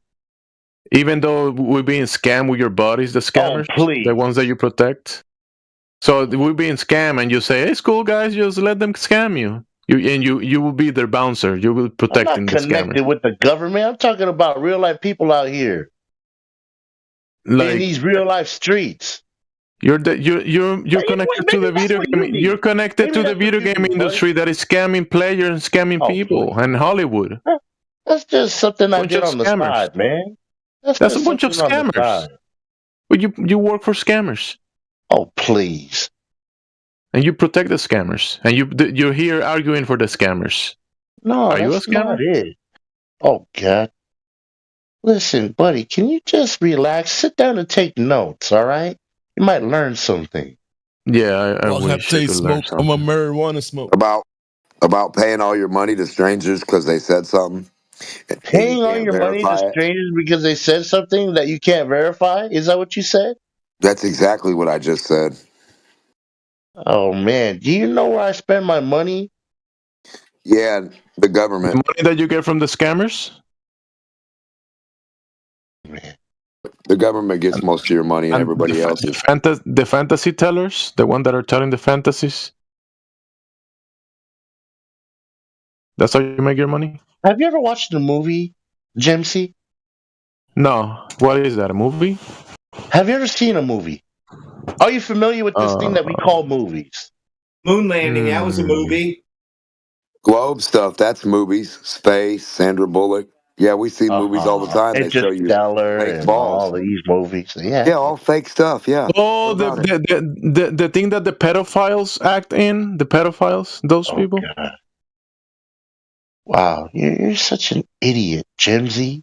See, that's why God guided me towards you to help you out, to open up your mind. That's why. Jimsy.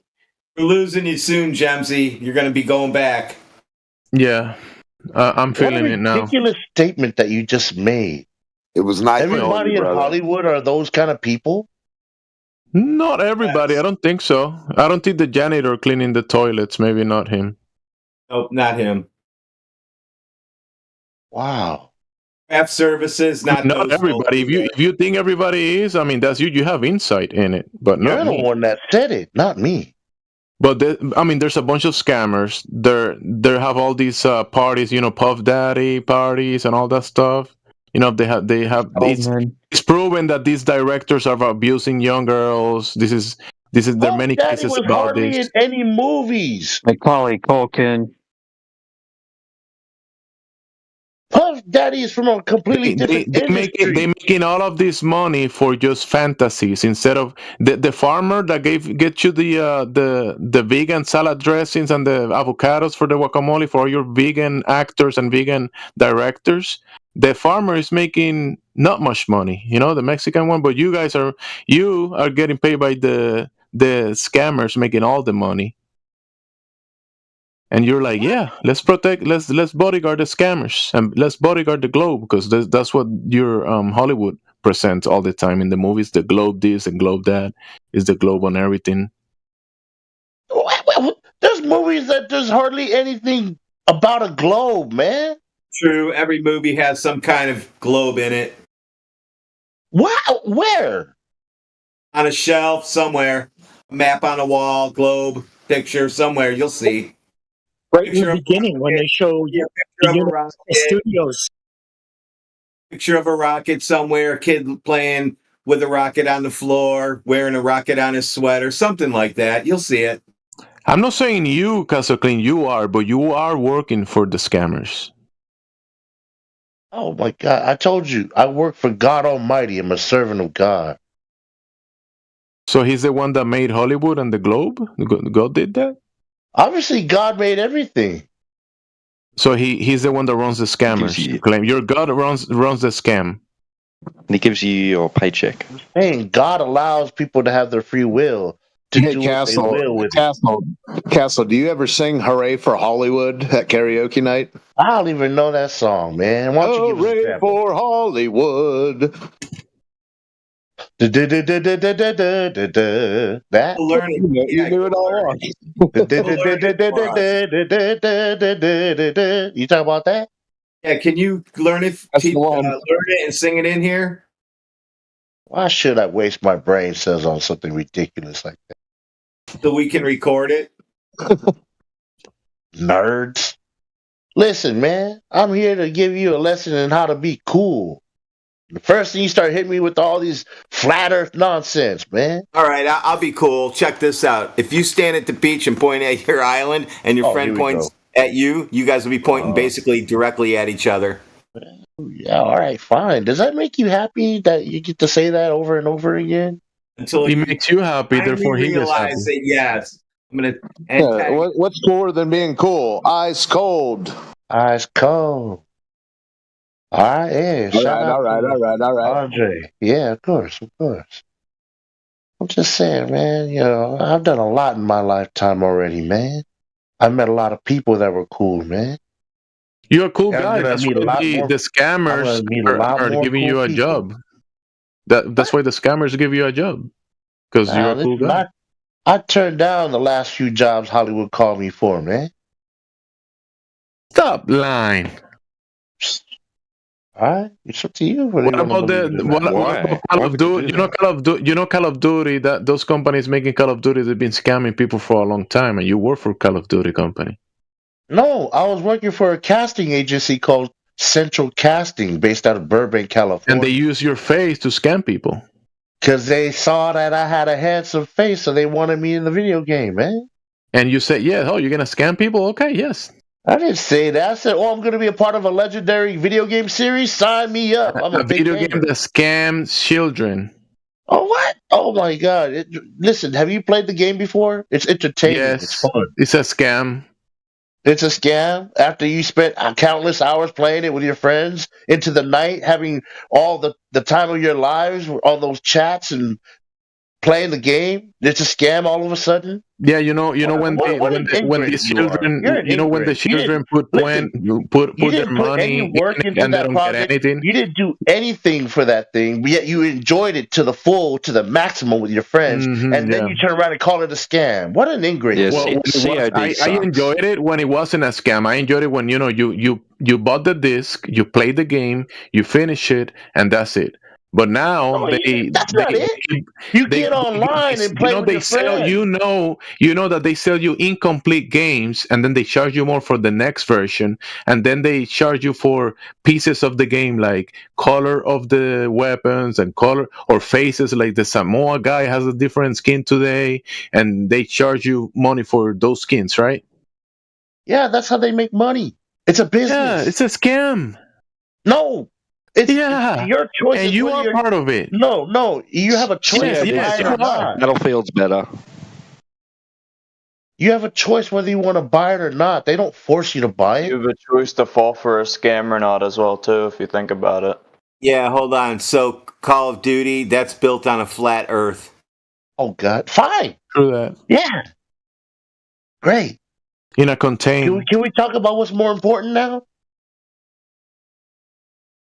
Yeah, how you buy chests that the children put $20, $30, $100 and from their parent credit cards, and then the chest doesn't give you anything.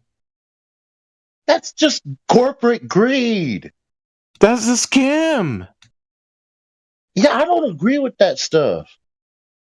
But you participate in it. Hey, you know what I do agree about?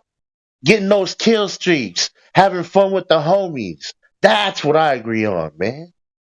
Oh, I like that. I like that side. Yeah, you can play the game, enjoy the game, but the scam side of it, no. You know, there's a good and bad side to almost anything, but you should focus on the good parts. You know, the sun itself is so wonderful, but if you hang out there too long with the sun, it'll burn you. Yeah, right? I thought you were talking about being cool, bro. I am being cool. So why you participated in scams? Listen, you know, did you hear what I just said to you?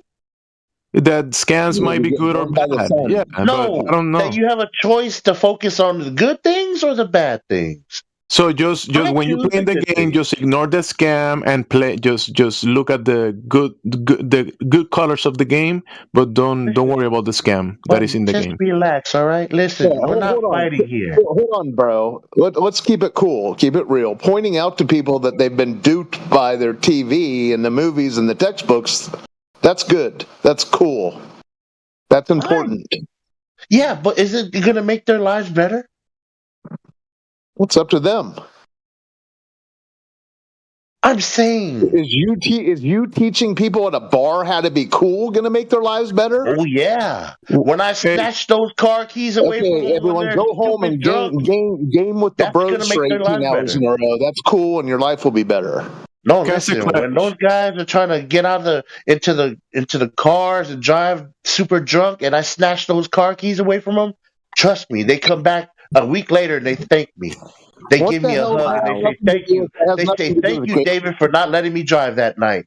Thank you. What percentage, Castle King? What percentage do you get from the skins that they sell from you? I don't get anything, man. I'm not. What? I'm not SAG-AFTRA. You got scammed. you got scammed then. Listen, that wasn't the that would be important thing to me. Castle King. That would be a great video game. Just someone who run. Remember Paperboy? Yeah, where they delivered I the remember newspaper. Paperboy. You'll just be going around grabbing keys out of possible drunk drivers' hands. Yes, that'd be wonderful. That's a good idea for a game. Great game. You know, you sit outside of the bar and watch the way people are walking to their car, and if the people are stumbling all over the place, then you go over and you stash their keys. Yeah, you have to run. I like that all idea. over the place. Yeah, I like that idea. That's a good idea for a video game. We should make that a game. Well, I don't know. You're doing it in real life, and that's probably cooler. Wait, if you see someone stumbling and you snatch their keys, isn't it like physical contact without consent? Isn't that some type of crime? Listen, what are you, some kind of powder puff? It's like the opposite. If I'm walking around, if I stumble, and you take my keys away. What if I can't get in my house anymore because you took my keys away? No, you know what you're gonna do? Part of the game is a taxi service. There you go. You call them a Lyft. You call them the Uber. And you pay for it, Castle King? Yeah, I pay for it right out of my phone. From that percentage that you get from the video games? No, I already got paid one time, one fee for that. You know how much they paid me? $30. $200. They scammed you. You know what was more important? They made millions. They should have at least gave you 70% because you have a handsome face, and that's why people are buying. People are buying the skin because you have the face of Samoan, and people want to look cool in the game, right? They want to look tough. They want to have the skin of the strong guy, and they took your face, printed it into the video game, make millions of dollars, and gave you $200, bro. That's it. That's exactly right. I think Eddie Van Halen made less than that for his Guitar Soul and Thriller. So you're doing great. Castle. Doing good. I'm saying I look at what's important. I look at the positive side of life, man. Well, that is positive. Pulling people out of their delusion.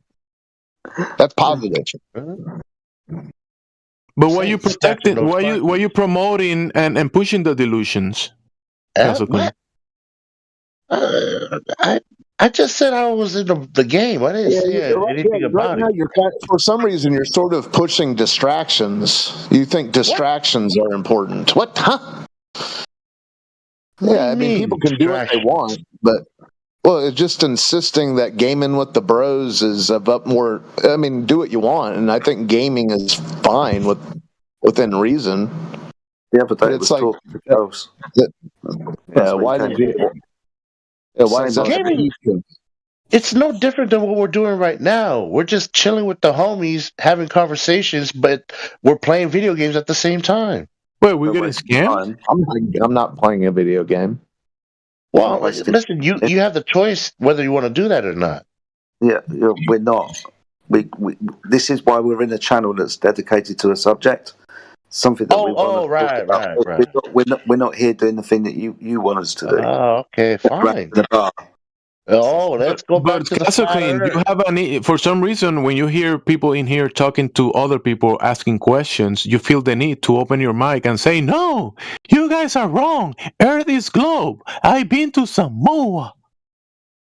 Do I really sound like that? Yeah.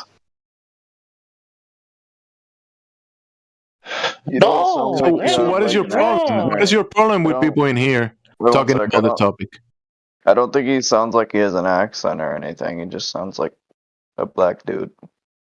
Like a black dude? Have you seen? He's everything but black. Listen, I haven't seen a black or white dude in my whole life. I'm still waiting to see them. I mean, he might be black from the waist down, but I don't know. Well, you should hear him sing Lisa Stansfield. One of the most stereotypical terms I've heard for fucking ages. I don't fucking know. I don't know how to say it.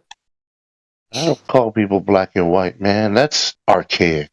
That's archaic, yeah. Well, like the flag. Yeah, it's like when I learn black, every time I think black, I think about crayon colors. White crayon, black crayon, and I paint something with it. I always think of that Mitch Hedberg joke. What is it? It's white people, black people, yellow people, purple people. He goes, hold on a minute. Purple people, we got to draw the line somewhere. Unless they're choking, then save them. Yeah. It's a purple line? No, man. Is it a curving line between the people or a horizontal line between the people?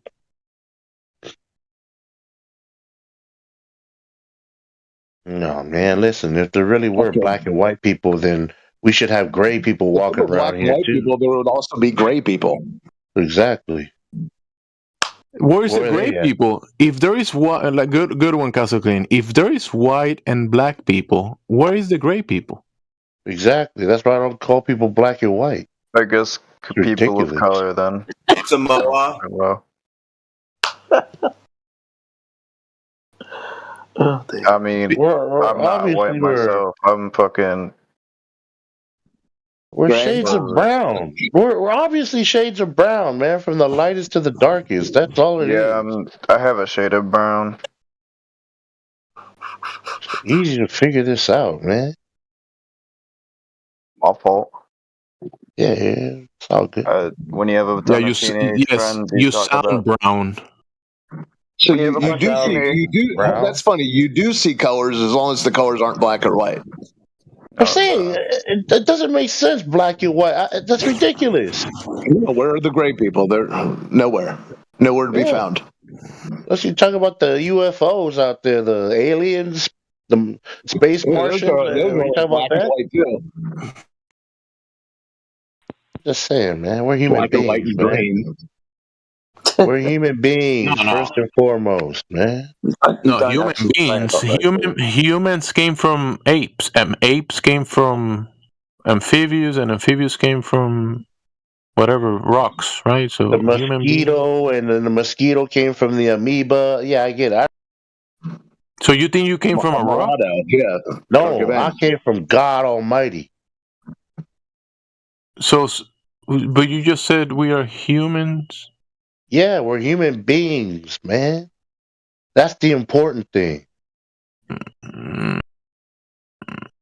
Don't be a human doing. I mean, there's really no getting around that one. Are you a human doing or a human being? Oh, well, I'm a human being, a decent one, at this very moment. Good for you. By what standard do you judge that? Man, don't you guys get tired of debating and arguing with people about the globe? Debating? I already told you how it works. Remember? You go to the beach, he goes to the beach, and you freak out. I don't freak out, man. Don't you get tired of snatching the keys out of the hands of drunks? Nope. Don't you get tired of working for scammers? Don't you get tired of karaoke? Never that. It's impossible. I mean, once you go karaoke, you never go back. Once you learn how to sing, then you want to do it more often. It's like anything. Awesome. Anything that you get good at, you want to do it more. That's Julie Andrews, everyone. Like scamming. It's not a scam. It's a gift. The hills are alive with the sound of music. Yeah. Those hills are Judy Garland. Exactly. You know, music, it can heal. I wish. Well, you have to hold get on. to the... Yeah, there might be something to that, but the Ricola commercials, they had the guys playing the horn. If the horn was good enough, why are they selling the lozenge? The horn is just so that you remember their brand. Ricola! Why don't they put whatever's in the lozenge in the horn? Oh, put the lozenge in the horn and then blow it? Make the horn out of the same material as the lozenge and suck it. Oh, melt the horn down and put it into a lozenge so you can eat it? No, well, you said the sound. Yeah, sound can be healing, I would suppose. Yeah. Which sound? Why? I don't know. Well, in your case, it's the sound of silence. How about that? Sound. Yeah, all that song created a lot of strife between those two, though. This is the loudest, quietest room on this server.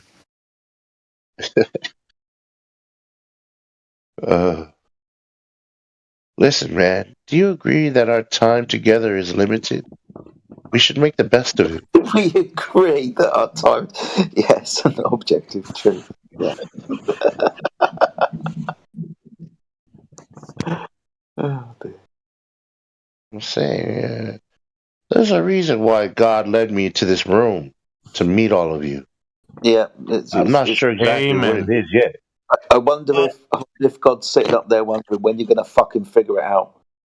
He's up there listen, Jedi, he's up there wondering when is he going to go to the beach and point to his friend and finally figure it out. Joke it's not funny. Also, yeah, you keep resurrecting it from the grave. Was it fun when you went to the bar for the first time? Well, say it again. I was saying something. What? Castle, why did God bring you here? I don't know. I'm trying to figure that out. Did you say earlier it was for our benefit? God has brought you. It could be for mine. It could be for all of us. That would be great. Yeah, it could be for all of us. So eventually, when we start talking about the subject of the room, you might figure out why you're in here. I'm saying I've heard all your arguments already. They're ridiculous to me. All right. Just like, hold him down. I'm going to inject him with the flat earth serum. All right, everybody hold him down. Here we go. Go ahead. I'm immune to it by now. I've heard all these arguments already. But you also said that they sound ridiculous to you. Which is it's like the mongoose. No? Okay.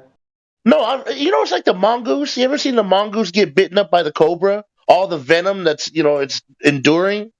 After a while, it doesn't affect the mongoose anymore. In fact, he just sleeps it off. That's how I am with all of your flat earth theories. You injecting all that poison into levels me. of theory, I just sleep it off like the mongoose. Or like that level honey is ridiculous. Badger. It's the honey badger. You ever seen the honey badger? That's what I am. The honey badger. That's not what this is like.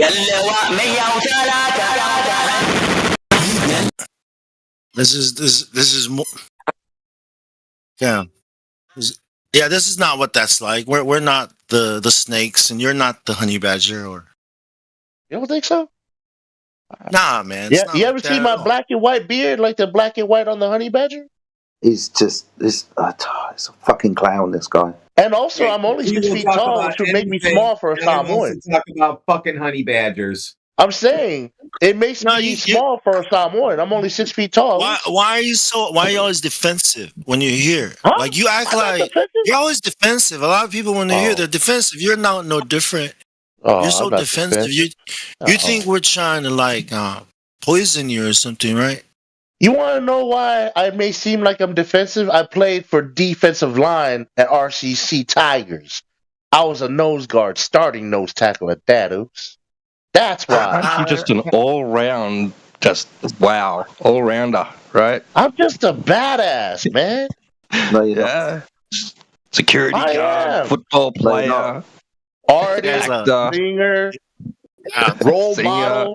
Superhero, honey badger, superhero. Come on, man! I'm just a badass dude. You're mid at best, bro. I'm just saying. You know what I'm saying? Like you coming here with all that, but you don't need all that here. You mean none of that's gonna help you here. You know what I mean? Your personality, your look, everybody, even what did Jesus say, right? What do you get from loving each other? Even evil people do that, right? But if you love your enemies, so you coming here trying to nah, man, I'm a good person. I'm a nice person. I'm a normal person, but that's not what this is about. I'm a firefighter. I do a lot of good for the community. That's not even what this is about. You know, it's like the Matrix. See, it's like the Matrix. You're Neo, okay, and we're Morpheus. That's what it's like. We're just trying to wake you up. You're who? I'm saying that's what Yeah, we are. you shouldn't need Morpheus, to and puff you are yourself Neo. up, man. Yeah, man. You shouldn't need to puff yourself up. Oh, That Lord. should just be. It should just be obvious, right? Yeah, it is obvious. If I turn on my camera, then you'll see for yourself. Ego on this guy is fucking crazy. Wow. What's obvious is it's since you were right in the middle of the line, you've probably suffered many a concussion. Maybe. Possibly. You think? I mean, I only played for 2 years. Well, how many times did you get your bell rung? None. Oh, well, you weren't in the shit then. You weren't. Yeah, you should have got in there and made some starting nose tackles. tackle for Riverside City College. Yeah, you can either change the game from in there or just get lost in it. Listen, I did good until I broke my ankle. I did good until I broke my ankle. Okay. You know, in Samoa, in school, we were learning, and I told my teacher that I was at the shore pointing to my friend at the other shore, and we saw each other pointing at each other. He slapped me, and he told me that that's not possible because we live on a globe. And then I learned. Sorry you went through that. And then you became a flat earther. I get it. That's not very cool. Traumatizing. Yeah. Yeah, in Samoa, they use the Force to teach me about the globe. Oh, yeah. I know. We use the Force, all right. Yep. Isn't it that right?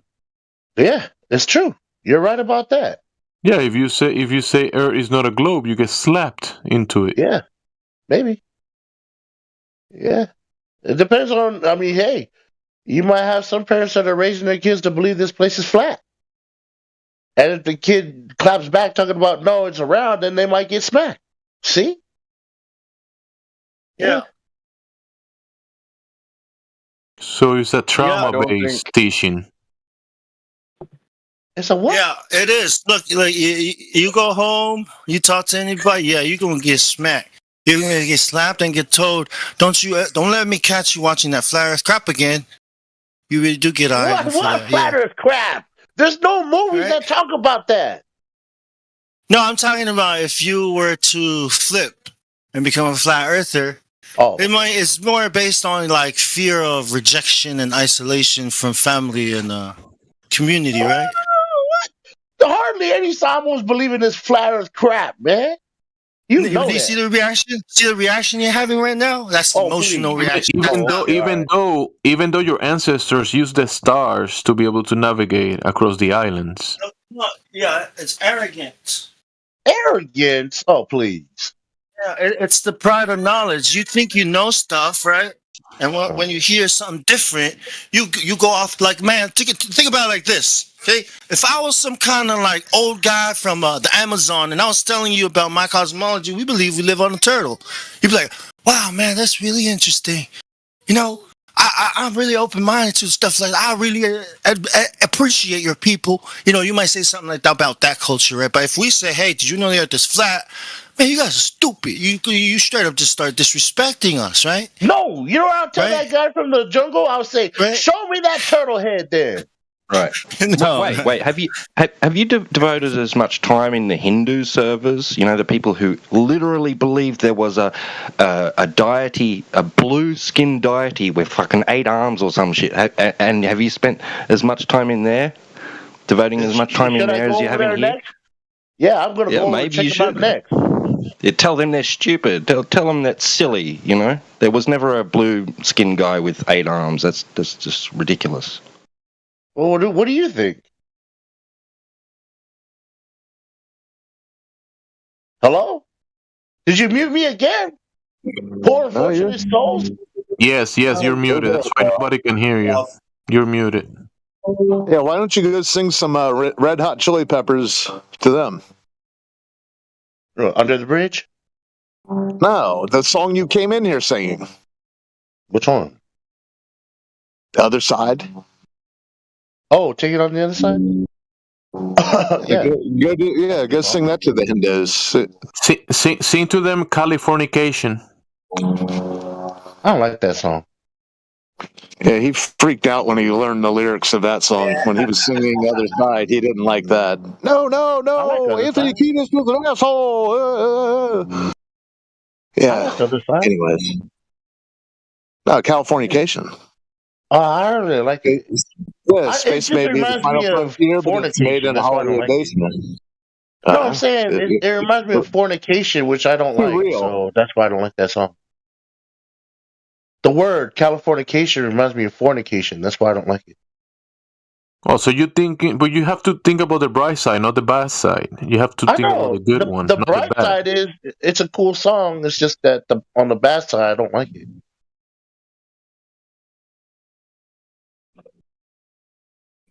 Just read it like a poem, then. You gotta concentrate on the good side. Yeah, but in that case, But you think Californication when you hear it. Oh my gosh, that's dark.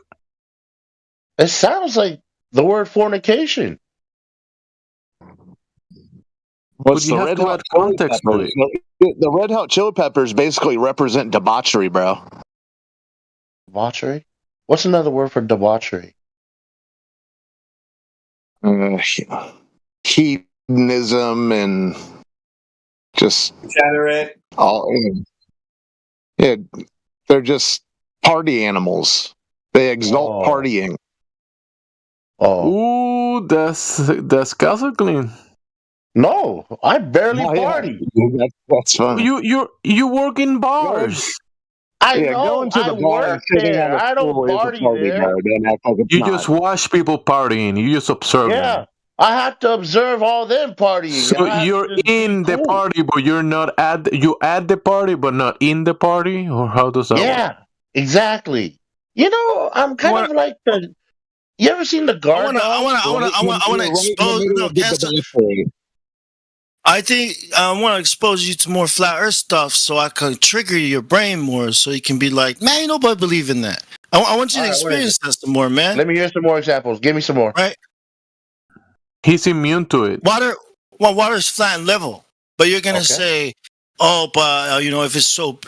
No, that's not how circles work, right? That's not how spheres work.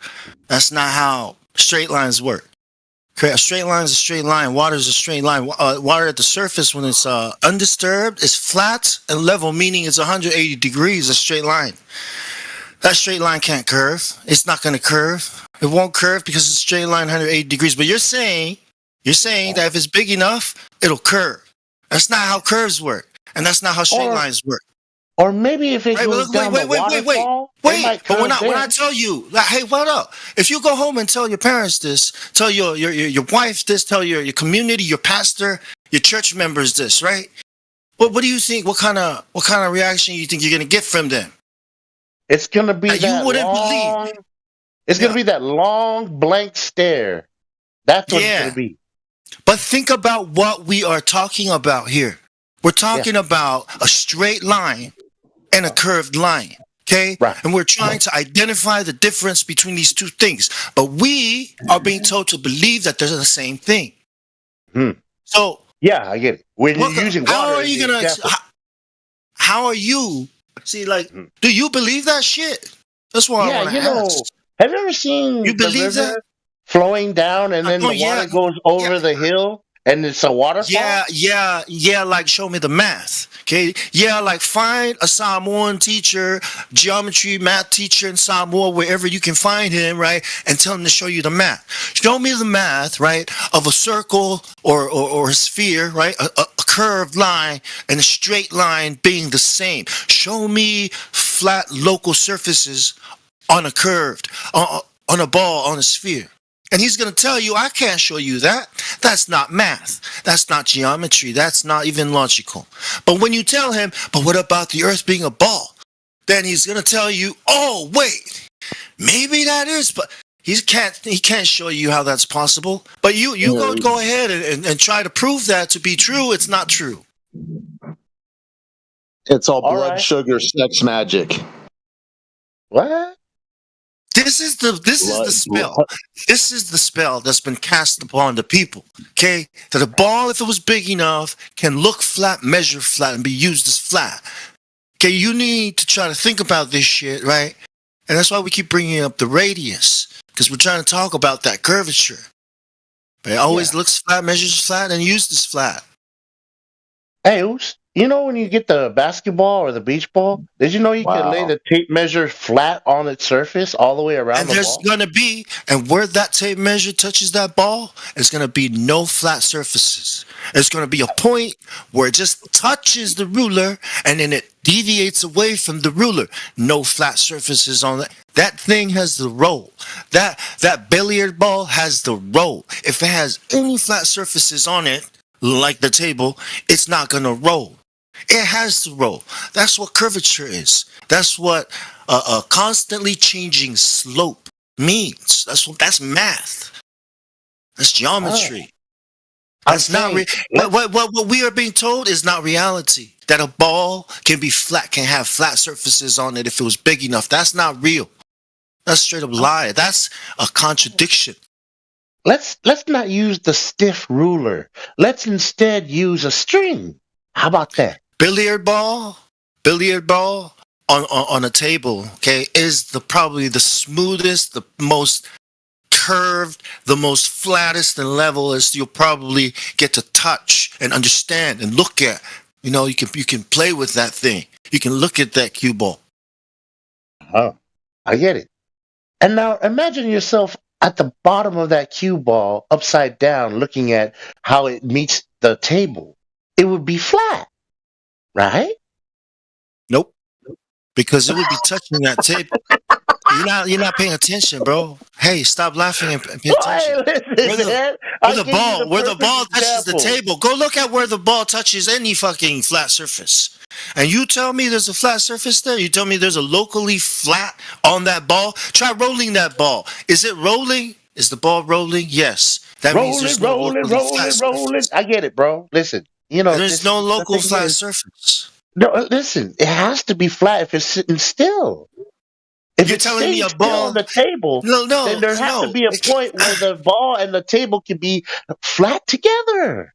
There's a point where the ball will be flat enough to just stay still on that flat table. You're on the same page. Now I just need you to think about that, okay? If the table and the ball are flat somewhere at the same time, then what the fuck is that table doing there existing, right? Because there should be no such thing as flat. There should be no such thing as that table 180 degrees. Because you're saying it's on that ball. So why the hell is that ball on that table? See, what you're saying is contradicting. You're not even thinking about what you're saying, man. I am thinking You're saying that there's a flat surface. No, you're saying that the table and the ball are flat somewhere together and they're matching. If that was true, that ball wouldn't roll if you blew air on it. If you blew on it, it wouldn't move because it's flat at the bottom, right? Like you said, right? I get what you're saying now. Right? Mm-hmm. There you go, man. So it has to roll. And in order for it to roll, doesn't have to roll.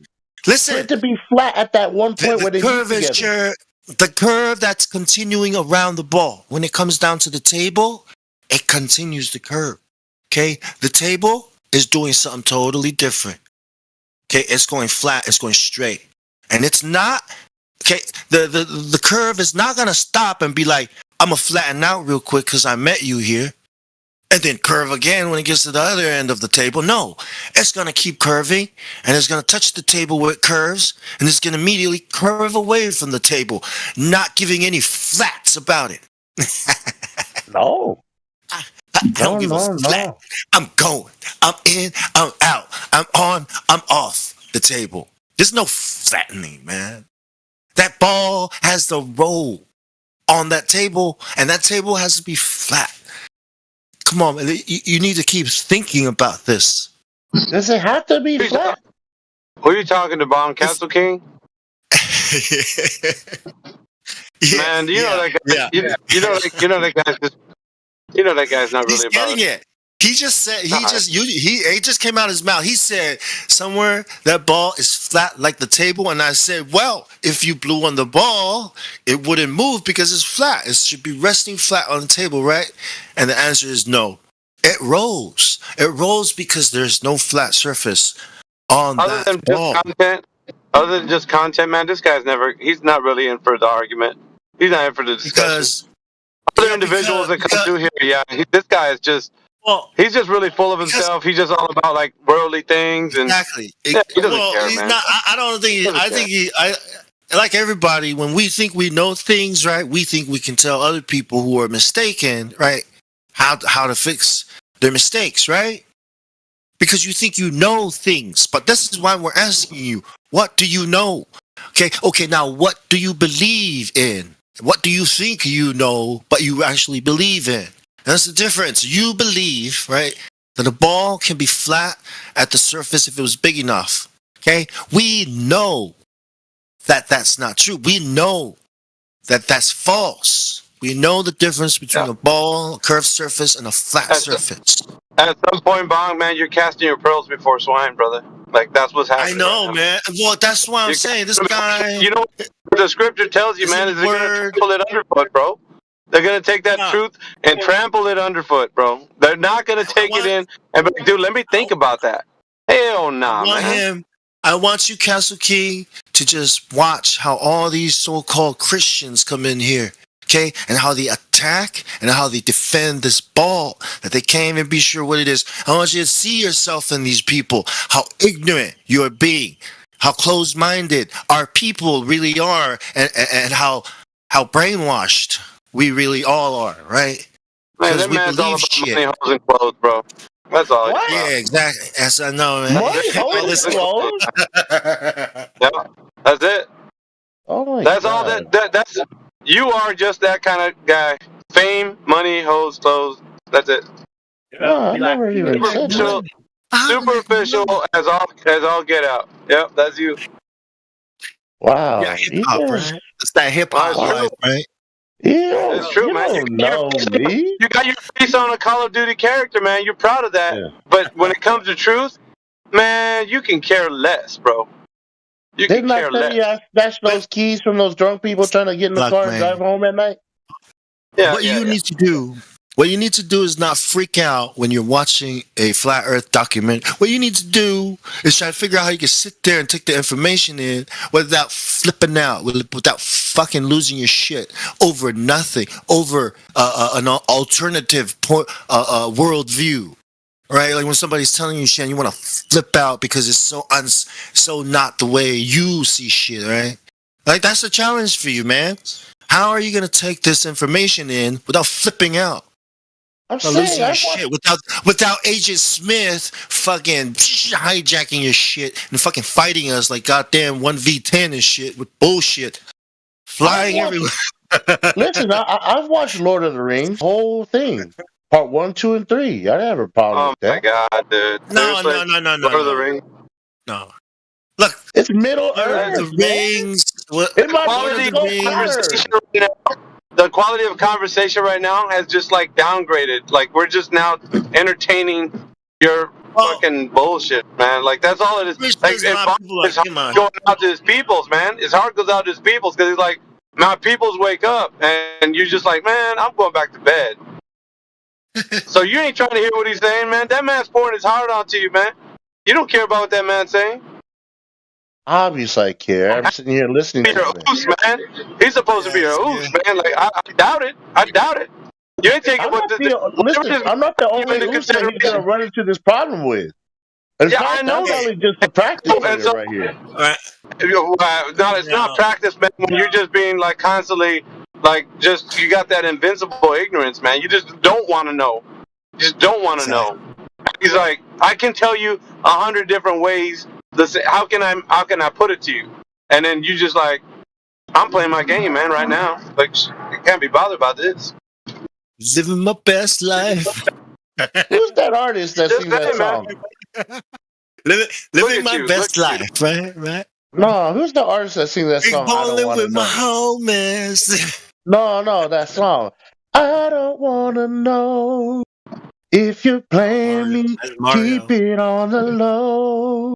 Cause nobody's playing you. We're not playing.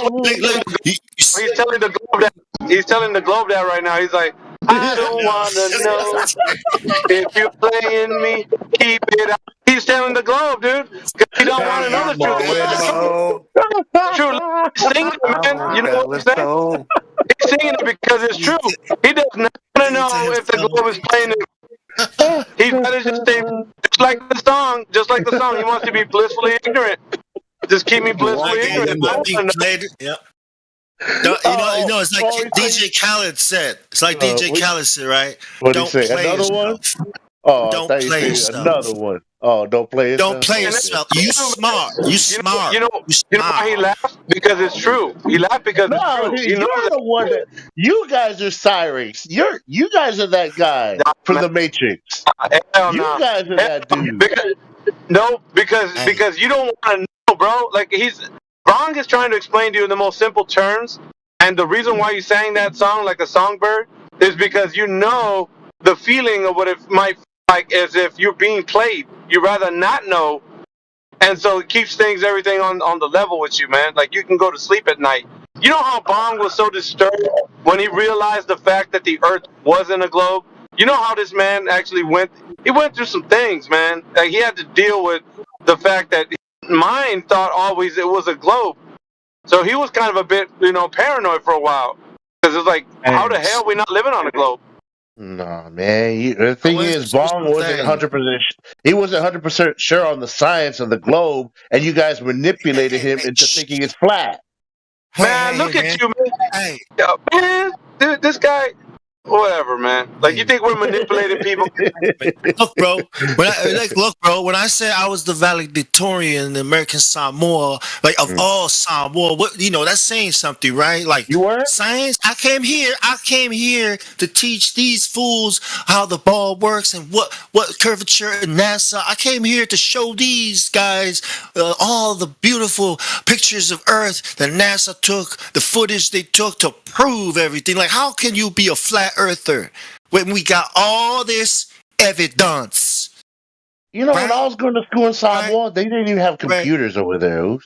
Look, man, I was the globe enthusiast in all Samoa. Like, I don't think there was anybody. We don't even talk about flat earth globe in Samoa. Man, I asked the physics teacher, and they're like, "Look, Bong, that's what the book says." That's all I'm like, I'm asking. Chemistry teachers are like, "Damn, Bong, you ask too many questions." Like, what are you talking about, man? I'm the science guy. In Samoa, I am the science guy. I am the science Bible guy. So you're Bong, man. I know about it. Please, my mom's a teacher. My mom's was a teacher. I come from a family of teachers, man. Bong, the science guy. Okay, I wanted to do something special. I wanted to do something for our community. Okay, but when I realized that it was all controlled by the devil. Oh, please. Okay, Jesus is right. Okay, you don't need to be some guy who went to school and get all these things, because that's not what this is about. If you're playing me, keep it on the low. Come on, sing it, man, because you know that's what's going on with you. Oh, please. You know that's what's going on with you. You don't want to know, man. Look, man, Jesus doesn't want you to go through all these schools and everything to learn the truth. He knows that you got eyes to see, ears to hear, and a brain to process information. And if you look at something he made, like the horizon, and then you say to yourself, that thing is a ball because those guys said so, then why did Jesus give you those eyes? There's a blind man somewhere begging, hoping he could see, and you're out here not even appreciating sight. You know what I'm saying? They're out here fantasizing about things, man. Fantasizing about stuff that's not even real, man. That's what's going on. They look up and they imagine that out there is this vacuum of space, and they got all kinds of space balls flying around, and rocks they can land on, and planets they can habitate, and all this other kind of nonsense. Like, man, what? You got your head up in the clouds, dude. Like, you're supposed to be down here with us. God put 2 space balls in front of your face, and yet you don't even believe in those. Man, space balls. And you don't have no idea. Dude, you ain't got no idea what's up there. You can't be honest with yourself or anybody in this room. You have no idea what's up there. You got this idea borrowed from another person who borrowed from another person who, back to the original state, was some dude that looked up and said, man, I wonder, this thing up here, I think it's this. And he gave that information to somebody else and carried it forward until it reached you. It's like about 150 degrees removed away from reality, dude. And then you're talking about, I know what's up there. Really? Yeah. Tell us more, right? Yeah, tell us more, because we want to hear more fantasy. Well, about what? Your fantasy? Some fantasy is what you're telling us, man. You didn't come up with this mess. Did you make all this stuff up? You didn't make it up. Man, you're breaking up over there, man. Your decibels are exceeding the limit. It's going way over the limit now. That's probably because I'm dealing with someone who wants to tell me a fantasy and tell me that that's reality. There's no way, dude. I can't give you the floor to do that. Why? Why would I give you the floor to tell me all the things you believe? You believe this is true. So what? So what? I'm saying, can I tell you what's that gonna do for me, man? That sun in the sky. No, hell no, man. Oh Lord, here we go. You don't want to hear that? I don't want to hear what you believe, man. I want to hear what you know. What do you know? Let me hold on, Castle. Let me tell Castle King. We have a better picture of the globe Earth model than you ever will, because we know the radius, we know all the math. You don't know, so you can't tell us about the globe Earth. Okay, we tell you about the globe Earth. Do you understand? Well, how you know what I mean? Because we know more about it than you. We know more about it. Right. We know more about it than a lot of these people who come in here, who have degrees, who have not researched, but they come in here with the story that you have, with the story that they can remember from school. And then we correct them on it, and they're like, oh shit, I better go look at my shit again, and they'll go back. So you don't have to tell us about the globe, about, the space balls. We grew up fantasizing about that shit. Star Wars and all that. Hey, you know what? You know what we gotta do? We gotta get Helio Skeptic to write that one song that Castle King was singing right now about the globe, dude. Because he makes parodies, so we gotta get him to make. Sound just like him. Yeah, they sound exactly the. Yeah. I'm telling you, man. We gotta get Helio Skeptic on this. He gotta write the parody. You gotta write the parody on this song, man. Because to me, exactly when. Yeah, that's great, man. You do got a good voice, all right? We'll give you that much. But what the problem is, though, Helio Skeptic, he got a good voice too. But writing a parody on that song that you just said is exactly what people are doing when they come in here. Because that song is so true to like the way you are thinking about the Earth as a globe. If you're if the globe is a lie, you just want to keep it on the low, man. You don't want to know. You're always lying. Oh, is that one? That's no. The one he was singing is perfect, because that's what they do when they come in here. We tell them the truth about the Earth, that it's not a globe, man, and they go right into like, man, I don't want to know. Yeah, it's like, it's exactly what the lyrics of that song. It's crazy. Don't play yourself. You're smart. You smart. Have you been to China before, Bong? Bro, look at my avatar. Now look at my name. Bruce Lee. Yeah. I've been to China? But I always want to. We have a plan to go to Hong Kong and do some shopping. But I don't know. Maybe in 5 years or something. It looks like war might happen soon. So no, I've never been. It's a yes or no question. Have you been to China before? Nah. Only in my dreams. Only in my dreams. I've been to China. I've been to Guangdong, southern China. You know where Wong Fei Hong was? I went to the school quick question. that he was in. Quick question. Does it smell like? What's the smell like? It smells like the earth, man. Does it smell like Starkiss? Like Starkiss? Does it? No, you know what smells like Starkiss? Is that Cucuila when you're driving right through that factory? Yeah, I know, right? That's the word. Okay. So, what were you saying? You went there? I was there. I was in China. Yeah. When I flew over there I was with my Sifu and his class. And when we went to China, there was no ice wall visible, man. Why would there be an ice wall in China? Why would there be? You mean the China wall, the wall of China? You gotta get up. This guy talking ice wall in China. Come on, dude. Why would you see an ice wall in China? Man? So picture it like this. Because he's smoking that shit, probably. I don't know. Picture it like this, man. You're on the beach, okay, and you're all around you. When you look around you, is a horizon, okay. Let's say you're on a boat. Let's go on a boat because it's easier. And we go in the middle of the ocean. Everywhere we look around us, right, is a horizon. So you could draw a circle, right? Let's say we're on the ocean is flat, and you draw a circle around you. That's your horizon, okay? Beyond that circle is more, ocean. And so as soon as you start going up, right, start moving up, that circle expands. So your horizons expand, right? Expand your horizons by going up. That's what it means, right? Get a higher vantage point. See? So the farther they go up, the more it expands. So when you get to 30,000 feet cruising altitude, right, of an airplane, there's only so far. Your circle can only go so far, and then the limits of your vision start kicking in. The water and the air, the clouds, all that shit, right? So you're not going to see that circle is not going to expand to Antarctica, wherever the hell you are on that plane, unless you're really close to Antarctica. Are you following? How the hell did I end up in that Antarctica? Because you said ice wall. You said you saw the ice wall. No, I didn't see it. I said I went to China, and I didn't see any ice barrier around us, man. Well, that's why I'm trying to explain. You didn't see any ice barrier around us because the limits. Because your vision has limits. Like can we just identify that was a dumbass statement? That was a dumbass statement. Yeah, I saw that. I saw that coming from a mile away. That's why I saw that coming from a mile away. That's why I'm explaining. You're trying to cushion the blow, man, but you just got to give it to him like a raw dog, man. Just like, that's a stupid claim. He needs to understand the limit of your vision, okay? So when you go up, that's as far as you can see.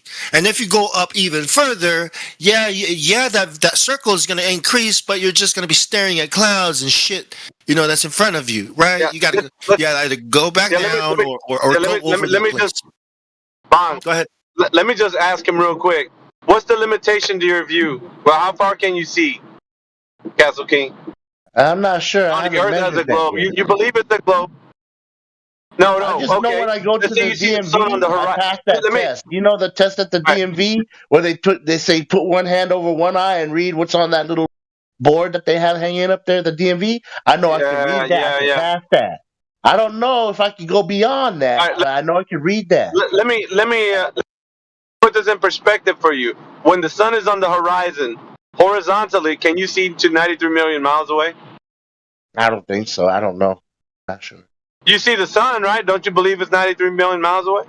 Oh, yeah. The sun is way bigger than the Earth, and it's way out there in space. I know, but do you think it's 93 million miles away?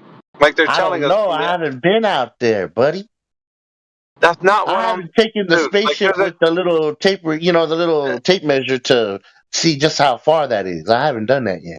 Castle, you say some of the dumbest shit, dude, sometimes, bro. Like, I don't even know if you catch the shit that's coming out of your mouth. Like, that's dumb, bro. Sure. No, I'm saying. You say dumb shit most of the time.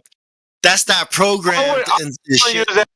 If you see the sun on the horizon, and they're claiming the sun is 93 million miles away, do you believe you can see 93 million miles? That's what I'm asking. If the sun is big enough, yeah. If it's big enough and bright enough, yeah. So the claim is that you could see 93 million miles horizontally. That's the claim. Yeah, because the sun is that big and that bright. Okay, so you say that you could see 93 million miles away horizontally, yeah? Yeah, because the sun is that big and that bright, and when it's going down, when the sun goes down on my side of town, that's the environment, the air is what's causing. Hey, Castle, I want to tell you something. Castle, I want to tell you something, right? Listen, we need you to stay on the globe side. Don't come to the flat side. All right, bro? That's what I need you to do. Stay over there. All right, come over here, fool. Stay over there. All right, fine. Stay on the rounds. No, he's making money on the globe though, for sure, man. Because all the rest of the people on the globe, they live superficial lives, man. Their lives don't have any depth, man. They're just all about money, hoes, clothes, fame, all that bullshit. That's what, no, tell me I'm wrong. Tell me I'm wrong, dude. Yeah, you're wrong. Tell me I'm wrong. Is it that hard?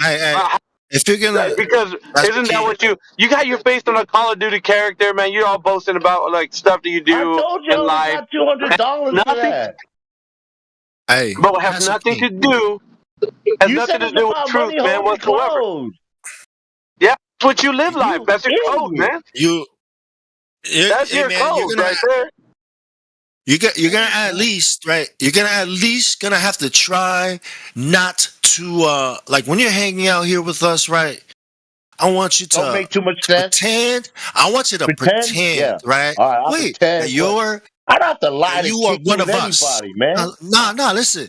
Just pretend that we are brothers or something like that, right? Like you don't disrespectfully interrupt my conversation, me and my friends' conversations with people that are coming in here, right? Pretend you're a guest in my house, and you're just gonna be respectful to what we're doing here.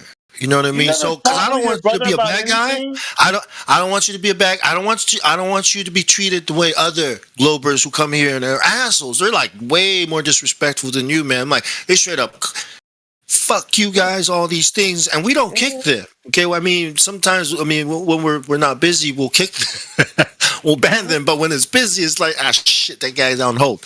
I just don't want you to fall into that category. You have all kinds of moderators that are on it, man. I just want you to be here long enough. I'm not even saying anything. Whether you agree with us or not, I want you to be here long enough, right, so you can at least absorb what we're saying, what we're about. You know, it's not about, we're not the Flat Earth Society. I hope you've gotten that through your head. Okay, do you understand what Flat Earth Society is, at least? Yeah, it's a society that believes that the Earth is flat. No, man. Listen, bro.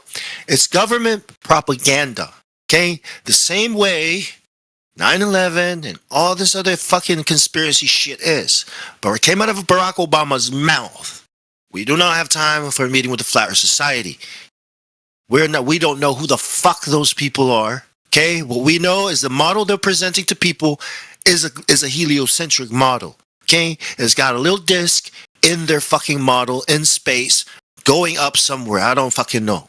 That's Flat Earth Society. That's called controlled opposition to make people like you think that what people like us are stupid. Okay, so if you believe that shit. Okay, then you're in the wrong room. You're in the wrong room. You need to go find those people, if you can, and join their fucking shit. Just find a Glober room and go to. So I need you to know the difference between us You're telling me there's different Flat Earthers? No, there's not different Flat Earthers. There's us, okay, and then there's the government. Okay, there's us, and then there's the government. The governments... Their so-called Flat Earth Society, whenever you see the word society, okay, it's probably a psyop, a government psyop. Do you understand that? Well, I will say this. Look up. I will say this. There are people that will claim to be flat earthers, but they're more esoteric in nature, like in their conversations. So how do you guys hide it? 24/7 and like QE.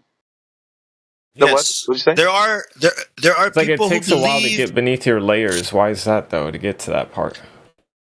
Right. I know, Pickle. I don't know what you. There are. Yeah, there are flat earthers. Yeah. So there's the fake flat earthers, the government. Okay, and then there's us. Okay, and us. There are a lot of people here who believe in different things. Okay, now I'm a biblical flat earther, meaning I believe the same thing a lot of flat earthers believe, which is that, I know what they know, which is that water's flat and level, right? But I believe in the Bible. Okay, I believe that this world was made because the Bible is consistent with the flat earth.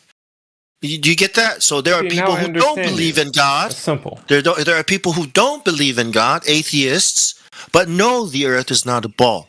There are people who don't know, agnostics, if there's a God or not, but they know the earth is flat.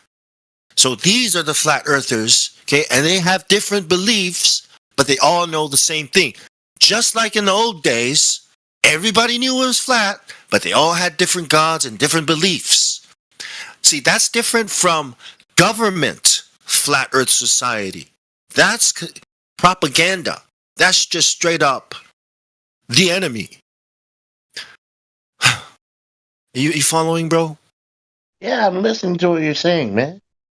Yeah, so That's any the first time I heard conspiracies. someone. I understand you now. Hell no, he's playing his PlayStation game. He just I'm not playing PlayStation.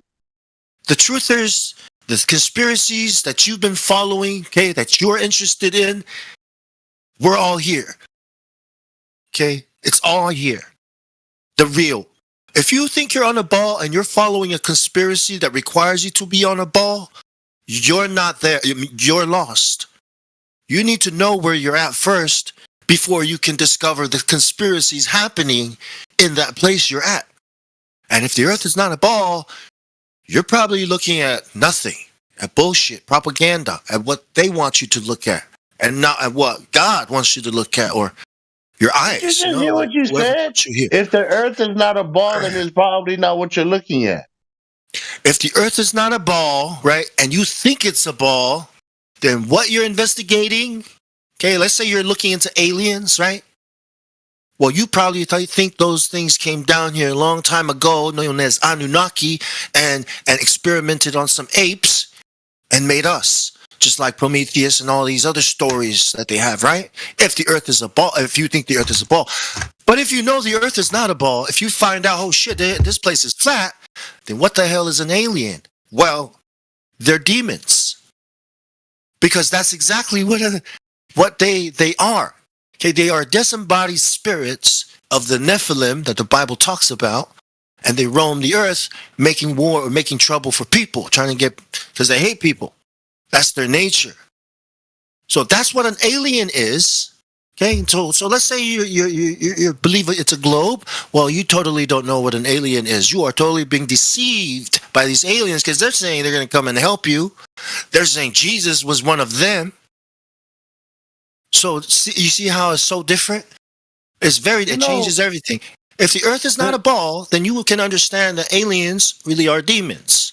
They're evil. Listen. Yeah, but he can't understand spiritual things if he can't understand earthly things first, Bong. You're trying to go spiritual route with him. A lot of people tried that already.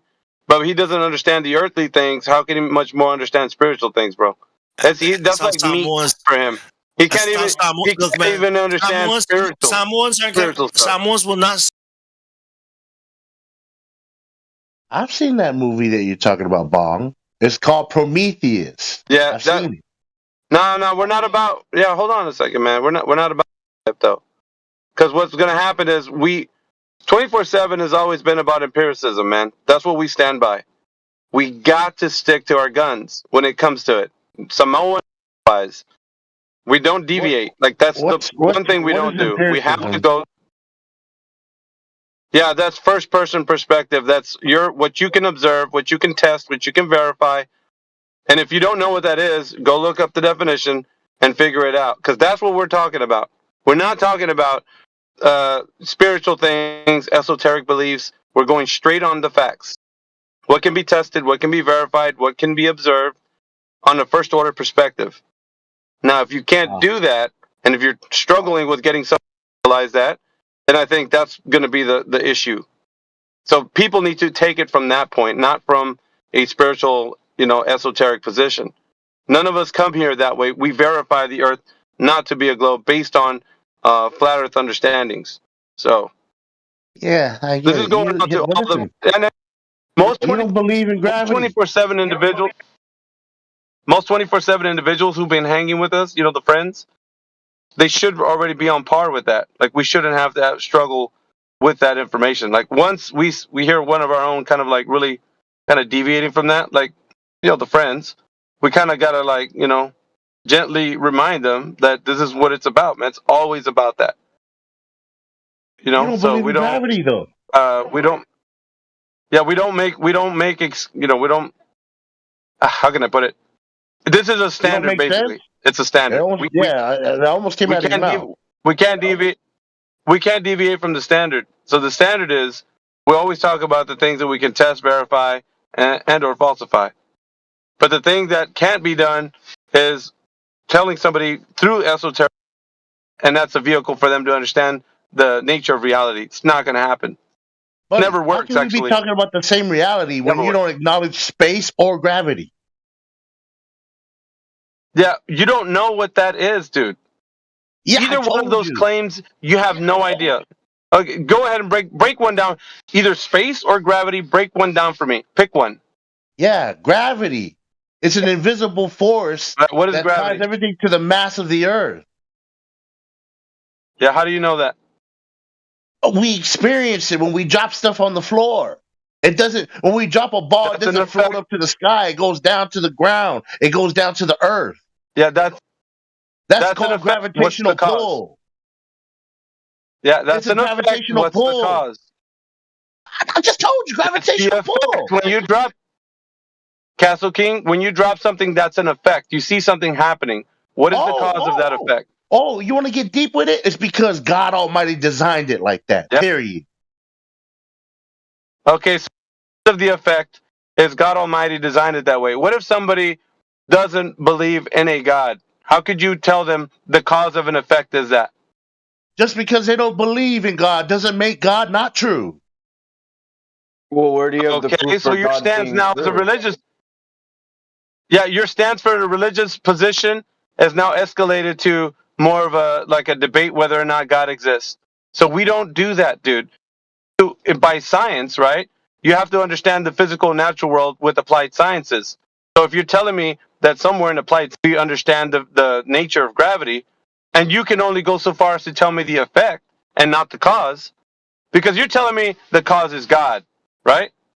That's what you're saying. How do you know that? I believe that.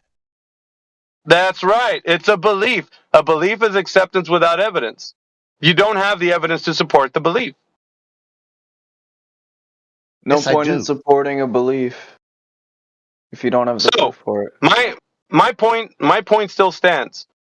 When we talk about things that you have no understanding of, you get all up in a tizzy about it, and you don't know how to go about explaining it because you don't have an answer. No, You I don't don't have get an all answer to upset. space, nor do you. Yeah, but you're trying to say, well, you guys don't know what space is. You don't know what gravity is. And I told you don't know what it is, dude. And look at I you. just explained You it to don't you. know what it is. I You just explained believe it to you. God is the cause. You believe God is the cause for gravity, which of course you don't have any evidence of. You don't have evidence of that. What's your evidence? The Earth itself. Dude, do you listen to yourself? And I'm showing you right now the reason why you're ignorant, dude. The reason why you're ignorant is because you have all these beliefs and there's nothing to verify those beliefs, dude. That's why you're ignorant. You know that, right? No, I have the proof right here in front of my face. All this stuff was created. If it was created, then there has to be a creator. Period. We're not talking about creation. We're talking about gravity and the effect and the cause That's a therein. part of the creation. That's a part of the design. Okay, so you're telling me, yeah, and what did he design? What did he all design? of this, everything that you know of, yeah, and don't know of. Okay, that's still. How do you know You're this not God making is the a he? distinction between. What the fuck? Let me tell you this. You're not making the distinction between. We're not going in that tip either. You're not making a distinction between what's created in the physical and natural world, being that it's a flat and stationary Earth, or whether it's created as a globe Earth that's spinning in the vacuum of space. You're not making a distinction like that. You're just saying all what you see on a ball or on a flat Earth. Which one? Does it matter? It does. It does. Because either you're mocking God by saying he created something he didn't create, or you're actually verifying the thing he says in the written word. Which one is it?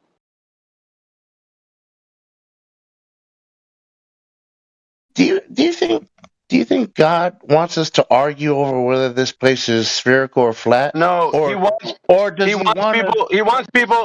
wants people to recognize that he gives us the cognitive abilities to understand the physical and natural world with the God-given senses that he's given us. And it's a mockery when people take those God-given senses and apply them to a fantasy that doesn't exist, which mocks his creation, like what you're doing.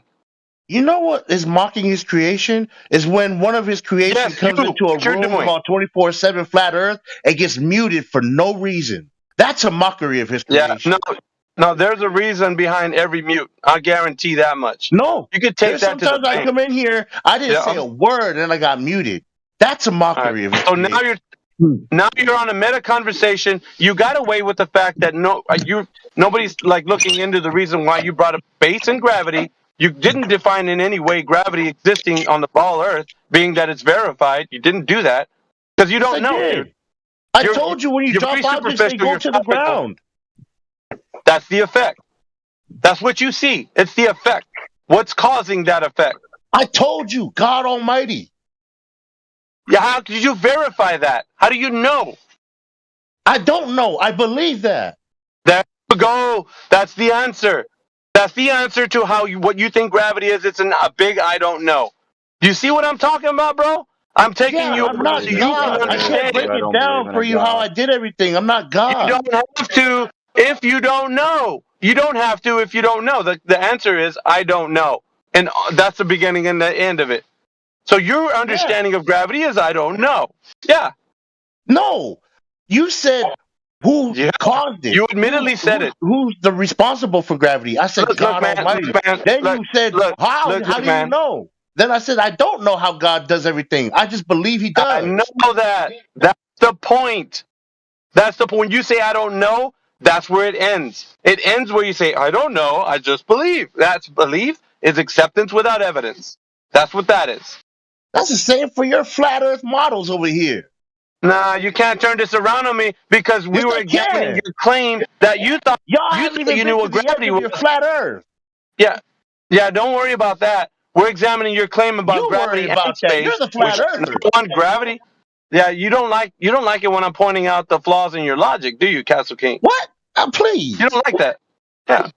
Please. Flaws in your logic is you think you know what apply everything you said to yourself, and you'll see just how ridiculous you sound. I showed you and the rest of the room that everybody now knows that you don't know what gravity is and or space. We can walk through that too. Do you know what space is? Yeah. Loki should have asked him to prove his point sooner, because then you might have won the argument, but you were too slow to it. I don't know who you're talking to or what you're saying. Talking to Castle What is space? If he What is space, Castle? if he asked you to prove your point sooner, he might have been able to get his point through. If he didn't bring up that God belief stuff and actually brought up an argument. Yeah. He doesn't do that though. He's all about belief. So what is space? I mean, I don't believe in flat Earth. I don't believe in flat Earth, but hey, man, you do you. Space is all that stuff out there, man. I'm about to do a handoff. So who's in here right now? Shout out to Plegman. What's up, brother? Newt's in here. I gotta get going though. Gotta work. So space is stuff, according to Castle King. It's stuff out there, man. So space is stuff out there, man. You sound like a hippie. Beyond our Earth. It's what we see in the night sky. You sound like a fool. Yeah? Well, you tell me what space is then. I don't have a claim about space. You brought it up.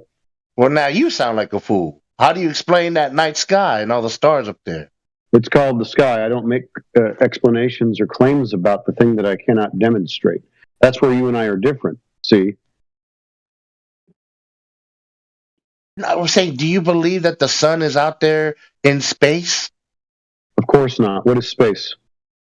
It's that distance between Earth and other things in the universe. What's that distance?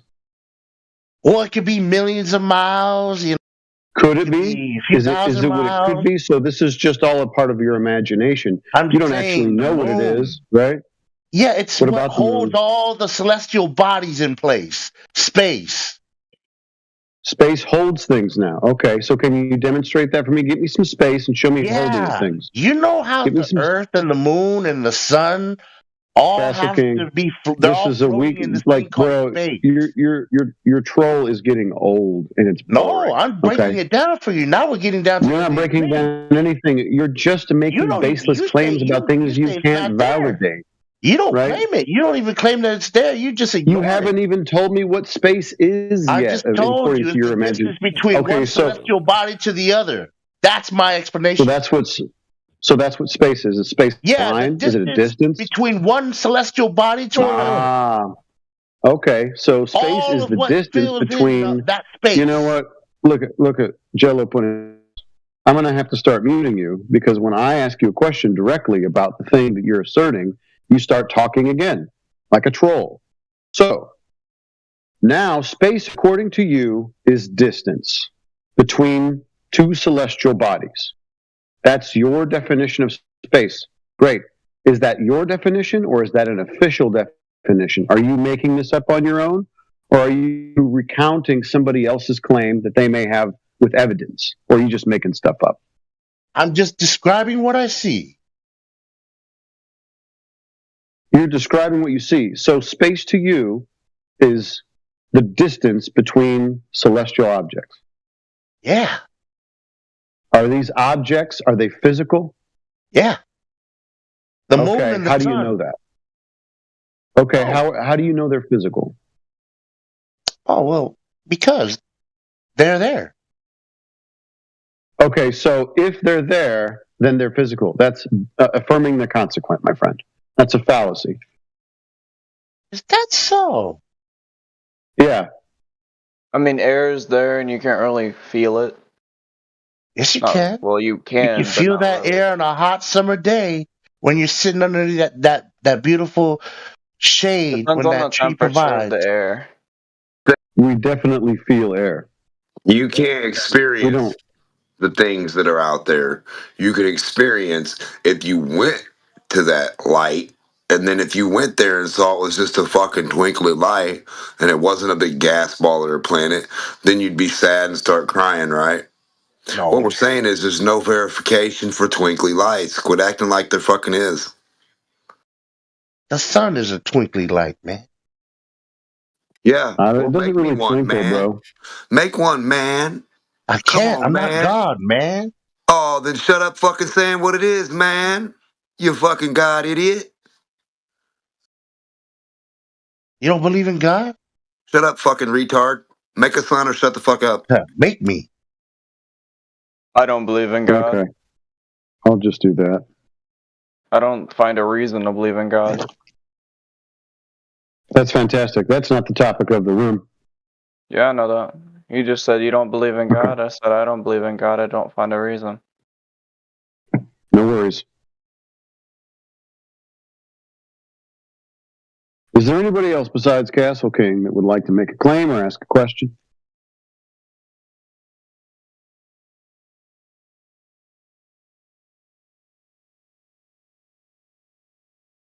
Please, anybody. I mean, what does the claim have to be about? Well, preferably about the topic of the room, right? So, cosmology in general, that'd be fine. Although we'd try to keep it, really kind of honed in on the surface of the Earth and the properties thereof. It's flat or not? Well, yeah. I mean, as far as we can tell, with all the water and all the measurements and all the maps and all the latitude, the elevation angles, to make those latitudes, all that stuff, it seems to be flat. It doesn't even seem to be. It's measured that way. We only use it and measure it and navigate it that way. The water lays flat. So I don't see the globe having a whole lot of strength, as far as that idea is concerned. I'm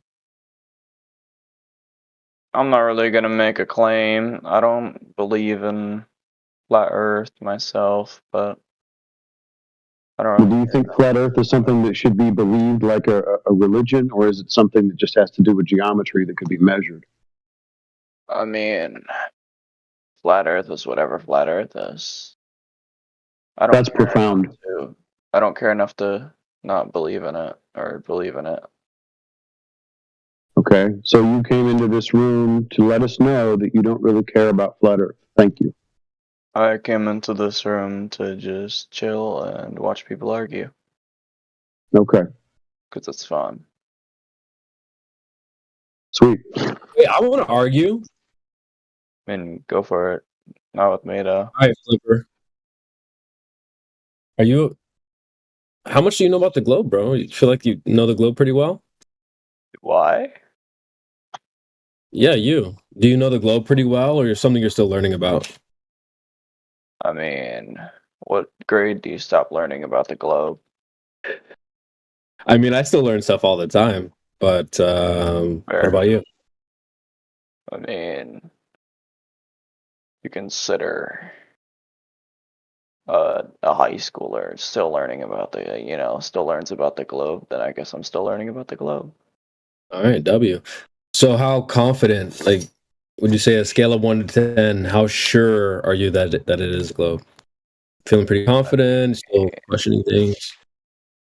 I don't really care what it is. I mean, Yeah, okay. I was told it's a globe. I'm just gonna, whatever, you know. All right. Sounds like zero. I don't really care about, what other people You tired, man? You sound tired, man. I am tired. I'm waiting for dinner. Get some rest. So what about flat Earth? What's like the most confusing part of flat Earth, or what doesn't make sense? Me? What can we help you with? Yeah. Oh, I don't fucking know. What if I gave you a piece of paper and a pen and I told you to draw a flat Earth? What would you draw? I don't fucking know how to draw. You don't know? I think the whole dome thing is a little bit confusing. You want me to be completely honest with you? Yeah. I don't Yeah, fucking be honest. know what I'd draw if it was a flat Earth, That's a good answer. There's a lot of shit to think about. I mean, if it's a supposed flat Earth. Would you I'm just not draw a little saying- guy with a bubble, with like the little imagined bubble outside of his head? Is that what you would draw? And that would be reality. I mean, Not, I bro. wouldn't I get it. scale to the size of the fucking planet necessarily. Oh shit. You measured the whole planet? Would you say one singular guy scales to the size of a planet? I mean, what? Well, listen. Our position is that the Earth is not a planet. Also, ad infinitum, you are hot miking. Sorry, I'm outside. Yeah, It's sorry. cool.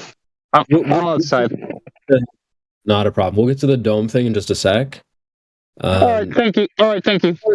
Yeah, I got you. We're just gonna exhaust Flipper. No pun intended. But you said Exhausting what now? Flipper. Is that good? You like that? I gotta fucking eat dinner first before I go to sleep.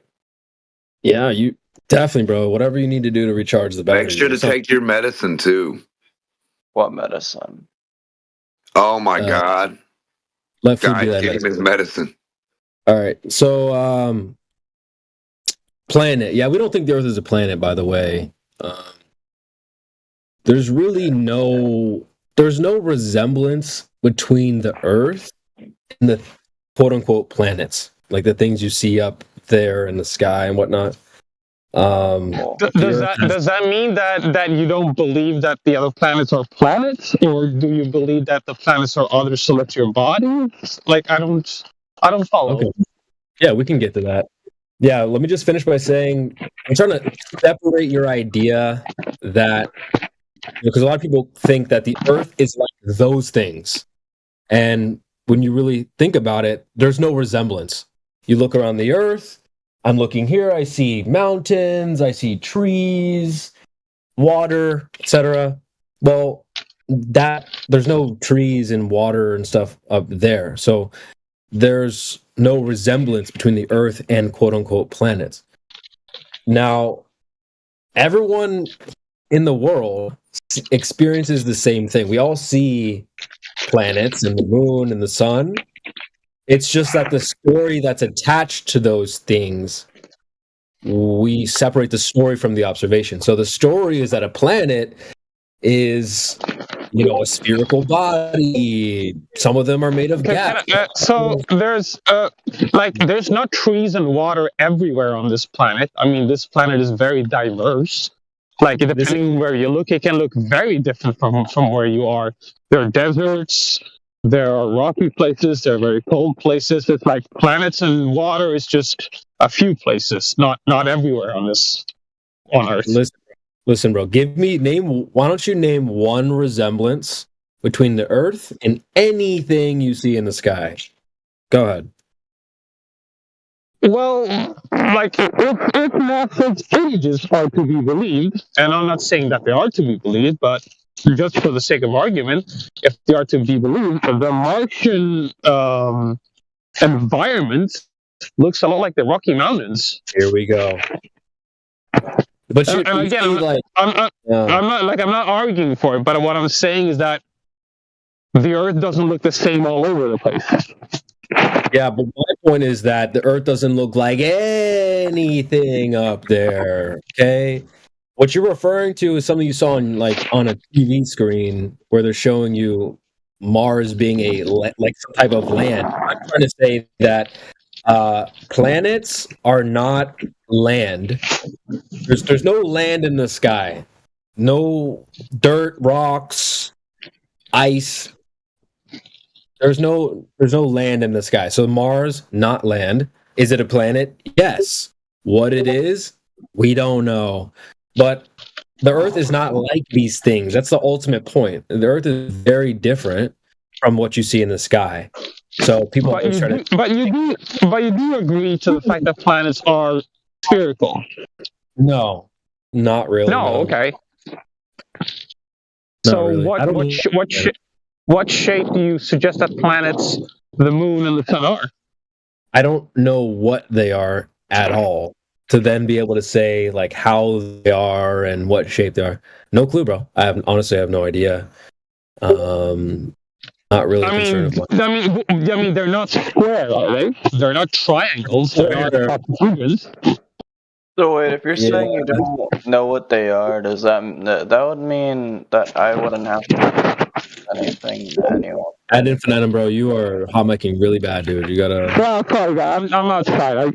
I'm tired. There's a little bit of wind, but like, I find it a little bit unbelievable to say that we don't know what the Yeah, I find it difficult to believe that when you say that we don't know what the shape of the other celestial bodies are. I find that a little difficult to believe.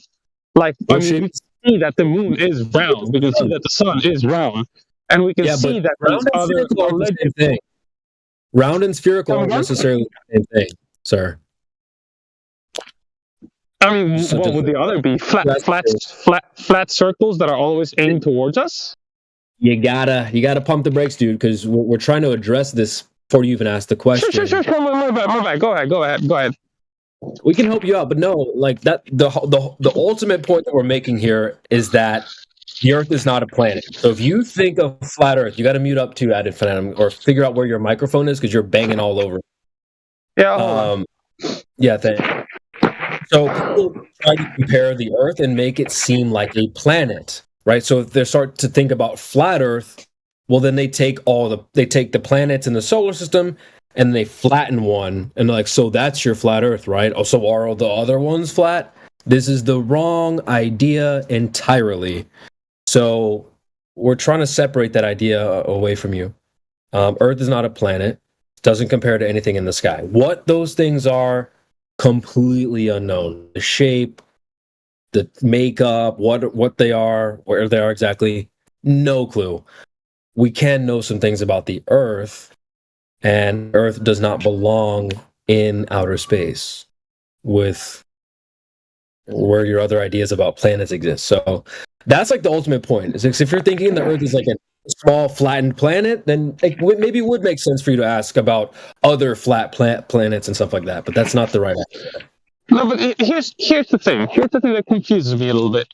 Now, take Mars as, for instance. Mars has some features, and as well as Jupiter, that are distinctly different from other parts of the planet. What? So, like what?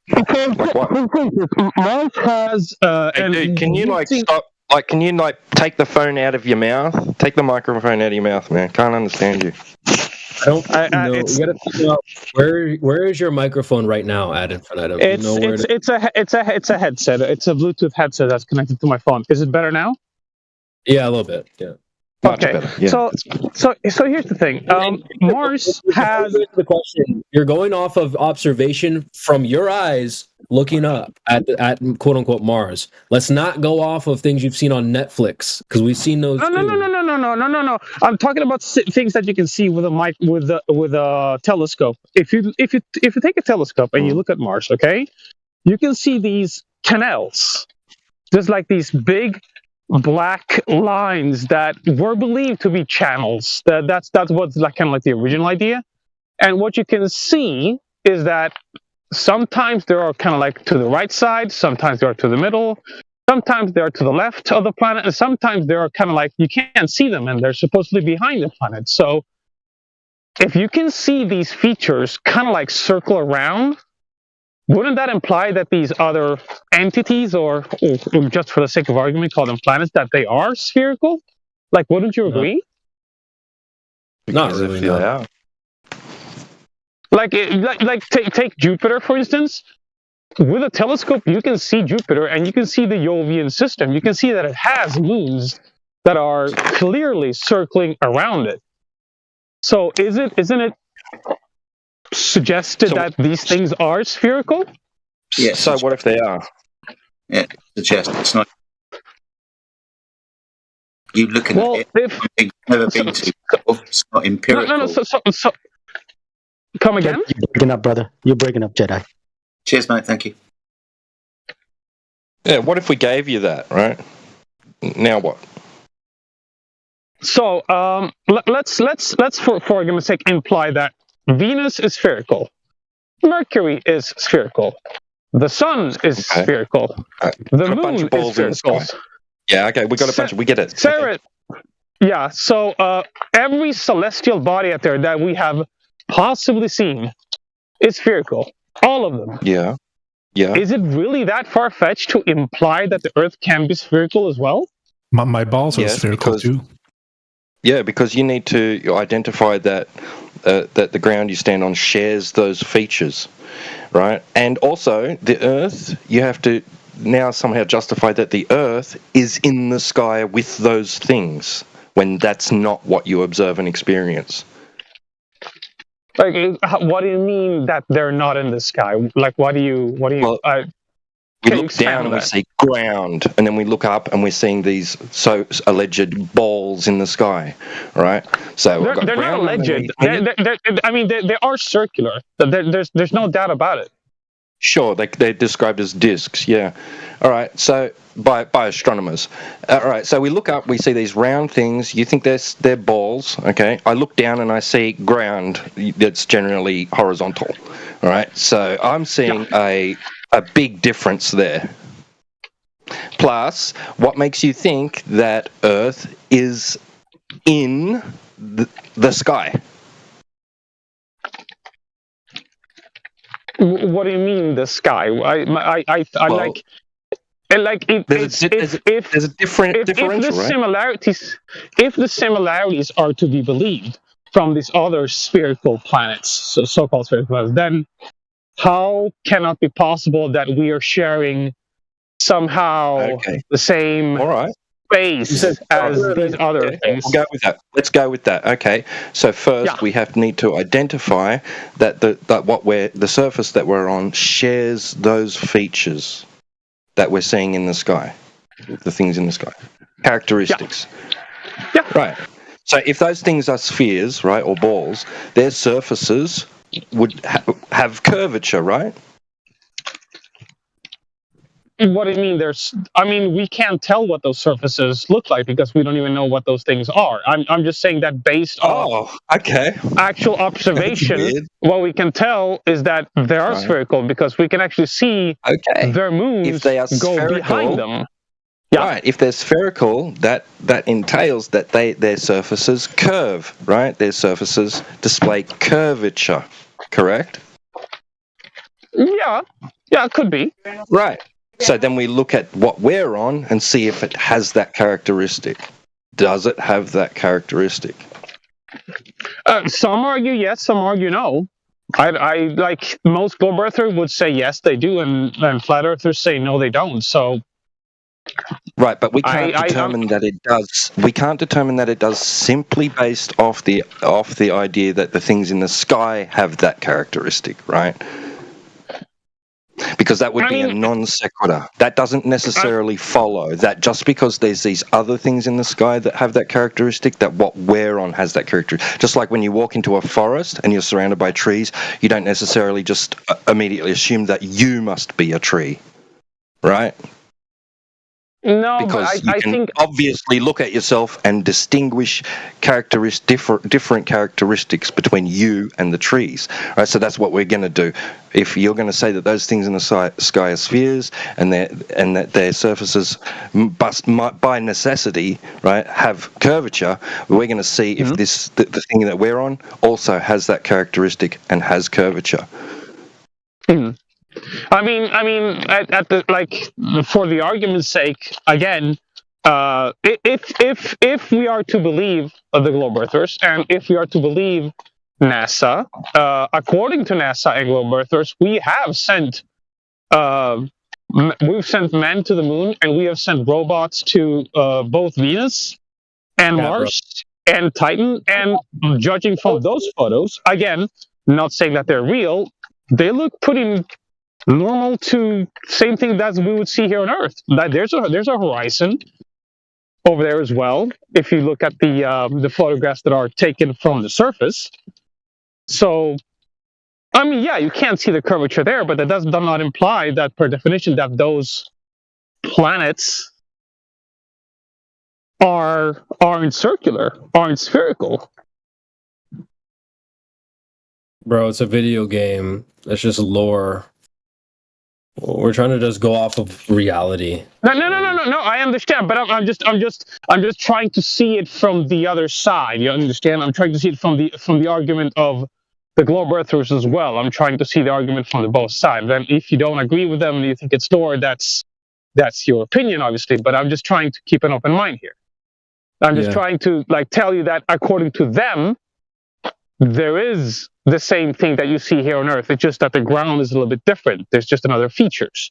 Yeah, seeing it from the other side, everyone sees it from that side. The problem is no one sees it from our side. Like, our position is not easily or readily available for people to understand that quickly.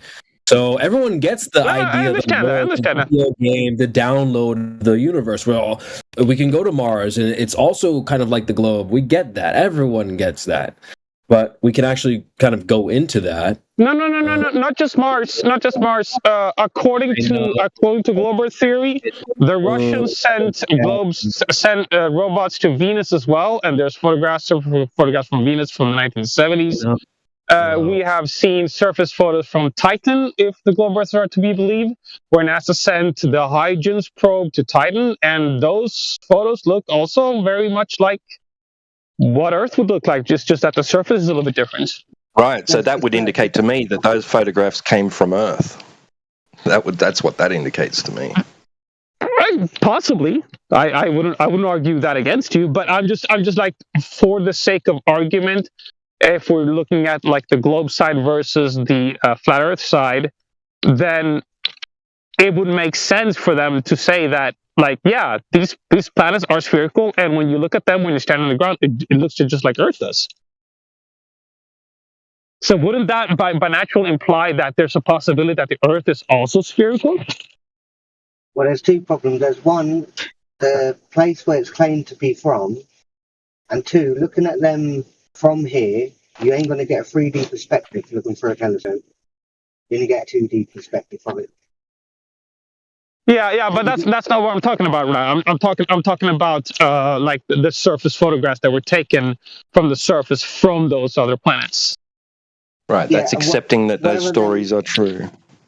Yeah, accepting that stories are true. Yeah. I'm not saying that they are. I'm just presenting the argument from the other side. Okay, so let's go with this instead. Let's go with this because you keep saying Earth is a planet, right? So let me ask you a question. What is your own definition of a planet? By definition of a planet is a celestial object that looks like all the other ones that are in space that we can see with our own eyes. Some of them we can see with our own eyes, some we can see with a binoculars, some we can see with a telescope, but without a doubt, those do exist up there. And by my definition of planet, they look like the ones that do in the sky. If the Earth looks like that or not, I don't know. But so would you agree? So would you agree that a definition of a planet would be a celestial body orbiting the sun? Would you agree with that? Yeah, sure. Let's go with that. Okay, right. So we agree on that. So yeah, but the sun is also a celestial body, though. Hold on. So when was the last time you experienced or you observed that the Earth going around the sun? I don't know. I know that the globe Earth would argue that the Earth does orbit the sun. So, in order to be a planet, would be a celestial body orbiting the sun. That's not what we see. That's not what we experience. If anything, we experience the sun, rotating above us.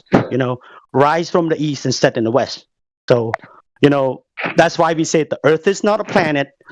Earth is a stationary plane. It's not moving. It's not wobbling. It's not tilting.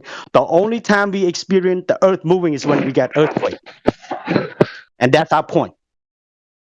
So Earth cannot be a planet because that's not what we experience. That's not what we see. The whole concept of the globe. Go ahead. Sorry, Ben. Go ahead. The globe is measured flat.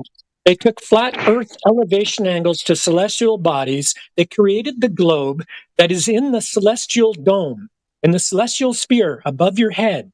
The stars, where you see them, they have ground positions that are assigned to locations. For example, Paris might have a star above it at a particular point in time, and that now has a place up in the sky, in the celestial dome, at that moment in time. That's your globe. You live on a flat plane inside the globe that they mathematically created that lives in the celestial sphere. So enjoy living on flat Earth, because that's where you are. They measured it flat to create it in the first instance. Okay, but then my counter argument would be the globe Earth. Can you take the microphone out of your mouth? It is really hard to hear what you are saying. Sorry, it's a little bit wonky. So here's my counter argument: the globe Earth model the theory that is argument. They measured it flat to create the globe. There's no argument. No. That's not what I was implying. I was implying that the other guy that was implying that just because the Earth does not revolve around the sun, then that per definition doesn't make it a planet. Or did I misunderstand it's flat and stationary. It's not a ball flying through space. Outer space can't exist. Second law of thermodynamics tells us that's impossible. There is no outer space. There's only an up. There's an up there. There's stuff in the sky. There's planes and probably satellites and all that kind of stuff. But it's just an up there. It's not an out there. It's Where's just the edge, pal? But you are correct. It doesn't meet the criteria of being a planet by the classical or modern definition because it must be in motion. So until we can establish that the Earth, the ground underneath us, is in motion, we can rule it out as being a planet. Correct. Plus the okay. No. Okay, I understand you. I understand. So your argument is that because the Earth is stationary and everything revolves around it, then by that definition, we cannot classify the Earth as a planet. If I understand you right.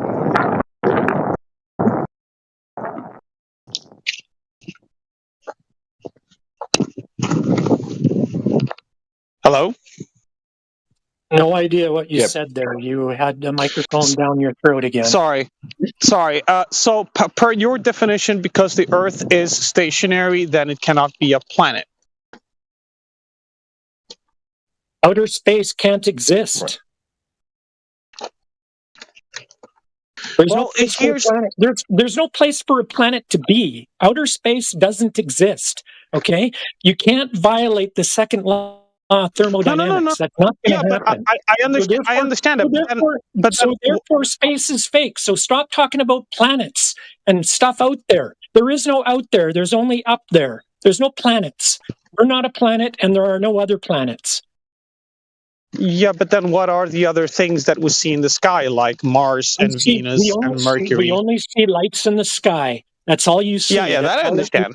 And you only see them two-dimensionally, as somebody else mentioned in here about 10 minutes ago, which I thought was right spot on. I don't know who that was, but good point. We do only see two-dimensional objects in the sky, especially if you're using a telescope. Get your telescope out. You're only going to see two-dimensional. You're not going to see three-dimensional. No, you're right. But here's my counter-argument. We have seen features on other planets that go to the sides, we go have behind them. No, we have not. No, we have seen the moons no, we have not. that No, we have circle not. around No. Jupiter, and we've seen the moons that circle around Saturn. We have not. There's people that claim to have gained that perspective, right? We have not. You, me, and them, no. Them, they claim that, right? That's a claim that needs validation. I mean, I've seen photos that people posted in the Flat Earth Discord of these planets with the moons as well that were taken by amateur astronomers. I mean, it's pretty cut and dry that you can see these things with a telescope anywhere.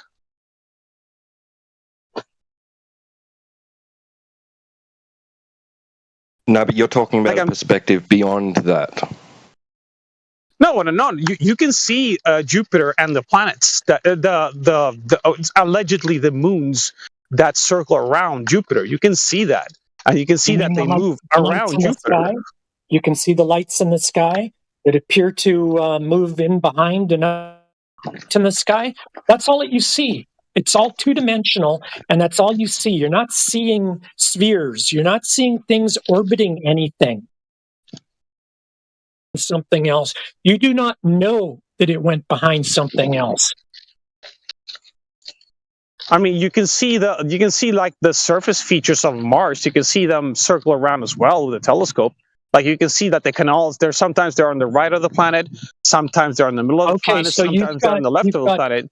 You can see sunspots circle around the sun as well. Water? Can you see the water in the canals on Mars? Is there water flowing? Can you see that? You just see lines on something round that you're looking at in the sky, and these lines appear to move. That's all you have. You're not seeing features. You're not seeing mountains and valleys. You're seeing a two-dimensional feature that appears as something. And you've made a story, and the other people have made a story of, and they created movies about it, and there's stuff on TV, and it's all made up. Space is fake. Outer space does not exist. It violates the second law of thermodynamics. We don't have planets in outer space. We have lights in the sky. It's all we have. It's all you see. Yeah, but these lights in the sky, these planets, they're different from the other lights in the sky, wouldn't you say? I said that's all you see is the lights in the sky, and they're all two-dimensional. Yeah, but they're different from the other lights in the sky. They move. Oh, okay. So they have different features. Okay. Yeah, okay. They have different colors. So why are you trying to liken the ground that you're standing on to one particular kind of light in the sky and not other kinds of lights in the sky? Because those other lights in the sky are spherical, and they seem to be three-dimensional spherical things. Right, which Earth does not appear to be. So, there you go. It doesn't appear, but at the same time, I'm just saying, Mercury seems to be spherical. Venus seems to be spherical. Mars seems to be spherical. Seem to be. Jupiter seems to be spherical. Pluto seems to be spherical. Uranus seems to be spherical. Neptune seems to be spherical. And the ground that you stand upon Vega seems to be seem spherical. to be. Sedna seems to be spherical. The sun is spherical. The moon is spherical. You can keep saying that, and I can keep saying Titan that is spherical. Calypso is spherical. doesn't Io is seem spherical. to be. 5 Dude, minutes are you ago, seeing the agreed difference? with me that you only see in 2 dimensions. You told me, you agreed with me that you only see in 2 dimension, and now you're going on about how everything is 3-dimensional. Are you just a jackass? We only see in 2 dimensions, and you agreed with me, and now you're saying it's all 3-dimensional. Stop your crap. And bro, can you mute when you're not talking, please? Yeah, sure. We don't want to hear these gurgling sounds and stuff, right? Yeah, sure. Right, and you kept on saying, yeah, all these things, they seem to be spherical, and I can counter argue that the Earth doesn't seem to be. So what are we going to do now? How are we going to confirm or eliminate Earth having those characteristics that you're talking about? Well, like I said, there are surface features on the other planets that move around. On the sun, you have sunspots. You can see, if you put a solar filter and you look at the sun, you will see these sunspots. And if you look at them far enough, you're going to see them rotate talking around about these the sun. characteristics that you keep talking about characteristics that these things in the sky display. What about the Earth, the ground beneath you? We've got to find some similarity between that and those things in the sky before we can start putting them into the same category. Yeah, and I'm saying that based on the evidence that these things, these lights in the sky, seem to seem to most likely be spherical. Yes. Is it that far-fetched to believe that the Earth could be spherical too? All right, let's grant you, no, it's not that far-fetched. But now we have to see if the ground beneath us shares those qualities and characteristics so we can put it into the category of those things in the sky. Correct? Yeah, correct. So let's do that. How are we going to do that? Well, not sure. Well, until we can figure it out. I'm just trying to see it from both perspectives, is all. I'm trying to see it both from the globe Earth perspective and from the flat Earth perspective. No, it's not even that. It's just a perspective, right? So it's everyone's perspective. No, I mean the side of the argument. I'm trying to see from both sides of the argument. No, it's not even an argument at this stage. Let's just put us all in the same boat.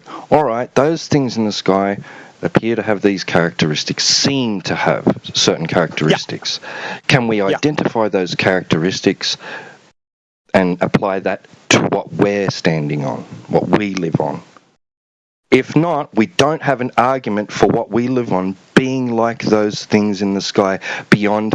I can't imagine an argument from incredulity. I can't imagine that the Earth could be anything else but what those things in the sky are like, which is not a good argument because, like I said, you could walk into a forest and conclude that you must be a tree because you're surrounded by trees.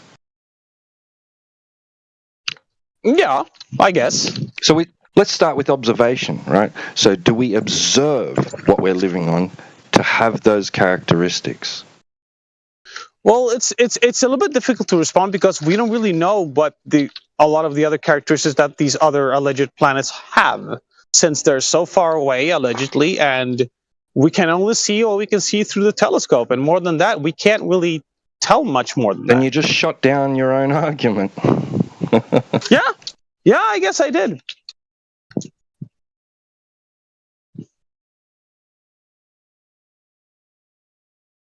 But does the flat Earth theory recognize that these planets exist and that they are spherical, or does the flat Earth argument basically say that they are flat circles or that they're just lights in the sky? I'm trying to understand the flat Earth. We're just like arguments. You, man. We can just look at them. And and say, well, they seem to be they remind me of X, or this looks like it has this certain characteristic, right, or feature, right? That's all anyone can do. Beyond that, it is unknown. Okay. But we're told a story. We're specifically told a story. It's taught to children in schools that it is a fact that the Earth, that these things are, they have these particular characteristics. They are these things, right? They're given identification, positive identification, right? And then it's applied that to the Earth. You also live on something similar to that. That is just taught, right?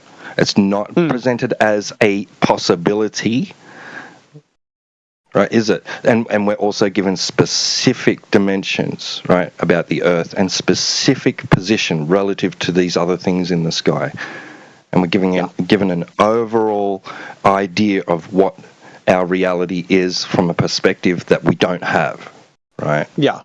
Yeah, I understand. But according to the globe Earth theory, we sent probes there during the 70s, the Voyager probes. And we sent the Mars probes, the Beagle probes there during the 1990s. We sent the Opportunity and Spirit probes. The Europeans sent their probe to Mars as well. And that's what they use as evidence to prove that these planets exist and what characteristics they have. They also argue that they sent the Galileo probe to Jupiter together with the Cassini probe to Jupiter. They also claim that we sent the Cassini probe to Saturn as well, and that we send the New Horizons probe to Pluto, and that the Russians sends the Venera probes to Venus, and they say that is Voyager. Yeah, we know all the stories. And that's their evidence that they claim. Yeah, but how would you validate that claim? How would you validate that story, right? In the first place, how would you do that? How would I what? How would you validate the story or the claims, right? We're familiar with the story. Yeah, they told all kind of BS, right? Or that they did this, they did that. You know, they got pictures or photos or whatever, or images, right? But the question is this: how would you validate the story? Do you have any evidence to support that what they claim are 100% correct? That they went to these so-called places, just like Plumbob earlier told you, like, yo, these things, outer space cannot exist. It would be the second law of thermodynamic violation. He's been telling you that if you actually listen to what he said, right, you would understand where he's coming from. But it seems like you're having a hard time understanding or listening. No, I listen, I understand. No, I find it a little bit strange that they would according to NASA, they sent the Voyager probes during the late 1960s, 1970s. To me, it seems a little bit far-fetched that they would pertain to the same lie for the past 55 years. I find it. I don't know. I find like. I do understand your argument, and I'm not proposing any. I try to listen to both sides of our argument, but some of those ideas sound a little far-fetched to basically say that photos from the late 1960s were faked, and that they somehow still pertain to the same lie that these probes passed 55 years ago. We're not going to attack any. We're not going to attack or deal with side issues that come about due to incredulity or whatever, after hearing these stories, right? Yeah, I get it. What we want to do is attack the foundations, right, of these stories, right? There's tenets that must be true in order for these stories to be true. And if we can't validate or we can rule out some of those tenets as not being true, right, then we can eliminate the story as being true, right? And we don't even have to entertain the story. We can just push it to the side, right? And that would be I do. One that the Earth. I do understand. One that the Earth is a sphere. I want to point out those three things that are reliant on this story being true. Because if these things aren't true, then that story is not true. One, the Earth is a sphere, right? With specific size and dimensions. Two, that it's in motion, that the Earth is in motion, orbiting the sun and rotating on its axis. And three, that the medium known that has been termed outer space, right? The vacuum of outer space is a place that is accessible and exists, right? If we can rule out them, we know that story's not true. Go ahead. No. So I think that I understand your argument, and I partially do agree. But the counter argument from the globe side would be that these stories, there's like.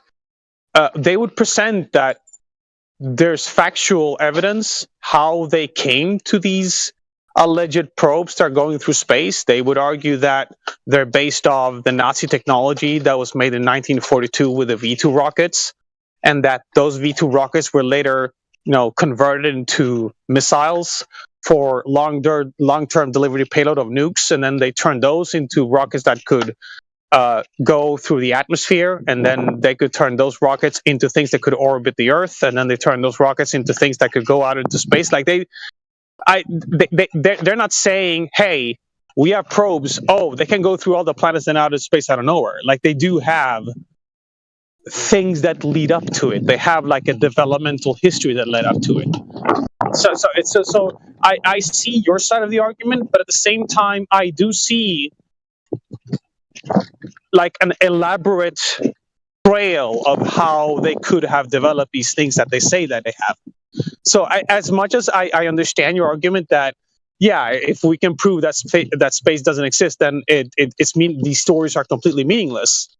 But at the same time, I find these so-called stories to have such a degree of detail and such a degree of credibility, like partial credibility to them.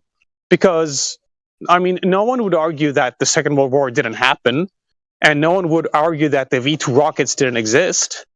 And no one would argue that the US and Russia spent a lot of time and a lot of money and a lot of developmental history in trying to make these rockets to have... fallacy. I mean, yes and no. At the same, like, you have to understand that after the Second World War, these nations hated each other's guts. And with the development of nuclear armaments, these nations tried to develop rockets so they could deliver these armaments long-distance ranges, because the U.S. didn't have a way to deliver nukes. We need to stop here. We need to stop here because you're getting way into the weeds here. Nobody here is going to deny that rockets exist, okay? A rocket can go up and it can come back down because that's all they do. They only go up and they come back down. What we're talking about is the surface of the Earth. You've been trying to tell us that the things in the sky are a resemblance of what we're standing on. For that to be true, if you're trying to tell us that those things in the sky are balls and the thing that you're standing on must be a ball.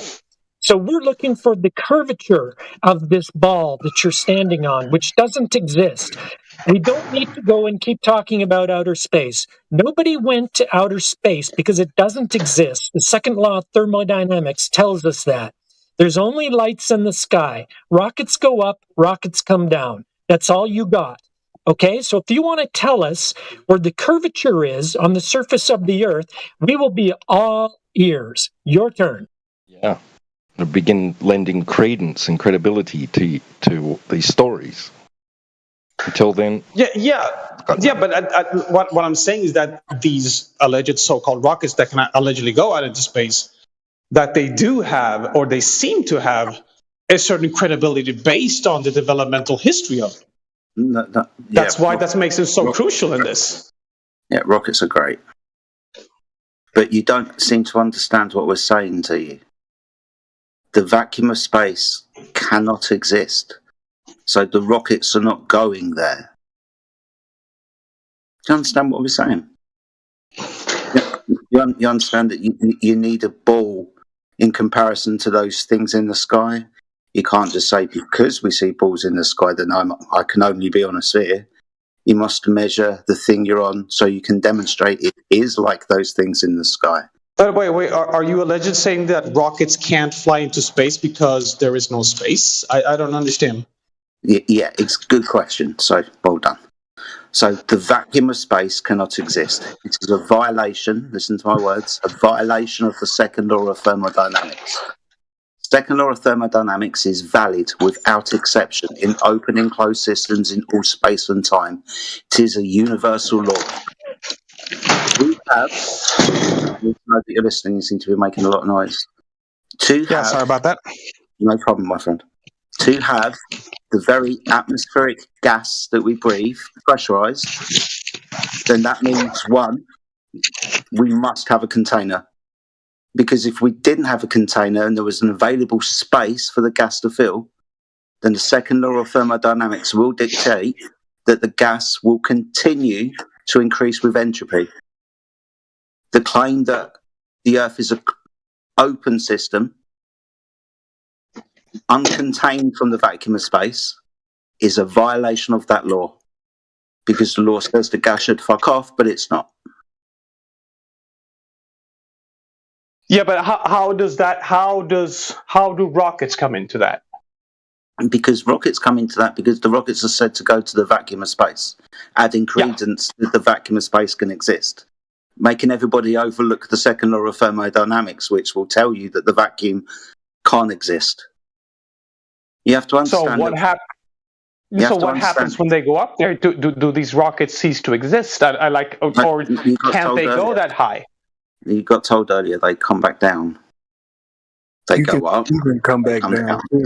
Well. But what if you put enough fuel for the rocket to go even further away? Like, I don't understand how that's really hard to do. A rocket's limitation is hindered by that. I don't understand. The old saying, what goes up must come down, that's true. That actually happens. Enjoy your rockets. No, I understand that. But what if you put enough fuel inside of a rocket to go... Okay. Like, is there no limitation how high a rocket can come? It'll come down anyway? Yeah, this is one of the problems with rocket science. So if you increase the weight to add more fuel, because you need more fuel to burn to increase the height, then you end up in a fucking problem. I guess that makes sense, yeah. Yeah. That takes a lot of energy to lift a lot of mass above the floor. Of course.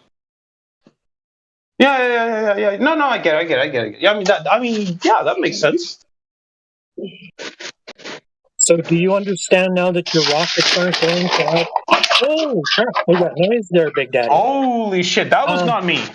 Come again. Yeah, no. Oh, my bad. I was going to blame it on you, but that's okay. So, do you understand now that the rockets don't go to outer space? They just go up and they come back down. Can you acknowledge that there, ad infinitum? Yeah.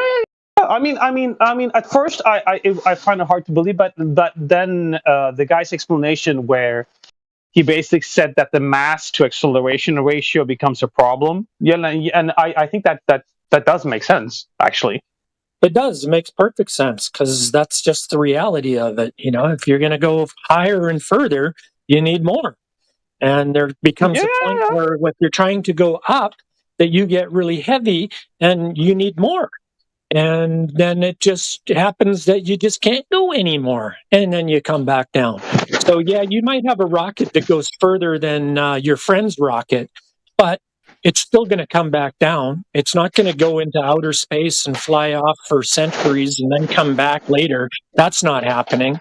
Second law of thermodynamics tells I understand that. I understand that. Yeah, and I think that that was actually a very good explanation, honestly, and I think it does make sense. It does make sense. And do you also understand that they measured the Earth flat to create the globe in the first instance? The globe that you believe in only exists in math. It doesn't exist in reality. Let me clarify that. I don't believe in the globe. I'm trying to see things from the both sides of the argument. Okay, so I'm telling you that the globe that you are aware of, whether you believe in it or not, the one that you're aware of, they measured the Earth flat to create that globe. And that globe only exists in the sky, in the celestial dome. You live on Earth inside the globe on a flat plane. That's where you live, with the globe on the outside, with the stars telling you the locations of the ground positions below. That's where you live. That's your globe. I hope you love it. Yeah, sure. Yep. Crazy as it might sound to you right now, that is the God honest truth. No, it doesn't sound crazy to me. Like I'm open. I'm open to all sides of the argument. I'm really trying to like take in and learn as much of it as possible, and nothing sounds unreasonable to me. This isn't a conspiracy. The reality is that the Earth is measured flat. That's just the reality. That's what happens in reality. So there's no conspiracy here. We're not trying to hide anything or cover anything up or pretend anything. This is reality.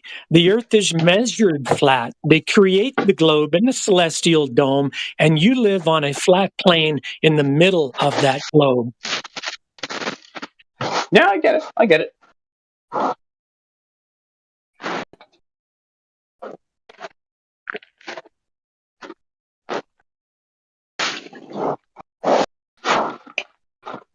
Look into it, bro. Telling you. No, thank you. And hope that you come back here and hang out again sometime. Good to have you in here. Yeah, I lurk here pretty often. I'll listen to you guys, even though I don't talk very often. But yeah, I appreciate it.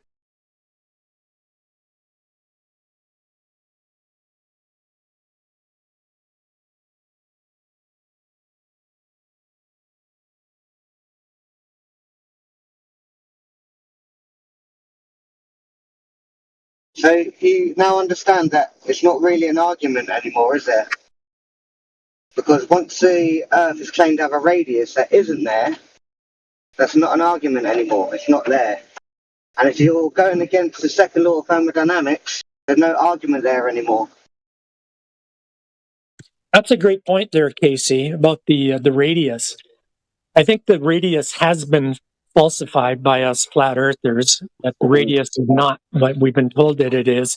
And therefore, everything about the heliocentric system or model or whatever it is that they want to call it is wrong. It can't happen if our radius isn't right, because everything is based on our radius. And if the radius is wrong, everything about outer space is fake. It's an interesting point that the radius claim that they say that they have actually comes from a flat Earth measurement. So even because you have to understand, just to begin with, right? What a radius is, it's just a straight line diverging from the center point of a circle. So a straight line. That's what it is. So there's no curve involved. You can invoke the circle later when you draw your straight line saying you've got a point. That point's the ground position of Polaris, remember? So it starts with a flat Earth measurement. So for them to conjure up a ball, you're going to need a flat Earth. It's interesting how they've done this, right? We've all witnessed it unfold in front of us as we've all gone into our personal little rabbit holes of discovery about this subject, specifically flat Earth. And it's Sphere doesn't have a radius. No, at the moment we're just drawing a radius, which is a circle. Sphere comes after that. No measurement of the curvature. It's just a radius, which is a flat Earth measurement. That's a distance measurement across the surface of the Earth. And that also comes from the minimum elevation angle to Polaris. That's where the equator is. As you move away on a flat plane from Polaris, it will drop lower and lower to the horizon. When it gets on the horizon, guess where you are? You're at the equator. Are you the guys that made the GTA 6 conspiracy theory with the moon? I don't know whether this is a conversation for you, mate. What? We're talking about like geometry and the Earth. We're talking about the moon. We're talking about how the Earth is measured, where the globe comes from, and it comes from flat Earth measurements. The radius of this sphere comes from a flat Earth radius measurement. I don't think you can prove anything until you've got a spaceship. What am I trying to prove? I don't know, you tell me. The surface description of the Earth. A description? Oh yeah, fair enough. Yeah. So within this, the description would be an orientation, that orientation being horizontal. Surface of the Earth. Describe it however you want to. No. Can't describe it however we want to. We measure it and then we describe it based upon the measurements. It is measured that water lays horizontal upon the surface All horizontals are parallel to the plane of the horizon. Define horizontal. Horizontal, left to right. No part higher or lower than another. 0 rate of change of slope. Well, higher in comparison to what? Well, at the moment, the surface of the Earth, which would be mean sea level, is where the horizon is, right? Where the surface of the Earth appears to meet the sky. All horizontals are parallel to the plane of this water reference. But Water that's being assuming the that the ground is also horizontal. It's not. It's a measurement based on that. All measurements will be taken from this 0 frame of reference. Heights, depths, elevation, angles, altitude. All measurements for cartography. That doesn't make sense. Well, do you understand what a triangle is? No, I'm talking about what you're talking about, what horizontal means. Yeah. You understand basic geometry. If, for example, the Earth was claimed to be... Yeah, good.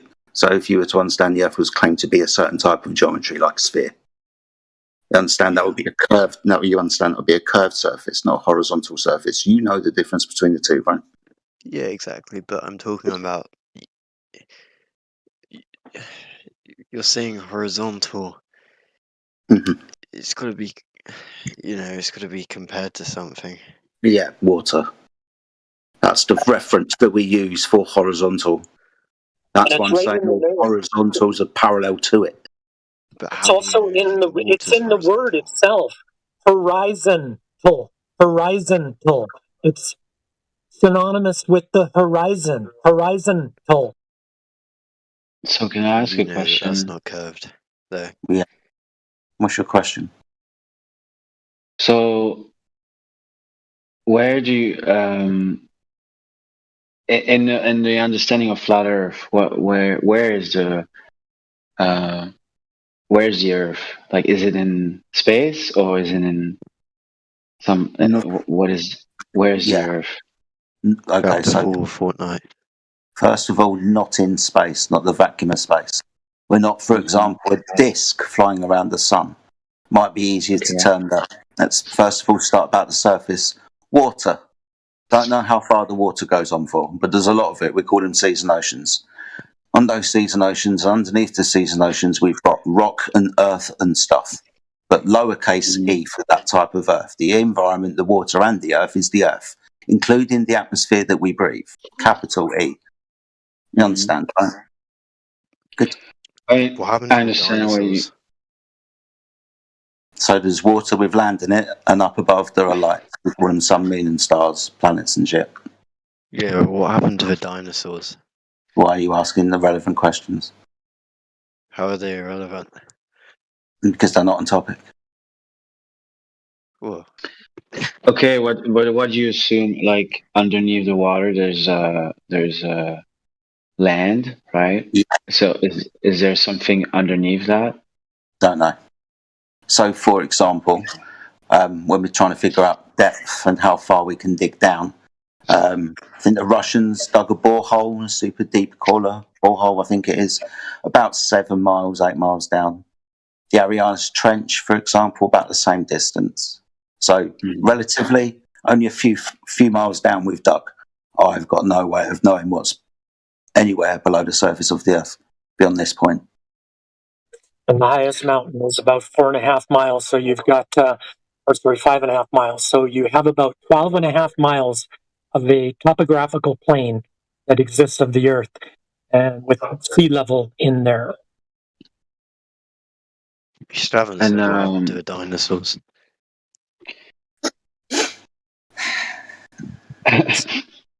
Dude.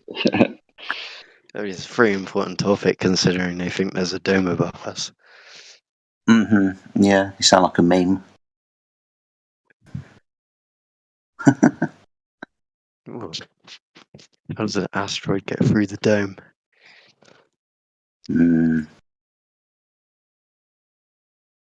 But anyway, what about above the flat Earth? Like, what if I go up and up and up and up and up?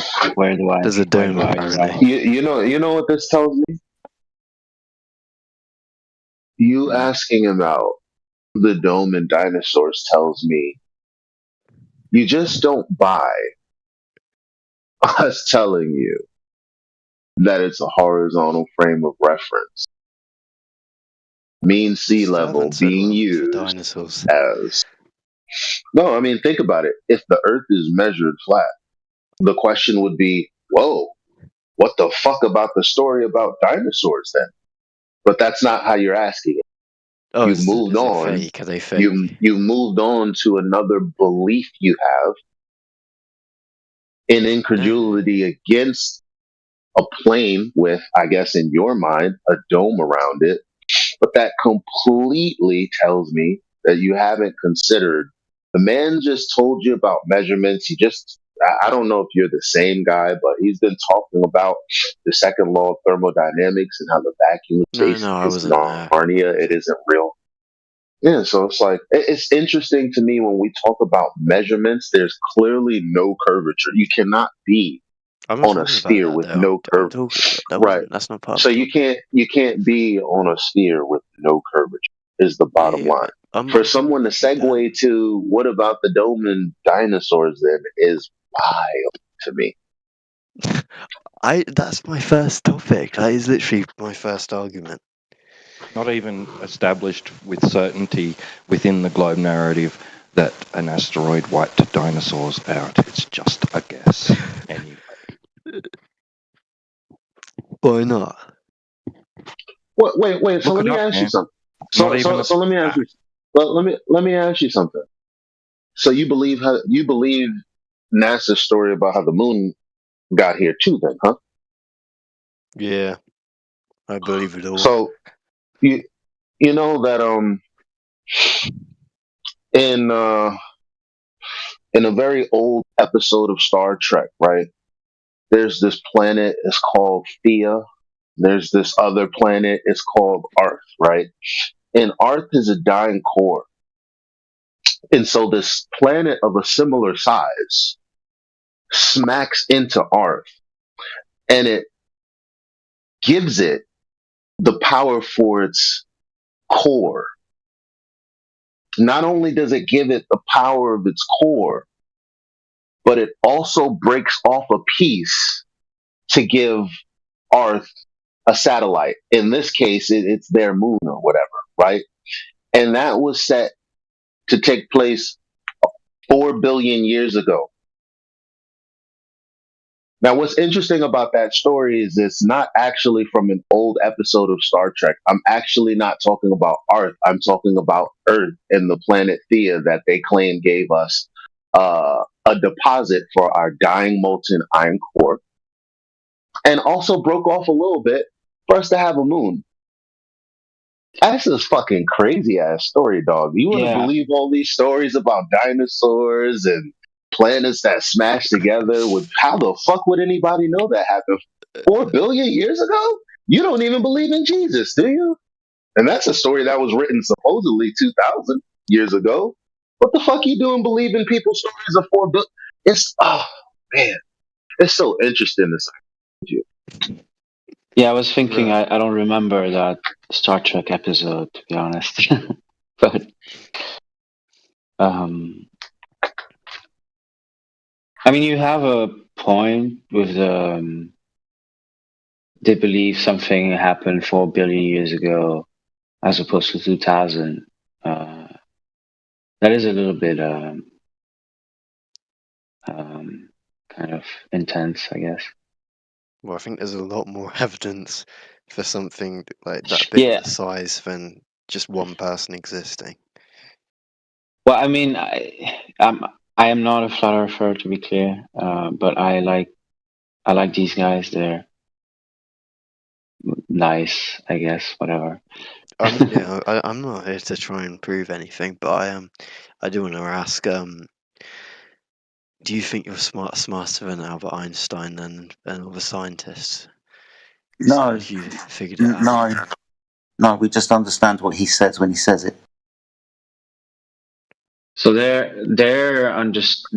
framing of Einstein is that Einstein engaged in mathematical reification, which is he elevated to a of existence, mathematical entities that are not worthy of being elevated to that level of existence.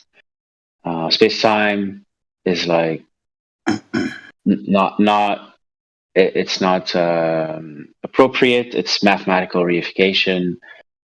Blah blah blah. So that's kind of the framework here. If you want to know. As soon as he said maths, we understand he offered no science. Did you say it wasn't appropriate for Einstein to be that smart? No. No. I said that. No. Wait. Let the Glober engage with the Glober Jedi. See, this is when reasonable meets unreasonable. All right, continue, guys. No, I didn't say Einstein being intelligent is inappropriate. I said that flat earthers think that Einstein did something inappropriate by introducing the concept of space-time and other concept, gravity, and they think it's math and not actual science. And there you go. That's what I said. No, I think Einstein was smart, probably. He seemed to be. But both things can be true, right? Sounds like you know what reification is, and if we do a quick Google, they'll definitely tell you it's a mathematical concept. His idea. Do you think there's any possibility that you're wrong? Well, before I answer that completely irrelevant question, back to what I was just saying about reification. I mean, before we move past Einstein, it is true that it's purely mathematical, right? Well, it's not purely math. It's very mathematical. I wouldn't say it's purely mathematical. When we say very mathematical, there's a difference between, there's a difference between a theory from scientific experimentation via hypothesis, via an observation, a natural observation, and what Einstein did. If you Google it, they'll tell you specifically what he did. And it's math and thought based on observations, of course, but math and thought based. So, I mean, reification is reification. You can believe. Here's the thing. I mean, with science, like as far as confirming that a hypothesis is valid or invalid, that's not something you have to believe. With Einstein, you can choose to believe that the world works in the way that he's described it in ascribed things terms. There's nothing you can do beyond accept what he said. You see what you see. He says what you're seeing is because of X, Y, Z, which is affirming the consequent. But again, just accept that he's saying, well, this is what we see. I have math that describes what we see perfectly. No one's ever argued that. No one's ever argued that Einstein was saying, well, this is to the best of my ability how I describe what we see. Unfortunately, when I point out that that's just reification, it's like, oh no, start sounding like old cats in here.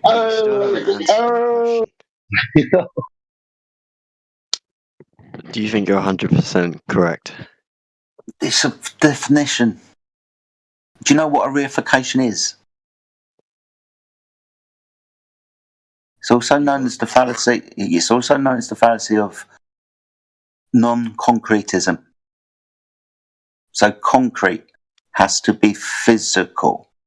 A reification is treating non-physical things as physical. No, We're pointing out that math is a plane.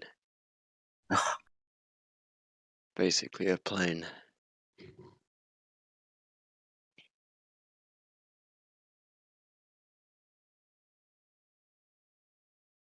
So no.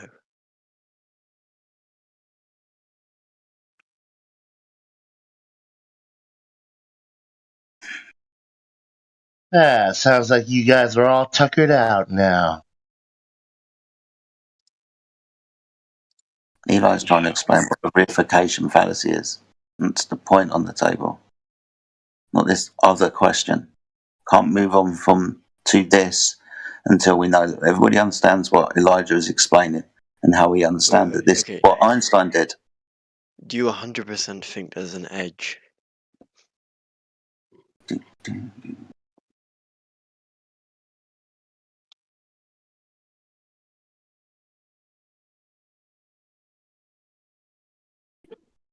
So no, they don't. They don't generally.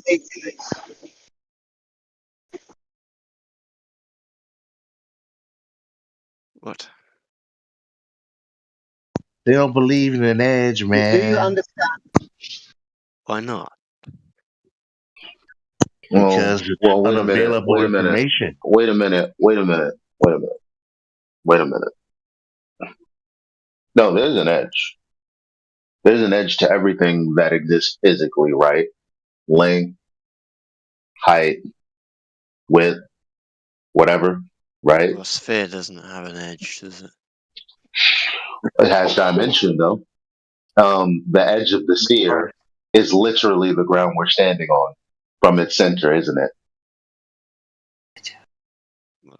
I mean, you could say right or wrong. Right or wrong. You could say a sphere has no edge. Also, the edge of a sphere. Using Pythagoras and the radius of the Earth would be 1.2 times the square root of the observer's height in feet. That would be an observational edge if that were true, wouldn't it be?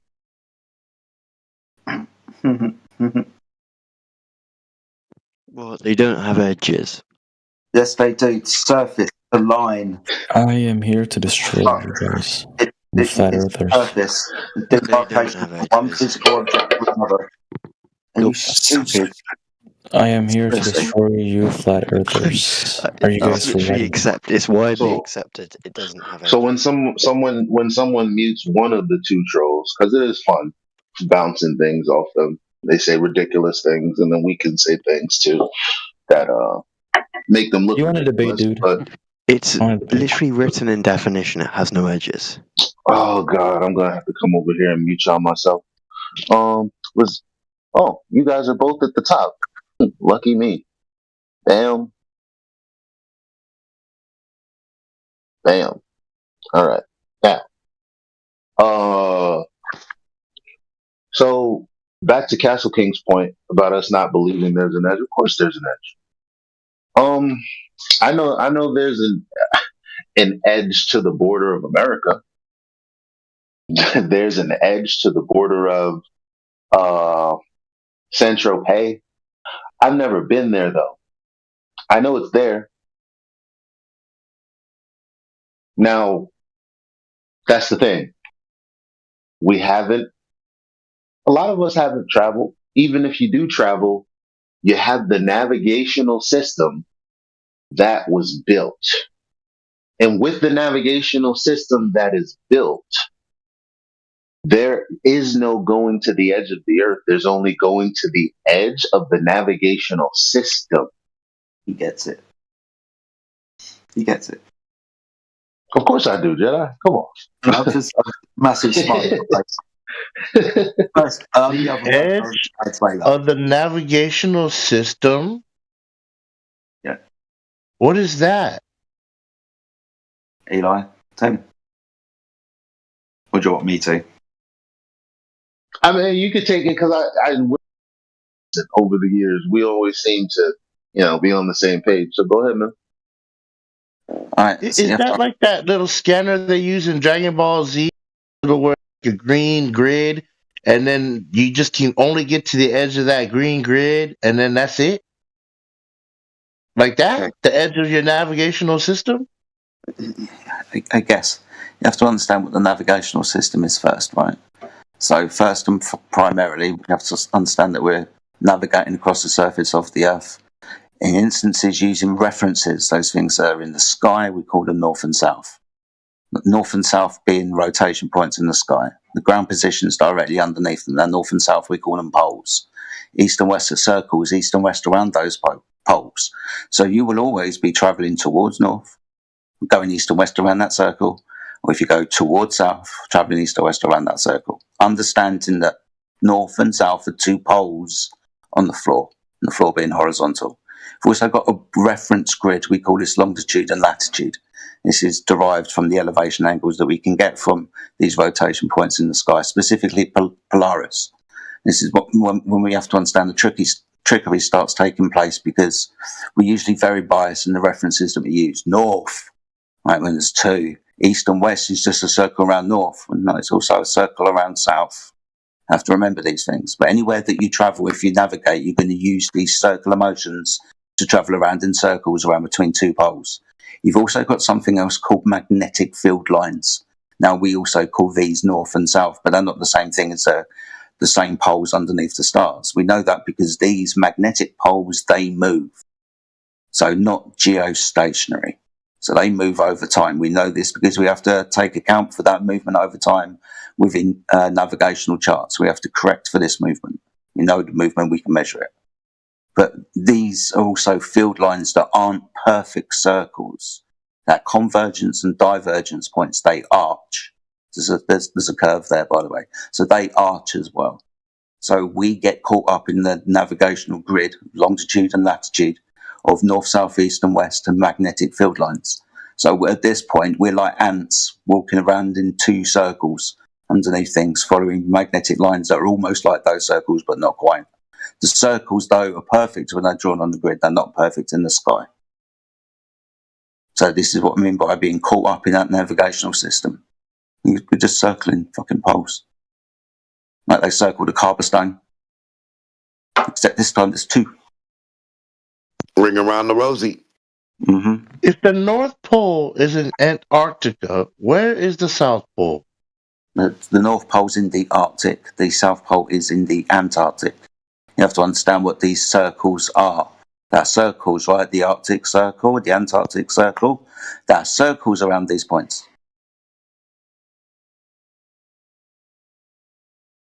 So we measure them.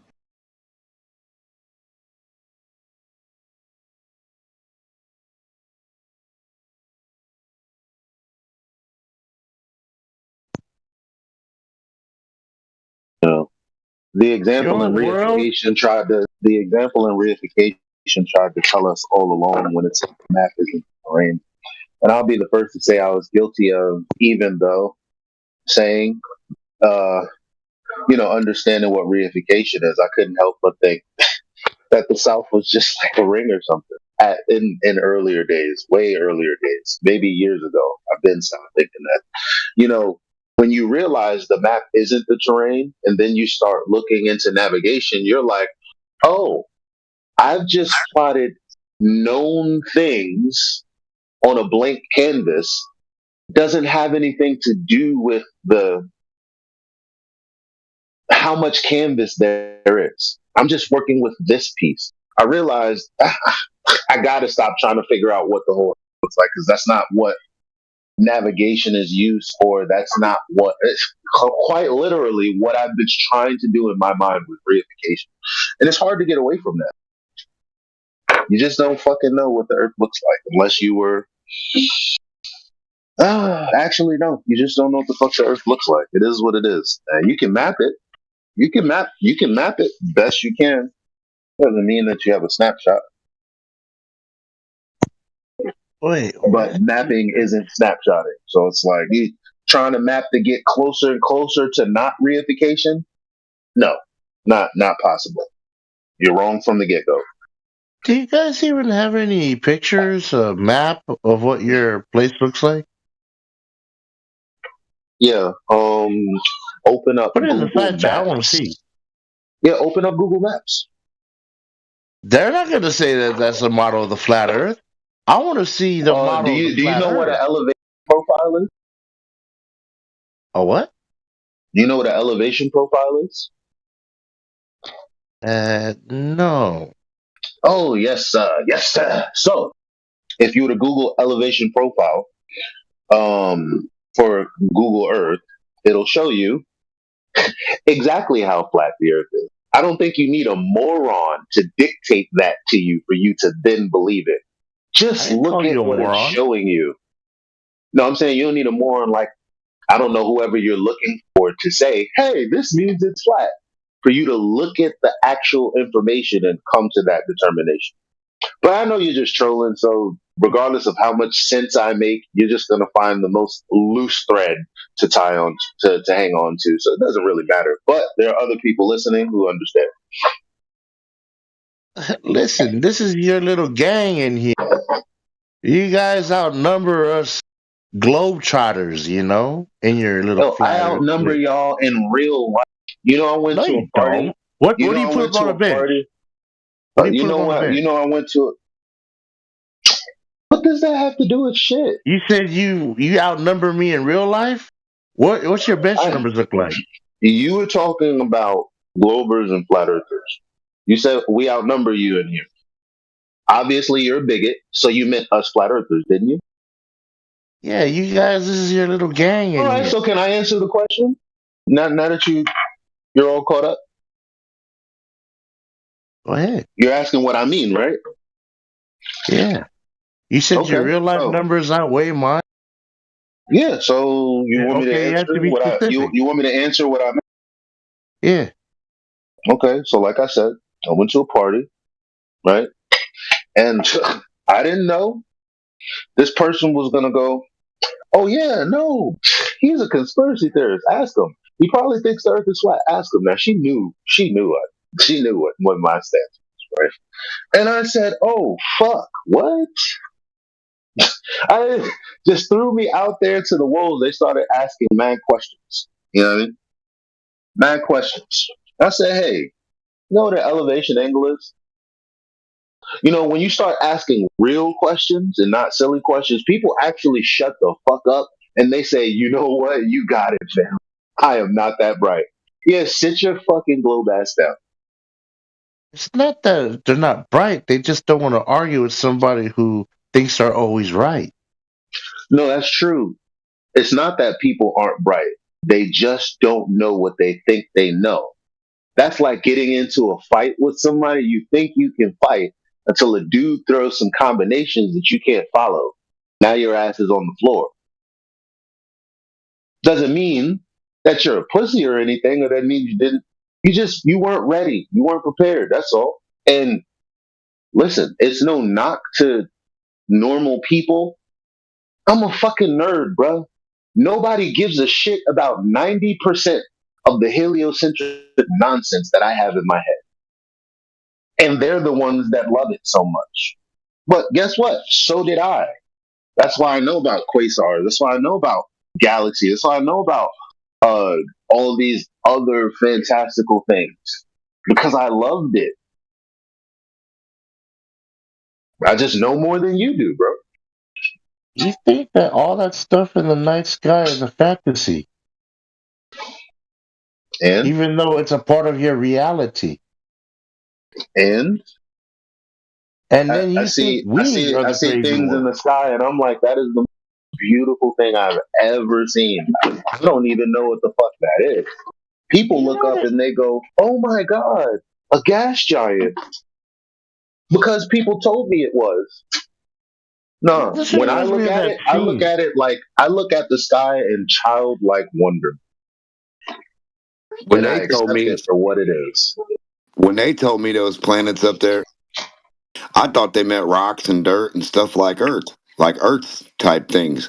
And then they was like, "Oh, this is this, and this is a gas." I said, "What the fuck? No, I can't. No, I'm not tracking with that." I wasn't really even tracking with little Earths everywhere, but you know what I mean. That's what they think. That's what they try to convince you of. So you're like, am I supposed to say yeah? Like, I guess. You know what I mean? Like, what else do you say as a kid and you have no clue what the fuck these people are telling you? Oh God! Listen. So, what do you think is in the night sky when you look upon it?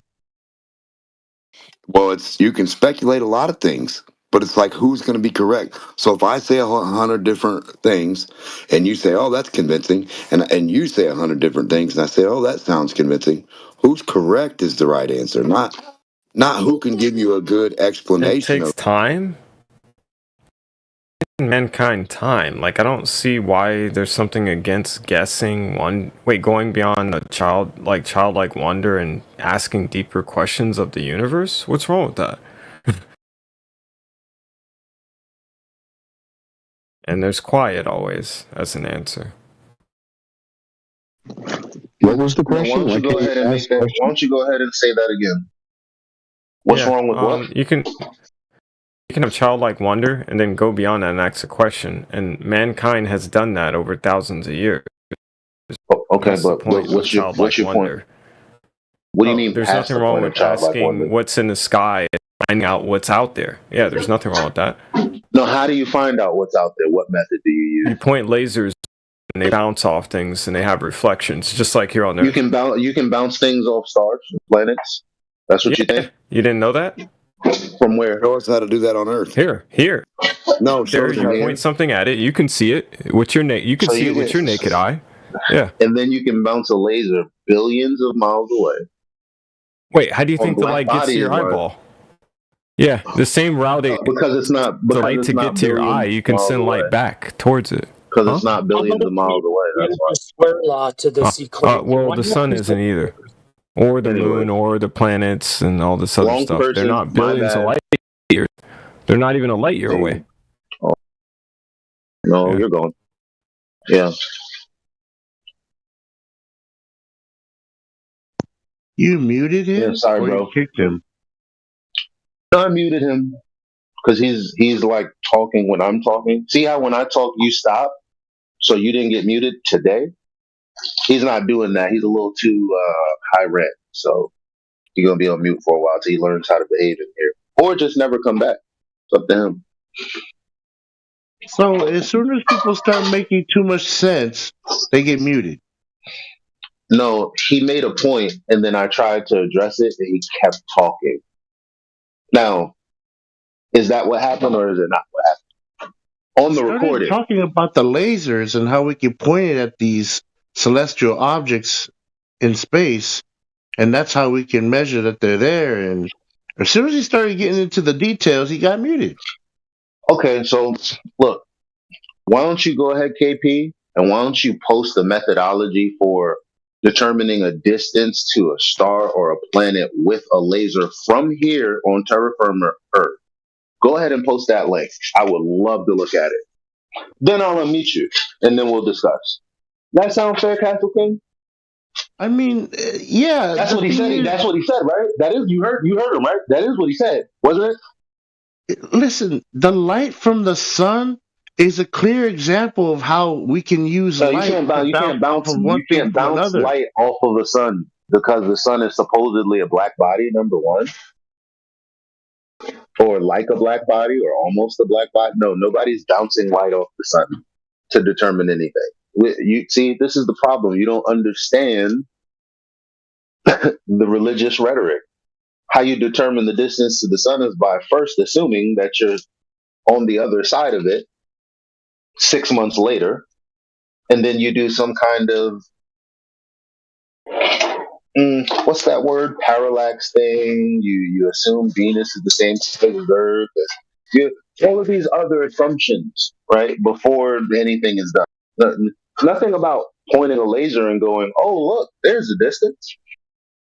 So anyway, like he was saying, because we were talking about, stars and galaxies. We live in a galaxy. Oh my God. Can we even see it? So let me see how you can, from Earth, point a laser and determine the distance or whatever the fuck else he said. That's what I would like to see. Learn me something. Yeah, I'll put it in side chat. I'll put it in.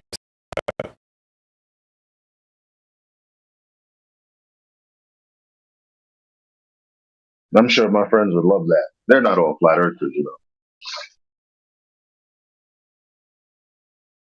So you were saying what exactly?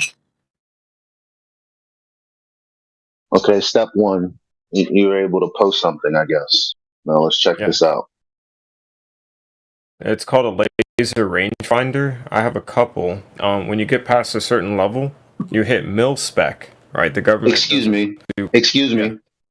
Go ahead and read. I'm sorry. Excuse me. Seems like this is pointing to the moon.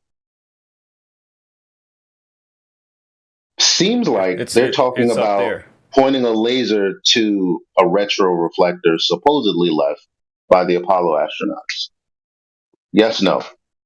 No, you don't have to hit the reflector, bro.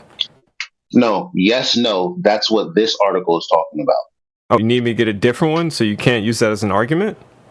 Well, don't use the moon, dickhead. Well, I'm not going to use the reflective thing that you claim isn't there because we never went to the moon. I'm not going to use that. No, you literally said. Literally, because I was saying something about stars, galaxies, and you said, well, you can ask questions in childlike wonderment, but we've gone further than that. I said, oh, how? You said, well, what you said. But we were talking about galaxies, quasars, things that are like unfathomably distant. No, I can see the Milky Way spiral with my naked eye looking out. I've done it a couple times. Okay, so he's not going to do what he claimed. So he interrupted to pretend he can do something. And no, I did it with my naked eye. And then he pulled out his little Grabbler briefcase and gave you something else. It's like the worst bootleg movie I've ever seen.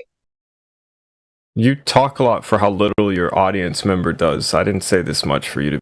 Well, that's good, but you're still on mute, fam. That was totally ridiculously annoying. Do you just mute I was washing dishes. That tries to argue against you? I guess I do. You're going to get muted too. Because concern trolling is most definitely a mutable offense. Anybody else? No. None of you motherfuckers are real anyway. I don't respect you trolls. I'm here for the people who actually want to ask legitimate questions, who are trying to figure out what the fuck is going on. I don't feel no way about muting 10 of you motherfuckers if none of you are real. I really don't. I'm not like everybody else. I'm not going to keep you for the audience. So you may as well just wait till I'm gone to do all that bullshit.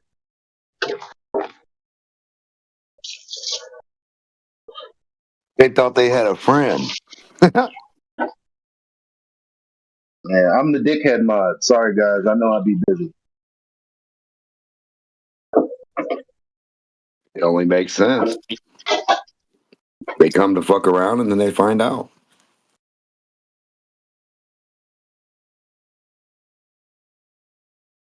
They could actually find something out or exchange some information, but they don't like doing that. They want you to just believe a cartoon.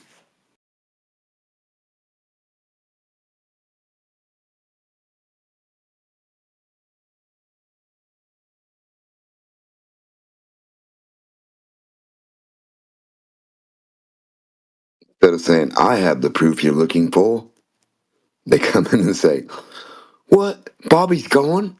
Where'd Bobby go? Fuck Bobby. Fuck Bobby. He must have thought I was here to talk about beliefs. No, originally we were talking about measurements and why that isn't enough to stop somebody asking stupid questions of the dome and the edge. Remember, that's how this all started when I entered the chat. You think you're gonna muscle your way into fantasy land and get you in fantasy land when I know for a fact that the measurements are the one thing you guys don't talk about? No, that's all I want to talk about.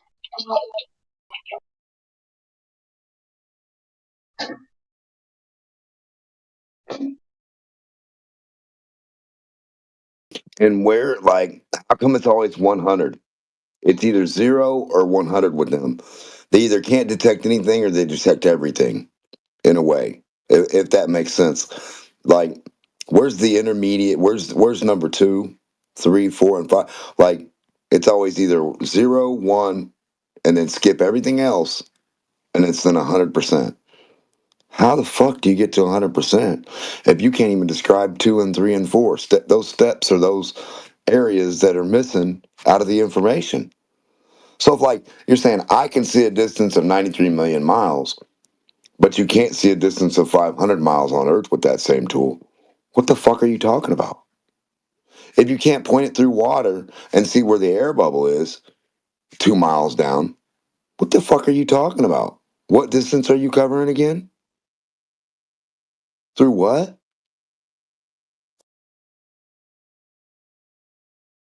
How do you just go from my laser turns on so it's going to go 93 million miles?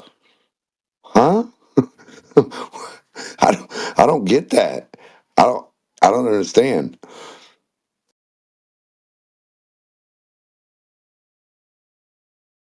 I guess your flashlight hits the sun too, and the moon. And you could just turn it on for the guys up there on the moon. Just turn your flashlight on for them from Earth. They're going to use your light.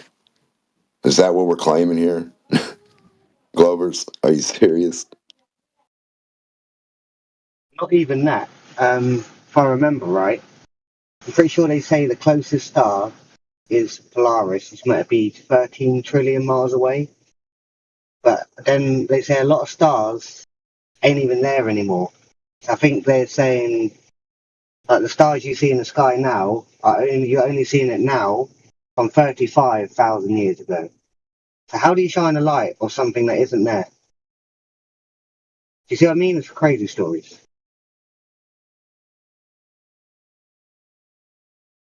But that guy that said that he was reflecting, that you can reflect lasers, he wasn't claiming a globe. He said that the stars are not light years away, that they're closer. Because Elijah, you brought up billions of miles, and he said no, that the stars are not light years away. Yeah, somebody said they're closer. Yeah, I heard that. He said it. He was like, no, they're not like they say that far away. When Elijah said that they were far, No, I didn't hear that. No, he's on. Please don't. I didn't hear him say that, because then I'm gonna have to unmute him to defend himself. No, I was saying. You're watching 24/7 Flat Earth Discord live.